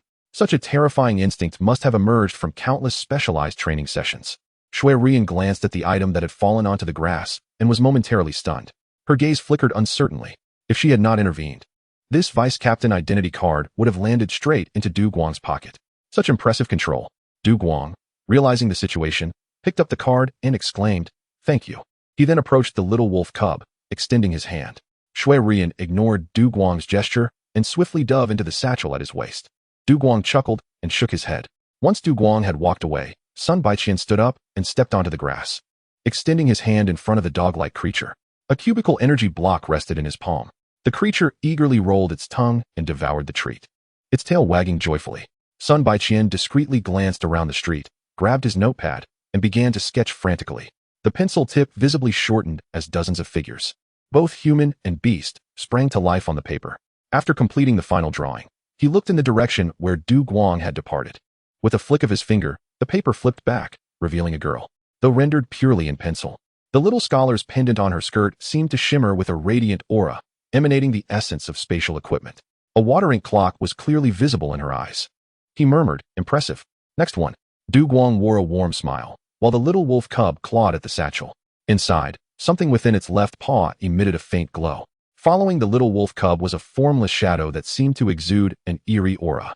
Chapter 56. Ding, Vice Captain Card. The competition center is established in the West Campus. Zhanghe University boasts comprehensive facilities, advanced technology, and a vast area. Consequently, the open day can last a full month to 2 months depending on circumstances. Otherwise, the visiting Beast Masters would likely not finish exploring. Du Guang brought the Beast Master wristband close to his mouth and said with a smile, "Lin Mu, please bring a roasted duck rice to Qian Ji's dorm at noon." Lin Mu replied, "Why don't you go yourself?" Lin Mu added, "You are so." Du Guang directly stated, "I'll bring the little wolf cub to meet you at the dorm at noon." Lin Mu responded eagerly, "Sure thing, my brother." The satchel suddenly shifted. The little wolf cub glared at Du Guang with indignation. Du Guang suddenly realized he might have let something slip. The little wolf cub? He sheepishly touched his nose and said, Your Excellency the Little Earth Wolf King, we have arrived at the competition center." Each campus of Zhanghe University is equipped with numerous battle arenas, attracting visiting beast masters for competitions. As for referees, volunteer upperclassmen offer their services to earn credit, while some teachers casually play the role of ordinary referees and provide guidance. Whether one encounters them depends entirely on the luck of the beast masters. Naturally, some advanced battle venues and training facilities are off-limits for visiting beast masters. They can merely observe. The competition center is one of the university's finest battle arenas. Du Guang stepped right in.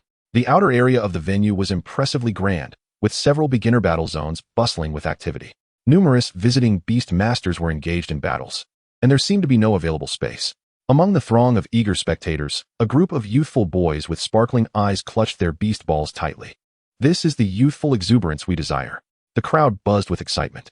One boy, upon entering the venue, raised his voice and boldly declared, "Is there anyone for a beast battle in the beginner arena? I am invincible. Feel free to challenge me." Such an over-the-top proclamation immediately drew the attention of many. If Xue Ruyan had shouted that, she would have certainly caused a scene. Interesting, indeed, some onlookers remarked, gathering in a small cluster at the entrance. The self-proclaimed invincible youth, with a haughty demeanor, surveyed the crowd while holding his beast ball aloft. He proclaimed, "I awakened my beast abilities a month ago and contracted my first pet beast. In just a month, I have nurtured it to its peak state." The mood abruptly shifted to silence. After all, he was merely a newly awakened novice beast master here to observe. The little wolf cub strained to see over the crowd, nearly stretching out of Du Guang's satchel. Seeing the little wolf cub's curiosity, Du Guang protectively held the satchel and moved closer to the crowd. A student inquired, "What is your pet beast?" The self-proclaimed invincible youth laughed heartily, "Huh? Let you mere mortals witness my Qing Shi Xiang." The boy clumsily pressed the release button and placed the beast ball on the ground. The crowd was left speechless. So, he had been making all that noise. And he couldn't even throw the ball properly? The pet beast materialized, striking a pose. The crowd murmured, "Isn't that just a little sprout?" The invincible youth glared at the speaker. "It's called Xue Ruyan." The crowd responded with skepticism. Xue Ruyan's eyes sparkled as she tugged at Du Guang's clothes. "Wow. It looks easy to defeat. I want to battle him." Du Guang replied, "So you wish to bully the weak? Moreover, it would genuinely be bullying." Xue Ruyan looked up and huffed. "You don't understand. Winning 5 battles against novice beast masters effortlessly is far more satisfying than struggling against higher-level opponents." Du Guang inquired, "May I join?" The crowd parted slightly as they noticed the little wolf cub in Du Guang's bag, their eyes instantly fixated on its adorable appearance. Its hidden appearance value must be exceedingly high. The self-proclaimed invincible youth was momentarily stunned by the little wolf cub's looks. Shaking his head to regain composure, he smirked. "A little ice wind wolf cub, you have successfully captured my attention." Xue Ruyan responded with confusion. Du Guang clarified, "This is the little earth wolf." The invincible youth waved dismissively. "No need for more words. Is your pet beast awakened below level 4? Only those below level 4 can challenge me. I am invincible. Higher levels, stay away." Du Guang asked, "May I inquire about your pet beast's level?" The invincible youth smirked, "Awakened level 5. Du Guang replied, "I beg your pardon." He realized he should not harbor any illusions about such a boastful youth. Another boy could not stand by any longer and summoned his beast formation, declaring, "My pet beast is awakened at level 4. I shall take on the challenge." The 2 boys quickly made their way to the beginner arena. The commotion subsided as the crowd gradually dispersed. A girl glanced at the little wolf cub in the satchel and asked, "Is this your pet beast? An unusual little earth wolf?" Du Guang nodded. The girl continued, "May I pet it?" Xue Ruyan gazed up at the ceiling of the arena. Feeling her charm was too overwhelming to contain. Du Guang shook his head. A quick-witted individual directly challenged Du Guang to a battle. "You must be an upperclassman from Jian University, right?" "I'm a freshman. Want a battle?" Du Guang smiled and replied, "No, I am also a freshman."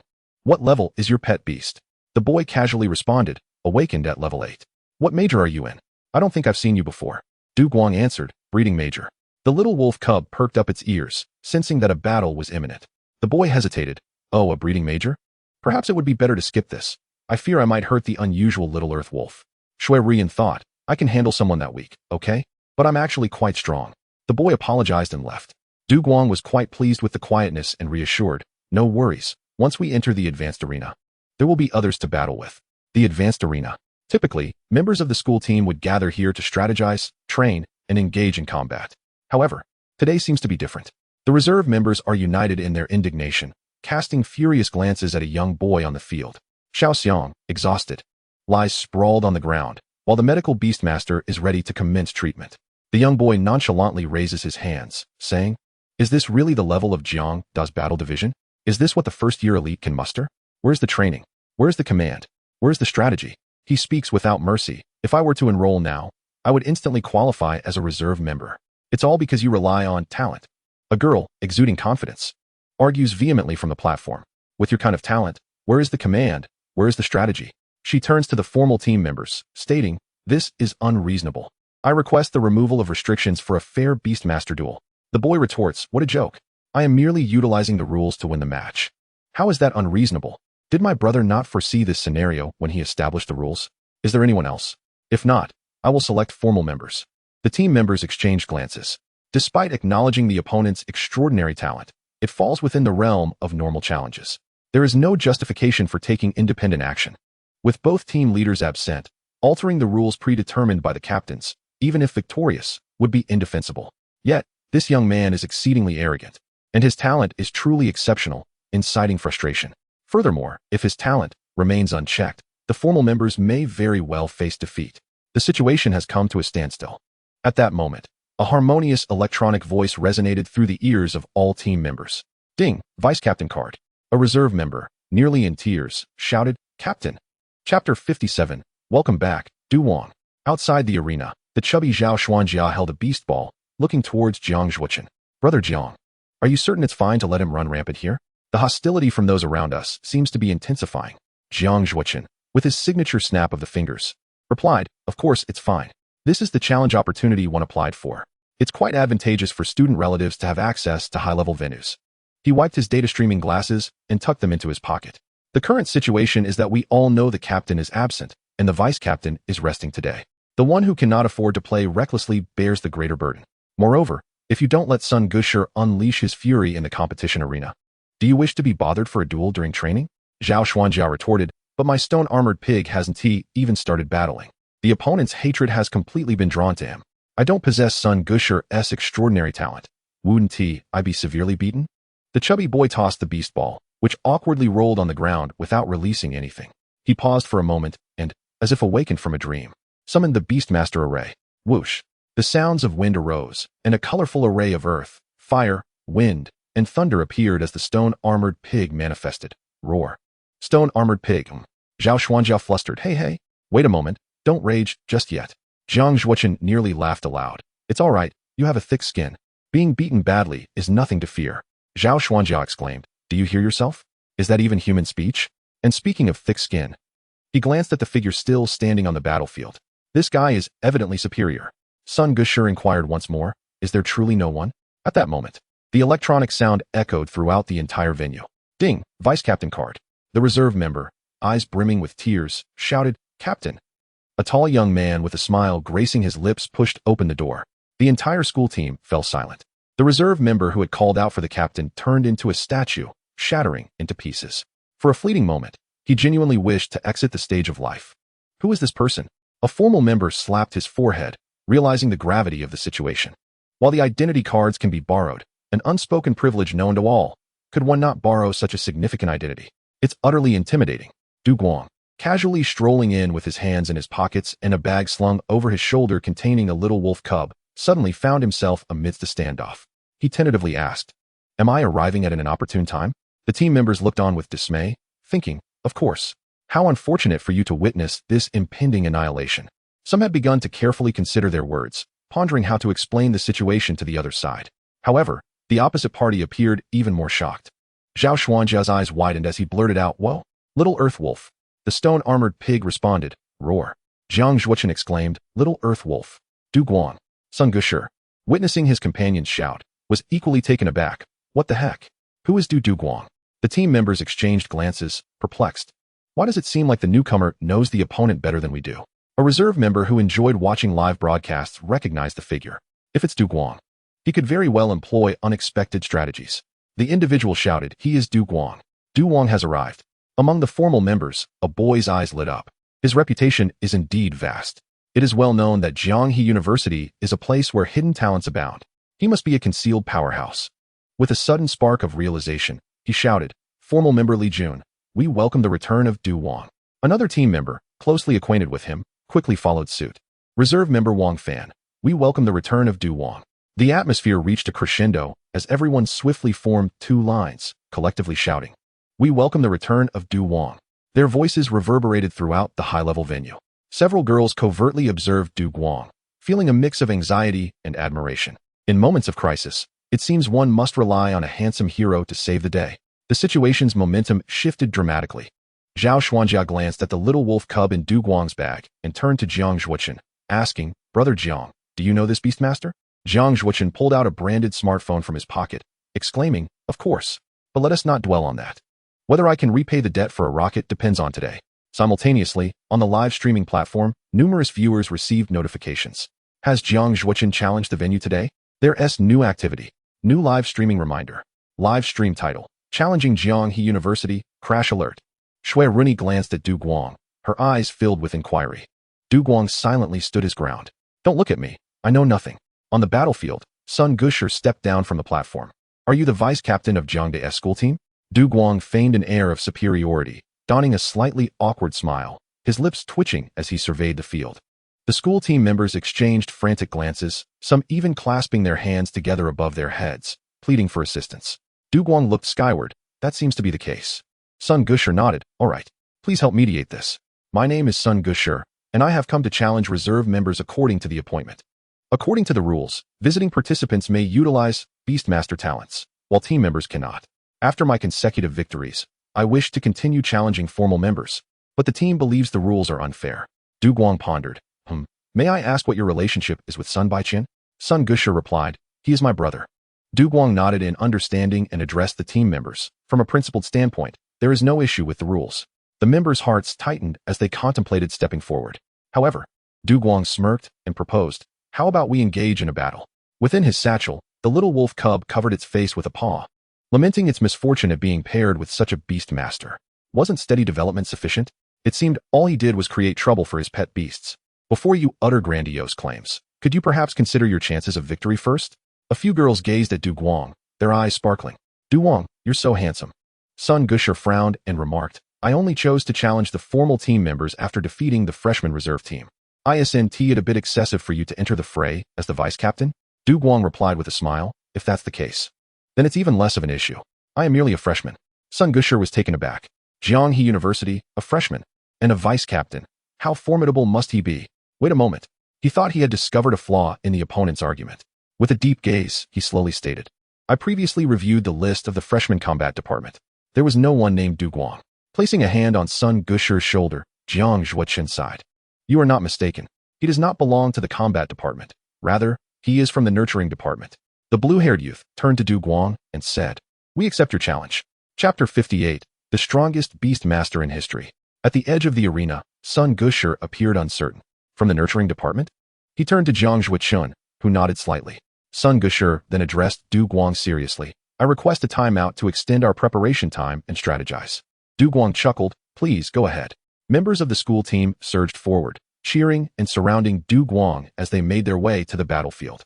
Sun Gusher also moved to the resting area to regroup with his teammates. In the defensive half, Du Guang sat on a chair. The little wolf cub emerged from the satchel, stretching its body, its white fur shaking. Woo. The surrounding crowd was momentarily stunned. What kind of pet beast is this? Du Guang looked at everyone and said, "This is my pet beast, an YS11 OTL-ing, capable of fighting above its level." The crowd gasped in astonishment. The eyes of the school team members instantly lit up. Indeed, he was a big shot. Their gazes toward Xue Ruyan were filled with the message, "A savior has arrived." Du Guang inquired, "What is the current status of our opponent?" The team members immediately began to speak all at once, creating a chaotic scene. Du Guang raised his hand, "Stop, one at a time." Li Jun, who had first welcomed Du Guang, stepped out from the crowd and surveyed the surroundings. "Let me explain." Seeing no one objecting, Li Jun quickly entered analysis mode. Sun Gusher's trump card pet beast is a CH of NCHG, Yangshui crocodile. Each of its moves possesses tremendous power. It has melee and ranged attacks, as well as intimidation. Furthermore, its control over energy is exceptionally refined. A prolonged battle is unwise, as we cannot outlast it. Du Guang nodded. After all, he was Sun Bai Qian's younger brother. Moreover, Li Jun awkwardly added, "The opposing reserve healing items and stamina items are far too plentiful. A 10-minute timeout would fully restore the Yangshui crocodile's condition. We are not afraid of a war of attrition. One person with one pet can easily overcome the reserve team members. Among the three challengers, we have yet to defeat even the first." The little wolf cub looked at everyone. "Wu?" Du Guang translated, "If that's the case, then we should directly defeat him head-on, right?" The crowd erupted in fervor. Li Jun interjected, "Stop. Let me speak." He pressed his hand down. "This is the crux of the problem. Without beast mastery talent, we cannot achieve a one-shot defeat of the Yangshui crocodile in the first round. In the second round, the situation would spiral out of control." Li Jun stated solemnly, "Because Sun Gusher's talent is silence. Silence weakens or prohibits the beast master from producing sound. The judgment priority is determined by the degree of talent development." A boy angrily exclaimed, "Exactly. We can't even issue commands. Losing the word spirit technique, my little scholar's strength cannot be fully unleashed." Du Guang pondered for a moment and bent down to ask the little wolf cub. "The opponent is at the level, which is quite high." The members of the school team were taken aback. "Quite high?" Honestly, for freshmen in the combat department, the level is considered relatively low. Du Guang earnestly asked, "But the earth type has a fourfold advantage over water, and the ice type has a twofold advantage over water. Can we still fight without giving commands?" The crowd was once again taken aback. "What? The Beast Master isn't giving commands?" The little wolf cub snorted lightly. "Woo. I still maintain my point. You can charge in recklessly, and I will rampage." Xue Ruyan's vertical pupils were profound. Before crossing over, the gaming strategy aspect had never met a defeat. Mastering oneself is also mastering beasts. It is time to let the world know what it means to be the strongest beast master in history. Du Guang smiled. "All right." He looked at everyone and gently said, "I am not Du Guang. You can directly inform the Wolf King about the specific moves of the Yangshui crocodile, and I will listen." Halfway through the challenge, Sun Gusher stepped down from the arena and looked at Jiang Zhuochen, asking, "Why agree to the battle?" "Of course, I need you to do me a favor. Jiang Zhuochun snapped his fingers. And it sounds like if I hadn't agreed, you wouldn't have challenged me. Sun Gusher frowned. Then at least we need to clarify the opponent's background and moves. Until now, he only knows Du Guang's name and department. Who exactly is this person? Jiang Zhuochun clasped his hands together, a smile playing at the corners of his lips. Aren't you curious what I want you to help me with? Sun Gusher inquired. What? I can tell you about the little wolf cub's moves, Jiang Zhuochun said slowly. Because Du Guang's YS11 OTLing has defeated my shooting fire fish. Sun Gusher was taken aback. So it's YS as well. He hadn't fully grasped the situation when Jiang Zhuochun led him to the resting area. Jiang Zhuochun asked Zhao Xianjia, do you know the little wolf cub as well? Zhao Xianjia's expression was complex. He hadn't expected to meet it again in this manner. I encountered it in the summer secret realm. However, it was unwilling to be my pet beast and defeated the stone-armored pig. It even saved my life. Sun Gusher was stunned. After hearing this, he suddenly had an ominous premonition. Why did it seem that the presence of this little wolf cub was stronger than that of the beast master? Had things been reversed? Sun Gusher abruptly turned to Jiang Zhuochun and asked, you don't intend to make me lose after being defeated yourself, do you? Jiang Zhuochun shook his head. No, the little wolf cub hasn't reached the CH of NJNG yet. Battling you would be an overreach. Who would win is still uncertain. I merely wish to livestream your battle to save up some pocket money. Sun Gusher pondered for a moment. Livestreaming? Alright, go ahead. He was already enthusiastic about Beastmaster battles, and he was completely indifferent to the prospect of a large audience. Winning would be even better. Losing would simply mean being outmatched, which was not shameful. The three men entered analysis mode, beginning to evaluate their opponent. Jiang Zhuochun first began the introduction. The YS11 OTLing possesses both earth and ice attributes. Zhao Xianjia continued. When I encountered it, it displayed moves such as claw strikes, shattering blows, and ice fragmentation. Its intermediate moves included rapid movement and intimidation. Jiang Zhuochun added. Now it has the moves ground shatter, claw, and ice fragmentation. Sun Gusher silently contemplated. Quite a well-rounded set of moves. I wonder if it can perfectly execute tactics without the Beastmaster's commands due to the silence effect. Jiang Zhuochun stated seriously, when battling the little wolf cub. There are 2 points to keep in mind. The little wolf cub has an extremely high speed value, and short recovery moves can be used twice in one round. For instance, rapid movement followed by a claw strike. Zhao Xianjia noted, the stone-armored pig was slow at that time. The little wolf cub used rapid movement followed by a shattering blow. Sun Gusher took mental notes. Jiang Zhuochun continued, additionally, the little wolf cub can utilize combination techniques. The ground shatter claw and ice fragmentation together can directly annihilate the shooting fire fish. I initially lost in this manner. Sun Gusher nodded in understanding and inquired, is there anything else? Zhao Xuanjia glanced at Jiang Zhuochun, asking, have you finished speaking? Jiang Zhuochun shrugged, I'm done. He furrowed his brow. Wait, do you mean it still has a hidden card? Zhao Xuanjia nodded seriously. Little Tuolong has another, high-level skill. Jiang Zhuochun struck his palm in realization. He remembered that during the arena match, there was indeed a skill he had not utilized at all. What could this high-level skill be? Zhao Xuanjia earnestly stated, Little Tuolong's cuteness has an exceptionally high judgment level. Jiang Zhuochun responded, huh? Suddenly, he felt an overwhelming curiosity to see how it would unfold. Chapter 59, on how to utilize rules. Jiang Zhuochun could not help but gaze skyward, diverting his attention. A small Beastmaster space emerged, and the fire fish landed directly in his hands. He held the sleeping fire fish, gently caressing its scales. Seizing the moment while the fire fish was still groggy, he returned it to the Beastmaster space. The fire fish, in utter disbelief, released a bubble and flipped over to continue its slumber. Zhao Xuanjia, oblivious to Jiang Zhuochun's little antics, placed his hand on the back of the stone-armored pig and continued. Its cuteness skill, if it hits perfectly, will grant the pet a full 3 turns of invulnerability. During this time, it is not subject to any control. According to Brother Jiang, this is sufficient for Little Tuolong to defeat the Yang Shui crocodile multiple times. Moreover, even if it does not actively use it, during the battle, the stone-armored pig's anger cannot accumulate at all. The stone-armored pig remarked. Zhao Xuanjia sighed. I am not flattering you at all. Jiang Zhuochun pondered. So, when fighting against myself, did Little Tuolong not exert full effort? Or is it that Little Tuolong is unwilling to use this skill? Sun Gusher contemplated for a moment before abandoning his thoughts and turned to Jiang Zhuochun, shrugging. This move, I cannot assist with.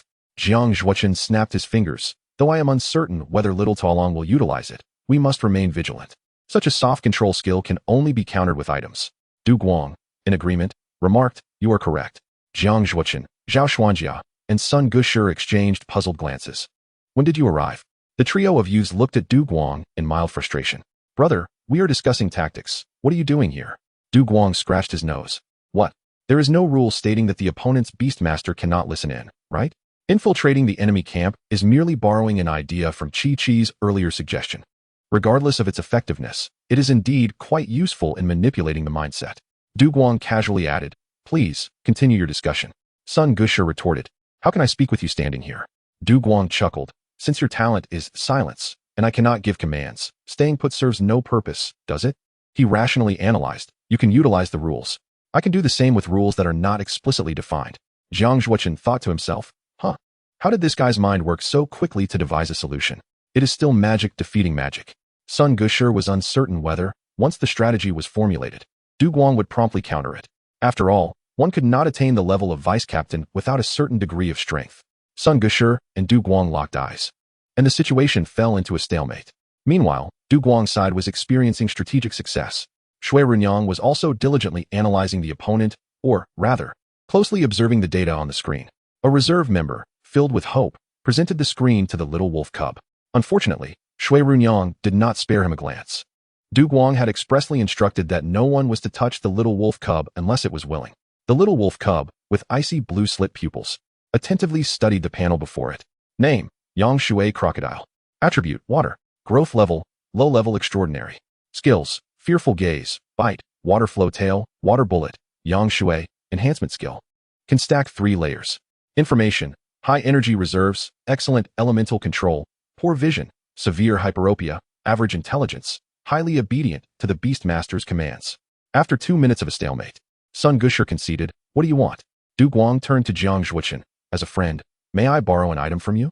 Jiang Zhuochen hesitated. Sun Gushi gritted his teeth. Borrow. Hurry and let him go. The tactical arrangement is up to me and Xianxia. Du Guang took Jiang Zhuochen away. Sun Gushi felt a pang of regret. Without even starting the battle, he had already lost a teammate and was forced to aid the opponent. Zhao Xuanjia regarded Du Guang thoughtfully.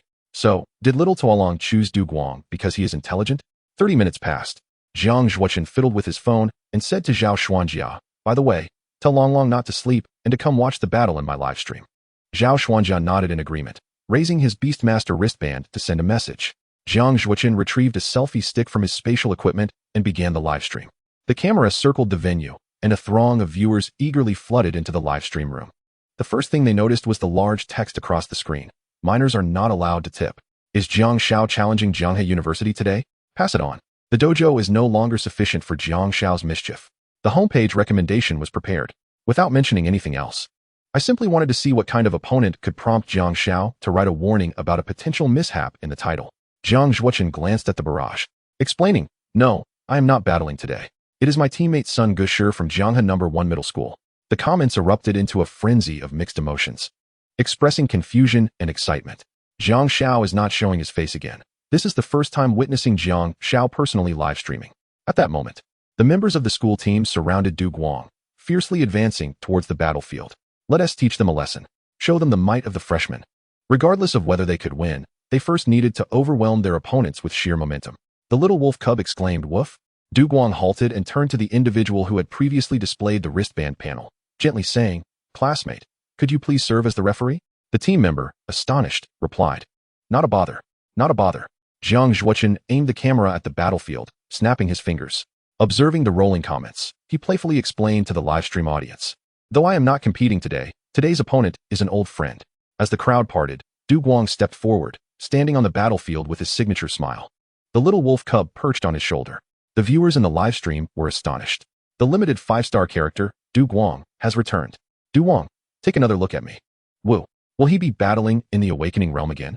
To be honest, that seems a bit weak, not up to Jiang Xiao's level. Recite with me, little Tuolong, cute. On the advanced battlefield, measuring 10 by 10 meters, Sun Gushi wore a grave expression, ready for action, with the sound of rushing wind. Sun Gushi's garments billowed as he extended his arms, opening his palms towards the front.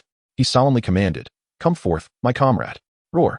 A massive Beastmaster formation enveloped the arena as water surged forth. Accompanied by an earth-shattering roar, the Yang Xue crocodile materialized, clad in scaled armor, measuring 2 meters in length. With powerful limbs and a fierce demeanor, its blood-red eyes concealed behind a black eye patch, it landed on the battlefield, stirring up clouds of dust. It proclaimed with pride. Junior Beastmaster, Sun Gushi. Extraordinary Level 1, Yang Xue Crocodile. Jiang Zhuochen, holding the selfie stick and observing the comments, engaged in casual chatter. Minors are prohibited from tipping. Well, we are all from Jianghe No. 1 Middle School. My teammate Sun Gushi is not to be underestimated. No, he is from the special recruitment class, while I am from the regular class. Want to come play with me? Sure, I welcome you anytime. Bring your Beastmaster ball, and don't be afraid to cry as you leave. As he spoke, Jiang Zhuochen suddenly choked on his words. He gritted his teeth, long. If you dare to shower me with gifts, I shall expel you from the live broadcast room. Chapter 60. No commander, yet the battle continues. Du Guang stepped onto the arena with a gentle smile. I am the novice Beastmaster, Du Guang. Awakening level 8, with a little earth wolf. Laughter echoed through the live stream. I can handle this. The moves are ground shatter, frosty ice break, swift traverse, and harmony is everything. However, doubts were raised. How can an awakening compete against the extraordinary? Who knows, perhaps the little earth wolf possesses some hidden skills, as hinted by Jiang Shao's forewarning of a mishap. This is hilarious. A hidden skill? Is it to charm the opponent? Sun Gushi wore a serious expression, as if facing a formidable foe. He was aware that some incredibly strong individuals, whose growth rates were astonishingly rapid, were also novice Beastmasters. Sun Gushi turned to Du Guang, stating earnestly, although I am uncertain of your trump card, cherish your last chance to speak. I am about to initiate silence. Du Guang simply scratched his nose and replied, oh. Sun Gushi was taken aback. What does that response mean? Jiang Zhuochen gazed at the live broadcast on his phone and remarked, Sun Gushi's talent is silence, which prohibits Beastmasters from issuing vocal commands. A moment of silence enveloped the live stream, followed by a flurry of question marks flooding the screen. Is it a major silence spell? Jiang Zhuochen, anticipating the viewers' reactions, chuckled and said, indeed. I too find this talent quite absurd. An audience member inquired, what if one possesses telepathy? If one cannot command, what is the use of a Beastmaster? Is there a talent enhancement? Jiang Zhuochen continued. Telepathy allows direct communication with beasts through the mind, effectively circumventing silence. However, telepathy is a life-oriented talent and, under normal circumstances, it is challenging to surpass enhancement talents to enter the school team. Furthermore, the Jiang University team regulations prohibit the use of any Beastmaster talents when battling challengers who are not university students. Suddenly, the live stream fell into a profound silence. Can this still be fought? This is too underhanded, exploiting the rules to their fullest, rendering it seemingly unsolvable. Zhao Xianjia, observing the barrage of comments, found himself momentarily speechless. Had Du Guang not exhausted his items, he would have simply departed. This so-called unsolvable situation, perhaps, could be easily resolved by him. On the battle platform, Du Guang slightly turned his head, smiling as he said, Mighty Wolf King, please. His voice was neither too loud nor too soft, perfectly resonating throughout the arena, ensuring all could hear him. In this moment, several girls behind him stole glances at Du Guang. He is so charming. Xue Ruyan felt quite pleased, her heart and mind at ease. She leaped down from Du Guang's shoulder and gracefully strode into her half of the arena, instantly entering an esports state. Her vertical pupils were icy blue, focused and sharp. The Yang Xue crocodile squinted, eyeing the diminutive creature ahead. Zhao Xianjia cupped his hands into a horn shape and shouted, Little Earth Wolf, go for it. The stone armor pig, exuberantly close to losing its fury points, grunted in exhilaration. Sun Gushi questioned, why are you not cheering for me? Jiang Zhuochen chuckled softly, captured in the live stream. This evoked a chorus of enamored squeals. He read the barrage of comments word for word. Whom does Jiang Shao favor? Du Guang. Jiang Zhuochen shook his head, recalling the viewers could not see, and spoke. Du Guang? Certainly not. An audience member felt disheartened, realizing support would shift to his teammate. Though this was largely anticipated, the blue-haired youth let out a light laugh, watching the fluttering comments, waiting for the opportune moment. With a hint of irreverence in his tone, he proclaimed, of course. I support the Wolf King. The live stream appeared to momentarily lag. Then, an avalanche of comments began to flood the screen. The referee paced around the perimeter of the arena, surveying both sides to confirm their readiness. Sun Gushi nodded with crossed arms. Du Guang, with one hand in his pocket, smiled and nodded back. The reserve player Wang Fan, anxious behind Du Guang, nervously asked, Du Guang, can we win? Du Guang shook his head. To be honest, I do not know. He gazed at the little wolf cub on the stage, his lips curling into a smile. Yet at times like this, belief is all that is needed. The referee blew the whistle. The battle begins. Silence was almost instantaneous. Du Guang could no longer utter a single sound nor issue commands through any pre-recorded audio. Sun Gushi raised his arm, declaring, fearful gaze. Fearful gaze, upon hitting, instills fear in the enemy, reducing attack and speed values, with a chance to impair a portion of their mobility. However, Xue Ruyan was wholly unfazed. Her eyes tightly shut. It was completely ineffective. Remaining motionless, she gathered her four limbs together and let out a loud howl. Woo. Intimidation. It struck the prone Yangshui crocodile with unwavering accuracy. The red glow in the Yangshui crocodile's eyes dimmed as it faced the overwhelming aura of its opponent. It was as if it beheld the towering silhouette of a wolf, long-limbed and majestic, approaching against the moonlight, looking down upon it. This was not merely a wolf cub. It was a wolf king. Cold sweat trickled down Sun Gusher's forehead as he felt unprecedented pressure. Can this be read beforehand? The term reading ahead refers to a beast master anticipating the opponent's commands during battle. This strategy is incredibly risky. Should there be an error, for instance, if the Yangshui crocodile released a water projectile at the outset, the entire strategy could collapse. Yet, if successful, it would secure a significant advantage, undoubtedly dealing a severe blow to the opponent's mindset. Sun Gusher gritted his teeth, resolutely regaining his focus as he looked towards Du Guang outside the arena. No matter how powerful your commands may be, there will be no further opportunities. Sun Gusher turned to the Yangshui crocodile and shouted, Yangshui. Yangshui enhances one's attack value and the power of water-based moves. No sooner had he spoken, the little wolf cub transformed into a white streak, darting across the arena. Swift movement. The Yangshui crocodile stomped heavily on the ground, torrents of water swirling around it. Yet the little wolf cub had already leaped forth, precisely penetrating the harmless water veil. A powerful strike landed squarely on the Yangshui crocodile's face. I shatter. You dare enhance yourself before me? What misconception do you hold regarding my speed? The Yangshui state was disrupted, and Sun Gusher's gaze sharpened as he quickly recited, seize this moment. Water flow tail. A torrent of water surged forth, coalescing into a massive tail spanning 2 square meters, crashing down upon the little wolf cub with great force. At this moment, the green light of defend illuminated. Crack. A sound that sent chills through the teeth rang out as the assembled water crocodile tail failed to breach the defense, crashing to the ground. Crack. The residual force shattered the arena, leaving fissures in its wake. As an extraordinary beast, its destructive power and mastery over elements were elevated to an entirely new level. The viewers in the live stream were left in disbelief. Had the reading ahead succeeded? Not only had it succeeded, but the subsequent surprise attack had also been flawlessly countered. Awakening against the extraordinary, even without commands, did indeed have a fighting chance. Yet it was still precarious. A single misstep by the little earth wolf could lead to devastating consequences. This was exceedingly challenging. Wolf King, go for it. Some regained their senses, and a multitude of small gifts began to flutter through the live stream. For no other reason than the flawless first-hand reading ahead. It was worthy of the viewer's awe. Amidst the astonished gazes of the crowd, all attention in the venue was riveted upon the battleground. Several girls exhibited concern, gazing at the diminutive white ball, the terrifying cracks in the arena, and the menacing 2-meter-long crocodile. Their palms fidgeted anxiously as they silently prayed. You must win. Please. Do not get hurt. Chapter 61. The harrowing truth behind. Although the water flow tail had been defended against, it had at least made contact. Sun Gusher let out a brief sigh of relief. Narrowing his eyes, he scrutinized the arena, suddenly sensing impending doom, his expression shifting. Quick, dodge.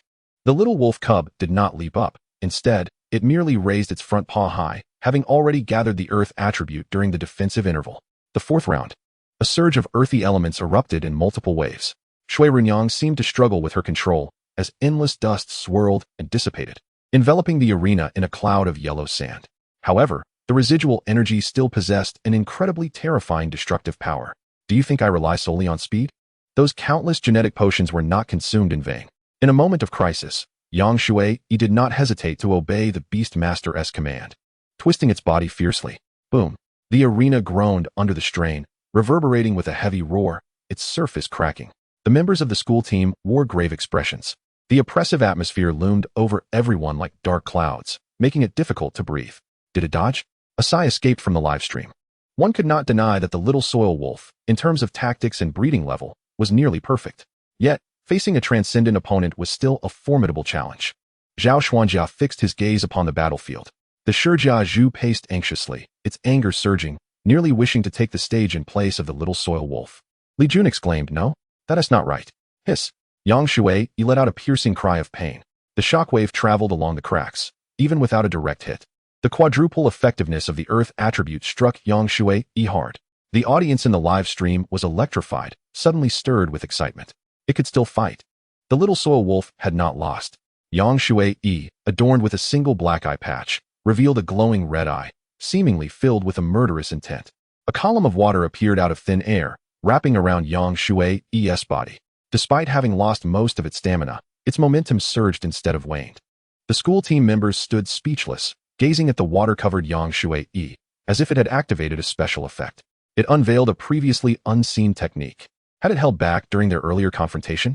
Zhang Zhuochen explained. Xue's characteristic is Jiliu. Jiliu, when at a disadvantage, all attributes are enhanced, significantly boosting the power of water elemental moves. The live stream audience erupted in astonishment. This left no room for the opponent.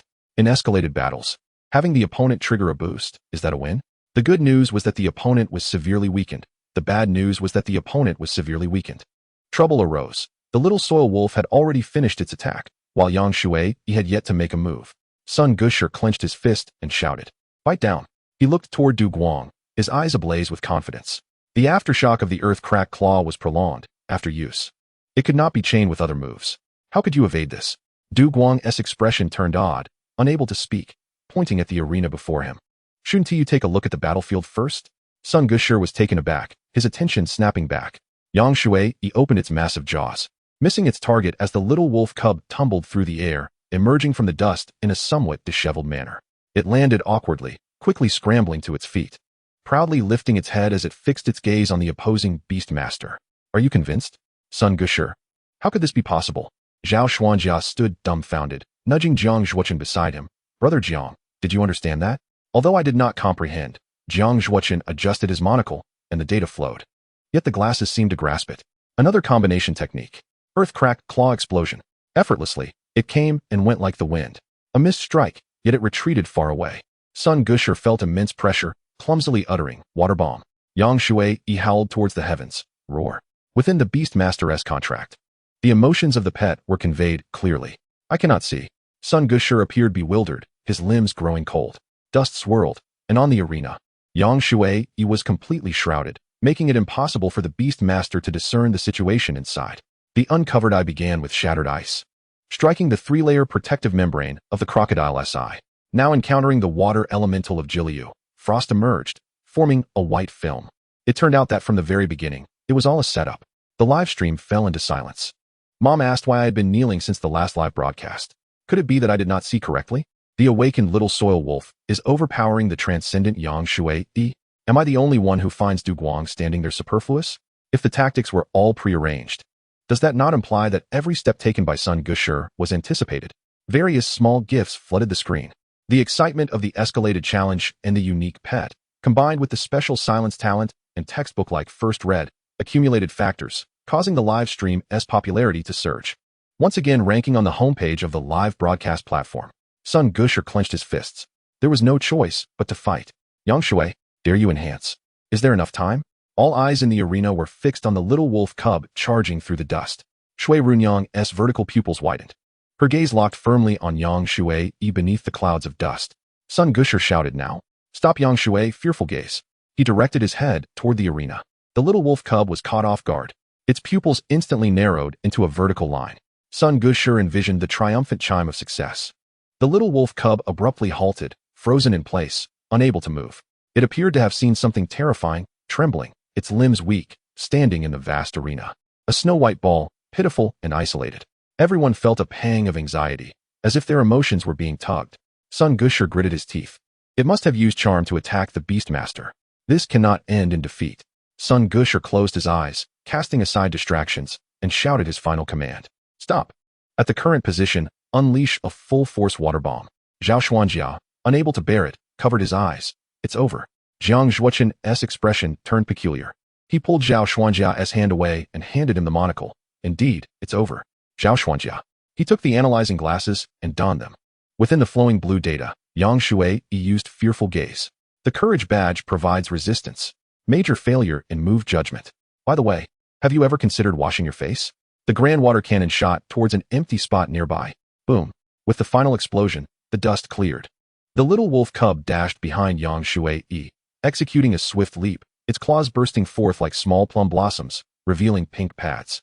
Cold light, infused with ice elements, had long since gathered between its claws. Du Guang smirked, nodding in approval. Xue Ruyan's eyes sharpened, aiming for the heart of Yang Xue behind it, delivering the final lethal blow. Shattered ice claw strike. This is it. The wolf claw ice cream strikes. Yang Xue felt a tremendous impact on its back, a chill gripping its heart, letting out a reluctant wail before collapsing to the ground. A single comment floated weakly through the live stream. The transcendent pet was defeated by an awakened one. Was this a moral decay or a distortion of humanity? The truth behind it sends shivers down the spine. The little soil wolf defeated Yang Xue with shattered eyes from behind. In the midst of a profound silence, Xue Ruyan gazed at the unconscious Yang Xue, slowly retreating. She tilted her head adorably towards the dazed referee. Hurry and blow the whistle. What are you waiting for? Yang Xue needs to heal. It must be in great pain. The temporary referee awakened from his stupor. Suppressing the excitement that left him speechless, he raised his right hand high. Yang Xue has lost the ability to fight. The victor is Du, the Wolf King. Chapter 62, A Fateful Reunion. Wang Fan stood in shock, unable to believe. Did we just win? He looked at Li Jun. Punch me. Li Jun promptly delivered a punch that knocked Wang Fan to the ground, exclaiming, Holy cow. A total victory in the next realm. Wang Fan lay on the ground, unable to rise for a long while. What the hell? I must have lost my mind. Inviting the power amplification talent to punch me. The school team members began to react, and the arena erupted with enthusiastic cheers. The scene resounded with cries of disbelief. We actually won. I can hardly believe it. Little wolf, from this day forth, you shall be my deity. A girl with a high ponytail exclaimed, her beautiful eyes sparkling with unabashed admiration. Du Guang, I will cover your roasted duck meals for an entire week. Delivered right to your dormitory door. The other girls gasped in surprise, their mouths agape, their heads filled with questions. Why is your approach to flirting so peculiar? Why is your method of courting so sophisticated? The sound of calculations echoed, the beads bouncing right into our faces. Xue Ruyan stood elegantly in the center of the stage, facing a fainted Yang Xue crocodile. It slowly bowed its head and retrieved a gleaming golden brooch from its chest fur, pushing it towards Yang Xue crocodile with its claw. A courage brooch. The live stream titled, Did the anchor Jiang Zhuochen challenge the arena today? Was buzzing with excitement, the viewer count surpassing 50,000. The barrage of comments was a chaotic dance of enthusiasm, proclaiming, Witness history, entering the annals of time, celebrated for a millennium, boundless merit, indisputable evidence, the truth revealed. Oh, the Wolf King is invincible. Small gifts flooded the screen, though not as grand as the previous scene of wealthy individuals clashing. Yet, the sheer volume was overwhelming. A debt for a rocket was about to be settled. Du Guang's wristband vibrated. Without needing to look, he knew it was. Your little wolf has leveled up. He smiled as he stepped onto the field, high-fiving the temporary referee as they met with a crisp sound.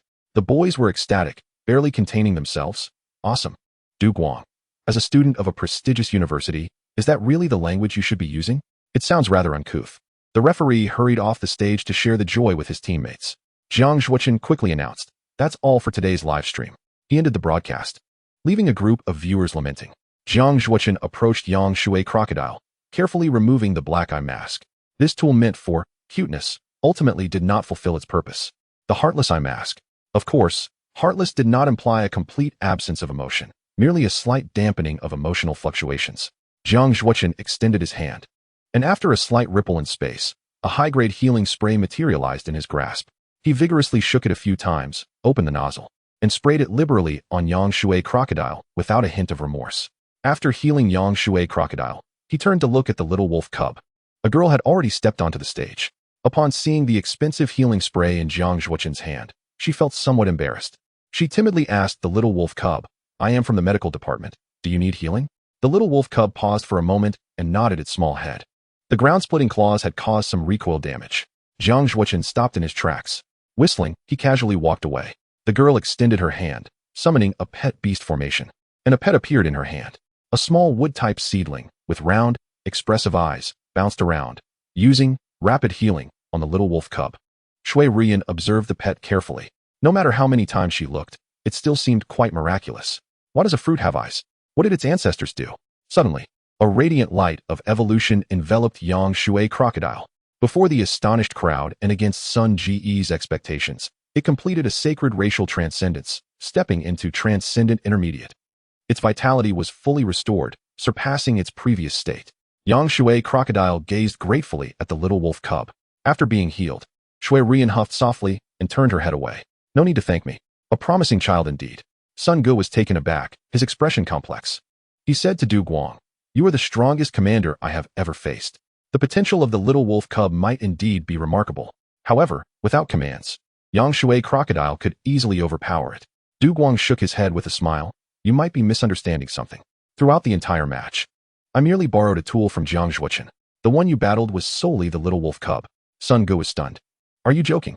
Are you implying that as a beast master, I was overpowered by a pet beast?" Sun Ge began to doubt his life choices, sinking into self-doubt. Xue Ruyan shook her head helplessly.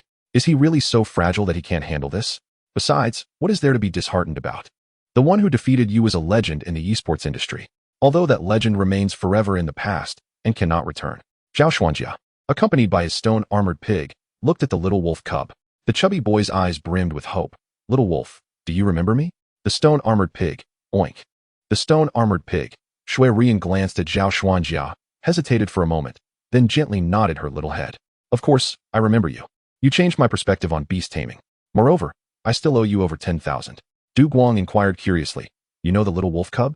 Zhao Xuanjia scratched his head. "A few days ago, I encountered the little wolf cub in the secret realm of summer. I invited it to be my pet beast, but it declined." Du Guang pondered deeply. The little wolf cub averted its gaze. Du Guang slowly asked, "Wolf King, if given the chance to choose again, what would you do?" The little wolf cub sighed silently. "Ugh, go away, don't act all coy after getting a free meal." Xue Ruyan's gaze flickered.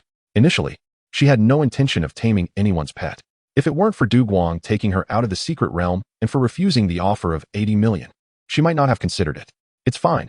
A contract is a contract."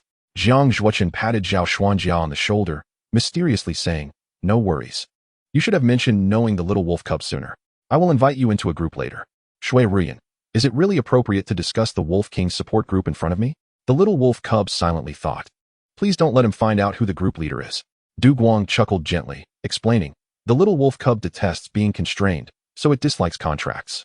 Entering into a contract with me was already a stretch." Xue Ruyan softly called out, "Ugh, I understand." Zhao Xuanjia fell silent. "So that is how it is." He looked earnestly at the little wolf cub. "Little wolf, I no longer wish to be your beast master. I hadn't considered your feelings before. That was my mistake. If our previous encounter was destiny's guidance, then this moment is fate allowing us to meet again." His gaze was sincere. "I wish to be your friend, may I?" "What fate and destiny? I've already acknowledged your beliefs long ago." Xue Ruyan sighed inwardly and nodded her little head. Chapter 63, A Tough Fight. The chubby Zhao Xuanjia exhaled, a smile spreading across his face. Jiang Zhuochen approached again, asking earnestly, "Did the little wolf cub ask you to bring it here? Does it wish to battle?" Du Guang picked up the golden brooch from the ground, wiped it off, and handed it to Jiang Zhuochen, nodding. He turned his gaze towards the withdrawn Sun Ge, smiling warmly. Though it may be a bit late to say this, it was an exhilarating duel. Sun Ge, it was only exciting on one side. He cast his thoughts aside and squatted down, addressing the little wolf cub. "Little wolf, thank you for allowing Yang Shui crocodile to advance. I enjoyed battling with you." The little wolf cub lay on the ground. "Ugh, I am not happy." Du Guang was taken aback. "Huh?" Jiang Zhuochen asked Du Guang. "What did the little wolf cub say?" Sun Ge, "Wait, what did the little wolf cub say? What is your talent?" Du Guang replied quietly, "I'm afraid I have disappointed you. It's merely affability." Sun Ge. Du Guang felt a bit awkward. The little wolf cub said it is not happy battling with you. Sun Ge. He fell into a spiral of existential doubt. Thus, he does not even qualify for the small coyote's gaze. Xue Ruyan earnestly howled, "Woo." Du Guang was taken aback. Chuckling softly, he translated, "The small coyote says you are too strong. It finds the battle quite arduous." Sun Ge remarked, "Finding it arduous can be considered a positive assessment, right?" Du Guang lowered his head, inquiring of the little wolf cub, "What sort of opponent do you desire?" Xue Ruyan confidently replied, "Woo. One like Xiao Kaya." Du Guang responded. Members of the school team surged forward with fierce determination, casting a united glare at the three challengers. The 10-minute break is over. Who will challenge next? Zhao Xuanjia and Jiang Zhuochen shook their heads fervently. Are you kidding? Who would want to battle the little wolf cub? Regardless of winning or losing, it would hardly be enjoyable. Du Guang retrieved a card from his pocket, extending it towards Sun Ge. "I shall not participate in the upcoming challenge. I deceived you earlier. I am not actually a member of the school team. Please return this card to your brother." Jiang Zhuochen paused, his expression revealing a knowing glance. So that's how it is. Knowing Du Guang's character, how could he possibly join the battling school team? Sun Ge, perplexed, accepted the identification card. Upon glancing at it, he saw the title, Vice Captain, Sun Baiqian. Sun Gusher exclaimed, "Brother, is there such a thing as a brother who deceives his younger sibling?" Zhao Xuanjia, with a pained expression, timidly asked, "Jiang, shall we continue battling?" Jiang Zhuoqing helplessly replied, "Go ahead, give it your all." Zhao Xuanjia stood upon the arena, summoning the 4 elemental beasts in a formation, calling forth the stone-armored pig, which had already advanced to extraordinary initial level. On the opposite side, the ink wash formation surged, revealing the appearance of the little scholar. Its beast master had been unable to compete previously due to being restrained by silence. Zhao Xuanjia's face stiffened. Though primarily water and ink, the weak ghost type still posed a threat to defensive beasts. It seemed an arduous battle was inevitable. The referee blew the whistle, and the battle commenced immediately. Throughout, team members fervently urged Du Guang to join the team, but he politely declined. The crowd appeared despondent, yet did not press the matter. As it was a regular training day, most team members were dressed in casual attire rather than the blue-green team uniforms. Thus, when Du Guang, accompanied by the little wolf cub, slipped into the middle of the Challenger-S area and took a seat, the scene appeared unexpectedly harmonious, without a hint of discord. They chatted casually. Sun Gusher sincerely remarked, "The command of the small coyote is truly remarkable." Du Guang merely smiled. When he stated that he did not direct at all, it was not mere rhetoric. During his battle with Jiang Zhuoqing, he had already sensed that commanding the small coyote was not simply a matter of having a deft hand. It felt as though each step was cleverly guided, paid for him. As long as he followed the path laid out, victory could be achieved in an exceedingly comfortable manner, as if everything had been arranged by a teammate. Du Guang did not oppose this sensation. In fact, he found some enjoyment in it. He rubbed his nose and said, "You might not believe me, but I can only be considered a senior. The little coyote is the true master of command." He glanced at the stage and casually asked, "Little coyote, who do you think will win?" Xue Ruyan stood, gazing up at the arena. "Reserve player, little scholar, brushstroke." Zhao Xuanjia called out, "Stone-armored pig, charge." "What a chicken fight." The little wolf cub called out in a soft voice, so gentle it could almost be squeezed for water. "Woo. If Zhao Xuanjia does not use his talent, the team can win." Upon hearing the little wolf cub's voice, Jiang Zhuoqing felt a sudden stir in his heart. After hesitating several times, he finally turned to the little wolf cub, eagerly asking, "Little coyote, may I pet you?" Xue Ruyan shook his head. The wolf king cannot be touched casually. Jiang Zhuoqing visibly sank in disappointment. Du Guang teased, "Wolf king, may I pet you instead?" The little wolf cub cast a flat look at Du Guang, turned away, and ignored him, curling into a white ball on the table. Du Guang chuckled, "You see, I have no choice." He opened his satchel in front of the little wolf cub. Xue Ruyan glanced at Du Guang, slowly crawling into the satchel. Du Guang stood up, saying, "I have class this afternoon. I shall take my leave." Sun Gusher inquired, "When do you plan to take the assessment for Professional Beastmaster?" "After becoming a Professional Beastmaster, you will have priority access to the new secret realms and association activities." Du Guang glanced at the satchel. The little wolf cub stirred. Du Guang smiled, "After my class, I will go." Jiang Zhuoqing pondered. "Wait, if I recall correctly, Long Long is also going for the assessment this afternoon, right?" He slapped his palm. "There might be a good show to watch." On the stage, Zhao Xuanjia did not use the Xuanjia break. The stone-armored pig narrowly lost. Xue Ruyan, nestled in the satchel, squinted, wagging its tail. My judgment remains unerring." The school team instantly regained its vigor, with several boys seemingly reverting to their primal instincts, flailing their arms and howling, shouting, "Who is next?" Jiang Zhuoqing smiled. Space rippled as a duckbill cap appeared in his hand, which he placed upon his head, the brim slightly tilted, a roguish smile gracing his lips. Xue Ruyan looked up at Du Guang. "I know who you are mimicking, but I shall not reveal it." Jiang Zhuoqing snapped his fingers, revealing a section of his wrist adorned with a blue Beastmaster bracelet. He turned to Du Guang, saying, "Remember to contact me via the bracelet." He took a step, standing on tiptoe, and gracefully ascended the arena. Zhao Xuanjia returned to the preparation area, scanning the surroundings. "Where is the little coyote?" Sun Gusher replied. "It has already left." "Left?" The chubby boy appeared disheartened. Sun Gusher added, "Jiang reminded you to check the Beastmaster bracelet." Zhao Xuanjia directly summoned the holographic screen. Jiang Zhuoqing invited Zhao Xuanjia into the little wolf cub's support group. "Zhao Xuanjia, my classmate, also knows the little coyote." Tangwa chimed in, "Welcome, welcome." Upon seeing that the group leader was Du Guang, Zhao Xuanjia felt reassured. If he could contact the Beastmaster, what was there to fear about meeting the little coyote? Observing the group member interface, Zhao Xuanjia's eyes widened in surprise. Chi was also present. No, it should be asked, where was there a place Chi was not? He moved his fingers, clicking on the group album. The soft and obedient sleeping visage of the little wolf cub filled his view. Zhao Xuanjiao exclaimed. Oh no, the little wolf cub's support group is absolutely on point. Chapter 64. Still not understanding?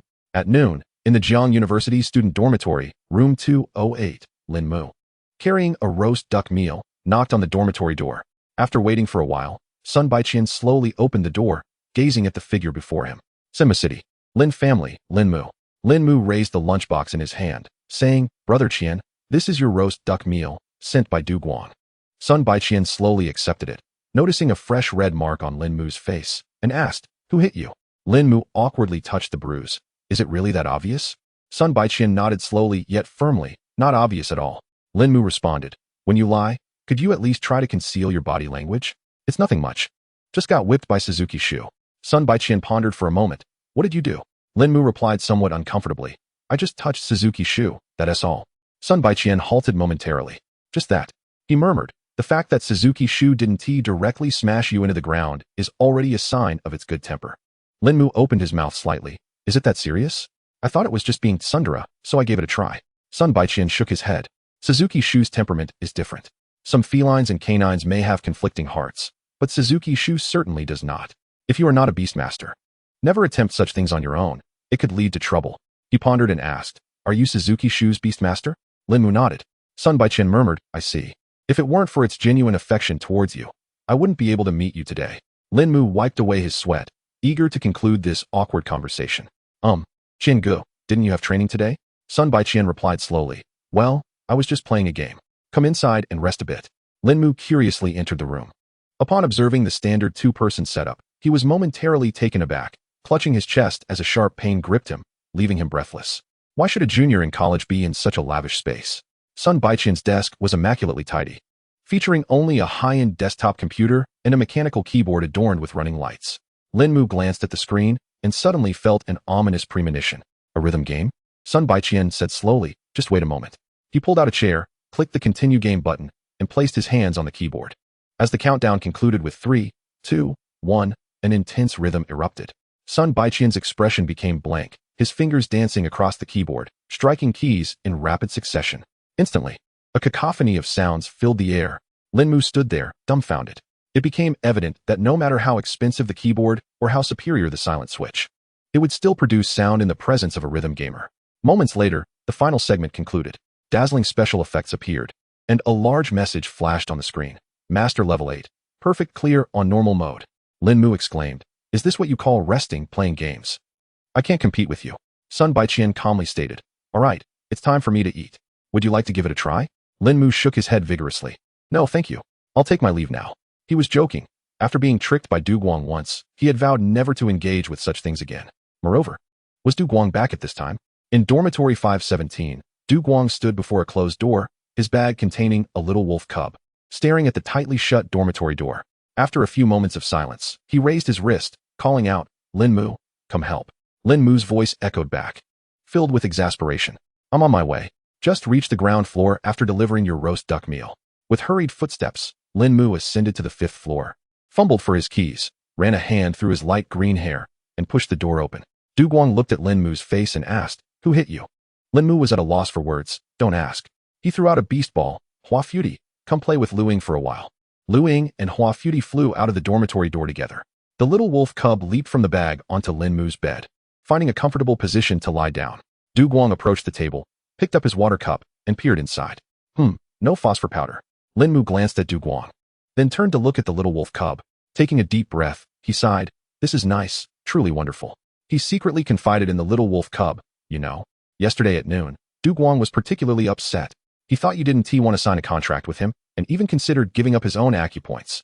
Xue Ruyan was taken aback. In ancient beast taming, breaking a contract requires abandoning acupoints? Du Guang sat beside the little wolf cub, extending a finger to massage its back. The little wolf cub turned to Du Guang, questioning him. Is he telling the truth? Du Guang smiled amicably. What if it's true? And what if it isn't? Lin Mu interjected. Du Guang thinks you don't like him. The little wolf cub looked at Du Guang, who unusually averted his gaze. The little wolf cub questioned. Tell me honestly, what were you thinking at that time? Du Guang feigned grievance. You never let me touch you. Xue Ruyan responded. The little wolf cub straightened up, earnestly looking at Du Guang. Except for that misunderstanding at the secret realm hall entrance, When have I not let you touch me? Du Guang was momentarily stunned. Reflecting seriously, it seemed indeed there had been no instances. Even the time in the dormitory, he had only said not to touch him after being touched. The little wolf cub continued him. Apart from you, think about it. Who else has touched me? Du Guang scratched his nose, realizing it was only Tanghua. And even then, it was after the little wolf cub had rejected him that he had permitted it. The little wolf cub softly called out, Awo, did I not say? Don't be afraid. Feel free to touch. Du Guang fell silent, responding, but you always resist before being touched. Lin Mu, wearing a pet translation earpiece, asked the little wolf cub, Little Earth Wolf, can I touch you once? Xue Ruyan shook his head. No, you can't. Lin Mu shrugged towards Du Guang. The little wolf cub let out a gentle sigh. Since I resisted so much, yet still let you touch me. Do you think I would sign a contract to bind myself to someone I dislike? Lin Mu interjected. The injury on my face was from being slapped by Ling Mu's shoe while I was trying to touch it. If I weren't its master, I would have been smashed into the ground by now. The little wolf cub gazed at the beast master with clear eyes, asking him, You still don't understand? Du Guang let out a sigh of relief. I understand now. Joy blossomed like tender sprouts, uncontrollably emerging. It turned out he had been overthinking all along. He looked at the little wolf cub and said, I think. Xue Ruyan interrupted. You mustn't. This time, it's your lack of faith that deserves punishment. Chapter 65. Everything will be alright. As a pet beast, traversing this world, Xue Ruyan's mindset and certain behaviors inevitably blended with those of a pet beast. However, his true heart remained unchanged. As a pet beast, being contracted could mean an irreversible fate, a perpetual cage. Yet, as a person, the little wolf cub gazed at Du Guang, clearly discerning who genuinely cherished pet beasts. Despite the reluctance, he could still speak of severing contracts while concealing the fact that it would lead to the abandonment of acupoints.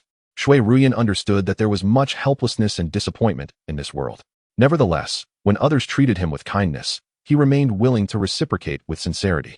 The world may strike me with pain, yet I shall respond with song. For Xue Ruyan firmly believed that although the world is imperfect, beauty still exists within it. Therefore, those beautiful things and genuine hearts should not be betrayed, but treated with gentleness. Du Guang observed the little wolf cub, who sat still on the bed. The little wolf cub could feel it.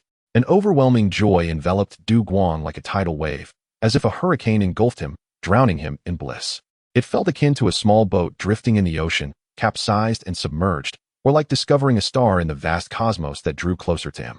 For the affinity, talent, gaining the recognition of a pet beast brings a satisfaction that is indescribable to others, leaving one unsure of how to continue breathing.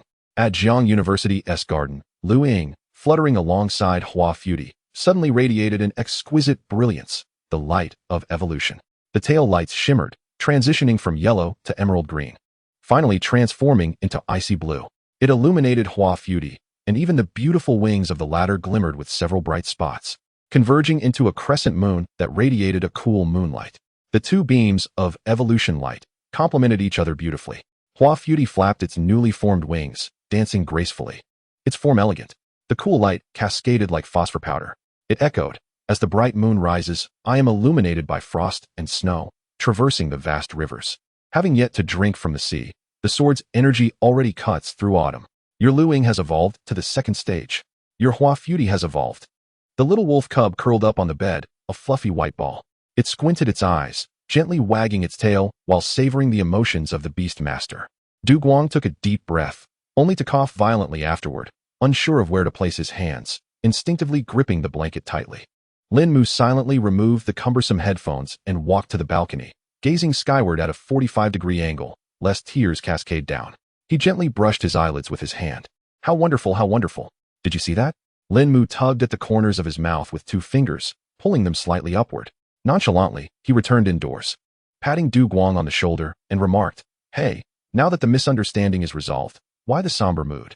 Yesterday was tough, but today, it's as if nothing happened. Du Guang suddenly sprang to his feet, startling Lin Mu. What are you doing? He exclaimed. Du Guang pulled Lin Mu into a tight embrace, stammering, Thank you, thank you. Lin Mu retorted, You can't just hug anyone because you can't hug the little wolf cub, can you? He struggled to break free. Let go of me. After a futile attempt, he added, Damn it. Have you learned that from that Sue character, the sticky plaster? Lin Mu's eyes reflected a sense of despair, akin to fish meat on a chopping board. Hey! Du Guang abruptly released him and took a few strides to the balcony, fists clenched, his chest rising and falling rapidly. Lin Mu's heart raced. Don't smash the glass. It's double-layered, insulated glass. Though I'm from the props department, if you break it, I want to be able to fix it. He turned to the little wolf cub. You should manage your beast master. He is about to go insane with joy. Xue Ruyan shook her head. Oh, let him be. Such intense emotions, if suppressed, can be quite unbearable. In her previous life, Xue Ruyan rarely experienced such overwhelming feelings. The only time she felt this elated was when she first formed a team and met her ideal teammates, showcasing her talents. In her past life, Xue Ruyan remained exceptionally composed, even when surrounded by numerous cameras at international esports events, broadcasted on giant screens, with thousands of spectators watching live. Her hands never trembled. As the captain, the embodiment of team spirit, the tactical coach, and the one who controlled the game, she watched her teammates advance according to strategy. Witnessing the enemy's defenses explode in a dazzling display, surrounded by teammates with tears of joy, lifted high into the air, it was merely another arduous match for her. Equipped with the finest gear and supported by countless admirers, the experience felt no different from gaming in a small internet CAF. The esports realm operates this way. As long as you possess strength and skill, people will willingly revere you. In that era, the snow god was synonymous with invincibility. Until bloodshed and betrayal occurred, the followers abandoned their deity. Fortunately, all of that is in the past, and everything will be all right. Xue Ruyan's eyes were clear, her pupils wide and round, displaying a heartwarming smile. Since crossing over, it seems she has smiled more often. After a long while, Duguang calmed down a bit and returned to the bedside. He looked at the little wolf cub and said, I'm sorry, I was too excited just now. The little wolf cub gazed at the beast master and softly replied, It's fine, why apologize? If you're happy, just express it. Duguang hesitated and cautiously asked, You're not afraid of me, are you? The little wolf cub stood up, walked over to Duguang, and leaned down slowly. It gently exclaimed, Afraid of what? You were so joyous. Yet you still remembered my words, and didn't harm me at all. The one truly afraid is you, right? Afraid I might see you lose your composure, find you frightening, then dislike you and distance myself, correct? Duguang paused for a moment and sighed. Yes. You see right through me. The little wolf cub reassuringly replied. Don't worry, I won T. You are now my beastmaster. You can fully reveal your true self to me. The little wolf cub's eyes were clear, reflecting the vast ocean. There is no need for pretense. I want to dislike you, no matter who you are. I'm not afraid. You need not be afraid either. Duguang fell silent, gently placing his palm on the little wolf cub's back, softly rubbing it. What a stroke of luck it is to form a contract with such a companion. Xue Ruyan looked up at the beast master and asked, Should I still stroke your head? Lin Mu sat at the table, pretending to browse the news, eavesdropping with his heavy headphones. Upon hearing this, he couldn't help but burst into laughter. Again, Duguang, being petted by a beast? Duguang chuckled, No need, thank you. I'm genuinely very happy right now. The little wolf cub huffed softly. Of course, I know you're happy at this moment. I am too. Duguang stood up, walked to Lin Mu's seat, and removed his headphones. Is it pleasant to listen to? Lin Mu clenched his fist to his mouth and cleared his throat. Very pleasant. Duguang squeezed Lin Mu's shoulder. Pleasant? Lin Mu, oblivious to his own predicament, began analyzing. Honestly, I think the little soil wolf is incredibly clever and has a wonderful disposition. Its mental age might even surpass yours. I've never seen you so docile before. By the way, why don't you let it pet you? Squeak, squeak. Duguang tightened his grip, causing Lin Mu's shoulder joints to creak. In the corridor, Lin Mu's cries were akin to a slaughtered pig. It hurts. I was wrong. Brother. Duguang withdrew his hand. Lin Mu curled up in his chair, only his back resting against the cushion. His gaze wandered, mumbling. I even gifted you props, assisted you in class, and brought you meals. And now you repay my kindness with such ingratitude. Duguang raised his hand. Lin Mu, startled, immediately shut his eyes, flailing his hands, and shouted, I was wrong. Don't slap my face. The little wolf cub lay on the bed, watching with great interest. Lin Mu waited for a long time without feeling Duguang's hand come down, hesitantly opening his eyes. Duguang held a small luxury ball, pressing a button that made a click sound as it expanded. He placed the luxury ball on Lin Mu's desk and said earnestly, Thank you. Chapter 66. 2 Rare Evolutions? Lin Mu was taken aback. Realizing belatedly, he asked, Is this for me?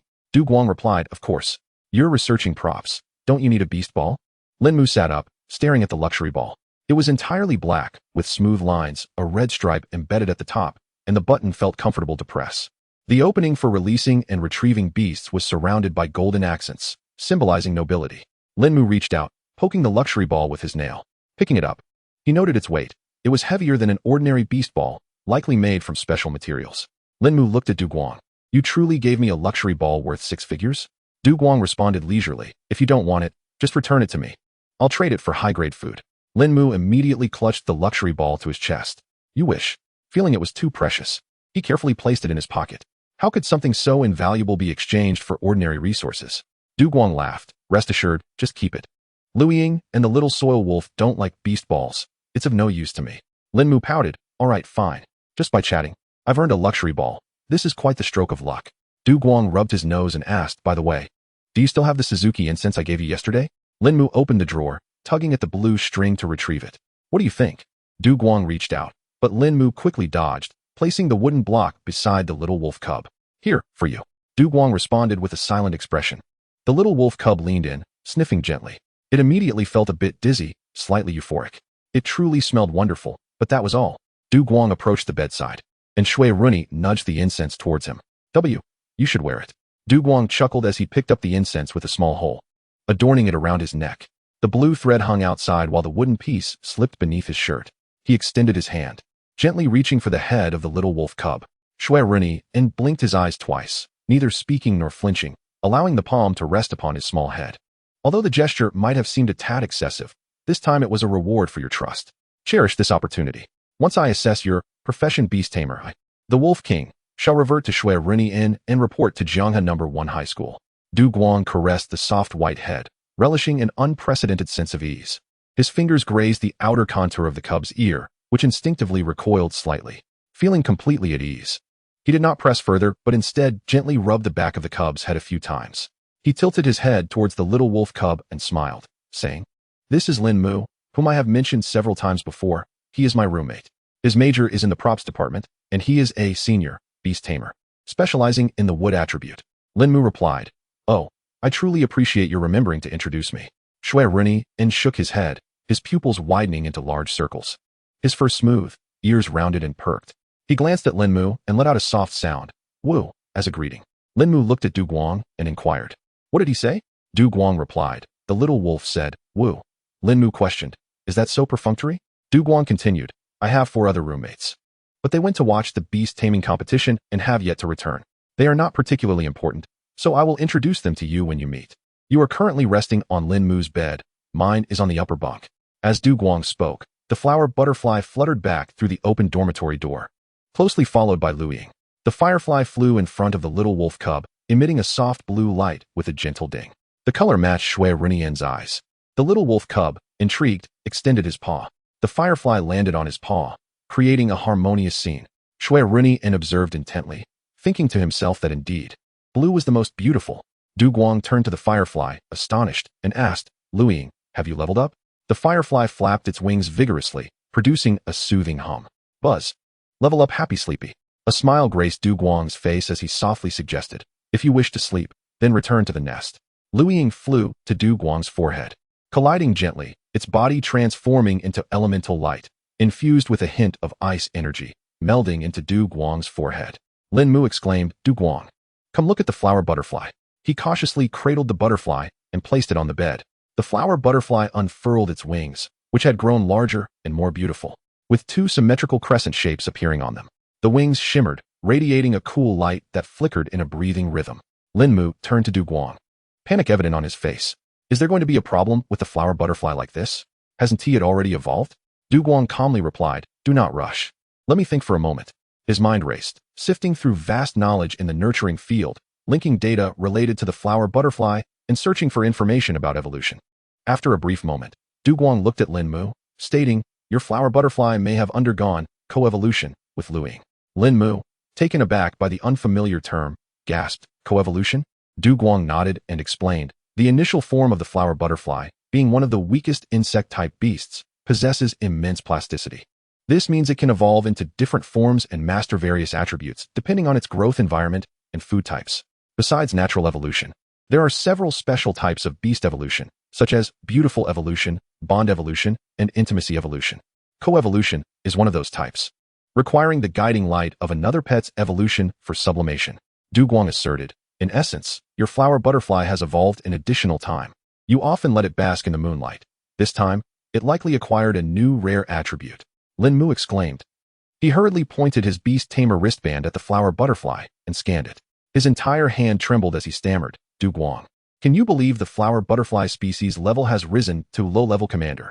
Lin Mu was brimming with excitement as he cradled the flower butterfly. Did you hear that? You can continue evolving and become even more beautiful. The flower butterfly seemed to understand, gently nudging Lin Mu's palm.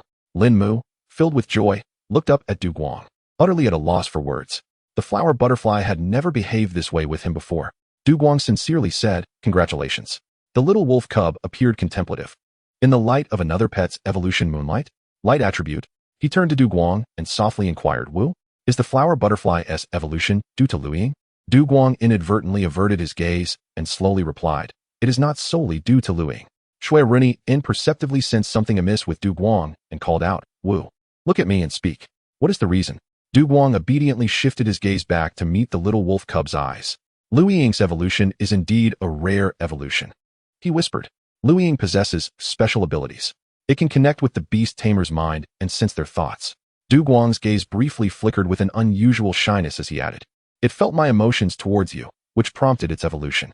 The little wolf cub gazed at Du Guang for 2 or 3 seconds, squinting his eyes before bursting into delighted laughter. TSK TSK TSK, Du Dog, oh Du Dog. Chapter 67, Temporary Guardian Lin Mu. The little wolf cub stood, moving from behind Du Guang to his other side, his eyes crescent-shaped and filled with mirth. "Oh Wu? So, you can feel shy too?" Du Guang fell silent for a moment, feeling somewhat overwhelmed. Stumbling over his words, he awkwardly explained, "Is there anything wrong with liking pets?" The little wolf cub leaned against Du Guang's body, nuzzling slightly, his eyes curving like a crescent moon. Teasingly, he remarked, "Wu? So you admit it?" A bead of sweat formed on Du Guang's forehead, and he appeared flustered. Ultimately, he resignedly nodded. The little wolf cub snorted softly. "Now you understand how I felt when you asked me all those strange questions." Xue Ruyan glanced at Lin Mu, who was engrossed in conversation with the flower butterfly. Thankfully, he wasn't wearing a translation earpiece. Otherwise, certain individuals might have resorted to silencing him. Du Guang asked the little wolf cub, "I have class this afternoon. Would you like to join me?" Xue Ruyan shook his head. "Of course not.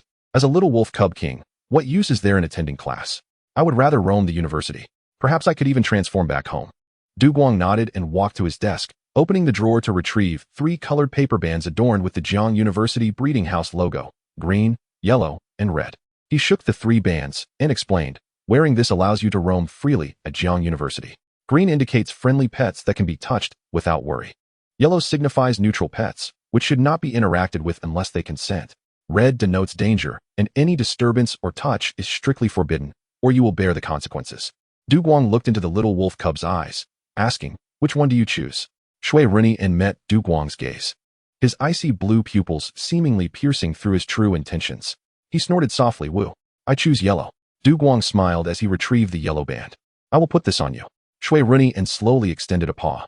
Du Guang reached out, avoiding contact with the paw pads, and loosely secured the band around his wrist.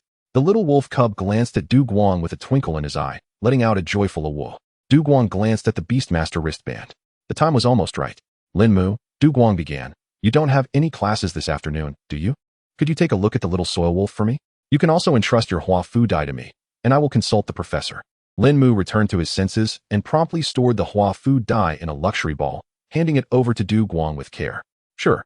I'll leave the Hua Fu dye in your capable hands, and I promise to take excellent care of the little soil wolf."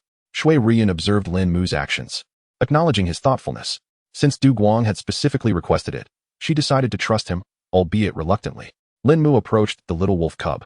"I truly didn't mean to yesterday. I apologize. You're not still upset with me, are you?" After a moment of contemplation, Xue Ruyan shook her head. She recognized that Lin Mu had acted without malice and no longer held a grudge against him. Lin Mu assured her, "I will never throw a beast ball at you again." The little wolf cub displayed a healing smile and nodded its tiny head. Du Guang couldn't help but chuckle. He reminded Lin Mu, "Weren't you hoping to have the little soil wolf help promote your incense? You should strive for that yourself." Lin Mu's eyes brightened. "Understood. Thank you, brother." Du Guang began organizing his textbooks, continuing, "There are only 2 points you must keep in mind." Lin Mu perked up his ears and earnestly replied, "Go ahead. I will remember." Du Guang stated, "First, the little soil wolf cherishes its freedom. Do not interfere with its thoughts or follow it continuously. Let it go wherever it wishes." "I trust it."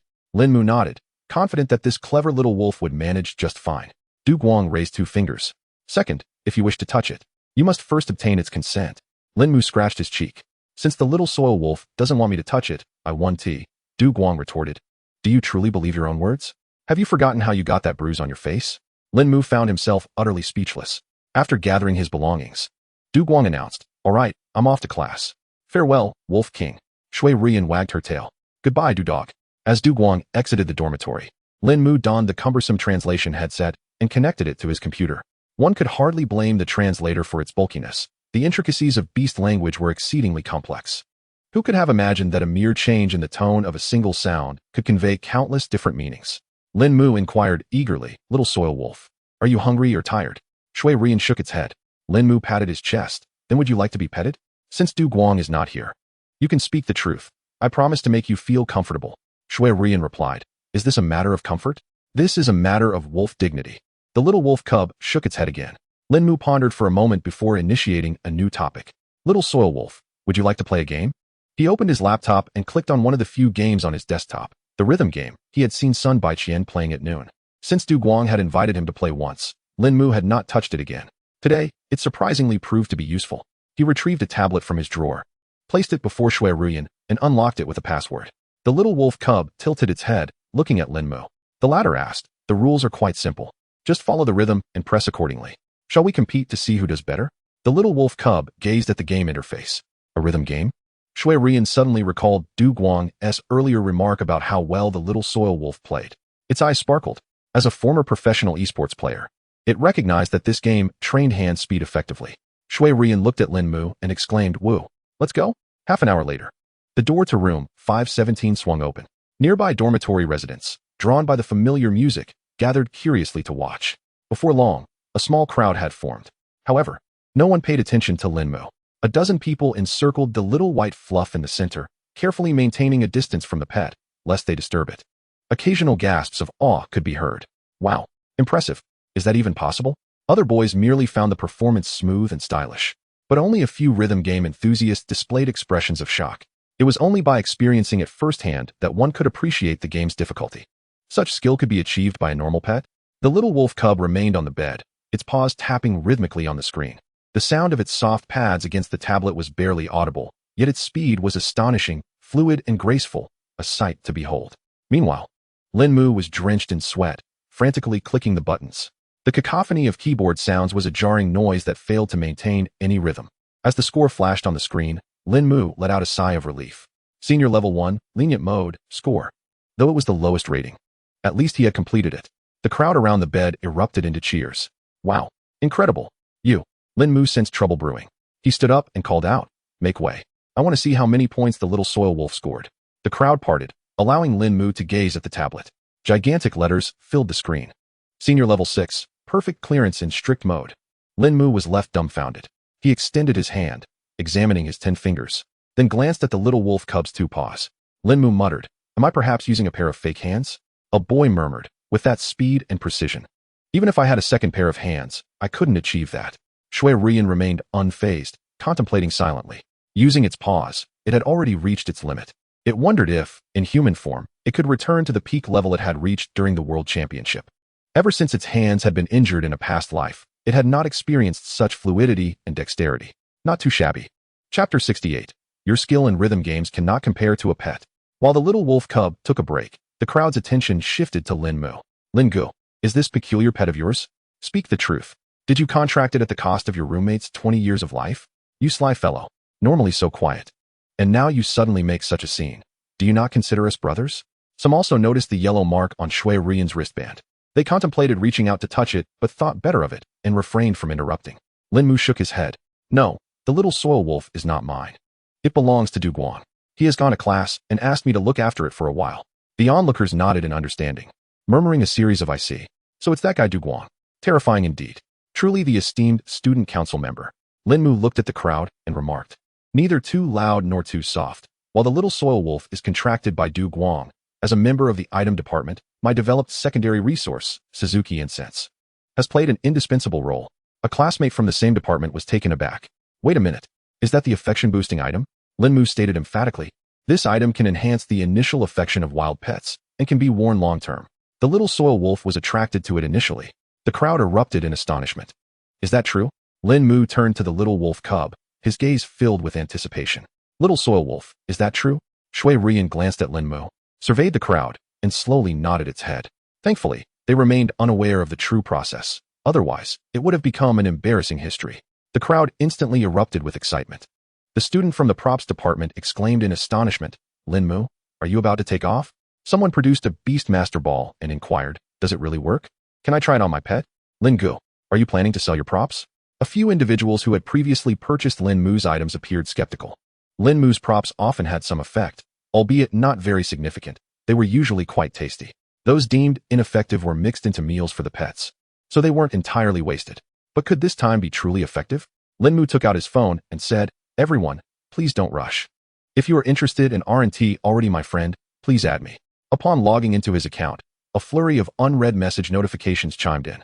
Linmu silenced the notifications and cleared his throat. Currently, the Suzuki incense is not set for mass production. The only one exists with Duguang. If you wish to experiment, you can find him. Once you add me as a friend, I will sell the new props to you at a friendly price as soon as they are ready. Standing tall and confident, Linmu declared, "If they prove effective, I will contemplate selling the patent for the production methods directly to the Beast Master Corporation." A dozen individuals exchanged glances. After all, they were classmates, and adding each other as friends was harmless. Since they were already here, someone took out their phone to exchange contact information. They turned to the person next to them, asking, "Why aren't you adding him?" The individual lightly patted their shoulder, saying earnestly, "I already did long ago." You will soon realize what level props department Linmu is at in his field. The questioned person looked puzzled. "What level are you talking about? Is he some kind of riddle?" He then turned to his roommate from the props department. "Is Linmu quite renowned in your department?" The roommate pondered, looked up, and sighed deeply. "Well, how should I put it? If Du Guang is a godlike figure in the breeding department, Linmu is perhaps an enigmatic presence in the props department." The inquirer appeared bewildered. "Do you even hear the connection in what you just said?" Just moments ago, a player of a rhythm game, having watched the Little Wolf Cub's performance, silently departed, now rushing into Dormitory 517 with a tablet in hand. He opened the game interface and placed it before the Little Wolf Cub, eagerly asking, "Little Soil Wolf, can you help me pass this level? I can buy you premium food. I've been stuck at level 7 for ages. I just need to get through." The Little Wolf Cub gazed at him and nodded, internally sighing, "Alas, poor cub, learning to earn for its beast master at such a young age. What a hard life."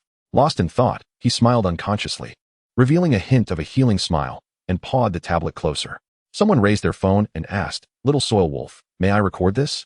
Xue Ruyan pondered for a moment and nodded. Wong. Sure. Since they had already established a reasonable identity and could even use Beastmaster Du Guang as a shield, it was clear that the fame should only grow. Linmu had long since left his chair and joined the others in a large circle to watch the Little Wolf Cub perform. In an instant, Xue Ruyan entered a gaming mode, eyes widening in focus, gently tapping the start button. Thus, everyone present was treated to a visual feast. Before long, the announcement blared. Level 7, strict mode, perfectly cleared. The Little Wolf Cub sighed in relief, surprised it could actually clear it. It looked at the tablet's owner, questioning, "Awo?" Linmu, holding a translation earpiece, asked, "The Little Soil Wolf wonders if it should continue?" The individual, still slightly dazed, took the tablet and began frantically pressing the screenshot button, capturing dozens of images in mere seconds while muttering, "No need, no need. I'm not worthy of breaking this perfect score." He excitedly exclaimed, "I'm going to frame these screenshots." The crowd looked on, bemused. What a good kid. Why is he acting so crazy? Linmu stroked his chin, observing that the game didn't appear too difficult. He began to usher everyone. "All right, is there nothing else? Don't linger in my dorm. Everyone out. Aren't you all hot crammed together? Who threw that trash earlier? Take it with you. If you can't take it, eat it."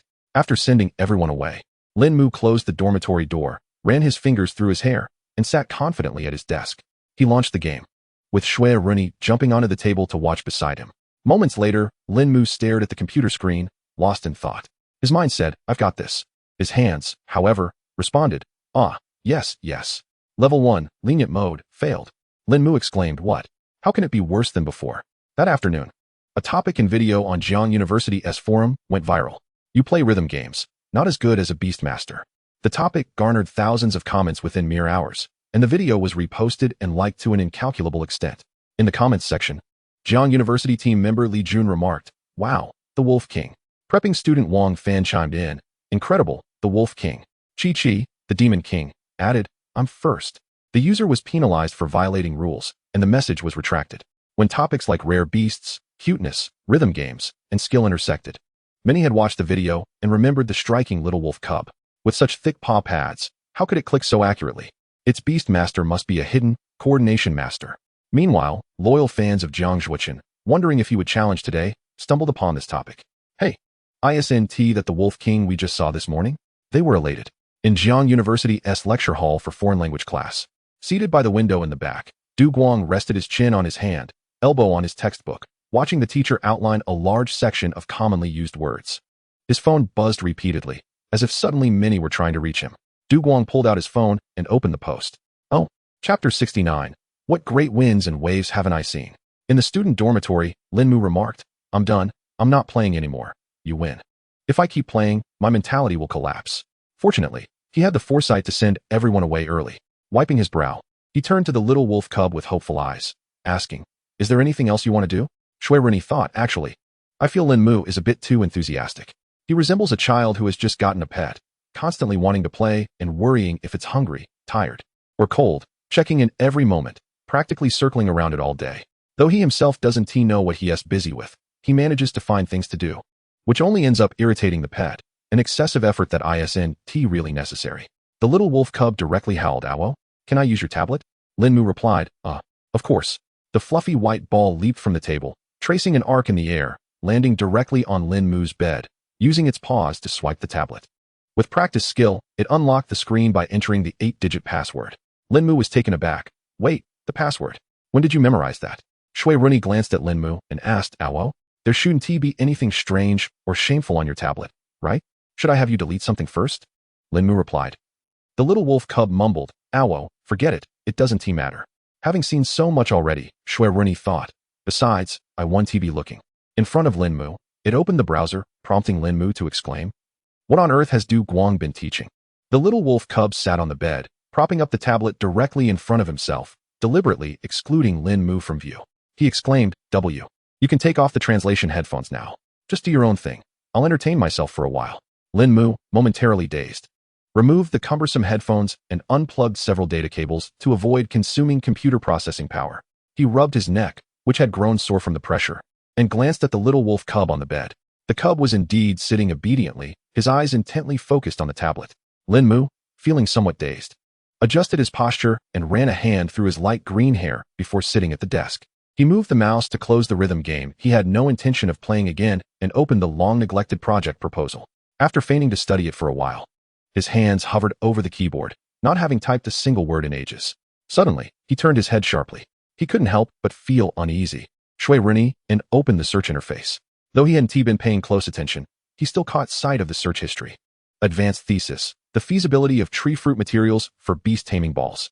How to mix the flavors of various tree fruits. Is the Suzuki tree easy to touch? Does the Suzuki tree like being touched? Does the Suzuki tree really dislike being touched? How to stealthily approach the Suzuki tree. The earlier entries seemed relatively normal, but the latest ones were quite peculiar. The wolf cub's ambitions were laid bare. Xue Ruyan raised his eyes, cautiously observing Lin Mu, who had shifted his gaze. He shrank back slightly. Lin Mu mused, Why do I feel a sense of guilt when I haven't done anything wrong? Ignoring everything else. Xue Ruyan's paws swiftly typed Little Earth Wolf to search for information. The first thing that caught his eye was an image of the Little Earth Wolf from the encyclopedia. Its entire body was a sandy yellow, with black eyes and a darker skin tone. In truth, the plush toy of a Little Earth Wolf from the luxury store closely resembled the real creature, as it genuinely looked like that. Skipping over the detailed attributes, he directly sought the introduction of its characteristics. The Little Earth Wolf is a leader type, known for its ferocity, malevolence, and brutality, with a long, pointed snout and coarse fur. Xue Ruyan's gaze was peculiar. Of course, he understood his own temperament. Yet, the little wolf cub glanced at his own body and shifted slightly. His soft, fluffy coat swayed as if it could flutter with the wind. His snout wasn't particularly long, shorter than that of most canines, resembling more of a feline. This seemed entirely off. How vexing. Was this the so-called aberrant hue? After reviewing it several times, he realized that this was merely a popular science article, lacking in detailed descriptions. The remaining content consisted of racial moves and learnable techniques, which held little reference value for Xue Ruyan. After all, the new beast taming wristband contained an entire library of techniques and countless detailed information about pets. Exiting the interface, he scrolled down and found there weren't many videos about the Little Earth Wolf. He swiftly clicked on a visually appealing thumbnail. The audio began. As spring returns to the earth, all things. Lin Mu replied, Huh? Xue Ruyan exclaimed, Oh no, the society is doomed. This storm is something the snow god has never encountered. The little wolf cub's paws moved so swiftly that they left an afterimage, and with a swift motion. He closed the video. He called out to Lin Mu, W. No, wait, he can't understand. His expression is becoming increasingly bizarre. Lin Mu methodically connected the data cables again and donned the translation headphones, his scrutinizing gaze sweeping over the little wolf cub. Hesitantly, he spoke. You don't possess that ability yet, do you?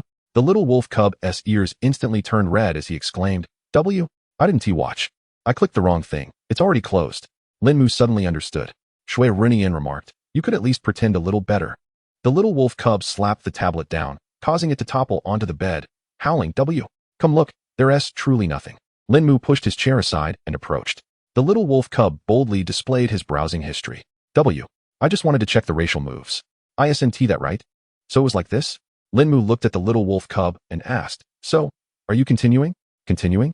Absolutely not. I can't stay in this 517 dorm for another moment. The little wolf cub cried out, W, I'm going out. Without hesitation, Lin Mu replied, I'm coming with you. Xue Ruyan thought. Under the scrutiny of those ice blue eyes, Lin Mu scratched his cheek. He said earnestly, if you wish to explore the school, I can accompany you. If you want to train techniques, as a senior beast tamer, I can assist. The little wolf cub looked at Lin Mu with skepticism, trying to discern his true intentions. It felt as though Lin Mu's kindness was an attempt to atone for some past transgression. The ice blue eyes locked onto Lin Mu. Lin Mu met his gaze calmly.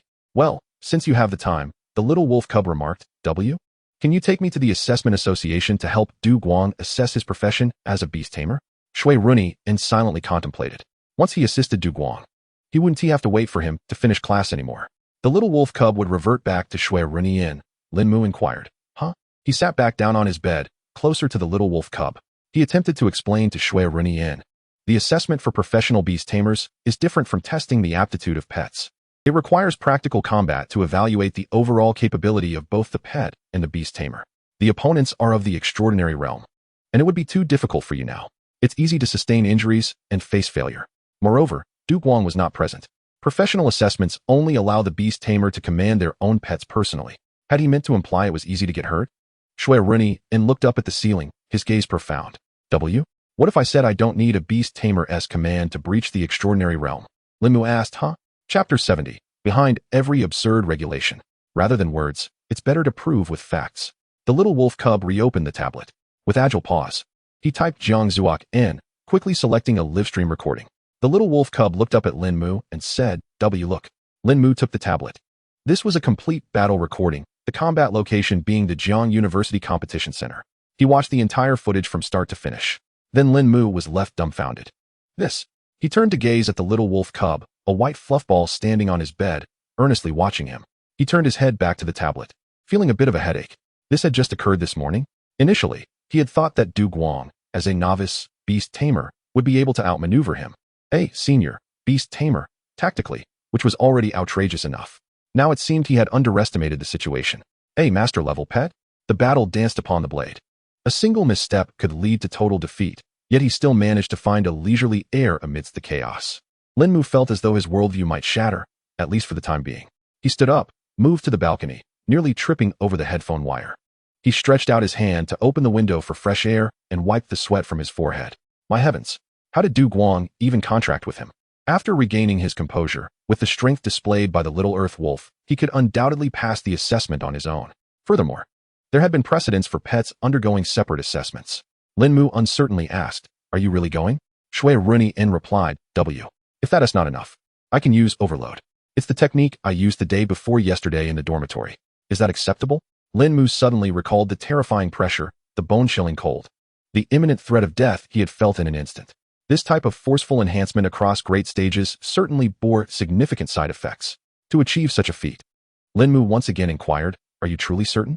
Xue Ruyan gazed resolutely and nodded vigorously. Lin Mu declared directly, all right, let us go. He suddenly halted. By the way, what props do you need? Just mention the functions. I have everything. He paused for a moment, contemplating. Do you need to anticipate the questions?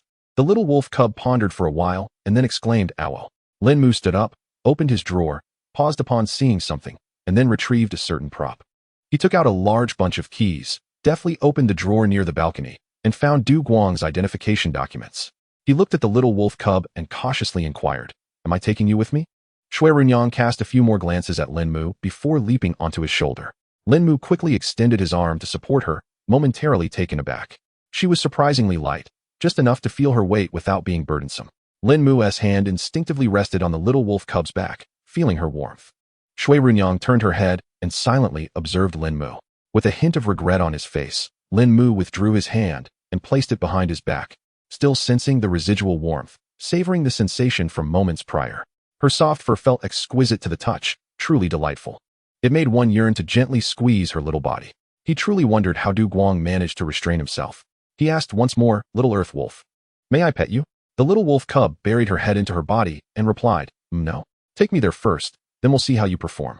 Linmu removed his headphones, closed his notebook, and set aside his Beast Tamer belt, without carrying a single Beast Tamer ball. His gaze drifted into memories before quickly returning. He softened his voice and replied gently, "As you command, Wolf King." As Linmu walked along the school path, Xue Ruyan crouched on his shoulder. Initially supported by his arm, Linmu's hand soon became restless, and before long, it found its way back onto the little wolf cub's back. It was as though his fingers were teasingly brushing against the nape of her neck with every step he took. It seemed his hands were not entirely innocent. Did he really think she wouldn't notice? The gentle touches continued, one after another. After a brief moment, the little wolf cub could no longer contain herself. "Do not take my kindness as an excuse to overstep," she protested firmly, and promptly leaped onto Linmu's shoulder. Linmu scratched his cheek in mild embarrassment. He recalled what Sun Baiqian had once said, that canine-type beasts dislike being petted. Perhaps it was a case of saying one thing and meaning another. He thought that if he secretly touched her, perhaps the little wolf cub would eventually get used to it. Indeed, it must be said that the little wolf cub felt truly marvelous to the touch. As they traversed the campus, the moment Xue Ruyan perched on Linmu's shoulder, the attention she garnered from passers-by increased significantly, allowing Linmu to experience a taste of the attention Du Guang typically received. It felt as if no matter where they went, they attracted many gazes. So it seemed, the little earth wolf possessed an innate charm that drew humans in. The visiting youths, upon seeing the little wolf cub on Linmu's shoulder, exhibited expressions of envy. Yet, upon noticing the bright yellow feeding house tag on her paw, none dared to intrude. They merely stood in place, watching Linmu as he walked away, their eyes following the white tail that swished behind him. Xue Ruyan grasped Linmu's shoulder and turned her head towards his ear. "Ow." Linmu halted. "What's wrong? Do not stop. I meant for you to move faster." Xue Ruyan jumped down from his shoulder and dashed ahead like a white streak, reaching the end of the path in an instant. When she noticed Linmu standing still, she had no choice but to trot back, gazing at the green-haired youth. Linmu, observing the fluffy white ball, strained to understand her thought process. He then extended his hand, pointing beside Xue Ruyan. The little wolf cub looked up and noticed the signpost nearby. It read, "Riding any beast is prohibited on campus. Racing beasts is also forbidden." The little wolf cub could not help but feel speechless. "I haven't even gone at full speed yet. Besides, I am not trying to race myself, merely demonstrating to you to hurry along. Wait a moment." The little wolf cub squinted her eyes slightly, tilting her head to gaze at the distant sign. Below the slogan, there were additional words in black marker, followed by 3 enormous exclamation marks. "Riding humans is also forbidden." Xue Ruyan sighed. The 5-line staff on the plains. Legend has it that behind every absurd rule at a school lies an equally absurd story. Although the sign seemed to convey nothing, Xue Ruyan felt she had already deduced what had transpired here. Chapter 71, just a taste. The little wolf cub raised her head and called out, "Ow, look at my movements." She extended her paw, pointed at Linmu, and took a few leisurely steps. Then she returned to her original spot and walked a few quick steps. The little wolf cub looked at Linmu. "Did you understand?"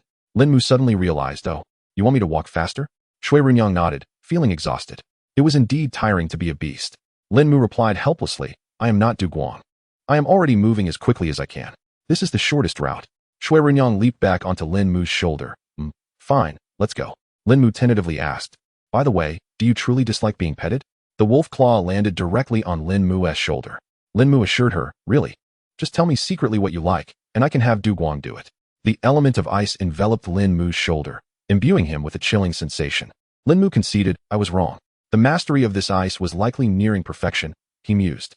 Not long after, Linmu stood by the roadside, looking exasperated. The little wolf cub sat on the stone steps, diligently studying the map of Jianghe University, silently committing various landmarks to memory.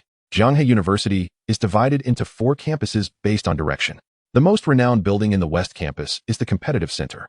The East Campus features the Purification Lake, where healing-type students frequently train their skills by the lakeside, offering free healing and purification, hence its name. They also artificially breed level 0 awakening ducks, which grow rapidly and are essential for preparing roasted duck rice. The duck farm at Jiang University is notable. One could only wonder when the ducks would finally stand up. The North Campus, aside from the usual battle arenas, beast centers, and student dormitories, is notably adjacent to the management hall of the Mu Luo, Autumn, Secret Realm. The South Campus boasts an extraordinarily vast sports facility, likely designed for both beasts and humans. Lin Mu was currently headed towards the South Campus. The little wolf cub glanced back. In Lin Mu's hand, he was toying with an unknown prop, having entirely removed its shell without any tools. Noticing the little wolf cub's gaze, he quickly stuffed it into his pocket, his eyes questioning. Shall we go? Xue Ruyan extended her paw and pointed at the South Campus on the display board. Lin Mu spread his hands. Crossing the South Campus and exiting through the South Gate leads to the nearest direction for assessments. The little wolf cub leaped back onto Lin Mu's shoulder. Owo. Pai Mu, let us go? Although riding humans was prohibited on campus, she was a beast. Lin Mu sighed in resignation. The little earth wolf was simply too clever. If it were Hua Futi, she would undoubtedly say nothing and ask nothing. As Lin Mu strolled through the park path, carrying the fluffy white ball on his shoulder, he moved at a leisurely pace. From a distance, his light green hair blended into the tender green leaves, and occasionally, the white ball would appear amidst the thicket. Xue Ruyan spotted a few Tugwa dogs lounging in the grass, lazily panting. Meanwhile, a boy nearby wielded surveying tools, clutching a stack of papers while carrying a bag of canine beast food. He hurriedly ran in front of the Tgugu, as if he had spotted a savior. Tsu Zheng. I made a mistake in this part of my urban planning map. I truly cannot figure out how to amend it. Could you assist me? With a hopeful gaze, he laid several sheets of paper on the grass. The Tgugu exchanged glances and eagerly moved forward, spreading the drawings out while engaging in animated discussions. One Tgugu shook its head, tucked the pen between its tail, pondered for a moment, then picked up a blank sheet, swiftly drawing a straight horizontal line on it. The other Tgugu observed, occasionally letting out soft barks, their tails wagging slightly. It was uncertain whether their body language conveyed any particular message. The icy blue in the little wolf cub's eyes seemed to shimmer like water. The reason the Tgugu were affectionately called Tsu Zheng was not without cause. Their gazes softened. Perhaps the bond between a master and their pet is inherently unequal. Nevertheless, if both humans and their beloved beasts are filled with goodwill, even without a master-pet contract, they can forge a bond and coexist amicably, becoming true friends. Xue Ruyan glanced back, shaking his tail in a controlled manner. Since they were both canines, if the Tgugu could control their tails, perhaps he could as well? His tail obediently curled up. The little wolf cub was astonished. Oh! The tail unfurled and stretched out, reaching towards the little wolf cub. It wagged rapidly before returning to its position, swaying left and right. The little wolf cub exerted effort, causing its tail to spin like a propeller. Oh, this is quite fun. Surely a common little wolf's tail cannot be this agile. While Xue Ruyan was preoccupied with playing with his tail, the boy looked up to see Lin approaching. Noticing a white fluffball staring at him, its small tail wagging excitedly, he overlooked the slightly prominent scar on Lin's face and waved at Xue Ruyan, resting on his shoulder. Lifting a handful of pet food, he earnestly inquired, "Would you like to have a little?" The little wolf cub came to its senses, glancing at the pet food before him, then at the figure standing in front of him. He hesitated and nodded, not out of hunger, but merely to taste it. If it was delicious, he would remember the brand and buy it himself at the pet store after transforming. The boy pulled out a small handful from the bag, contemplating if it was too much. However, if he declined, he would surely be thought to be unsatisfied. The little wolf cub nodded again, revealing a healing smile, and said, "Woo, thank you." Lin extended his hand, saying, "Thank you, I'll hold it for you." The boy poured the small handful of food into Lin's palm, smiling in the sunlight before lowering his head to continue watching the Tgugu draw, his expression serious. Xue Ruyan leaned over to take a glance. They even made annotations and explanations. How impressive. After expressing his gratitude once more, Lin walked away. While on the path, he weighed the food in his hand and asked, "Little wolf cub, do you want to eat now?" The little wolf cub remained speechless. Owo. Obviously. Would he let Lin hold it indefinitely? Lin's eyes sparkled with anticipation. "Can I pet you?" Upon hearing this, the little wolf cub swiftly turned its head away. "Woo, not eating." Lin replied, all right, I was wrong. Here, just eat." The little wolf cub then settled onto Lin's arm, extending its delicate pink tongue towards the pet food in his palm. It is indeed quite delicious. I could consider buying it as a snack at home. Before Xue Ruyan could take more than a few bites, Lin suddenly lifted his hand. The little wolf cub looked up at him.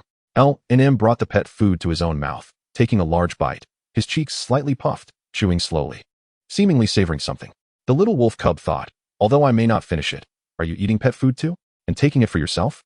After swallowing the morsel, L&M pondered briefly, facing his palm backward, revealing a small six-pointed star beast controlling formation, as if holding a star map. It was unclear how he managed it, but he then offered the food to the little wolf cub again. Try it once more. Xue Ruyan looked at L&M, slowly bowing his head and cautiously taking a nibble. Oh, it's even tastier than before? Xue Ruyan pawed at L&M's clothing, glancing behind him.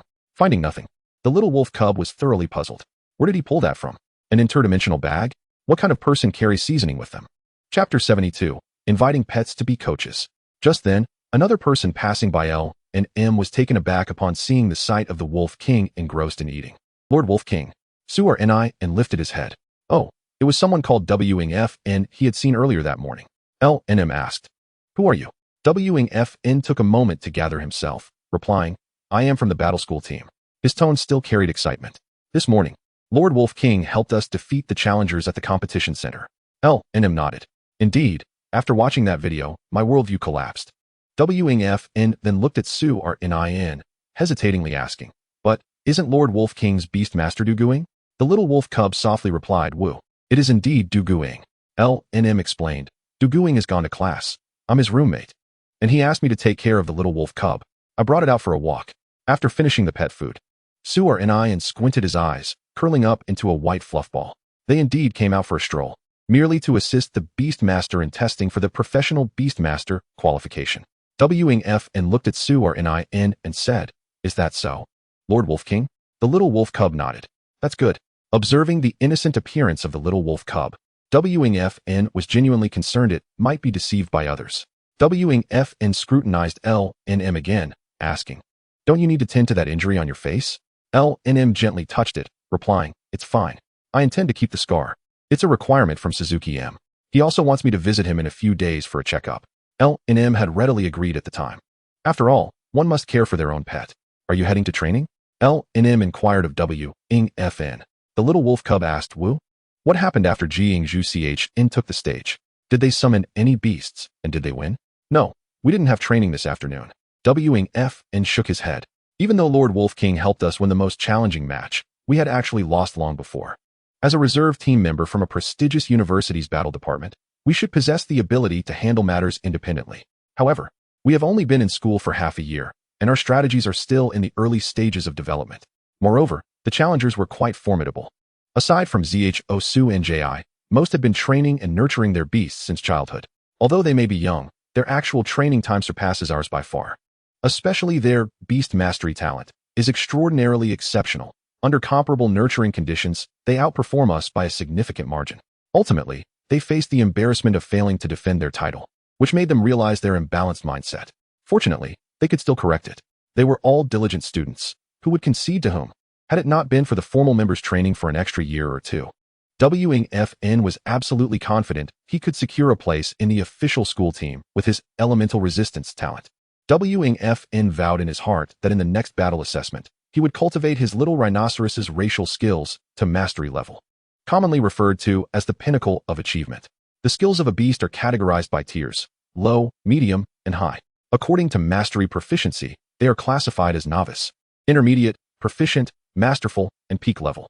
A low-tier technique, when executed to perfection, can effortlessly vanquish high-tier moves that merely scratch the surface of mastery, especially in the absence of attribute counters.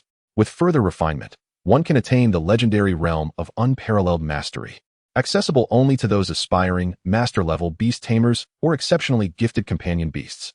Universal techniques, such as the basic claw strike or flame burst, if classified as racial skills, can enhance proficiency and stimulate growth, thereby elevating the species' rank.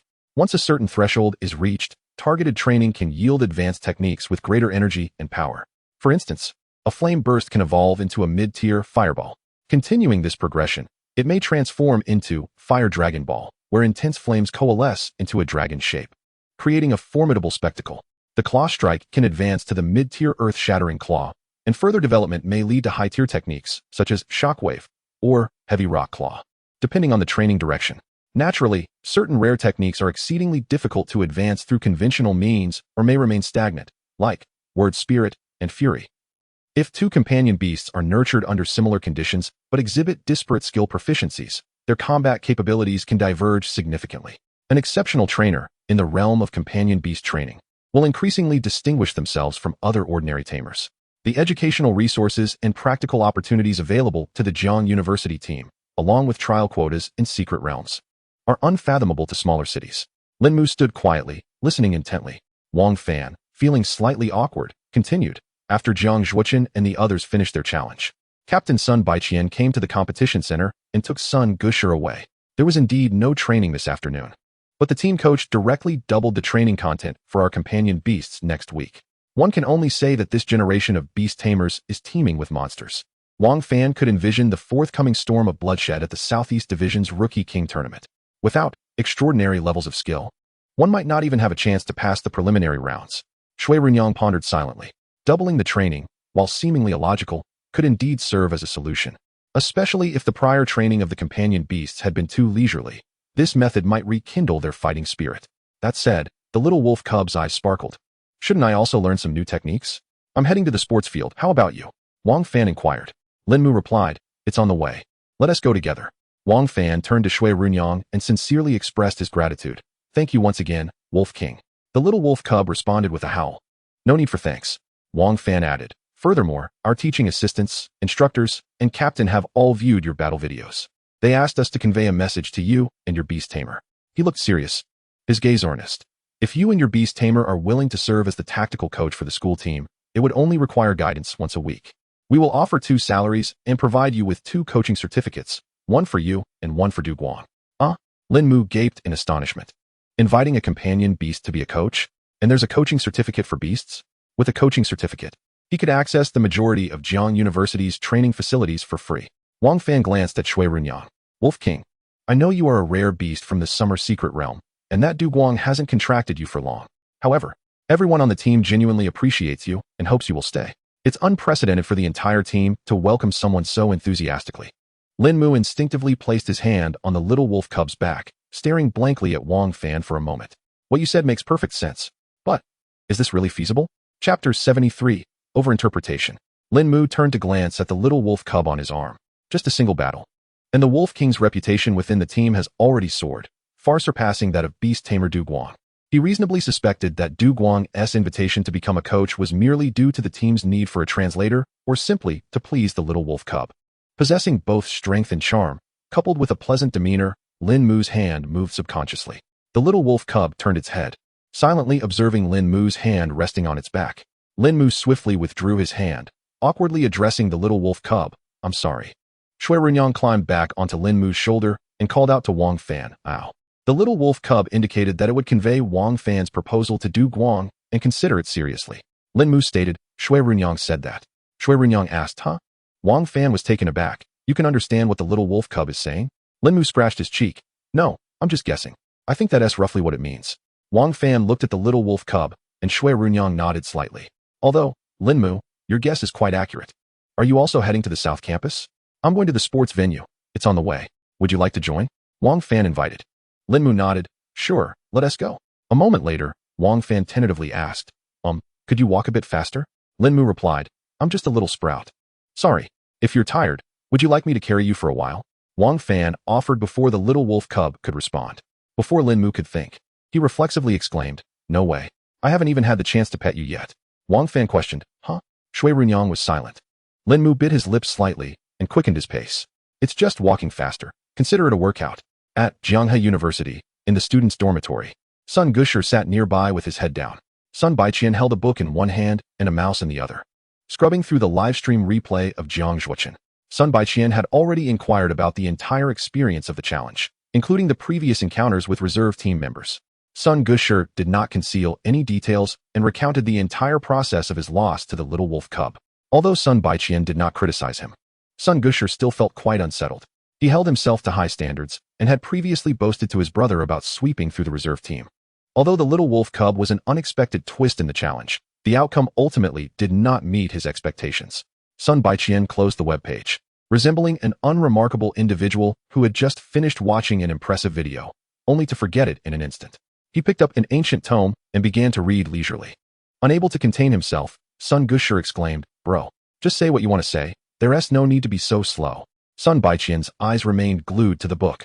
"Do you understand where you went wrong?" Sun Gushur replied, somewhat disgruntled, "Yes. I misjudged my opponent's strength. The little wolf cub has exceptionally high base stats and skill proficiency. Losing the first round meant I couldn't activate the crucial water boost enhancement. The little wolf cub's guard is a mid-tier technique that can barely fend off an unenhanced water tail at high proficiency. Even if I could have activated water boost once, I would have been confident in using water tail at the last moment. At the very least, I could have forced a trade with the little wolf cub." Sun Gushur continued, "I also fell for the initial misdirection of closing my eyes and ended up using intimidating gaze, leaving an opening for the little wolf cub." After finishing his explanation, Sun Gushur noticed Sun Baiqian once again lost in thought, so he took the initiative to snatch the book from his brother's hands. "Bro." Sun Gushur glared. Sun Baiqian responded, "Are you convinced?" Sun Baiqian slowly inquired. Sun Gushur paused for a moment before admitting, "I am. Of course I am. I have to concede, fully and utterly. I feel like banging my head on the ground. Who can one complain to after being utterly defeated by Awakening Realm?" Sun Baiqian inquired. "If you were to face the little wolf cub again with the same lineup, do you believe you could emerge victorious?" After a moment of contemplation, Sun Gushur replied with a hint of disappointment, "No?" Sun Baiqian nodded slowly. "I see." Sun Gushur interjected. "The purpose of this challenge was initially to train the Xue crocodile. If I were to use my ace pet, victory would be assured." "Good." Sun Baiqian acknowledged Sun Gushur's assertion. He then gradually completed his earlier thought. "Do you realize where the disparity lies between you and your opponent?" Sun Gushur was taken aback. Just as he was about to respond, Sun Baiqian succinctly stated, "It lies in the command. Do you believe it is commendable to defeat an Awaken-level opponent using a more powerful, extraordinary realm pet?" Sun Gushur, when you put it that way, it does seem rather unglamorous. Yet that little wolf cub is clearly no ordinary creature. Sun Baiqian adjusted his glasses. Light refracting off the lenses. "What if I told you that during your battle, the little wolf cub didn't even unleash half of its potential?"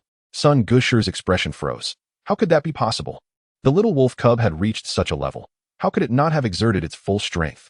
Sun Baiqian replied slowly. "The little wolf cub is currently at Awakening level 9, and its agility and attack stats can barely rival those of the extraordinary Xue crocodile.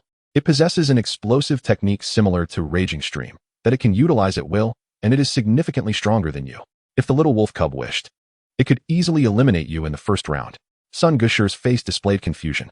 Sun Baiqian continued, "Moreover, my innate ability perceives that there is at least a hint of spatial energy surrounding it." Sun Baiqian raised his gaze, his expression unyielding as he looked into Sun Gushur's eyes. "Your Xue crocodile has advanced, yet you remain oblivious. You have relied too heavily on your silencing ability." He sighed softly and shook his head. "The little wolf cub is teaching you." Sun Gushur opened his mouth, but found himself at a loss for words. What more could he say? After the battle, he had assumed he was on the second level while the little wolf cub was on the third. Little did he know that he had only just reached the fourth level, while Sun Baiqian suggested the little wolf cub was in the stratosphere. Sun Baiqian, the little wolf cub, despite its poor energy control, is adept at utilizing its disadvantages to obscure the Beast Master's line of sight. The energy utilization methods I have guided your Xue crocodile on, are they only meant to reduce technique consumption? Being outmatched in skill is simply being outmatched in skill," Sun Baiqian stated. Sun Gushur pondered for a moment and replied earnestly, "Brother, you are perhaps overanalyzing this. It is merely a little wolf cub. It may not have used its explosive technique due to the risk of backlash." Sun Baiqian paused briefly and then nodded slowly. "I admit that, due to my innate talent, I may indeed be overinterpreting.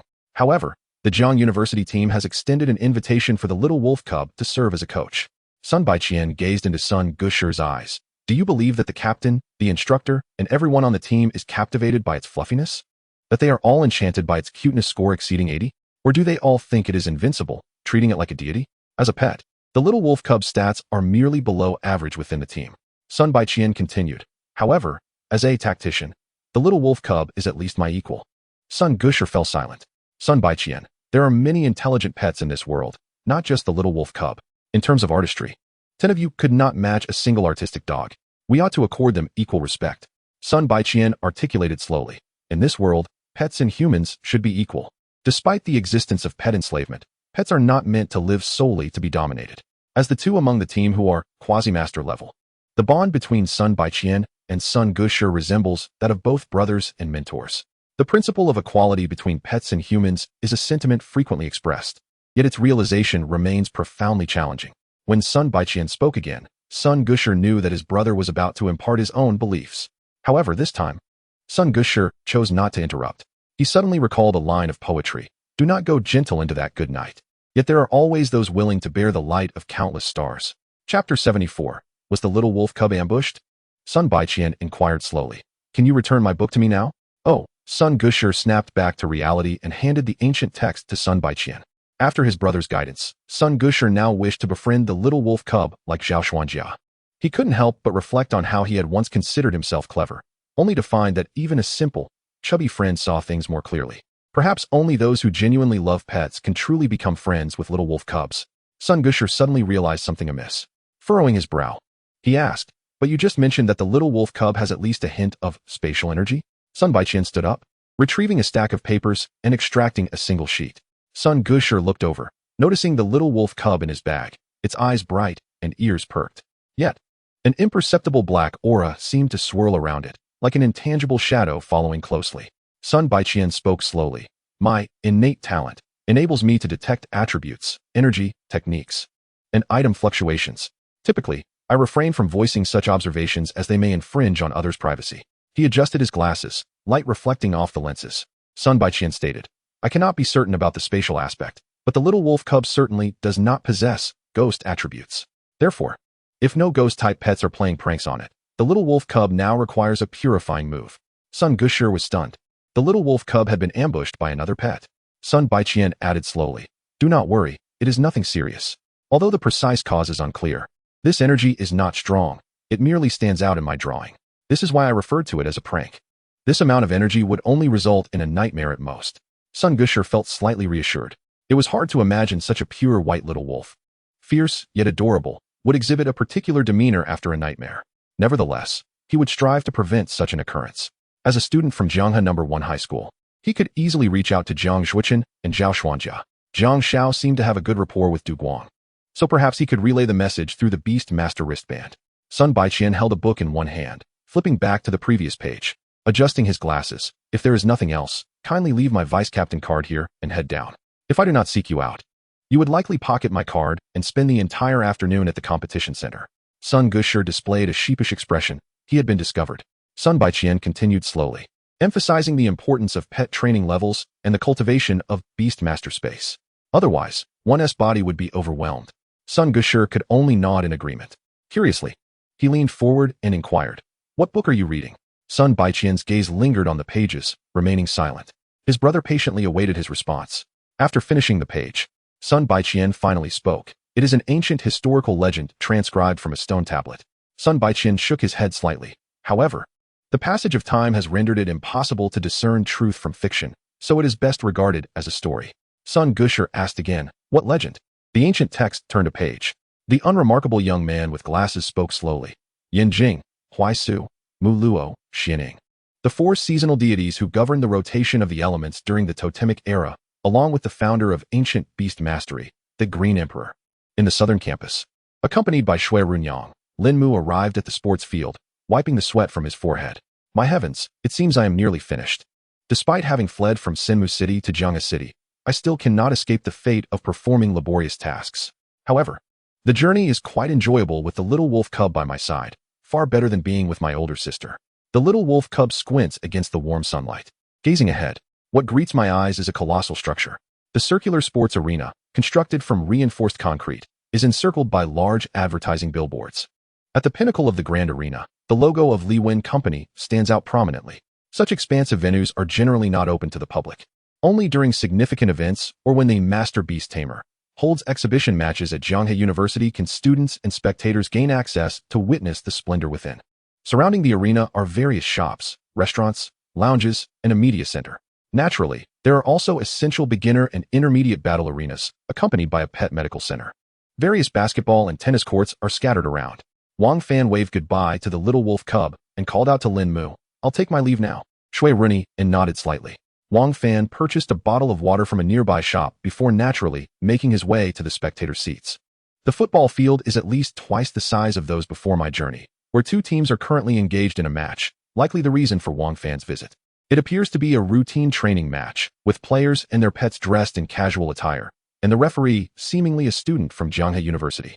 Suddenly, Xue Ruyan sensed something amiss. "Wait, pets!" One of the players shouted. "Earthwalker, charge!" A small beast, measuring 1 meter in length, lunged at the football, sending it flying at great speed. The goalkeeper on the opposite end appeared extremely tense. "Shield Mantis, use counter shield." "Referee, there's a foul. I report that someone just used telekinesis." "I report too." The opposing side brought in props. "My charm technique had no effect. Using charm is also a foul." "Isn't it? I don't care. I must take one away today." Xue Ruyan thought. "So this is Beast Tamer football, I see." As Wang Fan departed, Lin Mu's pace slowed down, and he took a few deep breaths. With the little wolf cub on his shoulder, he navigated around the ongoing football match, directly traversing the vast green field, unwilling to take any detours. Approaching the vicinity of the teaching building, he could faintly hear the sound of a teacher lecturing inside. Suddenly, Xue Ruyan jumped off Lin Mu's shoulder. Lin Mu exclaimed, "Little soil wolf." "Oh woo." The little wolf cub turned back and called out, then scampered into the building with agility. In the brief moment Lin Mu was caught off guard, Xue Ruyan was nearly out of his sight. "Don't run." He hurriedly chased after the little wolf cub. After a struggle, he finally caught up, leaning against the wall, panting as he explained, "Little soil wolf, huff. Duguang isn't teaching here. He's at the North Campus." Xue Ruyan turned to look at the green-haired youth and whimpered. Only then did Lin Mu notice that it was a restroom. He looked at the little wolf cub and asked, "Do you need to go to the bathroom?" The little wolf cub nodded. Lin Mu pondered, "Do you want me to carry you?" "Oh woo. No need, thanks." Xue Ruyan glanced around and bit off a small packet of paper from the nearby self-service dispenser. Then he looked at Lin Mu and whimpered, "You pay? Duguang. Reimburse." Lin Mu thought, how does he know so much after only being contracted with Duguang for a few days? Watching Lin Mu scan the QR code and complete the payment, the little wolf cub then took the paper packet and entered the restroom.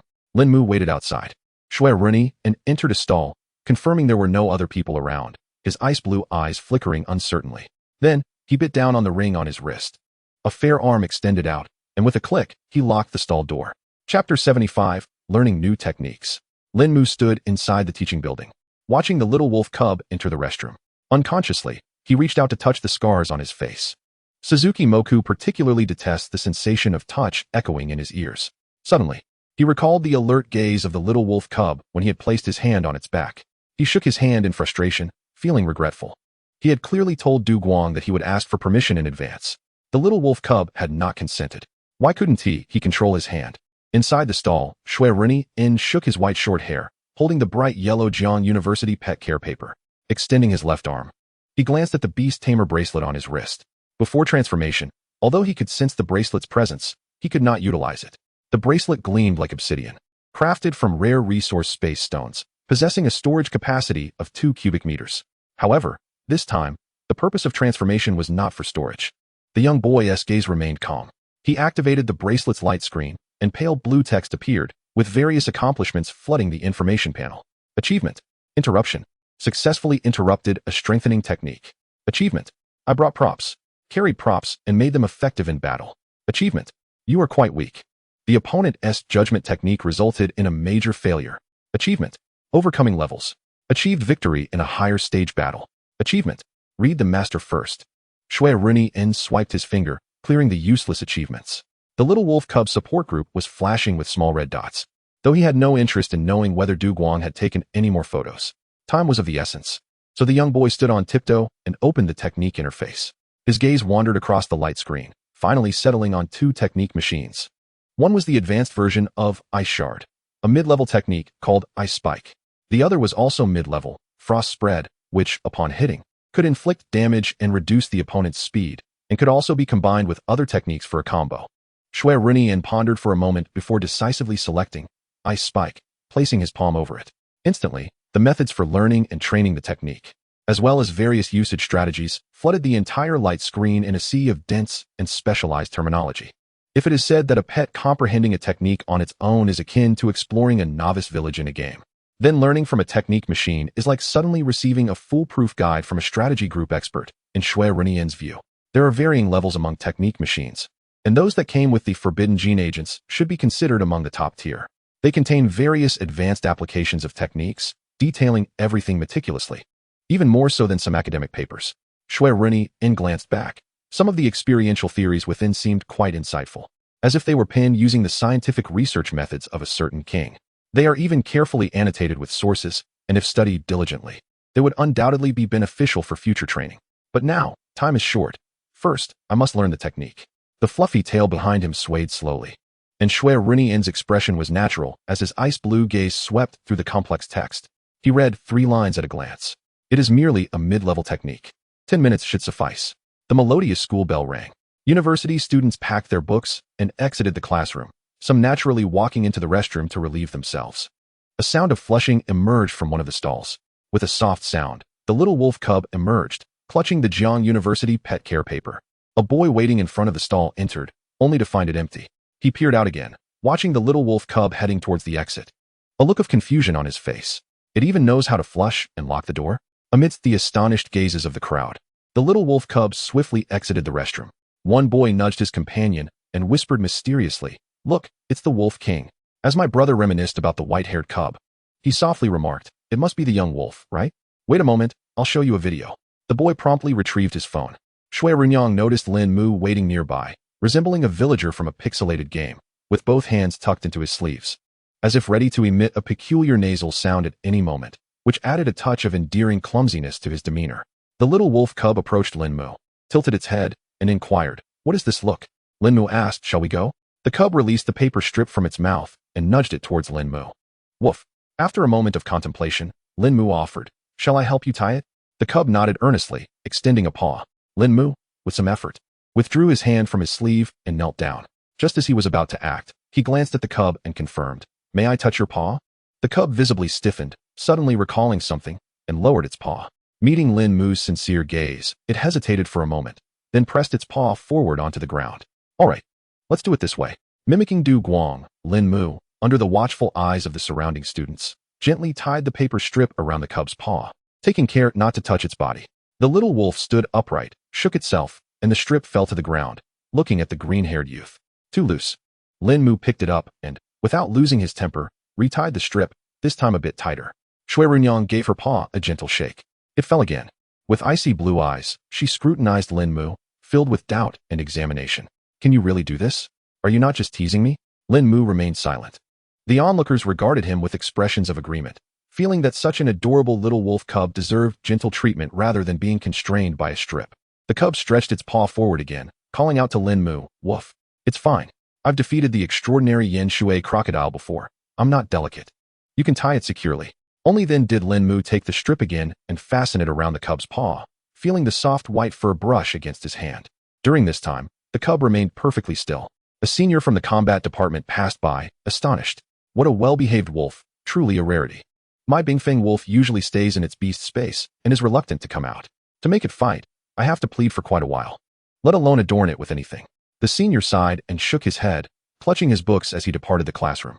Once Lin Mu secured the Jiang defeating house strip, the cub leaped onto his shoulder and playfully nuzzled his ear. "Woof. Thank you." Lin Mu assumed the cub was urging him to hurry along, and promptly stepped out of the classroom. The little wolf squinted lazily, its tail swaying behind it. As they approached the southern gate, Lin Mu walked in silence, unsure why he suddenly said, "I'm sorry." "Huh, what's wrong?" Lin Mu, filled with self-reproach, replied. "At first, I thought you would be happy if I touched you." The cub's tail ceased its movement, though it was somewhat agreeable. The matter of being touched was not merely about comfort.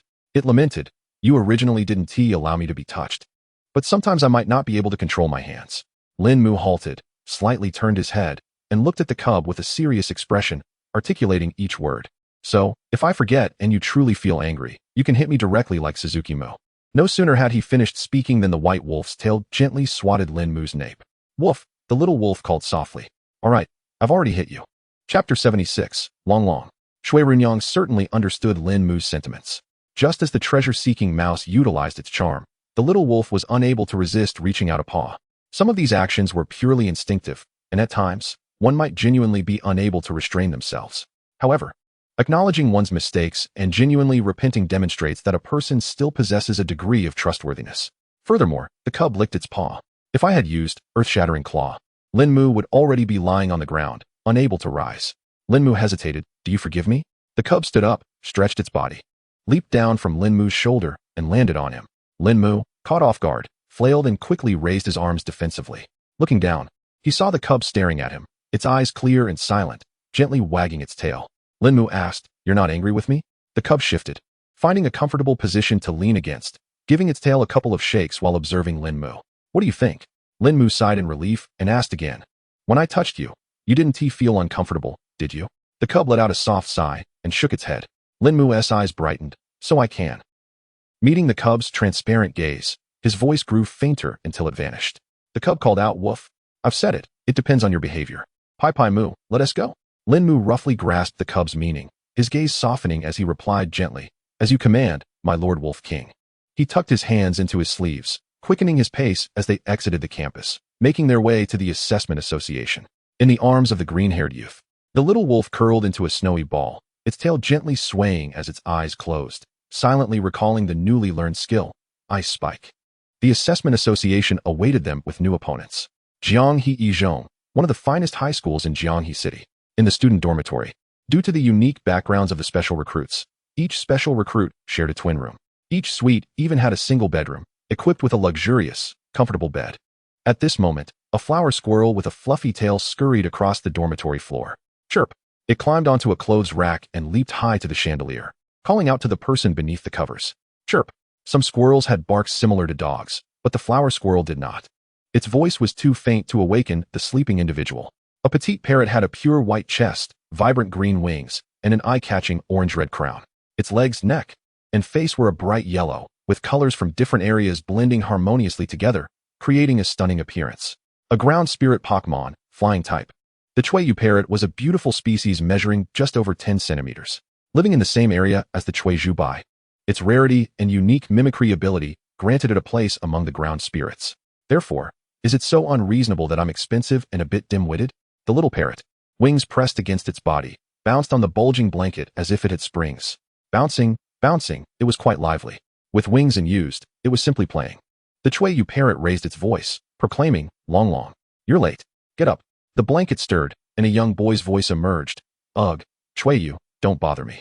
It's not even evening yet. Let me sleep a bit longer." The Xue parrot feigned a fit, standing on the blanket with its head tilted, shaking vigorously as if sifting grain. After a brief bout of antics, seeing that the beast master ignored it, the Xue parrot called out again, "Long Long. Assessment. Assessment." The blanket shifted slightly as the boy mumbled, "Ugh, let me sleep a little longer. If I'm late, I can always go next time." The Xue parrot exclaimed, "Ugh, it's hard-earned knowledge. Don't throw it away." Long Long replied, "Be good. Don't imitate my foul language. It's just a habit." The flower squirrel remained perched on the chandelier, holding its fluffy tail, watching the little parrot. The parrot devised a new plan, climbing the blanket like a climber, its little claws alternating in motion. The claw caught the edge of the quilt, executing a challenging inverted hook maneuver. Through the breathable opening left in the bedding, a pair of glossy black eyes peered inside. "Get up," it declared. A small hand emerged from beneath the covers, forming a gun-like gesture directed at the Xue Yuing. Long Long whispered softly. Instantly, the Xue Yuing complied, feigning an injury as if struck. Releasing its grip, the claw lifted its tail feathers.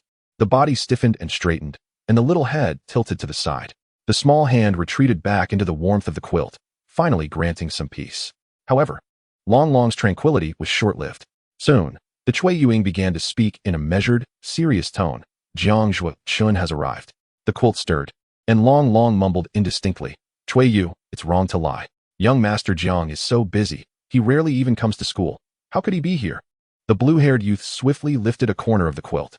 In a swift and precise motion, he wrapped his arms around the neck of the other, executing a perfect strangulation move. Long Long, clearly caught off guard, remained in a semi-dreamlike state. Jiang Chun tightened his grip. "Hey, are you choking me? I'm your father." "Damn it, let go quickly. I can't breathe." Jiang Chun loosened his hold just slightly, a playful smile on his face. "Young Master Jiang is so busy, he rarely comes to school, right?" Long Long.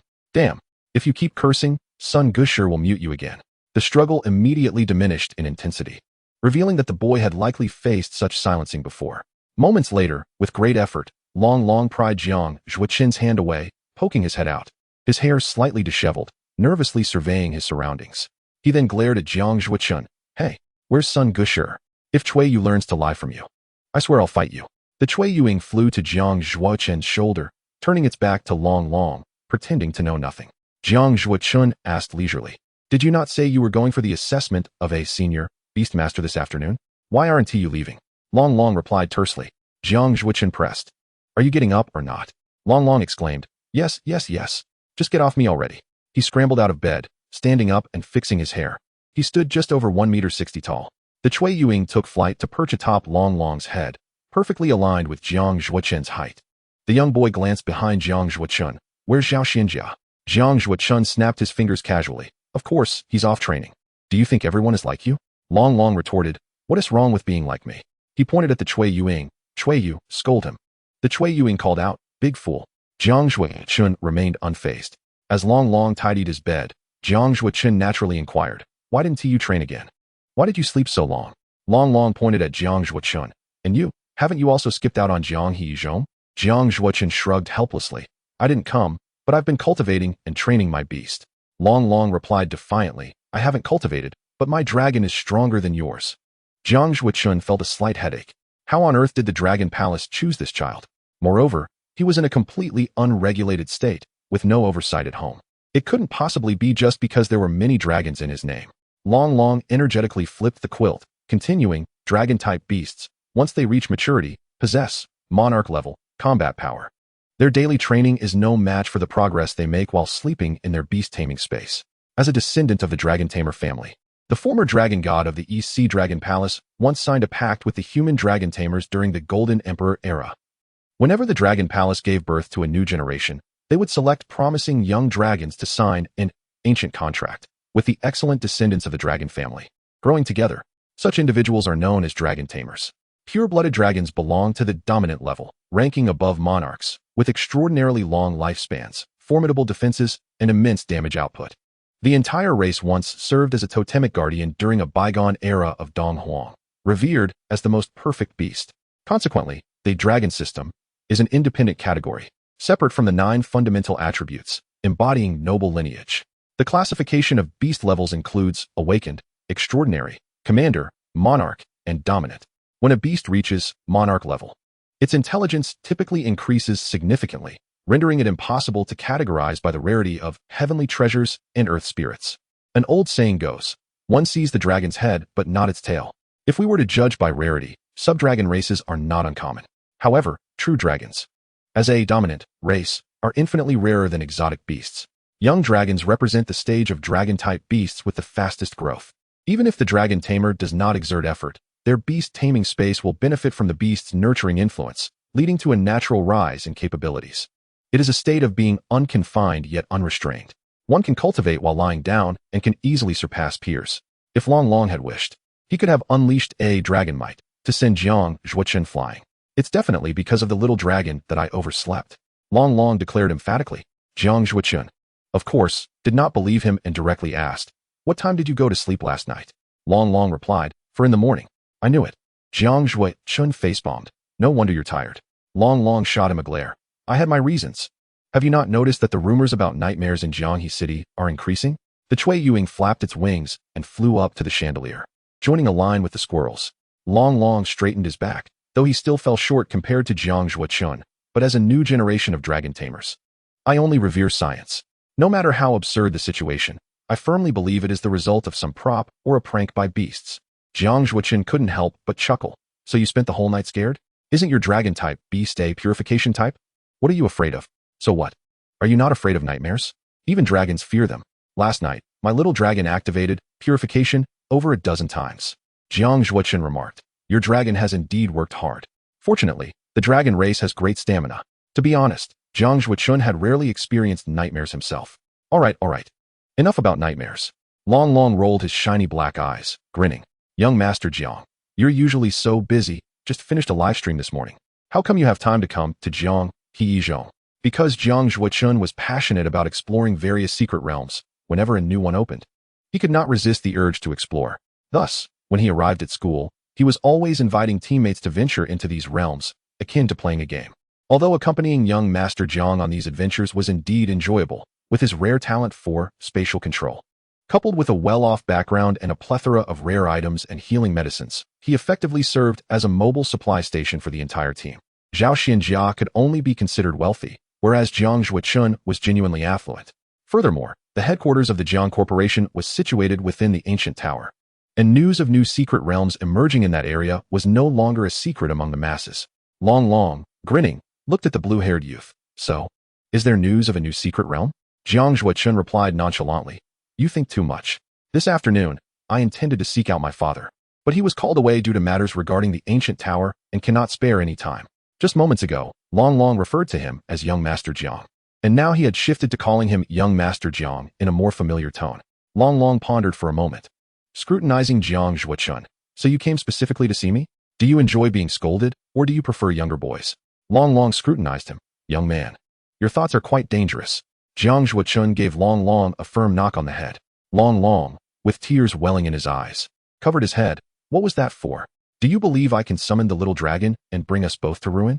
You know that our team is short-staffed, and I have sacrificed countless hours of sleep for the sake of double the training load.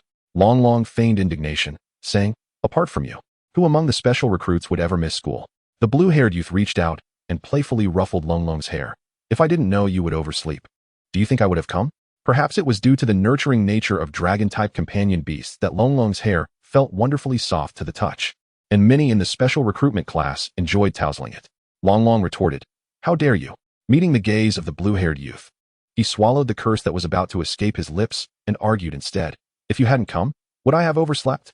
Jiang Zhuochun pressed his hand to his forehead. No matter how he reasoned, this child always managed to find a twisted logic. Long Long mumbled quietly, truly, the Tsualing forest has grown, and now there are all sorts of pens. After speaking, fearing Jiang Zhuochun might not understand, Long Long stole a glance at him and repeated, what kind of pen? Jiang Zhuochun sighed. Such a good child, yet he has a mouth that runs rampant. Perhaps only son Gusher's silence could restrain Long Long's tongue. Jiang Xiao maintained a calm demeanor and said leisurely, ISNT there's still a new special recruit who has yet to report? Long Long suddenly lifted his head. Right. Jiang Zhuochun was knocked back 2 steps, his chin throbbing slightly.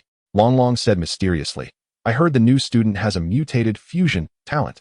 They always maintain their companion beast form, complete with ears and a tail. How exciting.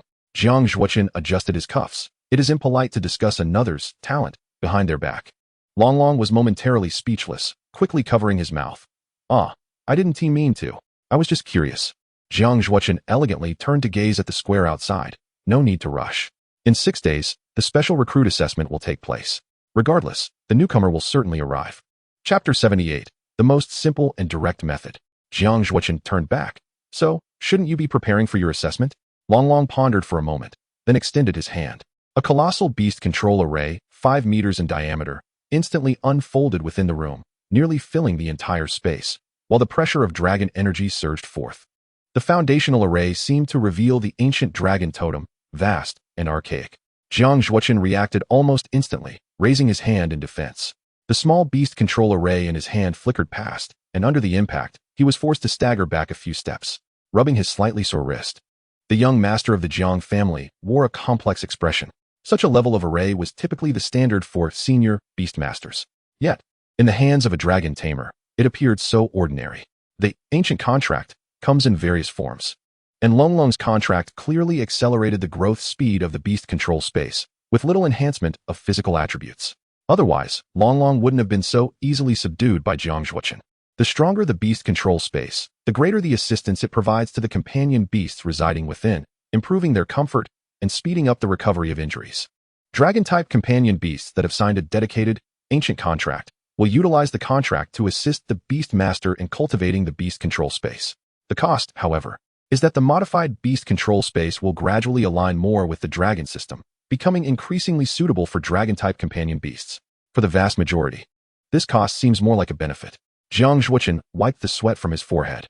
That was close. The little parrot instinctively flew into the beast control space. A 5-meter array just to accommodate a 10-centimeter parrot seemed like using a cannon to kill a mosquito. However, there was no other choice. Long Long could not control himself. Unexpectedly, the green-feathered parrot flew a circle within the beast control space before emerging again, landing on Long Long's shoulder. The green-feathered parrot tilted its head and said, I want to stay with Long Long. Very well. Long Long patted the little parrot on his shoulder, retracted the beast control array, and asked, since this isn't about the secret realm, you wouldn't be merely urging me to take the senior beast master assessment, would you? Jiang Zhuochun replied, you must have seen my live stream this morning. Long Long nodded vigorously. Of course. The super-intelligent Wolf King. Just as clever as the little dragon. Jiang Zhuochen spoke slowly. This afternoon, I intended to seek out my father to inform him about the little soil wolf. However, my father is currently occupied with other matters. The blue-haired youth glanced at the dragon-taming child. Coincidentally, this afternoon, Du Guang is also going to the Assessment Association to evaluate professional beast masters. So, I am here to remind you that while you can go anytime, if you set off now, you may very well encounter the little soil wolf. Jiang Xiao spoke nonchalantly. Long Long's eyes instantly lit up. Really? Jiang Zhuochen chuckled lightly. Do you think I would deceive you? Given Long Long's personality, he would undoubtedly go. Sure enough, Long Long seized his backpack and loudly proclaimed to the chandelier, Squirrel, guard the house well. The squirrel obediently nodded. Jiang Zhuochen seriously reminded, if you do encounter the little soil wolf, remember to purify him. It seems the little soil wolf has been affected by the ghost system. This information was relayed to him by Sun Gushi, and Jiang Zhuochen had already sent it to the Little Wolf Cub support group. But Du Guang seemed to have missed it. He probably hasn't finished class yet. Long Long mimicked Jiang Zhuochen's gesture of snapping his fingers, but failed to produce a sound. Call me daddy, and I'll agree. Jiang Zhuochen looked at him with indifference. Long Long lowered his head, pouting. Fine, I understand. Immediately forgetting his earlier displeasure, Long Long cheerfully invited. Do you want to come with me? Jiang Zhuochen shook his head. No, I'll pass. I have other matters to attend to. He pulled out his phone and waved it slightly. Long Long curiously leaned in, catching sight of a live stream screenshot. Outside the Huaisu Secret Realm Management Hall, Du Guang wore a gentle expression, with a snowy white little wolf cub resting on his shoulder. A blue ribbon was wrapped around its neck, and a secondary resource, Suzuki incense, casually hung from his chest. Jiang Zhuochen stated earnestly, I am heading to Jianghe University to find someone named Lin Mu. Bidding farewell to Long Long, Jiang Xiao gazed into the distance. Unfortunately, the timing coincided with issues arising in the ancient tower secret realm. As for informing his father about the little soil wolf, he would wait for another opportunity.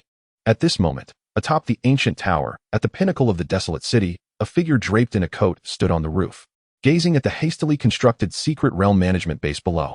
Spanning thousands of square meters, the base was bustling with official staff from the Beast Master Association. Thanks to the powers of gold and earth-type companion beasts, the construction speed in Dongwang was particularly rapid. In the center stood a massive circular platform, several dozen meters in diameter. Just days ago, the core of the secret realm had been floating in the center of the platform, but now it had vanished without a trace. Days prior, over a dozen master-level individuals had gathered here, but now only 2 or 3 remained to observe. A male administrator hurried over, his eyes filled with fervor as he looked at the figure in the coat. King Jiang, you have arrived.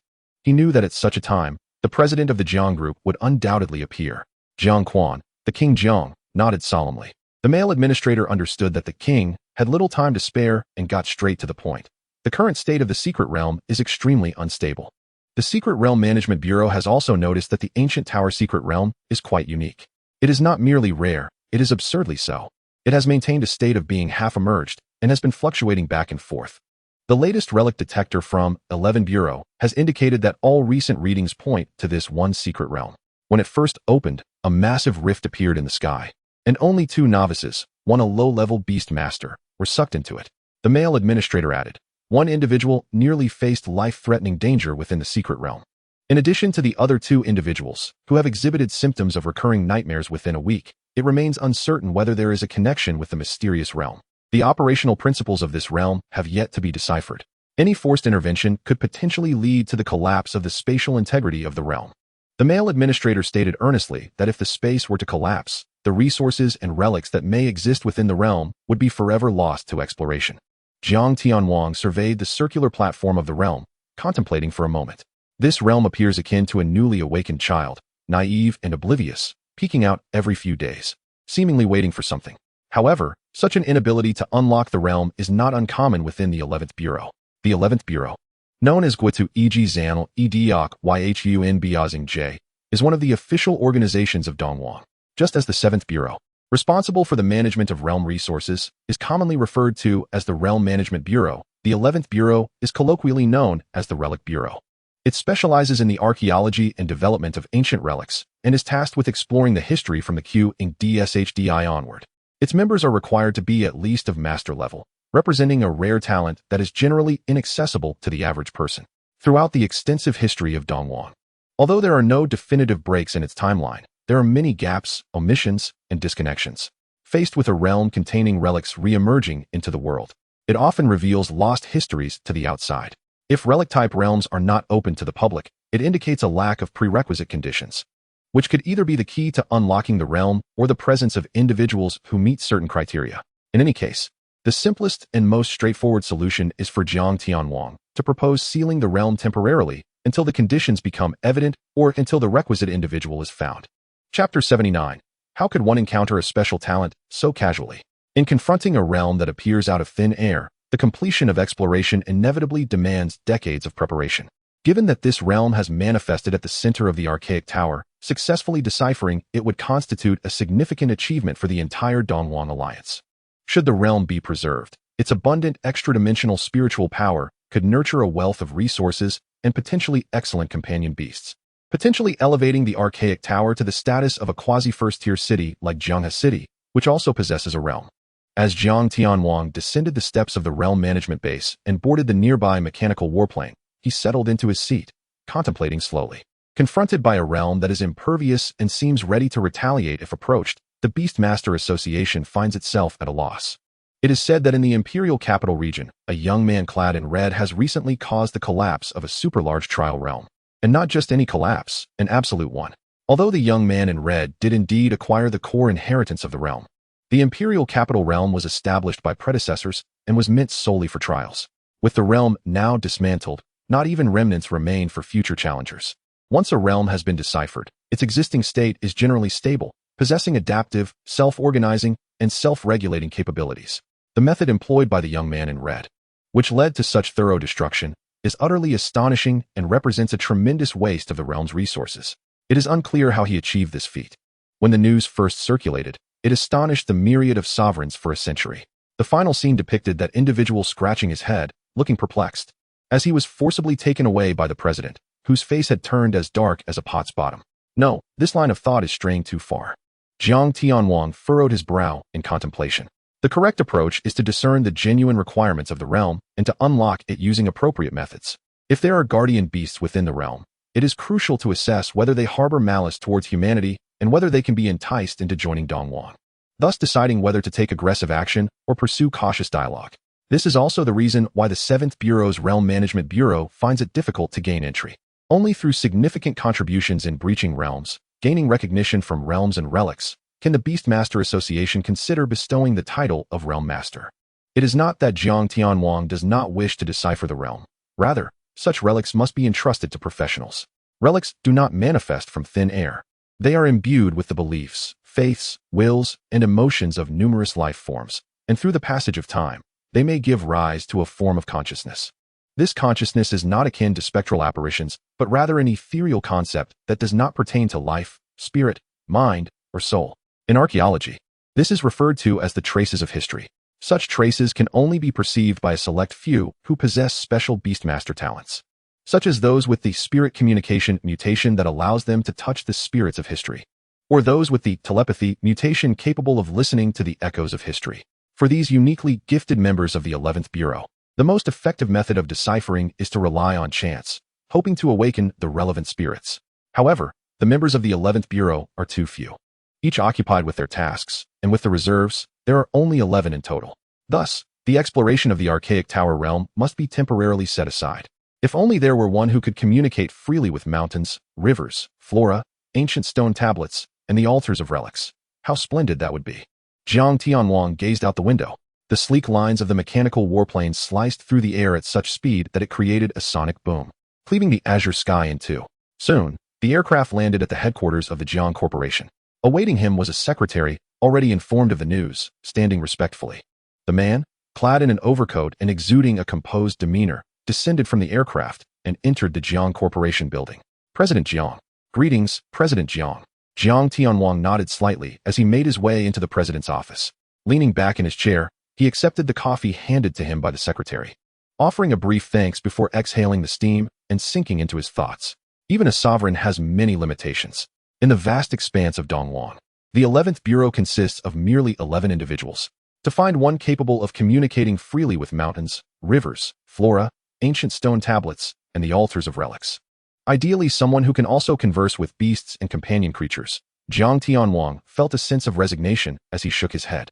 Even if such a person exists, the probability of finding them is akin to winning the lottery. Secretary, what has transpired recently within the Jiang Corporation? He inquired. The secretary promptly replied, President, everything is progressing according to your plans. Jiang Tianwang nodded. What about Jiang Zhuqian?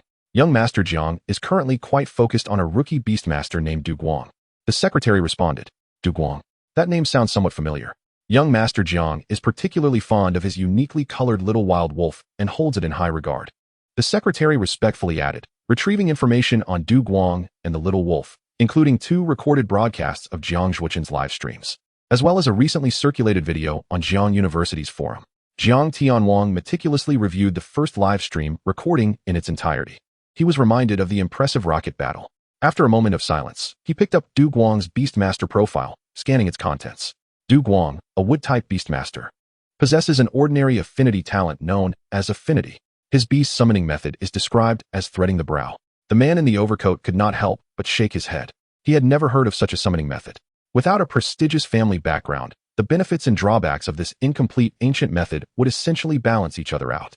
Du Guang's command abilities are indeed commendable, but alas, he lacks a combat-oriented talent, and the gap between him and those with other talents will inevitably widen. Regrettably, the little wild wolf's inherent potential is too low. Even with the addition of 1 attribute, it would only possess 2 basic attributes. Some companion beasts, from the outset, are already capable of overpowering the uniquely colored little wild wolf. This world has never lacked for prodigies. Only those who rise above the multitude of talented individuals, converting their potential into strength, possess the hope of striving for the highest realms. Jiang Tianwang's expression remained calm. After watching the video of the little wild wolf playing a rhythm game, he even felt inclined to sip his warm coffee. He clicked on the second live stream, where the little wild wolf single-handedly defeated Sun Go. Then, Jiang Quan asked himself, what now? It is indeed true that the Heavenly King lives up to his title. Jiang Tianwang, with great effort, suppressed his cough, slowly placing the coffee cup down on the table. He could not help but let out a cough. The secretary beside him timely added, Du Guang is a freshman in the Animal Husbandry Department of Jianghe University. According to Jiang Xiao, Du Guang's belief has nothing to do with combat. It is merely a simple affection for companion beasts. Moreover, the little earth wolf itself does not relish fighting either. Indeed, for such a hidden creature with exceptionally high appearance values, combat is certainly not its only avenue. During the second battle, even the little wolf cub's command did not astonish Jiang Tianwang. However, when the little wolf cub trembled under fearful gazes, Jiang Quan's heart did indeed twitch slightly. Such remarkable acting. Just how high could its cuteness value be? The secretary continued, Jiang Xiao genuinely likes the little earth wolf. He initially intended to adopt it as his companion beast, but the little earth wolf chose its original beast master instead. Jiang Tianwang stood up, gazing into the distance where the weather was fine. The Jiang Corporation headquarters loomed tall, its skyscraper piercing the clouds. The president's office was exceptionally spacious, with massive floor-to-ceiling windows offering an unobstructed view of the outside scenery. The bond between a beastmaster and their companion beast? No one is born to be chosen. Both the little earth wolf and Du Guang possess their unique qualities. The man in the coat remained composed, his eyes concealing a calmness. He would not interfere with his son's thoughts and knew that his son would never resort to forcibly seizing a companion beast. Since Jiang Zhuqian truly liked the little earth wolf, then let it be. Chapter 80. The Little Wolf Cub Practicing Calligraphy. Jianghe City Assessment Association. Located within the vast complex of the Beastmaster Association, it is specifically responsible for the qualification, certification, and level assessment of Beastmasters. Logically, Xue Ruyan's identity as a Beastmaster should also be certified by the Assessment Association. However, Xue Ruyan managed to find a loophole, registering directly within the Beastmaster Association. Numerous figures were already present within the association. In front of the circular service desk, several staff members patiently answered inquiries, with devices for inputting information placed before them. It seemed that the Jianghe City Assessment Association was quite busy. Lin Mu, cradling the snowy white little wolf cub, addressed the front desk attendant. Hello. I am here for the assessment of a professional beastmaster. The front desk attendant, oblivious to Lin Mu's clever omission of the subject, assumed he was the one undergoing assessment. Her gaze briefly swept over the little wolf cub. The front desk attendant politely nodded, gesturing towards the forms and a neutral pen. All right, please fill out the form. After all, as a front desk attendant in a large city association, she had seen various types of combat and support beasts. There was no excessive surprise. Many individuals carry rare companion beasts, especially small ones like this. Indeed, pets with cute appearances are adored by many. akin to Huafu Dai and Huali Shu, kept at home as mascots that bring joy to one's heart. For more practical options, one might keep a small magnetic pin that actively absorbs free lightning elements from the air, or even a sugar jar, eliminating the need to buy sugar for cooking. Of course, these beasts may not be very capable in combat. The little wolf cub nimbly jumped onto the counter, its gaze critically scanning the handed forms. It discovered that not only did it need to fill out the beast master's information and innate talents, if any, but also the details of its companion beast. Please provide accurate information, the front desk attendant reminded, as violations could result in the revocation of your beast master qualification. The little wolf cub looked up, its expression revealing a hint of helplessness. But what if Du Go's initial registration was based on a false talent? It could not be said to be false. It merely downplayed the presence of W. Nexiying. Lin Mu nodded, raising his wrist to reveal a black standard Beast Master bracelet. Casting an inquiring glance at the little wolf cub, the little wolf cub gently nodded, turning its head towards the neutral pin lying on the table. It stared intently. Xue Ruyan. Lin Mu activated the scanning function of the bracelet, diligently filling out the information panel for the companion beast. Assessor name, Du Guan. Number of companion beasts, 2. Assessment companion beast name, Little Earth Wolf. Growth level, Awakening level 9. Race level, Low Class Leader. The assessment for professional beast masters is relatively lenient. The higher the level, the greater the difficulty and strictness of the projects, with slight variations in the rules for challenges. The standard for assessing professional beast masters is to contract 2 companion beasts or have 1 companion beast reach Awakening level 9. As Lin Mu filled out the assessment content, he suddenly hesitated. Given the little wolf cub's level, it should be capable of undertaking a higher tier assessment, challenging more demanding difficulties. However, he was unsure about the little earth wolf's thoughts. Lin Mu turned his head, taken aback. The little wolf cub stood on the service counter, its head turned back, its tail curling around the neutral pen. The pen cap was already off, and it was earnestly drawing on the paper on the table. It wrote slowly but clearly. Perhaps due to a lack of control, the strokes were thin and sharp, the pen tip long and fierce, like a blade of frost. It had already inscribed a character resembling rain. Sensing Lin Mu's gaze, Xue Ruyan stiffened. Its tail quickly swished, erasing all that it had written. It had forgotten that the character it wrote most fluidly was its own name, which it had instinctively inscribed. Fortunately, it was just a radical, and nothing significant could be discerned. Shaking off its modesty, Xue Ruyan looked at Lin Mu. Lin Mu pointed at the assessment content with his pen, inquiring, Lord Wolf King, which assessments do you wish to undertake? The front desk attendant's eyes turned in surprise. Was he truly consulting the companion beast's opinion? Moreover, asking which assessments? As casually as deciding what to eat today. Wait a moment. The front desk attendant exclaimed. Are you saying this companion beast is undergoing the assessment? Lin Mu asked. Is there a problem? No, it's just unexpected, the attendant replied apologetically. I thought it lacked combat capability because it is so adorable. Who says that being cute equates to lacking combat prowess? No, I am clearly handsome, as stated by the Beast Master bracelet. The little wolf cub lazily cast a glance at Lin Mu. Shifting its gaze back to the form, it flicked its tail. Junior Beastmaster, check. Intermediate Beastmaster, check. Assessment content, Junior Beastmaster, Intermediate Beastmaster. Xue Ruyan felt a lingering desire. If it were not for the Senior Beastmaster section being crossed out, it would have wanted to fill in everything. Lin Mu handed the paper to the front desk. All right, I have completed the form. The front desk attendant took the paper somewhat dazedly. Are you certain you have completed it? Due to previous instances where novice beast masters challenged assessments beyond their capabilities, the Senior Beast Master section had been removed. To assess at a higher level, one must apply separately. Yet, there were still those who blindly chose, adding unnecessary workload for the association staff. Carefully scrutinizing the form, the attendant's eyes widened in astonishment. The Little Earth Wolf's race level is leader level? Lin Mu nodded yes. The attendant snapped back to reality. A companion beast with leader-level potential should have no problem in a higher-tier assessment. The attendant kindly reminded. Your companion beast is only at Awakening level 9. Are you sure you want to consecutively assess for both Junior and Intermediate Beastmaster? The Intermediate Beastmaster will face extraordinary low-class companion beasts, Lin Mu stated confidently. The Little Earth Wolf's combat power is quite strong. It can manage. The attendant could not help but look at Lin Mu a few more times. In daily life, many individuals undertake higher-tier assessments. However, for those genuinely assessing as Junior Beastmasters, encountering a mid-level Beastmaster could be quite unfortunate. The attendant swallowed hard, maintaining her professional demeanor, and continued. Please place your identification documents here. Chapter 81. Introducing the first victim. Please, just call me Xiaolian. I will first input your information into the system, the receptionist said, her fingers dancing over the keyboard as she glanced at Lin Mu. According to the rules, the system would first match opponents for the preliminary assessment. Xue Ruyan looked at the name tag on the receptionist's uniform, Assessment Association, Huanglian. It became clear to Xue Ruyan why she wasn't allowed to use her full name. Suddenly, Xiaolian paused her typing, leaning closer to the screen, her eyes narrowing as she scrutinized the warm silhouette with disheveled black hair and the registered earthy, ice-type, anomalous little wolf. She then glanced at the green-haired figure before her, noting the prominent red mark on their face. Xiaolian's eyes sparkled with excitement. "You are not the beast master of the little wolf, are you?" Linmu replied. "What kind of expression is that?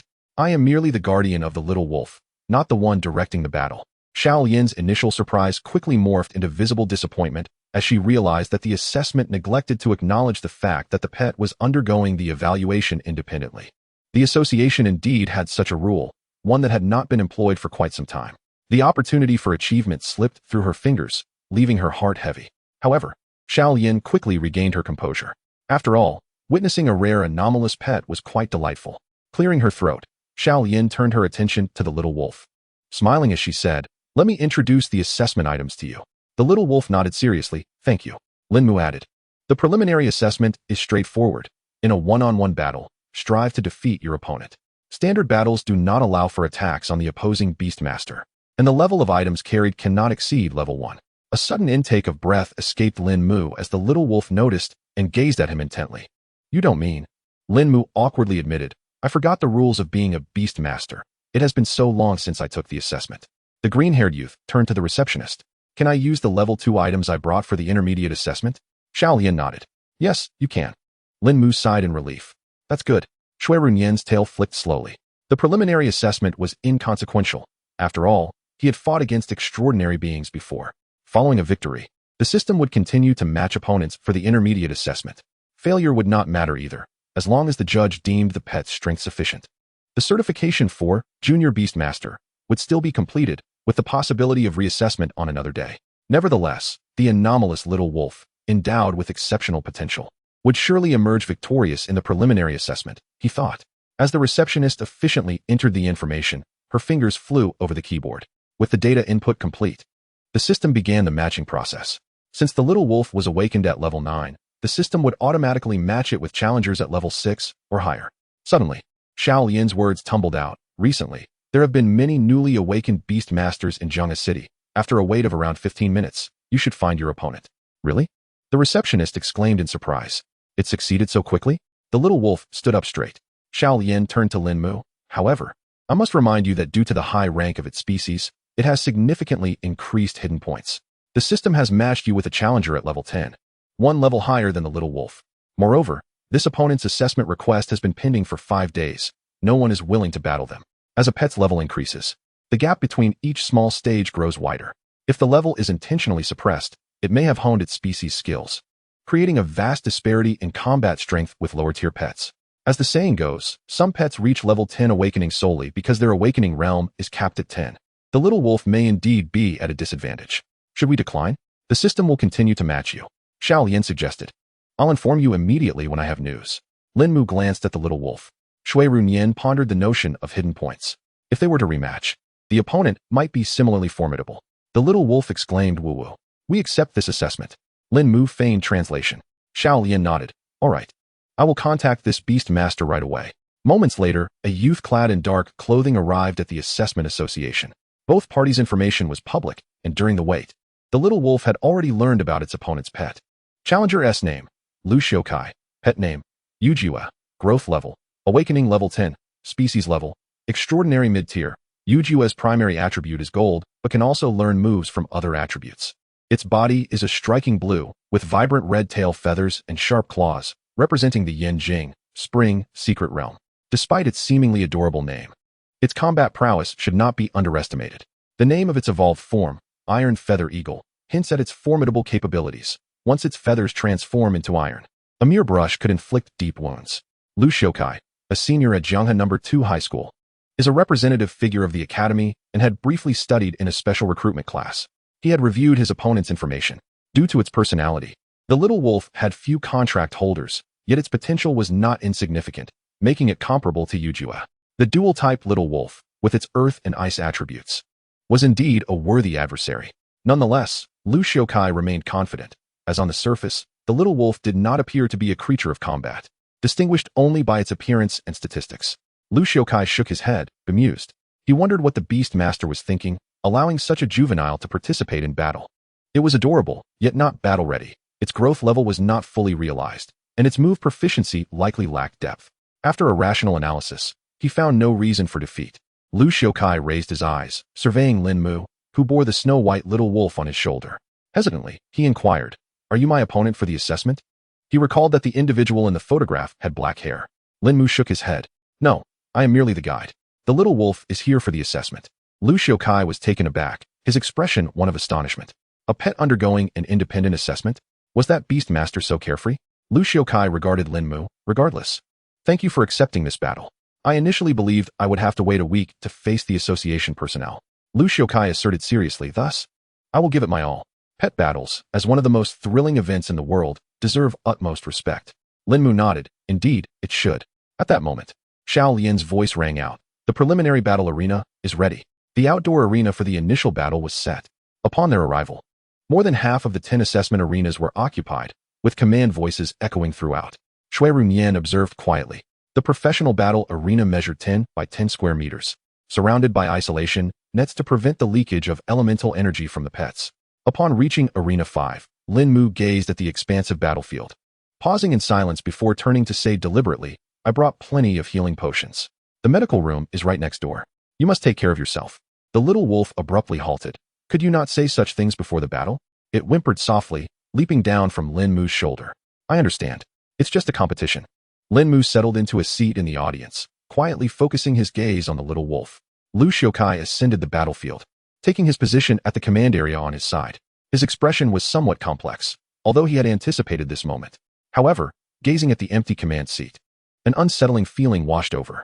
The little wolf cub, burdened by Lin Mu's expectations, climbed onto the arena with a hint of exhaustion. Hesitant steps marked its progress, each pawfall accompanied by a moment of doubt. Upon reaching the center of the arena, it stood with its 4 paws close together, timidly vocalizing towards Lu Xiaokai. Lin Mu's expression grew peculiar. Is the performance about to commence? Lu Xiaokai inhaled gently, his gaze gradually solidifying with determination. He scrutinized the little wolf cub, initiating a pre-battle analysis in accordance with his teacher's guidance. How adorable it is. The little wolf remains but an infant. My Yuk possesses a higher awakening level, has undergone more extensive training, and exhibits superior skill proficiency. Lu Xiaokai mused. Furthermore, Yuk wields aerial dominance, which is a significant advantage. I apologize, but I shall prevail in this battle.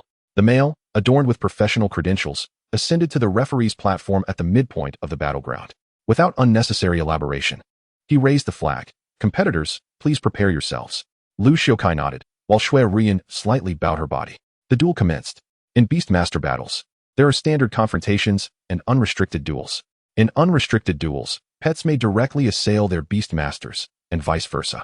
Alternatively, one might simply strike another. However, as this is merely a preliminary assessment, only the most fundamental rules of combat may be employed. At the instant the command resonated, a golden summoning array, 2 meters in diameter, materialized before Lu Xiaokai. Lin Mu crossed his arms, observing intently. The hue of the summoning array correlates with the attributes of the Beastmaster and the strength of the pet. The more formidable the pet, the more radiant its glow. This nascent metallic sheen suggests that the forthcoming pet has undergone significant cultivation, and its golden power should not be underestimated. Yet, he cannot offer any hints. As the array unfolded in the arena, the azure Yuk appeared. It unfurled its sharp wings, soaring to the center of the arena, seizing a tactical advantage. This maneuver was the result of long-term training. In contrast, the little wolf cub exhibited no discernible change. Upon witnessing Yuk's form, a flicker of panic crossed its large eyes, prompting an involuntary step back. Lu Xiaokai's gaze flickered. Is there a flaw? The ordinary little wolf tends to be unruly and savage. However, this uniquely colored little wolf leans towards adorability, suggesting a potential alteration in its innate temperament. Judging by its pre-battle demeanor, it is clearly timid and indecisive. Its next move must surely be a cautious step. Lu Xiaokai swiftly analyzed within his mind and issued a command. Yuk, aim at the little wolf, and employ Feather Dart. Utilizing its remarkable speed, Yuk initiated the offensive with an agile maneuver. The azure bird soared high, screeching as it twisted its body, the crimson tail feathers refracting sunlight into numerous dart-like projectiles. Feather Dart, akin to Claw Strike, is a fundamental technique. Yet, unlike Claw Strike, which relies solely on brute strength. Feather Dart sacrifices a feather to channel a more potent golden power, enhancing its sharpness. With a powerful flap of its wings, the Feather Dart sliced through the air, accompanied by a tearing wind, directly targeting the little wolf cub. The referee's eyes glimmered with sharpness, observing the arena. The proficiency of this Feather Dart had reached the level of minor mastery, sufficient to pose a threat to extraordinary pets. In contrast, the little wolf cub propelled itself off the ground, its speed surging as it flickered to the edge of the arena. The Feather Dart, resembling a keen blade, struck the sandy ground, missing its mark entirely. Lu Xiaokai was taken aback. Evading the Feather Dart was not surprising, but it seemed to have employed no technique at all. This was not as anticipated. Xue Ruyan lifted her gaze, squinting at the bird in the sunlight. It was indeed fast, swifter than both the Shijiang Zhu and the Yanshui crocodile. Yet, to the little wolf cub, the Feather Dart appeared to move in slow motion, allowing it to discern the glimmering feathers. Energy of the ice type enveloped Xue Ruyan, causing the temperature around her to gradually drop. Lu Xiaokai realized that he could not allow this to persist. He needed to alter his strategy and boldly commanded, "Metalize. Dive towards the arena." In the skies above, Yuk flapped its wings, enveloped in golden energy, significantly enhancing its offensive and defensive attributes. Then, with a sudden retraction of its wings, it transformed into a striking azure-red silhouette, hurtling towards the diminutive cub with menacing claws exposed. In the audience, Lin Mu emitted a soft sound of surprise, astonished that the little wolf cub still opted for evasion. It did not employ a technique, conserving its energy while avoiding the area of direct impact. Is this truly the same wolf king accustomed to aggressive tactics? Yuk let out a resounding call, tracing a zigzagging path in the air, once more lunging at the little wolf. A fierce gust of wind whipped around the little wolf cub, its pristine white fur billowing. Just as the clash seemed imminent, Xue Ruyan's gaze sharpened. Quick move. The gathered energy surged forth, overcoming the initial sluggishness. No longer a mere white line, it transformed into a mere afterimage during the ultra-short distance movement. With a swift motion, it almost teleported to Yuk's side. The referee's eyes flickered with intrigue. Has it directly executed an advanced version of Cautious Step? Moreover, this little wolf cub's timing and technique precision were nothing short of terrifying. After merely 2 rounds of tentative skirmishes, the referee concluded that both competitors possessed the qualifications to become junior beastmasters. The battle raged on. Suddenly, Yuk lost its target. The little wolf cub, already positioned at the arena's edge, caused Yuk to wobble, losing control, and it seemed on the verge of exiting the arena. A flying pet, once its body leaves the arena's confines, is deemed defeated. Xue Ruyan lightly raised her paw, seemingly prepared to send Yuk off. Yet, as an exemplary beastmaster, one must always reserve a strategy. Lu Xiaokai clenched his fist, and, through the beastmaster space, commanded, "Whirl slash. Metalize, dive and shred, whirl slash." This is the combo technique taught by the special training class instructor. Yuk screeched in response to its beastmaster, unfurling its azure wings, which were already adorned with a brilliant metallic sheen. On the arena's surface, Yuk transformed into an ancient crescent moon, its heavy wings poised to deliver a decisive strike. The intermediate technique, whirl slash. Its sharpness was astonishing, an unstoppable force. Xue Ruyan's eyes glinted sharply, her gaze electric. She had intended to conserve energy. The little wolf cub concentrated white light in its forelimbs, its claws as sharp as blades. Gathering all its strength into one point, it struck with ferocity. Shatter Ice Ascend. The lower-tier technique collided with whirl slash, the wolf's claws meeting the wings with a resounding clang, reminiscent of metal clashing. The dazzling sparks that erupted were swiftly extinguished by the encroaching frost. Lu Xiaokai's heart momentarily halted. Within the beastmaster space, Yuk's mournful cry echoed. The clash of immense energies unleashed a fierce wave, sending a figure hurtling backward. It was Yuk. Metallic fragments shattered from its wings, scattering black debris along its path. Feathers falling to the arena floor as it neared unconsciousness. Lu Xiaokai's heart sank, his face etched with astonishment. What is happening? An intermediate technique defeated by a lower tier one? Lin Mu cast his gaze towards the little wolf cub on the arena. For a brief moment, silence enveloped the scene. A noticeable wound appeared on the little wolf cub's forelimb, stretching from its forearm to its wrist, exposing the skin beneath. The gash measured a good 7 or 8 centimeters. Blood seeped forth, droplets collecting and cascading down its water-repellent fur onto the arena surface. Xue Ruyan stood firmly on the ground, glancing at her own injury, her formidable perception acutely aware of the pain that persisted. At Jianghe University, Du Guang felt a sudden pang in his heart, inhaling sharply. He promptly immersed his consciousness in the ancient contract. Lu Ying had just awakened, her emotions relaxed. The little wolf cub remained serene, betraying not a hint of turmoil. Du Guang gradually calmed himself. Xue Ruyan raised her head, her ice-blue eyes fixed upon the yuk that had fallen from the arena. The referee observed the battleground with keen insight. Just moments ago, the little wolf cub decisively altered its attack trajectory, striking the side of the feathered sparrow with its claws. Thanks to its formidable defensive capabilities, it withstood a blow from Xianzhan, with only a minor external injury. With a single strike, the foe was subdued. Taking a deep breath, the referee raised the flag and blew the whistle. The outcome was clear. Lu Xiaokai turned to the referee and protested, "That's not right." The Beast Master space indicates that after being hit by Xue Bing, the feathered sparrow has not yet lost its combat capability. The referee's cold gaze swept over Lu Xiaokai. "Are you questioning my professional competence?" Realizing the gravity of the situation, Lu Xiaokai quickly turned to look at the feathered sparrow. At the edge of the arena, remnants of the clash marked the ground, sand spreading into a circular pattern. In the center, several red feather darts stood upright, half buried in the soil. The feathered sparrow let out a faint lament. Its wings bore a few broken feathers. Shifting its body revealed the darts, their exposed tips glinting sharply, piercing the sparrow's abdomen. Accentuated by the vivid blood that stained the ground, far more severe than the little wolf cub's injuries. If being struck by Xue Bing still left the feathered sparrow with fighting spirit, this feather dart, originating from the sparrow itself, had shattered its hope. Lu Xiaokai's breath caught in his throat. The defeat was absolute. The referee's voice was solemn. "Is there any doubt?" Lu Xiaokai hastily shook his head. "No, none." The whistle sounded. The admiration in the referee's eyes was palpable as he waved the flag and declared, "The victor is the little wolf cub." Chapter 82. Is the strongest the breeder system? The battle concluded, and the referee could no longer contain the tumult within. This little wolf cub, raised during the awakening stage, was nothing short of perfect. Particularly remarkable was its peak racial skill, Xue Bing. When evolving to the next significant realm, the experiences gained would assist in breaking through the racial level. Lu Xiaokai ascended the stage, crouching down to stroke the feathered sparrow. A golden summoning array materialized, drawing the battered beast back into the Beast Master space, preparing for a visit to the medical room. The Beast Master space could slow the spread of wounds and gradually heal the pet. Visiting the medical room with a pet's assistance would hasten recovery. Lin Mu swiftly approached the stage, glancing at the wound on the little wolf cub's forelimb, evident concern shimmering in his eyes. The bleeding had stopped. After hearing the referee's announcement, the little wolf cub kept its head down, staring at the small pink wound, lost in thought.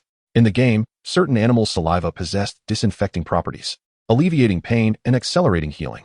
However, if pathogens were present, they could also cause infections. Xue Ruyan cast her thoughts aside, focusing on the green-haired youth before her. Lin Mu, being merely an item system, felt helpless at this moment. He wanted to reach out and examine the wound, but feared contaminating it. Tension evident in his voice, he asked, "Are you all right?" The little wolf cub, with clear eyes, stood up and offered a warm smile. "Woo. Of course, I'm fine. It's normal to get hurt in battle. I'm not delicate.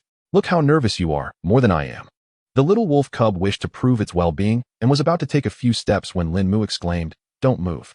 The little wolf cub halted. Lin Mu crouched down, carefully inspecting the wound. The intensity of his focus caused the little wolf cub's expression to become slightly uneasy. "Hey, stop looking," Lin Mu reaffirmed. "Did it hurt just now?" The little wolf cub shook its head. This pain was truly insignificant to Xue Ruyan, not even affecting its thoughts. Moreover, it did not want to worry anyone. The referee had concluded discussions with Lu Xiaokai, indicating that he had also obtained the Junior Beast Master qualification. As for the little wolf cub, that was obvious. Lu Xiaokai's expression was one of resignation. Although he had successfully passed the assessment, he could not genuinely feel joy, especially with both the sparrow and the wolf cub injured. After all, they were mere acquaintances, and no animosity had formed between them. Knowing that a battle was inevitable, he still felt a twinge of guilt. Moreover, Lu Xiaokai observed the little wolf cub. This little creature was exceptionally trained, truly deserving of its commander-level racial classification. If it had not withstood a blow, the feathered sparrow might not have even grazed the little wolf cub. Lu Xiaokai approached Lin Mu, managing a wry smile. "The little wolf cub is formidable. I concede my defeat wholeheartedly." He took out a healing ointment and handed it to Lin Mu. "This ointment can alleviate the pain." After expressing gratitude, Lin Mu accepted it, skillfully uncorking the bottle. Turning to the little wolf cub, "Shall I assist you?" "No, thank you," the little wolf cub replied, drawing the healing ointment close. With its claws, it applied the ointment to the wound, remaining unfazed throughout the process. This healing agent was produced by specific pets, boasting remarkable efficacy, capable of restoring even the feathers on the sparrow. The scar visibly lightened, and after a few droplets of blood rolled away, Not a trace remained on the little wolf cub's fur. The little wolf cub felt the coolness on its forelimb, squinting its eyes, and agilely leaped onto Lin Mu's shoulder. There was no trace of its earlier timid demeanor. Lu Xiaokai observed Lin Mu and the band around the little wolf cub's wrist, inquiring. The beast master of the little wolf cub, like you, is also a student of Zhanghe University, correct? Lin Mu nodded yes. Then may I ask your beast master level? I am a senior beast master, but Du Guang's command skills surpass mine. Lin Mu stated naturally, seemingly unbothered by acknowledging his inferiority to Du Guang. Lu Xiaokai displayed an understanding expression, confirming this. Not only in Zhanghe City, but Zhanghe University is regarded as the ideal institution for all second- and third-tier cities nearby. As an outstanding third-year student, he had always aimed to enroll in Zhanghe University. However, with such powerful beast masters, why would they still participate in a junior assessment? Lu Xiaokai hesitated to ask, is the combat department at Zhanghe University really this strong? If so, getting into the combat department this year seems challenging. Lin Mu shook his head. I'm sorry, I'm not too sure. I'm from the item system, and Du Guang is from the breeding system. Lu Xiaokai was momentarily taken aback, confusion evident on his face. What? Lin Mu noticed Lu Xiaokai's existential crisis and quickly added. But it seems the first-year combat department isn't as strong as the little wolf cub? Lu Xiaokai replied, oh. The item system, described by teachers as utterly inept, boasts a senior beastmaster. Oh. The breeding system, which supposedly nurtures and feeds pets, is stronger than the combat department. Oh. Is it because the breeding system's beastmasters can enhance their pets with rare resources that the little wolf cub's stats are so high? They can devise superior training methods, utilizing the best training resources, allowing their pet's proficiency to outshine others of the same rank? That seems somewhat unreasonable. If that were the case, wouldn't the strongest beastmasters belong to the breeding system? Shouldn't the breeding system be merely supportive? No. If the person before him is from the item system, Lu Xiaokai inquired. Did the little wolf cub use your items during the battle? Lin Mu awkwardly scratched his cheek. My item level is too high. The association doesn't allow its use. Lu Xiaokai was taken aback. This is getting more absurd. Am I still half asleep? Lu Xiaokai pondered. What if I switch to the breeding system now? Xue Ruyan was speechless. Did he think everyone was like Du Guo? Lin Mu quickly interjected. Jian University has hidden talents. Du Guang is just an exception, a super academic prodigy, and shouldn't be used as a reference. Lu Xiaokai's gaze grew distant. If he were to say he was also a top student, forget it. There are indeed disparities between individuals. Lu Xiaokai turned to Lin Mu. Let us go to the medical room, and then return to the hall to register. Shall we have a meal together later? Lin Mu's expression was somewhat awkward as he apologized. I'm sorry, Xiao Tu Lang. I still have to undergo the assessment for Intermediate Beastmaster. Lu Xiaokai responded, another assessment? Very well, it seems I am unworthy. After a brief treatment from the medical department's Beastmaster, all of Xiao Lang's injuries had completely healed. Perhaps due to his charming appearance, the healing-type pet deliberately amplified its energy, leaving Xue Ruyan feeling invigorated, in a state even better than before the battle. Healing wounds is much easier than restoring energy, which is also the reason why Xiao Lang endured the spiral slash. With a sincere expression, he thanked the medic, who looked as if she might be overcome with cuteness, before leaping onto Lin Mu's shoulder. Lin Mu politely declined the medic's kind offer to heal the scars on his face and returned to the Examination Association Hall. The high school senior who had previously battled with Xiao Tu Lang had only taken a 2-hour leave and had already departed. The front desk staff were still busy, and as soon as they finished their tasks, Lin Mu approached Xiao Lian at the front desk. Upon raising her head, Xiao Lian noticed the distinctive light green hair and the scars on Lin Mu's face, then glanced at the lively Xue Ruyan on his shoulder. She exclaimed in surprise, Did you succeed in the assessment? Xiao Lang nodded vigorously. Woo. Bring on any opponent. Lin Mu smiled amicably at her. Please assist in matching the next contender. Chapter 83. Lin Mu, you truly dare. The front desk lady's face flushed slightly, realizing Lin Mu was referring to her verbal slip. Clearing her throat, she quickly typed on the keyboard, entering the Beastmaster's information into the system. After updating the data, Du Guang's title changed to Junior Beastmaster. At Zhanghe University. In the lecture hall, Du Guang's wristband suddenly vibrated. Raising his wrist to illuminate the screen, he noticed that his wristband, usually set to silent, was buzzing with a message from the Beastmaster Association. A hint of confusion crossed his face. As a novice Beastmaster, he thought the association's beast competitions and exploration tasks should not involve him at this stage. Du Guang looked at the message on his wristband. Your qualification certification has been approved. Congratulations, Junior Beastmaster Du Guang. Du Guang remained silent for 2 seconds, recalling his promise to take Xiao Lang to the association for assessment after class. I miscalculated, he thought. Although Xiao Tu Lang's command ability was exceptional, how could he possibly feel at ease? In their contract, Xiao Lang's emotions remained steady, yet Du Guang was evidently unable to calm himself, his hand unconsciously clenching. Linmu, you truly dare. Continuing with the lesson was out of the question. Du Guang decided to browse the chat interface and entered the Xiao Lang support group to see what everyone was discussing. There were numerous unread messages in the group, and many addressed him, so Du Guang reviewed them one by one. First was Zhao Xuanjia's self-introduction. He was the first in the group to encounter the rare-colored Xiao Tu Lang, but lamented that fate had not favored him. This sparked a series of envy and sympathy from the others. After Zhao Xuanjia's brief introduction, he mentioned he was taking his Shijiazhu for training in preparation for the special admission exam, and after a short while, he fell silent. Next, discussions arose regarding the identity of Xue Ruyan, who had been lurking in the group since joining. No one knew who he was. Chi, who had invited Xue Ruyan, remained secretive and refused to divulge any details. Following that, Jiang Zhuochen, known as Jiang Xiao, made a serious statement that momentarily silenced the chat group. Jiang Zhuochen, please convey this to Sun Ge. Sun Baiqian stated that Xiao Tu Lang has been afflicted by ghost-type elements, and its energy level is approximately equivalent to experiencing nightmares at night, requiring immediate purification. After a brief silence, Tengwa spoke up. Du Guang. Zhao Xuanjia added, called by Jiang Bro, Du Guang. Jiang Yexian chimed in. For the sake of Xiao Tu Lang's sleep, Du Guang. Chi asked, Du Guang, do you need a purification talisman? Du Guang pondered. Where did the ghost type come from?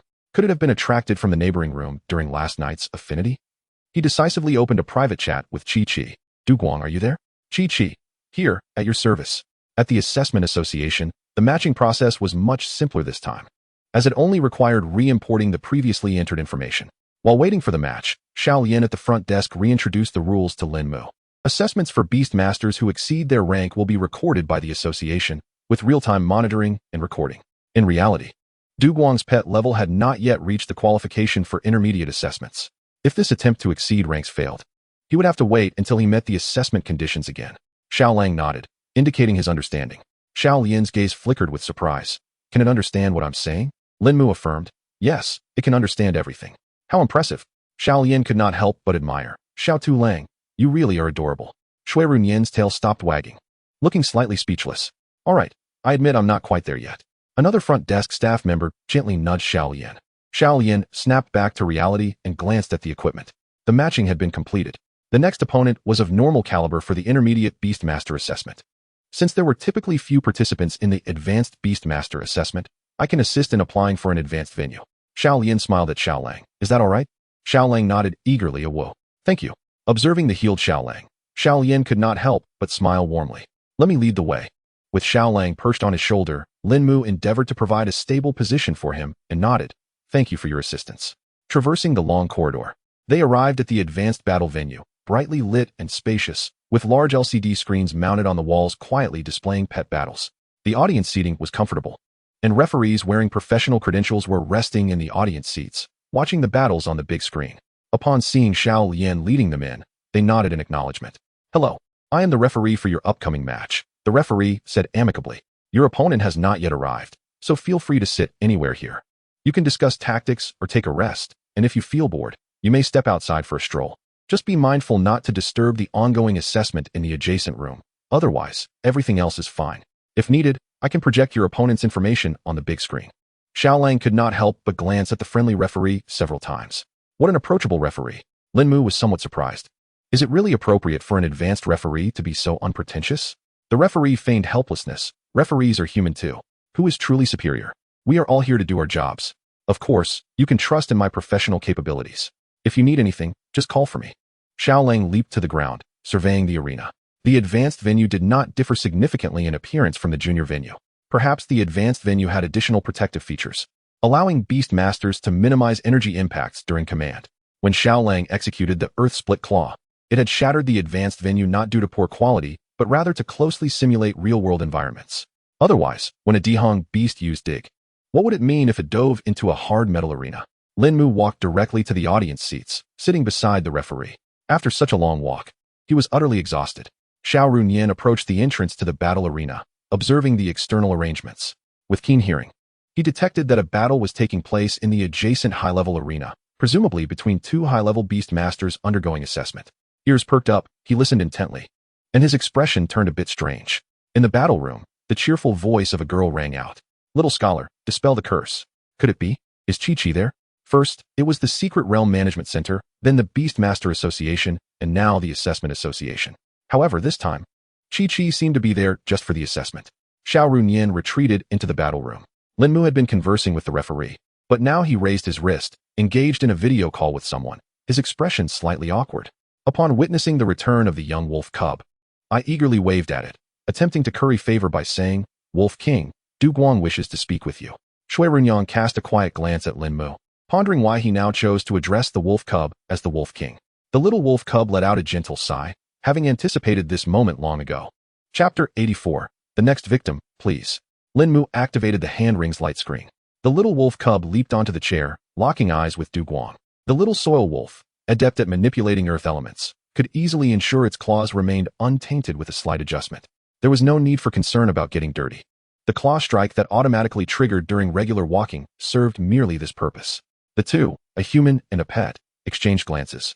Du Guang noticed the bright yellow ring of Jiang De's breeding house still fastened around the cub's paw, and felt a twinge of helplessness. He gently said, "Little soil wolf, you can take off that ring. If I remove it just because you say so, wouldn't that be quite embarrassing for me?" Xue Ruyan effortlessly bit off the ring and then looked up again at the Beastmaster. The concept of face was of little importance. Du Guang deliberated his words carefully. "Little soil wolf, you really don't need to do this. I don't want to force you into anything. Just do what makes you happy." Taking a deep breath, he continued, "I never intended to compel you to fight, nor do I wish for you to fight alone. It's my fault." Concern was evident in his eyes, almost spilling over, yet he remained silent. The little wolf cub gently shook its head, gazing at Du Guang with clear eyes. "It's all right. Helping you with the assessment is my own desire."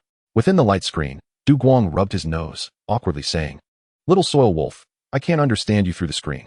The little wolf cub paused in surprise. "Does WNQNH not function through the screen?" Xue Ruyan carefully observed Du Guang. To her perception, nothing seemed amiss. Was this true? The little wolf cub's eyes brimmed with skepticism as it tentatively inquired, "Woof. Du Guang is a big fool. I truly cannot comprehend," he replied. "Woof. Du Guang is a big idiot." Inside the screen, Du Guang bore an expression of resignation. Linmu crossed his arms, stating, "I can attest to that. Du Guang's other innate abilities are all developed by himself. He can only understand you when face to face. Yet, QNH can activate anytime, anywhere. So, it was like that." Nonetheless, this was impressive, considering that the original QNH merely increased the affinity of the pets. Xue Ruyan gazed at Du Guang in the screen, contemplating. Then, the little wolf cub extended a paw, pointing at the camera of the light screen, and shook it left and right a few times. It patted its head, unbothered. Du Guang stood still, a faint smile forming at the corners of his mouth. He then discreetly pressed a few buttons to capture the screen. Xue Ruyan straightened her posture, her small head turning towards the battle arena and then back to Du Guang on the screen.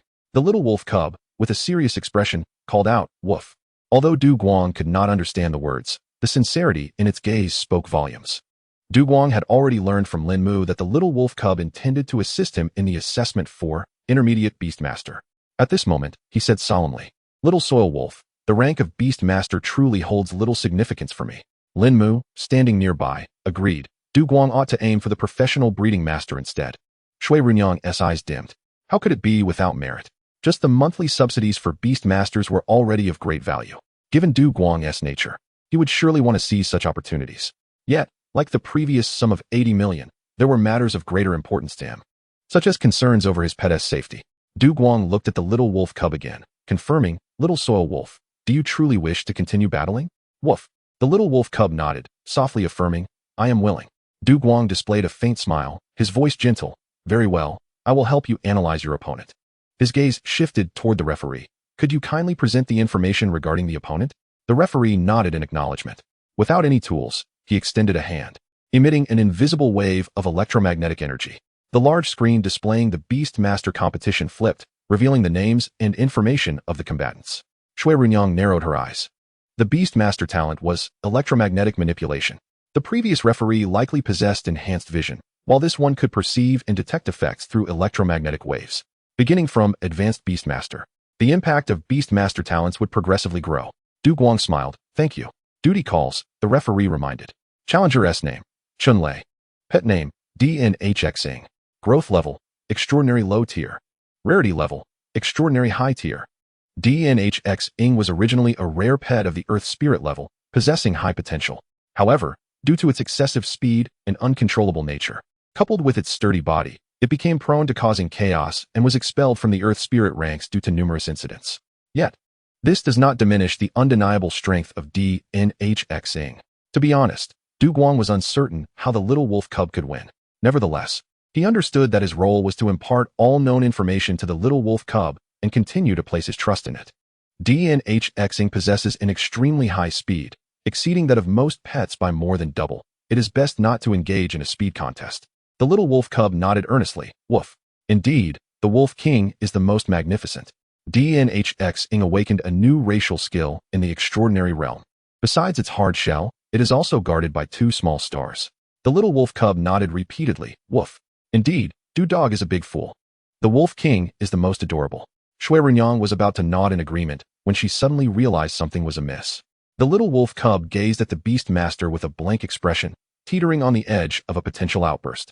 Du Guang chuckled lightly. Come on, Wolf King.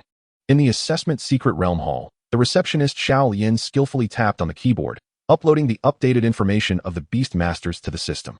She then looked up with a smile, saying, First of all, congratulations on passing the advanced beast master assessment, Ran. Chi-Chi, it's Chi-Chi, not Ran. Ah, I'm so sorry. The receptionist quickly apologized. The girl waved her hand dismissively. It's fine, just remember it. Behind her, a small scholar appeared, holding a brush, and made a silly face at Xiao Lian. The receptionist exclaimed in surprise, Little scholar? Chi-Chi reached out and poked the little scholar's head. How is it? Xiao Lian expressed some envy. That's wonderful. I really like little scholars. It's a pity I've never been to Cui Zhulan. The little scholar waved the brush, adding ink patterns to Xiao Lian's white dress. The receptionist couldn't help but smile, sincerely thank you. The little scholar hid behind Chi-Chi. The little scholar exclaimed, She praised me. Xiao Lian hesitated before asking, May I ask what kind of evolution path you have prepared for it? Some beast masters keep their pets' evolution paths strictly confidential before participating in the competitions, as it may touch on privacy. Asking outright is as impolite as directly inquiring about someone's gender. Chi-Chi laughed. Don't worry. It's not the evil soul brush spirit. Then it must be the paper book brush spirit? Xiao Lian's fondness for her increased significantly, smiling. I wish you a wonderful day. You too. The girl walked away with her hands behind her back, skipping joyfully, while the little scholar floated along behind her. The receptionist Xiao Lian watched Chi-Chi's departing figure, her expression filled with curiosity. The direction she headed seemed to be towards the staff area. At this moment, a young boy approached the front desk. The professionalism of the service staff quickly drew Xiao Lian's attention back. Long had a small parrot perched atop its head. The green-feathered parrot tilted its head and said, We are here to certify our beast master qualification. Green-feathered parrot? Another, Earth spirit level. The receptionist, Xiao Lian, handed over a form and said, Please fill out this form. Long shook his head, responding, I have an appointment. I am here to take the assessment for Gao Jie Yusho Sure. Xiao Lian was taken aback. To assess a high-level beastmaster, one must book a venue in advance, as the number of assessments conducted daily is fixed. Chi-Chi had already completed her assessment, so. You are Long. Long nodded. The small parrot perched atop the child's head feigned unsteadiness and toppled forward onto the reception desk, only to bounce back up again. Upon hearing Xiao Lian's astonished voice, several other receptionists turned their gazes toward them, their expressions filled with shock. It was rumored that a young dragon tamer would come for an assessment today, and a significant figure awaited in the monitoring room to observe the battle. However, none of the receptionists anticipated that this dragon tamer would be so young. Xiao Lian hastily pulled up the appointment schedule. The high-level battle arena is ready. You will be battling a staff member of the association. You can start at any time. Long politely nodded and inquired again. May I ask if a uniquely colored little soil wolf will be participating in the assessment this afternoon? The receptionist, Xiao Lian, was once again taken aback but quickly regained her composure. Indeed, exceptional individuals tend to attract one another. Before she could respond, another receptionist decisively stated, Yes. I can find the assessment information for the little wolf cub using the equipment. This information is public. The little soil wolf was undergoing the assessment for Zhongji Yusho Sure, and its opponent would not arrive for another half hour. Long was astonished. A Zhongji Yusho Sure? Du Guang was initially just a novice beastmaster, wasn't he? Furthermore, during Jiang Zhui Chen's live stream this morning, the little wolf king had only awakened to level 9. Thus, the truth was clear, an assessment beyond their level. Truly remarkable, little wolf cub. The green-feathered parrot flapped its wings, asking, Where's the high-level arena? The receptionists exchanged glances and spoke in unison. I will take you there. Xiao Lian led the way through a long corridor. Utilizing the Beast Master space, Long communicated directly with his pet. Little dragon, we are about to battle. Strive to defeat your opponent within half an hour. A tender voice echoed in the contract. I have a name. Through the ancient method of bonding from Long Gong, the dragon race can communicate with their tamers telepathically. Long, feeling justified yet slightly irritated, retorted, your name is not pleasing. I will just call you Little Dragon. Do your best and sleep early tonight. Upon hearing the mention of sleep, Little Dragon immediately perked up. Hooray! Outside the monitoring room of the Assessment Association, various battles were recorded by cameras or mechanical beasts, with staff members constantly supervising. Chi-Chi stood before the no-entry sign, lost in thought. The little scholar flew in front of Chi-Chi, looking at her with curiosity. Chi-Chi mused, I am contemplating whether I should go in. The little scholar appeared somewhat puzzled. Chi-Chi smiled, gently patting the little scholar's head, and pushed open the door to the monitoring room. Everyone inside immediately turned their heads to look. The girl leaned in, observing the spacious room adorned with large screens displaying real-time surveillance scenes. Several association staff members, wearing badges, sat in front of the screens. Among them sat a Beastmaster, casually leaning back in his chair, yet maintaining an upright posture that conveyed confidence. He wore no badge, but sported a standard combat beast ball carrier, dressed in a grayish-blue shirt. Upon seeing Chi-Chi enter, he smiled warmly, his eyes crinkling at the corners. Chi-Chi scrutinized him closely. Is this the prominent figure the receptionist spoke of? He possesses quite an appealing presence. His long hair, rarely seen on men, was simply tied back, with a few strands left to frame his face. His thin lips curled into a smile, and his fox-like eyes sparkled with a reserved charm. Perhaps the type that contemporary girls find attractive. At the very least, he left a favorable first impression on Chi-Chi. The lively girl entered the room with poise, waving to everyone and casually asking, Oh, I hope you don't mind having one more person join? The staff exchanged glances, unsure of how to respond. Who is this person? She did not seem to be one of their colleagues. However, how did she manage to enter the association? The fox-eyed man smiled and said, Of course, please. With the influential figure's word, the staff complied without hesitation. One of the monitors stood up, saying, I'll go grab another chair. No need, Chi-Chi said, brushing her clothing. As the little scholar pendant emitted a soft glow, revealing its unique power. After a brief fluctuation of space, a folding chair appeared in her hands. The monitors exchanged glances. Space equipment, yet another prominent figure. After setting up the chair beside the fox-eyed man, Chi-Chi sat down and turned her attention to the large screen. She naturally introduced herself. My name is Chi-Chi. Are you also here to join the excitement? Join the excitement? Perhaps, the man replied with a subtle smile, returning his gaze to the screen. My name is Min Yan, and I am here specifically to observe the dragon tamers. However, at this moment, I am more interested in a particular battle. Chi-Chi looked towards the monitoring screen. Long's assessment was displayed on a nearby screen, confronting the association's assessment personnel. Just as the battle began, it was nearing its conclusion. The true dragon emerged, unleashing Long Wei, nearly incapacitating the opponent's beast. On the largest screen, the high-level battle arena showcased the pure white little wolf cub and its opponent, Chun-Lei, gradually stepping onto the battle stage. The fox-eyed man, Min Yan, explained. The dragon tamer is certain to win. However, it is quite rare for a pet to participate in an assessment while challenging beyond their level. Chi-Chi exclaimed, You have a keen eye. The two ceased their conversation, both turning their eyes to the screen before them. In the high-level battle arena, the referee ascended to the central referee's platform, surveying the participants as they entered. Awakened to level 9, Little Soil Wolf. The opponent, a junior beastmaster named Chun-Lei, appeared composed and seasoned. The attributes of his beast, Electric Arc Star, were exceptionally cultivated, giving him hope of securing a position in the Southeastern Newcomer King Beastmaster Tournament. Even facing an awakened to level 9 opponent, Chun-Lei did not dare to underestimate the situation, preparing to showcase his best performance. On the battlefield, the little wolf cub, Xue Ruyan, walked steadily onto the stage. It let out a friendly howl towards the opposing Beastmaster, welcoming them. Greetings, second victim. Chapter 85, Tactical Gameplay. The referee stood on the high platform, surveying the Beastmasters and their beasts, confirming that both sides were ready. Chun-Lei gazed at the little wolf cub on the battlefield and said solemnly, Little Soil Wolf, I will summon my beast now. Xue Ruyan sharpened its claws, its ice-blue pupils transforming into wolf demon slits, its gaze piercing. When the enemy is weak, display weakness. When the enemy is strong, I shall be stronger. How? It matters not. It's just a battle. Let the stars come forth. Lin Mu raised his arm in the audience, ready to broadcast live to Du Guang. However, Du Guang shook his head, stating, I have a class to attend. Lin Mu was surprised. You have a class? Wait, aren't you going to watch your Wolf King's battle? It's a temporary open class with a professor lecturing on ancient beast history and ancient bonding methods. Du Guang replied softly. The Qing D.S. Qian Si Dian Mei, when undamaged and without side effects, can be contracted and released at will.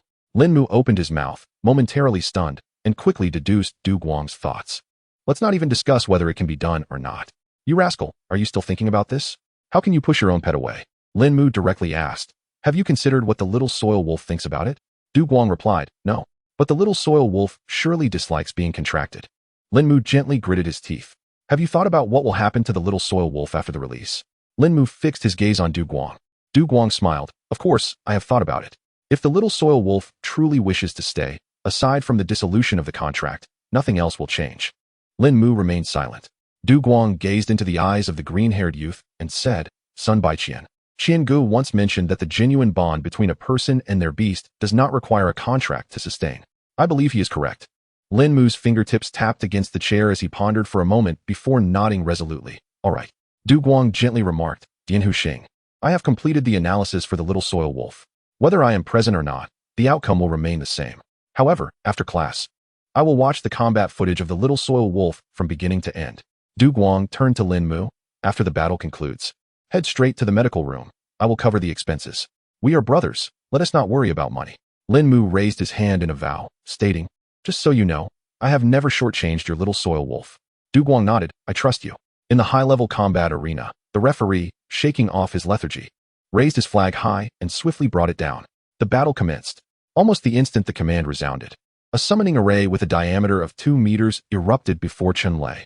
Arcs of electricity danced, and the magical formation flickered, emanating a faint rumble from within. The brilliance of the summoning array was blinding, unleashing a tempest of lightning. Below the stage, Lin Mu's expression changed dramatically. The intensity of the summoning array's light is indicative of the beast's strength. Yet, this thunderous energy, this level of brilliance, even a senior Beastmaster would have to concede. In the monitoring room, all staff members gathered around the central screen, their faces etched with astonishment. What on earth is this? They exclaimed in unison. Chunlei, who had not yet completed his assessment as an intermediate Beastmaster, somehow wielded such formidable power. Xue Ruyan remained calm, her gaze penetrating the barriers of the magical formation, piercing through the dazzling light to observe the interior of the beast summoning diagram. That was when Chunlei commanded, Dianhu Xing, charge through, moving at such incredible speed that it was nearly invisible. No one present could catch a glimpse of Dianhu Xing's true form. A streak of lightning trailed behind, resembling a comet, and in an instant, it descended upon Xue Ruyan's half of the stage. The arena shattered, debris flying, and the sound of a violent impact finally resonated. Boom. This was the true might of a Earth Spirit level battle beast. Dust billowed. The referee observed the arena, while electromagnetic waves enveloped the entire venue. Assessing the status of both beasts, Chunlei's heart sank. Logically, such power, if unleashed upon a level 9 awakening, should be sufficient for an instant kill. However, the referee remained unmoved, adhering to the principle of smoke without injury. As the dust settled, Lin Mu gazed towards the arena. A pristine white wolf emerged. Standing at the edge of the stage, one elegant paw suspended in midair. Its ice-blue eyes met the crater created by the impact, exuding an air of tranquility. Rapid movement mastery. Inside the monitoring room, the staff members were left in a state of stupor. This cannot be right. Judging by the brilliance of the summoning array, the power of this move has surpassed that of high-level techniques, hasn't he? Given Dianhu Xing's extraordinary speed, there should be no way for the little soil wolf to evade it. Several staff members hesitated, glancing towards the composed Qi and Min Yan, who appeared unperturbed. Their expressions unreadable. Min Yan, with a sly smile, urged, if you have questions, just ask, I won't bite. If you inquire, I might just divulge. Qi withdrew the small bookish figure that had been flitting about and obstructing the screen. Allow me to explain, she said, turning to her companions. Chunlei's beast space and the techniques of his beast are only at the intermediate Beastmaster level.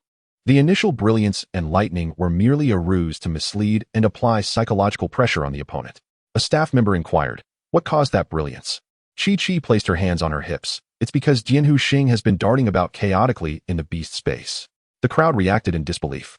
So, those lights and the rumbling sounds were simply Dianhu Xing colliding with the spatial barriers? I can't help but feel a bit sorry for Chunlei. Qi chuckled. Did you not notice that Chun-Lei's beast space has the same diameter as that of a novice beast master?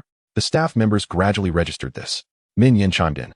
It's because Chun-Lei reinforced the sturdiness of the spatial barriers while meditating. Modern beast mastery techniques allow for 3 forms of enhancement for the beast space: size, comfort level, and barrier sturdiness. A larger space can accommodate larger beasts, while sturdier barriers can prevent backlash from beasts or mitigate risks associated with rapid growth that could harm the beast master.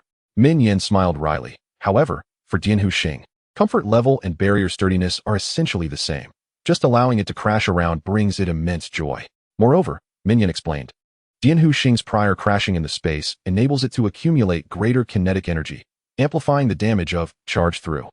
Thus, Dianhu Xing's technique appears particularly terrifying, shattering the arena. This represents Chun-Lei's optimal strategy, as well as the unique tactics of the Xing-Lei dojo. The surrounding staff members could not help but swallow hard. Such a powerful tactic from a disciple of the dojo, simultaneously applying psychological pressure on the opponent while significantly enhancing damage. Chi-Chi couldn't help but glance at Min Yin with newfound respect. Few could match her perception. Another staff member hesitantly asked, "How did the little soil wolf manage to evade?" Min Yin turned to the screen. "That part is simple. The little soil wolf possesses excellent vision. It saw Dianhu Xing charging and gathering energy within the summoning array, allowing it to dodge in advance. Who says the heterochromatic little soil wolf cannot compete with Dianhu Xing's speed? As long as the prediction is accurate, it is entirely feasible. This is a tactical contest. A testament to the foresight of the Wolf King." Chapter 86. Do you call this an ice spike? Care to guess which side will emerge victorious? Min Yin proposed. The staff members immediately erupted into spirited discussions. "I believe Dianhu Xing will win. Its growth level is far superior.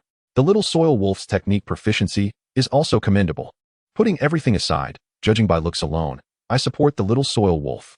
"Is it because Dianhu Xing is too fast to be seen?" Min Yin inquired. Glancing at Chi-Chi, she shook her head. "It is difficult to predict. Let us observe the battle." On the combat stage, as soon as Chun-Lei noticed the little wolf cub was unscathed, he commanded, "Continue. Charge through at all costs." In genuine combat, there is no time for hesitation. If your reactions are slow, the enemy will not afford you the luxury of time. Moreover, evasion techniques cannot be employed twice in adjacent turns. From the shattered sandy bricks, an object was ejected, surrounded by crackling arcs of electricity, exuding an unstoppable momentum as it charged towards Xue Ruyan. An intermediate technique. Charge through. The little wolf cub reacted swiftly, its body glowing with a green light. As an all-encompassing defensive technique, the intermediate skill defend was undoubtedly the optimal choice. With a tremendous thud, the little wolf cub was pushed sideways by a meter. Crack.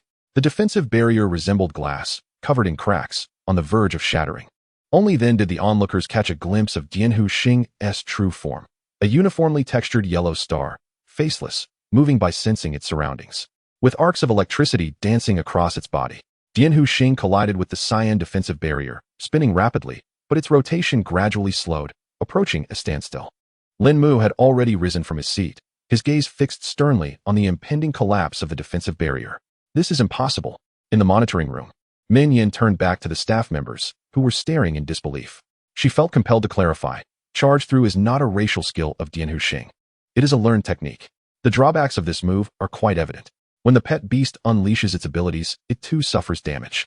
The more reckless the actions taken, the greater the inflicted harm, and correspondingly, the higher the self-inflicted damage. Min Yin remarked. Coincidentally, the electric arc star seems wholly oblivious to the concept of self-preservation. Chi-Chi observed the impending shattering of the defensive move and added, "Moreover, this electric arc star's characteristic must be rebound." Rebound. When melee moves inflict harm upon itself or its defensive moves, a certain percentage of that damage is reflected back to the opponent. The monitors were left speechless. Is this the level of apprentices cultivated at the Xing-Lei dojo? It's merely a mid-tier move, yet combined with the pet's nature and characteristic, it yields exponentially amplified damage. Yet, it still hasn't breached the little wolf cub's defenses. One staff member muttered in disbelief. Usually, there are some who assess advanced beast tamers. However, in terms of the excitement of battle and visual impact, this mid-tier performance seems to surpass many high-tier evaluations. Of course, excluding Long Long. Long Long vividly demonstrated to the audience what true domination looks like, leaving everyone present in a stupor. I was taken out by dragon might. What more is there to say? However, in this instance, the clash between the little wolf cub and the electric arc star featured opponents of similar strength, allowing them to witness once more the allure of strategy and competition. The azure barrier shattered inch by inch. The formidable proficiency of the move ultimately managed to withstand the desperate charge. Xue Ruyan gazed at the electric arc star before her, baring her small wolf fangs as she called out, "Woo!" Defensive intimidation. It struck directly at the face. The powerful aura transformed into a tangible force that swept over the pet beast, causing the electric arc star's electric sparks to dim. Although brash, the electric arc star also harbored fears. Chunlei, maintaining a steady gaze, continued to command, "Fly into the air and use Guardian Star." Guardian Star summons 2 small stars to orbit and protect, automatically deflecting damage. Xue Ruyan's eyes flickered. This was a move specially reminded by Du Guang. If executed, coupled with the rebound characteristic, the electric arc star would become a spiked iron barrel. Therefore, there was no way she would let it succeed. Just as the electric arc star was about to act, the little wolf cub sprang into action. With a twist of its waist, it calculated the opponent's trajectory. As though foreseeing the future, its wolf claw struck heavily against the electric arc star's body. On the surface, it appeared as if the electric arc star intentionally collided with the little wolf cub's attack path. Claw strike burst. Xue Ruyan landed steadily. Her right claw suspended in the air, trembling slightly. She felt as if half her arm had gone numb. Such a powerful rebound. How could there be such a sturdy pet, as hard as iron? The little wolf cub breathed gently, its body rising and falling. Continuously executing combination moves placed a significant burden on its body. However, the damage inflicted by the moves far surpassed the rebound. Upon being struck, Chunlei's expression shifted. Why was this burst of force so potent, sending it flying so strongly? He quickly shouted, "Fly north. Do not leave the arena." The pet beast unhesitatingly obeyed the command, its backward trajectory transforming into a zigzag as it forcefully reversed direction. Indeed, it was heading north, but straight towards the ground. With a resounding thud, the electric arc star crashed onto the arena surface, creating a small star-shaped dent. Dazed, it floated up, bewildered by its own collision. Sensing the pit it had created, the electric arc star froze, recalling unpleasant memories. It turned around, looking pitifully at Chunlei. In the beast taming space, feelings of grievance emerged. "Chunlei, I haven't even felt wronged yet, and you are the first to feel aggrieved." Of course, Chunlei knew how to comfort it, loudly proclaiming, "It's not your fault.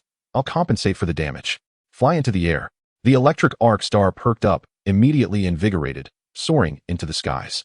Chunlei maintained a steady gaze. The electric arc star's stamina had already been severely depleted, much of it due to its own collisions. However, the little wolf cub lacked aerial moves, and as long as it could unleash a protective skill, it could still possess combat potential. Chunlei was resolute. As long as the opponent dared to leap into the air, without a point of support, it would be the electric arc star's moment to strike. Chunlei commanded, "Guardian Star." The electric arc star paused in midair, releasing light as arcs of electricity danced, and 2 small stars materialized, soon to orbit around its form. The Guardian Star, as a purely defensive technique, could hardly be paired with any other moves. Yet, as the electric arc star's racial move, this singular move, combined with the rebound characteristic, could be hailed as a complete strategy. The little wolf cub gazed upward. Its eyes deepened, and the surrounding temperature gradually dropped. A layer of frost forming on the ground. Just when one might believe victory was assured, a fragment of memory, tainted by genetic agents, warned of the imminent demise of the fireworks team. Those who travel 100 miles should consider that 90 is only half the journey. In front of Xue Ruyan, frost materialized, coalescing inch by inch, the long-range strike prepared. Chunlei's expression solidified. "Wait, don't tell me that this thing before me is called Ice Spike." Lin Mu's mouth fell agape. In the monitoring room, everyone was astonished. What the heck? This move seems somewhat familiar. Spiral slash? Fragments of icy feathers aligned, transforming into a wing standing tall. The actual ice spike was not as finely detailed as imagined, merely hinting at a wing shape.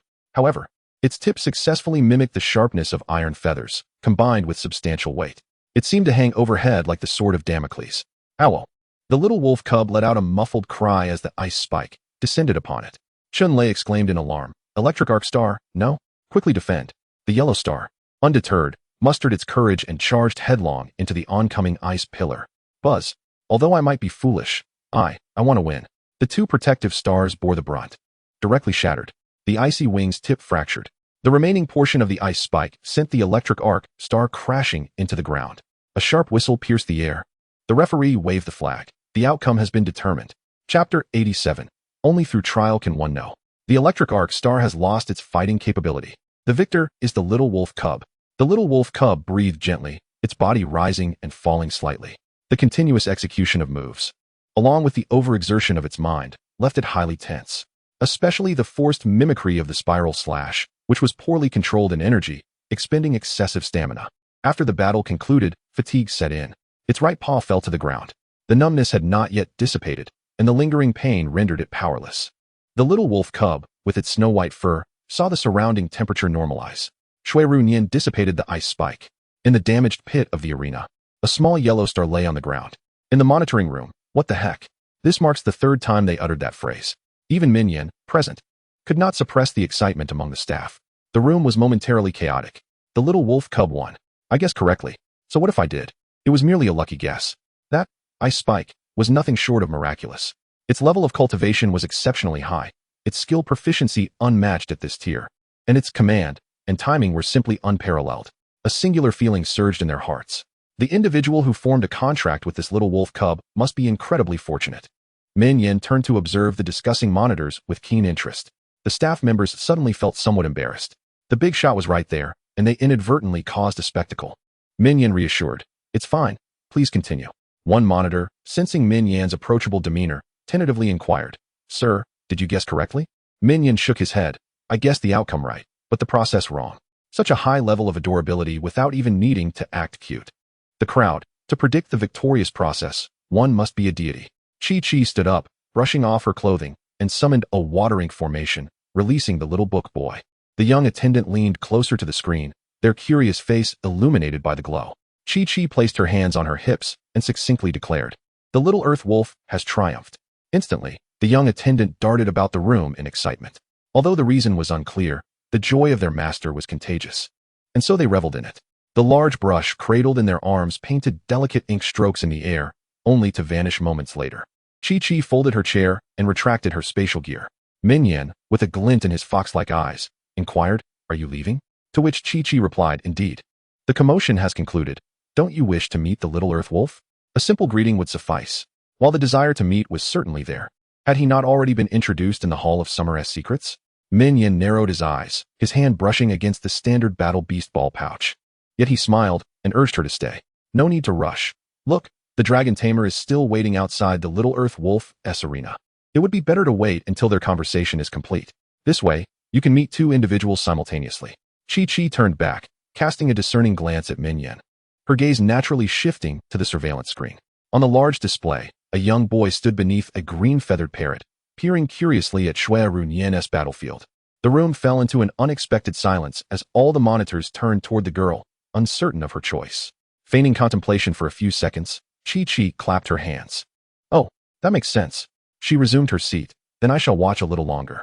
A few monitoring staff, previously stirred by excitement, had risen to their feet. One staff member, upon witnessing Chi-Chi comfortably seated in her chair, stood there momentarily, dumbfounded. In the advanced battle arena, Chun-Lei dashed onto the stage, steadying the electric arc star. The electric arc star's body was remarkably resilient, unaffected by injuries, yet it could no longer muster the strength to continue fighting. The little star turned, retracting its electric arcs, facing its beast master. Though it lacked a face, its drooping limbs conveyed a sense of dejection. Buzzing. The perception of the beast contract revealed the electric arc star burst into tears. Chun-Lei hurriedly reassured, "It's all right. I'm not upset with you. You performed splendidly. I will get you the finest steel plate for you to crash into." The electric arc star leaped into its master's embrace. At that moment, Chun-Lei felt a twinge of helplessness. "All right, it's not your fault. It was my command that faltered." The electric arc star clung to Chun-Lei's clothing, reluctant to let go, its emotions radiating through the beast contract, pleading for affection. Chun-Lei held the electric arc star, gently stroking its back. The little wolf cub made a concerted effort not to exert its right paw, approaching its opponent. Listening to the electric arc star's buzzing, it gazed up at the interaction between the human and beast, its eyes sparkling with unspoken thoughts. Lin Mu utilized his beast master wristband to send Du Guang a message. The little earth wolf has won, and then ascended to the arena. Approaching Xue Ruyan, he noticed the little wolf cub fixated on Chun-Lei and the electric arc star. Hesitantly, he asked, "Would you like a hug?" Xue Ruyan turned his head to look at Lin Mu's beast master wristband, noting that no one was on the video call. The little wolf cub sighed in relief, thankful that Du Go did not see him. He had intended to inquire what Du Guang was doing, but reconsidered. Realizing that even if he spoke, others would not comprehend, it was best to let it be. Undergoing the assessment alone was a decision he had made. Suppressing a flicker of disappointment, The little wolf cub turned away, quietly aware of his weakened body and the pain in his paws. With ice-blue vertical pupils, his gaze remained clear. He was no longer a child. The Wolf King must not be so easily embraced by anyone. Linmu crouched down, wrapping his arm around the little wolf cub. Xue Ruyan was taken aback. If it were Du Guang, he would always ask for permission first, never acting without consent. However, Linmu believed in testing the waters. The little wolf cub struggled slightly, but could not break free, looking at the young man with light green hair. Questioning his intent, Linmu replied, "What others have, the Wolf King shall have too." A protest arose. "How childish," Linmu murmured. "Stop deceiving yourself, little earth wolf. Sometimes, asking directly may not yield the truth. Only through experience can one gain true knowledge." He ought to have realized this long ago. Linmu merely held the little wolf cub with his arm, without any contact through the fabric. "I'm going to stroke your back now, Wolf King," Linmu stated. Du Guang had mentioned that to touch the little earth wolf, one must stroke its back. The little wolf cub remained silent. Linmu slightly loosened his arm, his hand gently resting on the snowy white spine. Seizing the moment without resistance, he caressed it a couple of times, the sensation exquisite. Linmu remarked, "Du Guang indeed did not witness your battle. I cannot divulge what he is doing. However, I can assure you, whatever he is engaged in is also for your sake." Words spoken in advance might instill unrealistic expectations in the little wolf cub. Given the difficulty of fulfilling Du Guang's wishes, Linmu wished to avoid any disappointment. Moreover, with sincere eyes, Linmu earnestly added, "Wolf King, I have always been here." Chapter 88. Are you holding back? The little wolf cub whimpered, "Ugh. No more hugs. Put me down." Linmu, assuming the little wolf cub wished to continue, stroked its snowy back once more. The little wolf cub protested, "Is this how you treat the wolf clan?" With a slight exertion, the little wolf cub leaped from Linmu's embrace, landing on his shoulder, its tail swishing as it playfully tapped Linmu's nape. "Ugh. Enjoying the affection, huh? Consider yourself lucky this time." In truth, Xue Ruyan was not genuinely upset. He was not a true juvenile. His maturity allowed him to comprehend Du Guang's situation. Du Guang must have more pressing matters to attend to. He was not the center of the universe, and the world would not revolve around him. Moreover, upon realizing that Du Guang's actions were indeed for him, the little wolf cub's fleeting disappointment dissipated. Xue Ruyan glanced once more at the electric arc star. He approached not merely to witness the bond between the beast and its master. The little wolf cub called out, "Owo, electric arc star." In Chun Lei's embrace, the little star turned around, still emotionally unsettled, electric arcs crackling anew. The result landed in Chun Lei's hand, causing him to tremble slightly. The electric arc star stiffened, silently retracting its arcs. Chun Lei regained his composure, looking down at his beast, and saying, "Electric arc star, this is merely our opponent, not our enemy." The electric arc star obediently nodded and flew in front of the little wolf cub. "Buzz, you are formidable, you have won." The voice trembled slightly, evidently still affected by recent tears. The little wolf cub shook its head, its pupils widening into circles, revealing a heartwarming smile. "Ugh, just now, I heard you say you think you are foolish." "You are not foolish," Xue Ruyan earnestly responded. "Ugh ugh, our strengths are actually quite similar. It's just that sometimes, a collision does not resolve all issues. You see, even while in your Beast Master's arms, you managed to resist the impulse to clash and retracted your electric arcs. Had you listened to your Beast Master's advice to defend or evade during the recent ice spike, you could have continued battling." While Xue Ruyan spoke, Chun Lei extended a hand toward Linmu. "The little earth wolf is exceptionally strong." Linmu firmly grasped his hand in return. Chun Lei observed the excited little wolf cub and the attentive electric arc star, asking Linmu, "What is the little earth wolf saying?" Linmu pondered for a moment before responding, "Perhaps it is teaching the electric arc star about combat?" Chun Lei was taken aback, fresh from victory. Teaching one's opponent about battle experience? What an expansive heart. The judge approached them and spoke, "Congratulations to both of you. You have successfully passed the intermediate Beastmaster assessment." Linmu nodded in gratitude. Just as the little wolf cub finished speaking, "Wu, normally, you could dash about recklessly. But during battle, it is prudent to temper that impulse for a moment. You are capable of this." The electric arc star vigorously nodded its body and flew into Chun Lei's embrace, wrapping its two horns around the Beast Master, displaying a playful demeanor. It then turned back to the little wolf cub. So, your refusal to let the Beast Master touch or hold you is also an act of restraint." The little wolf cub's expression stiffened slightly. "Who said that?" Linmu's wristband vibrated. He lowered his head to check the message and expanded the light screen before the little wolf cub. "Look, Du Guang has replied." Xue Ruyan suddenly shook her head and gazed at the light screen. "Linmu, the little soil wolf has won. Doc, Lord Wolf King is formidable. To the infirmary." In just 2 sentences, he could already imagine the other party's reaction. The little wolf cub's eyes curved into a smile. TSK, TSK, TSK, do dog. Its paws tapped on the light screen. Linmu, focus on your matters, do not get distracted. At Jianghe University, in the Grand Lecture Hall, the second row, Du Guang looked at his wristband, noticing that the message was clearly not sent by Linmu. Sensing the faint emotions conveyed through the contract, a smile unconsciously crept onto his lips. He tapped his fingers. All right, little soil wolf. His gaze returned to the front, scanning the first row, where Sun Baiqian held ancient texts, and then he looked towards the podium. On stage stood a professor from Xingdu University, one of the 9 prestigious Beastmaster academies, accompanied by an announcer whose hair was gray and whose demeanor was stern, exuding profound wisdom. In the back row, several journalists were setting up cameras. The announcer held a briefcase in one hand while showcasing ancient characters imprinted from the wooden monument of the secret realm with the other. As a student of both the breeding and foreign language departments, Du Guang also had some knowledge of ancient characters. Although not as proficient as Sun Baiqian, he could still comprehend a good deal. Professor Sun's countenance was imposing, due to the specialized terminology, although the lecture was entirely in a foreign language. It was nonetheless presented in an accessible manner, captivating the audience effortlessly. Receiving a sheet of paper from the announcer, he hung it on the blackboard. The professor stated solemnly, the history of East Huang's demon beasts originated in the mythological era and can be regarded as a microcosm of the world's demon beast history. Beside him, the announcer activated the special wristband's light screen. The display covered the entire blackboard, illustrating a corrected version of an ancient site, showcasing a glimpse of the totemic upheaval from centuries ago. A red-clad youth, whose features were obscured, stood in the lower left corner of the image, his garments billowing as he reached out towards his beast. In the distance were myriad beasts and demons, led by a totem, a colossal serpent deity measuring over 1,000 meters in length. The earth was plowed into deep ravines, resembling a carpet being lifted, rushing towards the red-clad youth.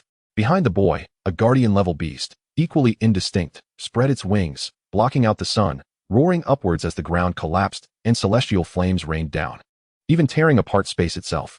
The expressions of the students in the front row shifted. Although it was merely a projection of a mural, a palpable pressure washed over them, imparting an unmatched weight. It was a height that no amount of effort could ever reach. One could only imagine the despair of the beings from that era. Fortunately, they still had the Qi. Du Guang quietly observed the image, feeling a surge of emotions within. Where there is pressure, there is substance. Where there is substance, there can be affinity. The beast of Qi was evidently lamenting. The screen flickered and vanished. Time transcended thousands of years. Once ancient demon beasts, divine artifacts, and unique structures had all transformed into fossilized remains, antiques, and ruins. Spaces infused with ample interdimensional spiritual energy, the beast spaces of formidable predecessors, became numerous secret realms, sealed upon the blue star. The present East Huang human race had long forgotten what the end of the Law era and the Dark Ages entailed. They could only recall the Qing Di era, the Bai Di era, and eventually the Qi Di era. Just as everyone was immersed in contemplation, a sudden knock on the blackboard interrupted. The professor of Xingdu University wore a serious expression. Perhaps many of you will never again encounter these histories of beast masters or ancient characters in your lifetime. The professor surveyed the audience. Yet history is a treasure of humanity. We must remember it all. This is equally a precious asset for you. Chapter 89, 6. In the fully occupied lecture hall, one could hear a pin drop. Suddenly, thunderous applause erupted. Xingdu University, as one of the top 9 Beastmaster academies of East Huang, offered courses of unparalleled value, far surpassing that of Jianghe University. Moreover, those who could be honored as professors, capable of conducting public lectures at other universities, were all luminaries in their respective academic fields. Whether drawn by reputation or seeking to boost their grades, Professor Sun's opening remarks had firmly captured the attention of all students. The gray-haired elder surveyed the classroom, nodding in satisfaction before commencing his lecture. Today, we will discuss the distinctions between beast spaces and ancient contract methods, as well as the history recorded on the steels in the secret realms of Jianghe City. The students in the hall displayed excitement. What a treasure we've stumbled upon. This lesson is truly valuable. Before long, crowds gathered in the corridors, attentively listening to Professor Sun explain the meditation practices for beast masters. Someone pulled out their phone. Hey, what are you doing? Come listen to the lecture. The person across looked puzzled. Huh? What lecture? I'm in the middle of a game. Stop your game. The professor from Xingdu University is discussing the cultivation of beast space and ancient contracts. Wait, let me turn off my game first. Forget the game. Hurry up. Soon there won't even be space to stand. In the West Campus, Jiang Shao stepped out of student apartment 15, looking perplexed. The post stated that Lin Mu hardly ever exercised, was not in the experimental building, and was simply in his dormitory. Yet he had searched both locations. And Lin Mu was nowhere to be found. The dormitory was locked tight. A classmate next door mentioned he was likely in the experimental apparatus. Xue Ruyan adjusted the cuff of his suit. Today's attire leaned towards casual leisure, and he was without a servant. To put it plainly, he was less formal than during his last encounter with the multicolored little soil wolf. Walking among the crowd, he resembled a youth from a well-to-do family rather than the heir of the Jiang group. Those who possessed beasts typically hailed from affluent backgrounds. Thus Jiang Shao did not appear out of place among the throng. However, his luck today seemed somewhat unfortunate. It had merely been a spur-of-the-moment decision after seeing the post about the little wolf cub playing a rhythm game at Jianghe University. Upon clicking in, he found numerous discussions suggesting that Du Guang had contracted the multicolored little soil wolf using Lin Mu's apparatus. That was what prompted his curiosity. It was certainly not to attract the little wolf cub's attention. If the apparatus truly possessed such formidable effects, discussions regarding a potential acquisition and copyright operations might be in order. Of course, he would only initiate this. The specifics would ultimately depend on the opinions of the professionals at the Jiang Group. Skilled apparatus masters were highly sought after wherever they went, especially when the individual was a senior beastmaster. Jiang Shao snapped his fingers. He lifted his gaze to the surroundings, where the crowd seemed to be moving faster, all heading in a singular direction. Jiang Shao inquired of a passerby, "Where are you all headed?" The individual replied swiftly, "It's the lecture by the professor from Xingdu University. Many are going to listen." The person regarded Jiang Ruyan. "You must be here for the open day, right? The professor is discussing cultivation methods. You can join in." Cultivation methods? Although he had no use for them, he thought it wouldn't hurt to take a look since he had nothing else to do. Perhaps he would even encounter Lin Mu. Jiang Shao patted the person's shoulder, thanked them, and then followed the crowd. The young man hastened a few steps, then abruptly stopped. Wait, was that? He raised his wrist and scanned the figures back with his Beastmaster wristband. "Here is the information you requested. Jiang Ruyan, son of Jiang Quan, president of Jiang Group and a king-level Beastmaster. The owner of the exotic pet beast, Fire Fish, is a well-known broadcaster, Jiang Ruyan." The male students gaze in astonishment. Indeed, Jianghe University is a place of hidden talents. The lecture hall and external corridors have become quite crowded. Professor Sun, unhurried and composed, imparts a wealth of knowledge regarding spatial cultivation techniques. The students present feel profoundly enriched, with the exception of Du Guang, whose ancient method of contract still resides solely within the backdrop of the professor's explanations. Professor Sun clears his throat and approaches the white paper initially affixed to the blackboard. The narrator activates a specially designed wristband, and a luminous screen materializes, transforming into a gigantic display that reveals the text from the white paper, making it easily visible even to those seated at the back. This is a mythological epic inscribed on the ancient stone tablet found in the Moluo secret realm. The stone tablet, having endured the trials of time, possesses considerable research value due to the archaic characters inscribed upon it. A researcher circles 4 specific words with his finger. Professor Sun solemnly asks, "Now, is there anyone among you who can read these characters?"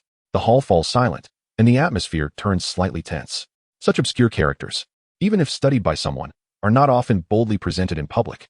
The first row sees Sun Baiqian set down his ancient texts. The unremarkable young man lifts his vacant gaze towards the text before him, identical to that in the book. Slowly but clearly, he responds, "Yanjing, Huaishu, Moluo, Xianying." A profound silence envelopes the hall. After several seconds, the professor nods appreciatively. "Indeed, your articulation is quite accurate."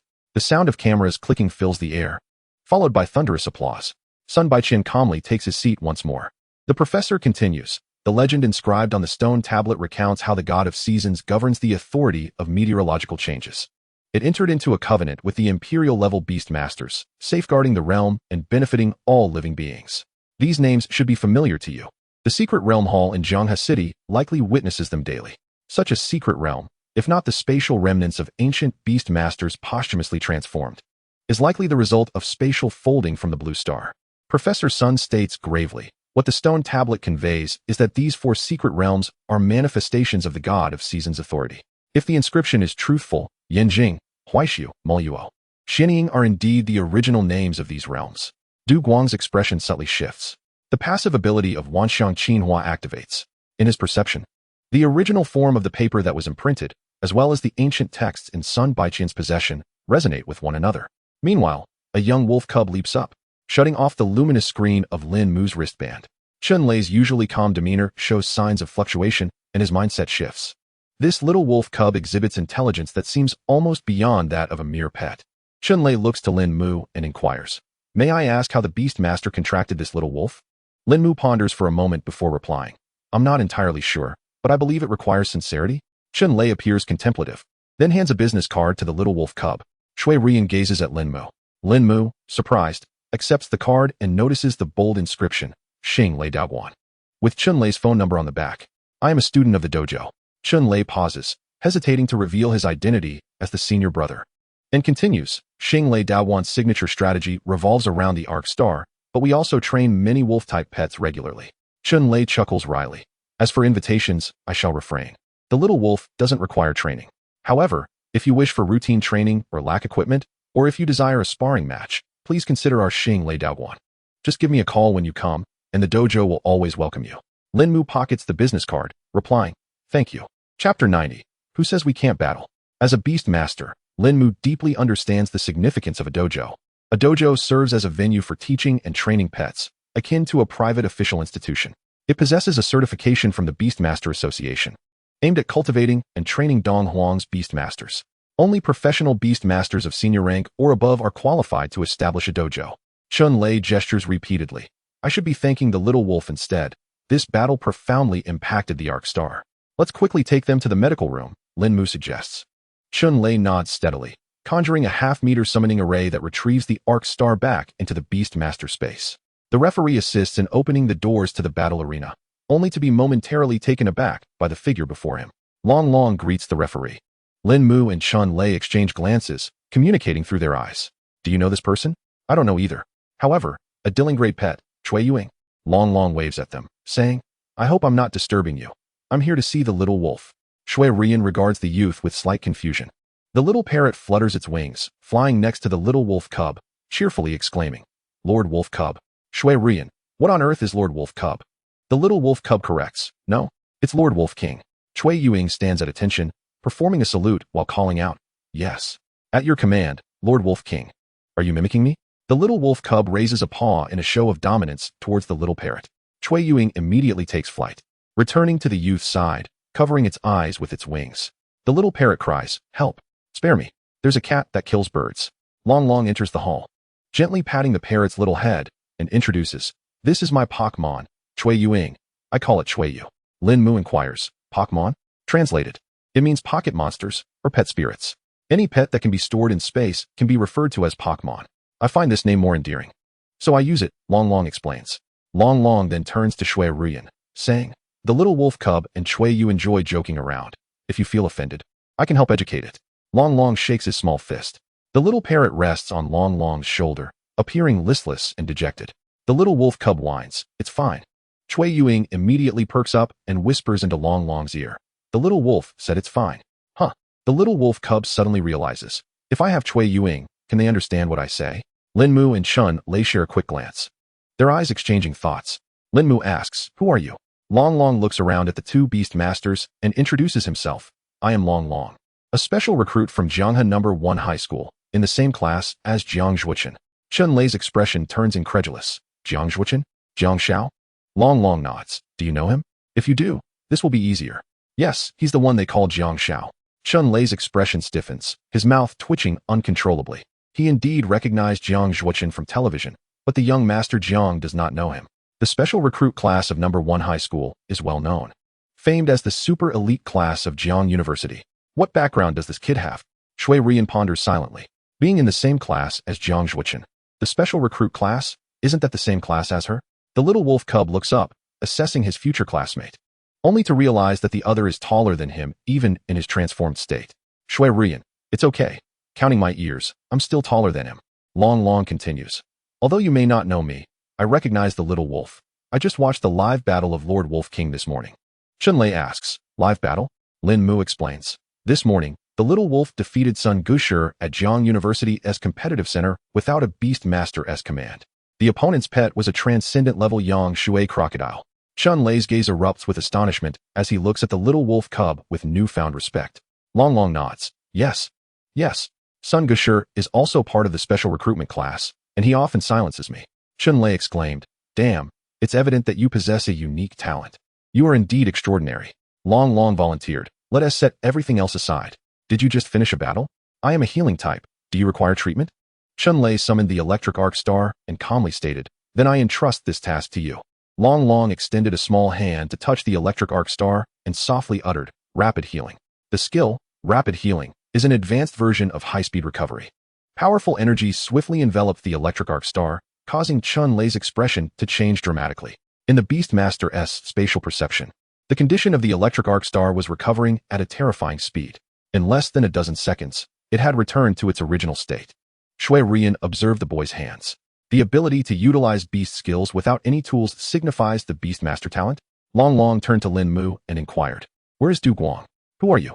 Lin Mu touched his cheek and replied, Du Guang is my roommate. He went to class and asked me to take care of the little wolf. Long Long nodded in understanding. Oh, the little wolf must trust you greatly. In that case, I will share this with you. Xue Ruyan mentioned that the little wolf carries a ghostly aura and asked me to help purify it. Xue Ruyan paused, falling into silence. A ghostly aura? That doesn't make sense. How could he not sense it? Lin Mu expressed his surprise. So, you specifically came looking for the little wolf? Long Long affirmed, something like that. Primarily, I wanted to befriend the little wolf and simultaneously take the opportunity to test for a high-level Beastmaster. Lin Mu responded with confusion. Is that something you can do on the way? Long Long glanced at the little wolf. Did I help you heal? Xue Ruyan silently nodded. The ghostly aura. What could it possibly mean? The Xue parrot tilted its head and translated. Thank you. Lin Mu reminded. The little wolf is reluctant to be touched by outsiders.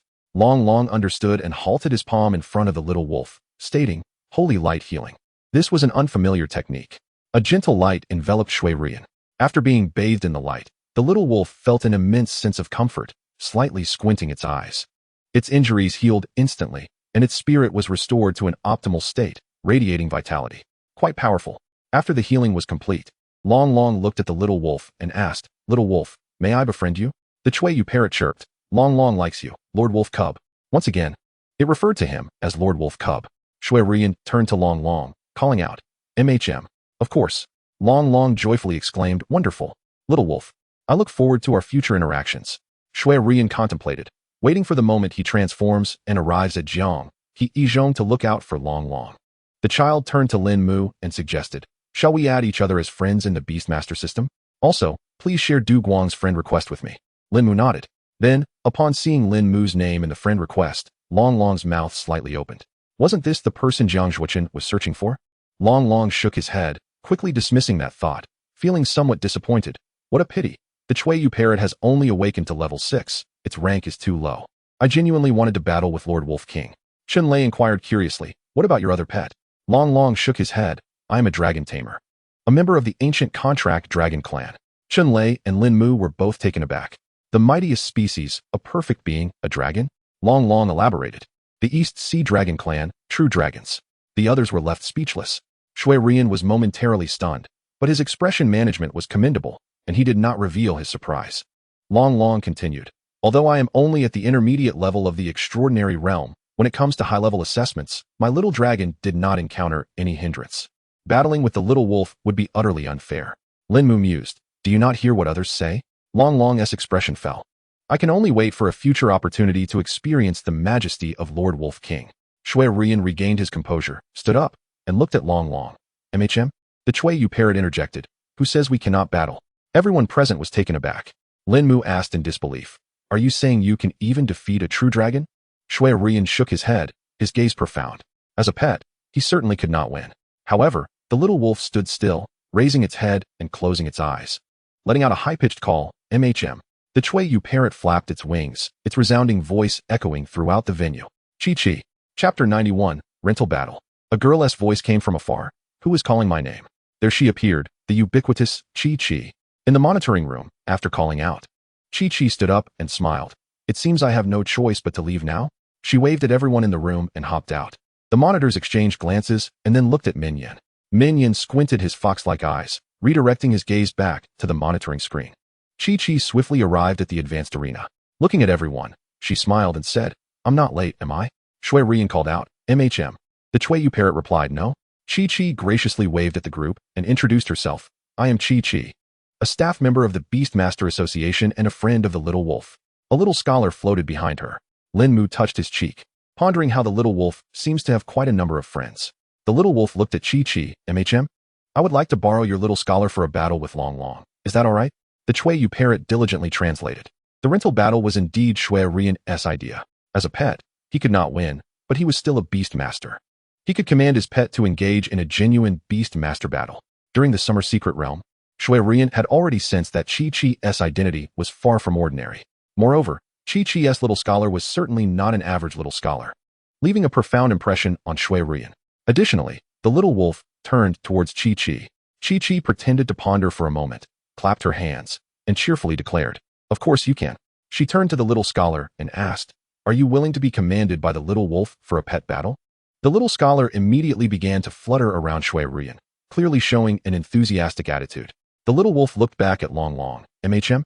In the name of the Beast Master, I challenge you to a battle. Is that acceptable?" After the Xue parrot translated, Lin Mu and Chun Lei stood frozen in astonishment. Could this be the Lord Wolf King? The two silently gazed at Chi-Chi, astonished that she truly agreed. Long Long looked up at Chi-Chi. "My pet is a true dragon, a rank above the king. Do you genuinely agree to battle? The fight could potentially harm your pet." Chi-Chi did not respond, but revealed her wrist. The Beast Master bracelet shimmered, and a luminous screen appeared, displaying the official rankings from the Beastmaster Association. Typically, if a pet aims to develop into a battle pet, the Beastmaster would periodically take it to the association for strength evaluations and potential assessments. If a pet ranks within the top 100, it can receive monthly resources from the association, along with monetary rewards. And now, Chun Lei's eyes widened. What did he just see? Lin Mu felt a wave of disbelief wash over him, because on the extraordinary realm level, the Xue Zhu by S potential ranking was prominently displayed. The top 30 names were all extraordinary high-level evil spirit brush immortals. Only after the 30th position did the extraordinary high-level paper book brush spirits appear, alternating with the evil spirit brush immortals. However, one name on the list stood out glaringly. Chi-Chi, little scholar. The basic information of the pet was clearly displayed. Extraordinary intermediate. It hadn't even evolved yet.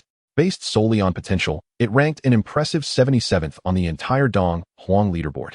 The Xue parrot spread its wings. "Ah, so impressive. I'm done for." It plummeted to the ground. Xue Ruyan caught it with his body, gently placing the little parrot on the ground. The Xue parrot lay there, eyes closed, appearing utterly serene. Chi-Chi smiled and said, "My little scholar has now risen to extraordinary high level. Such prowess. Is it sufficient to engage in battle with your little dragon?"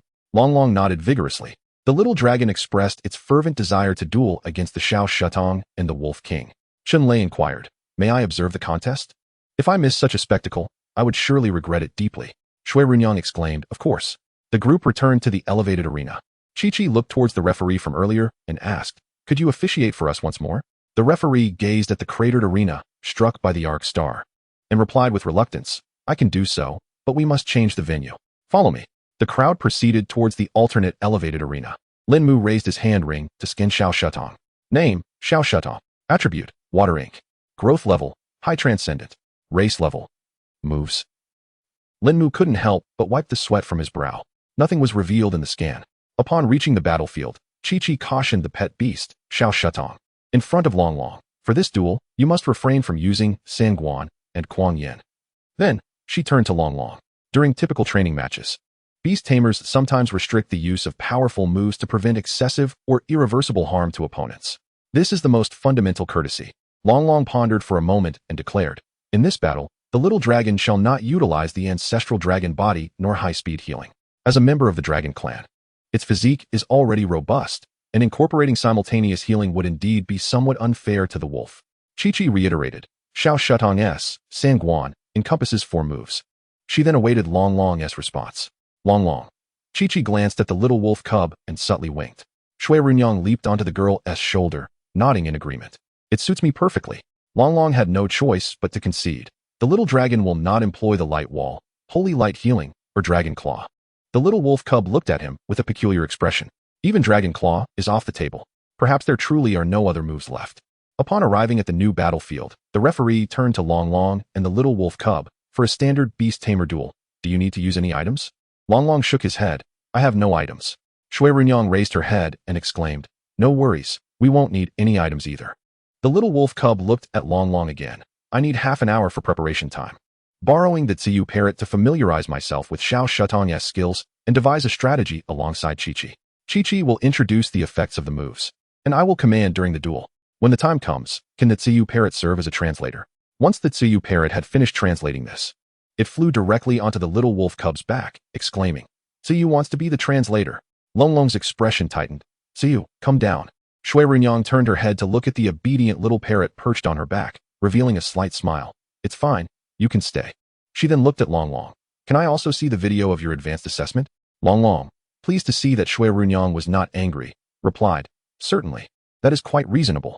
The referee nodded. It is now time to arrange your strategies. The countdown begins for half an hour. Chi-Chi placed her hands on her hips, eyeing the Xue parrot. Do not spill any secrets. In the half-court resting area, after watching Longlong's battle video, Xue Ruyan had a peculiar expression. It truly was a complete domination in battle. The intimidation-type moves, referred to as quasi-king skills, are not without reason.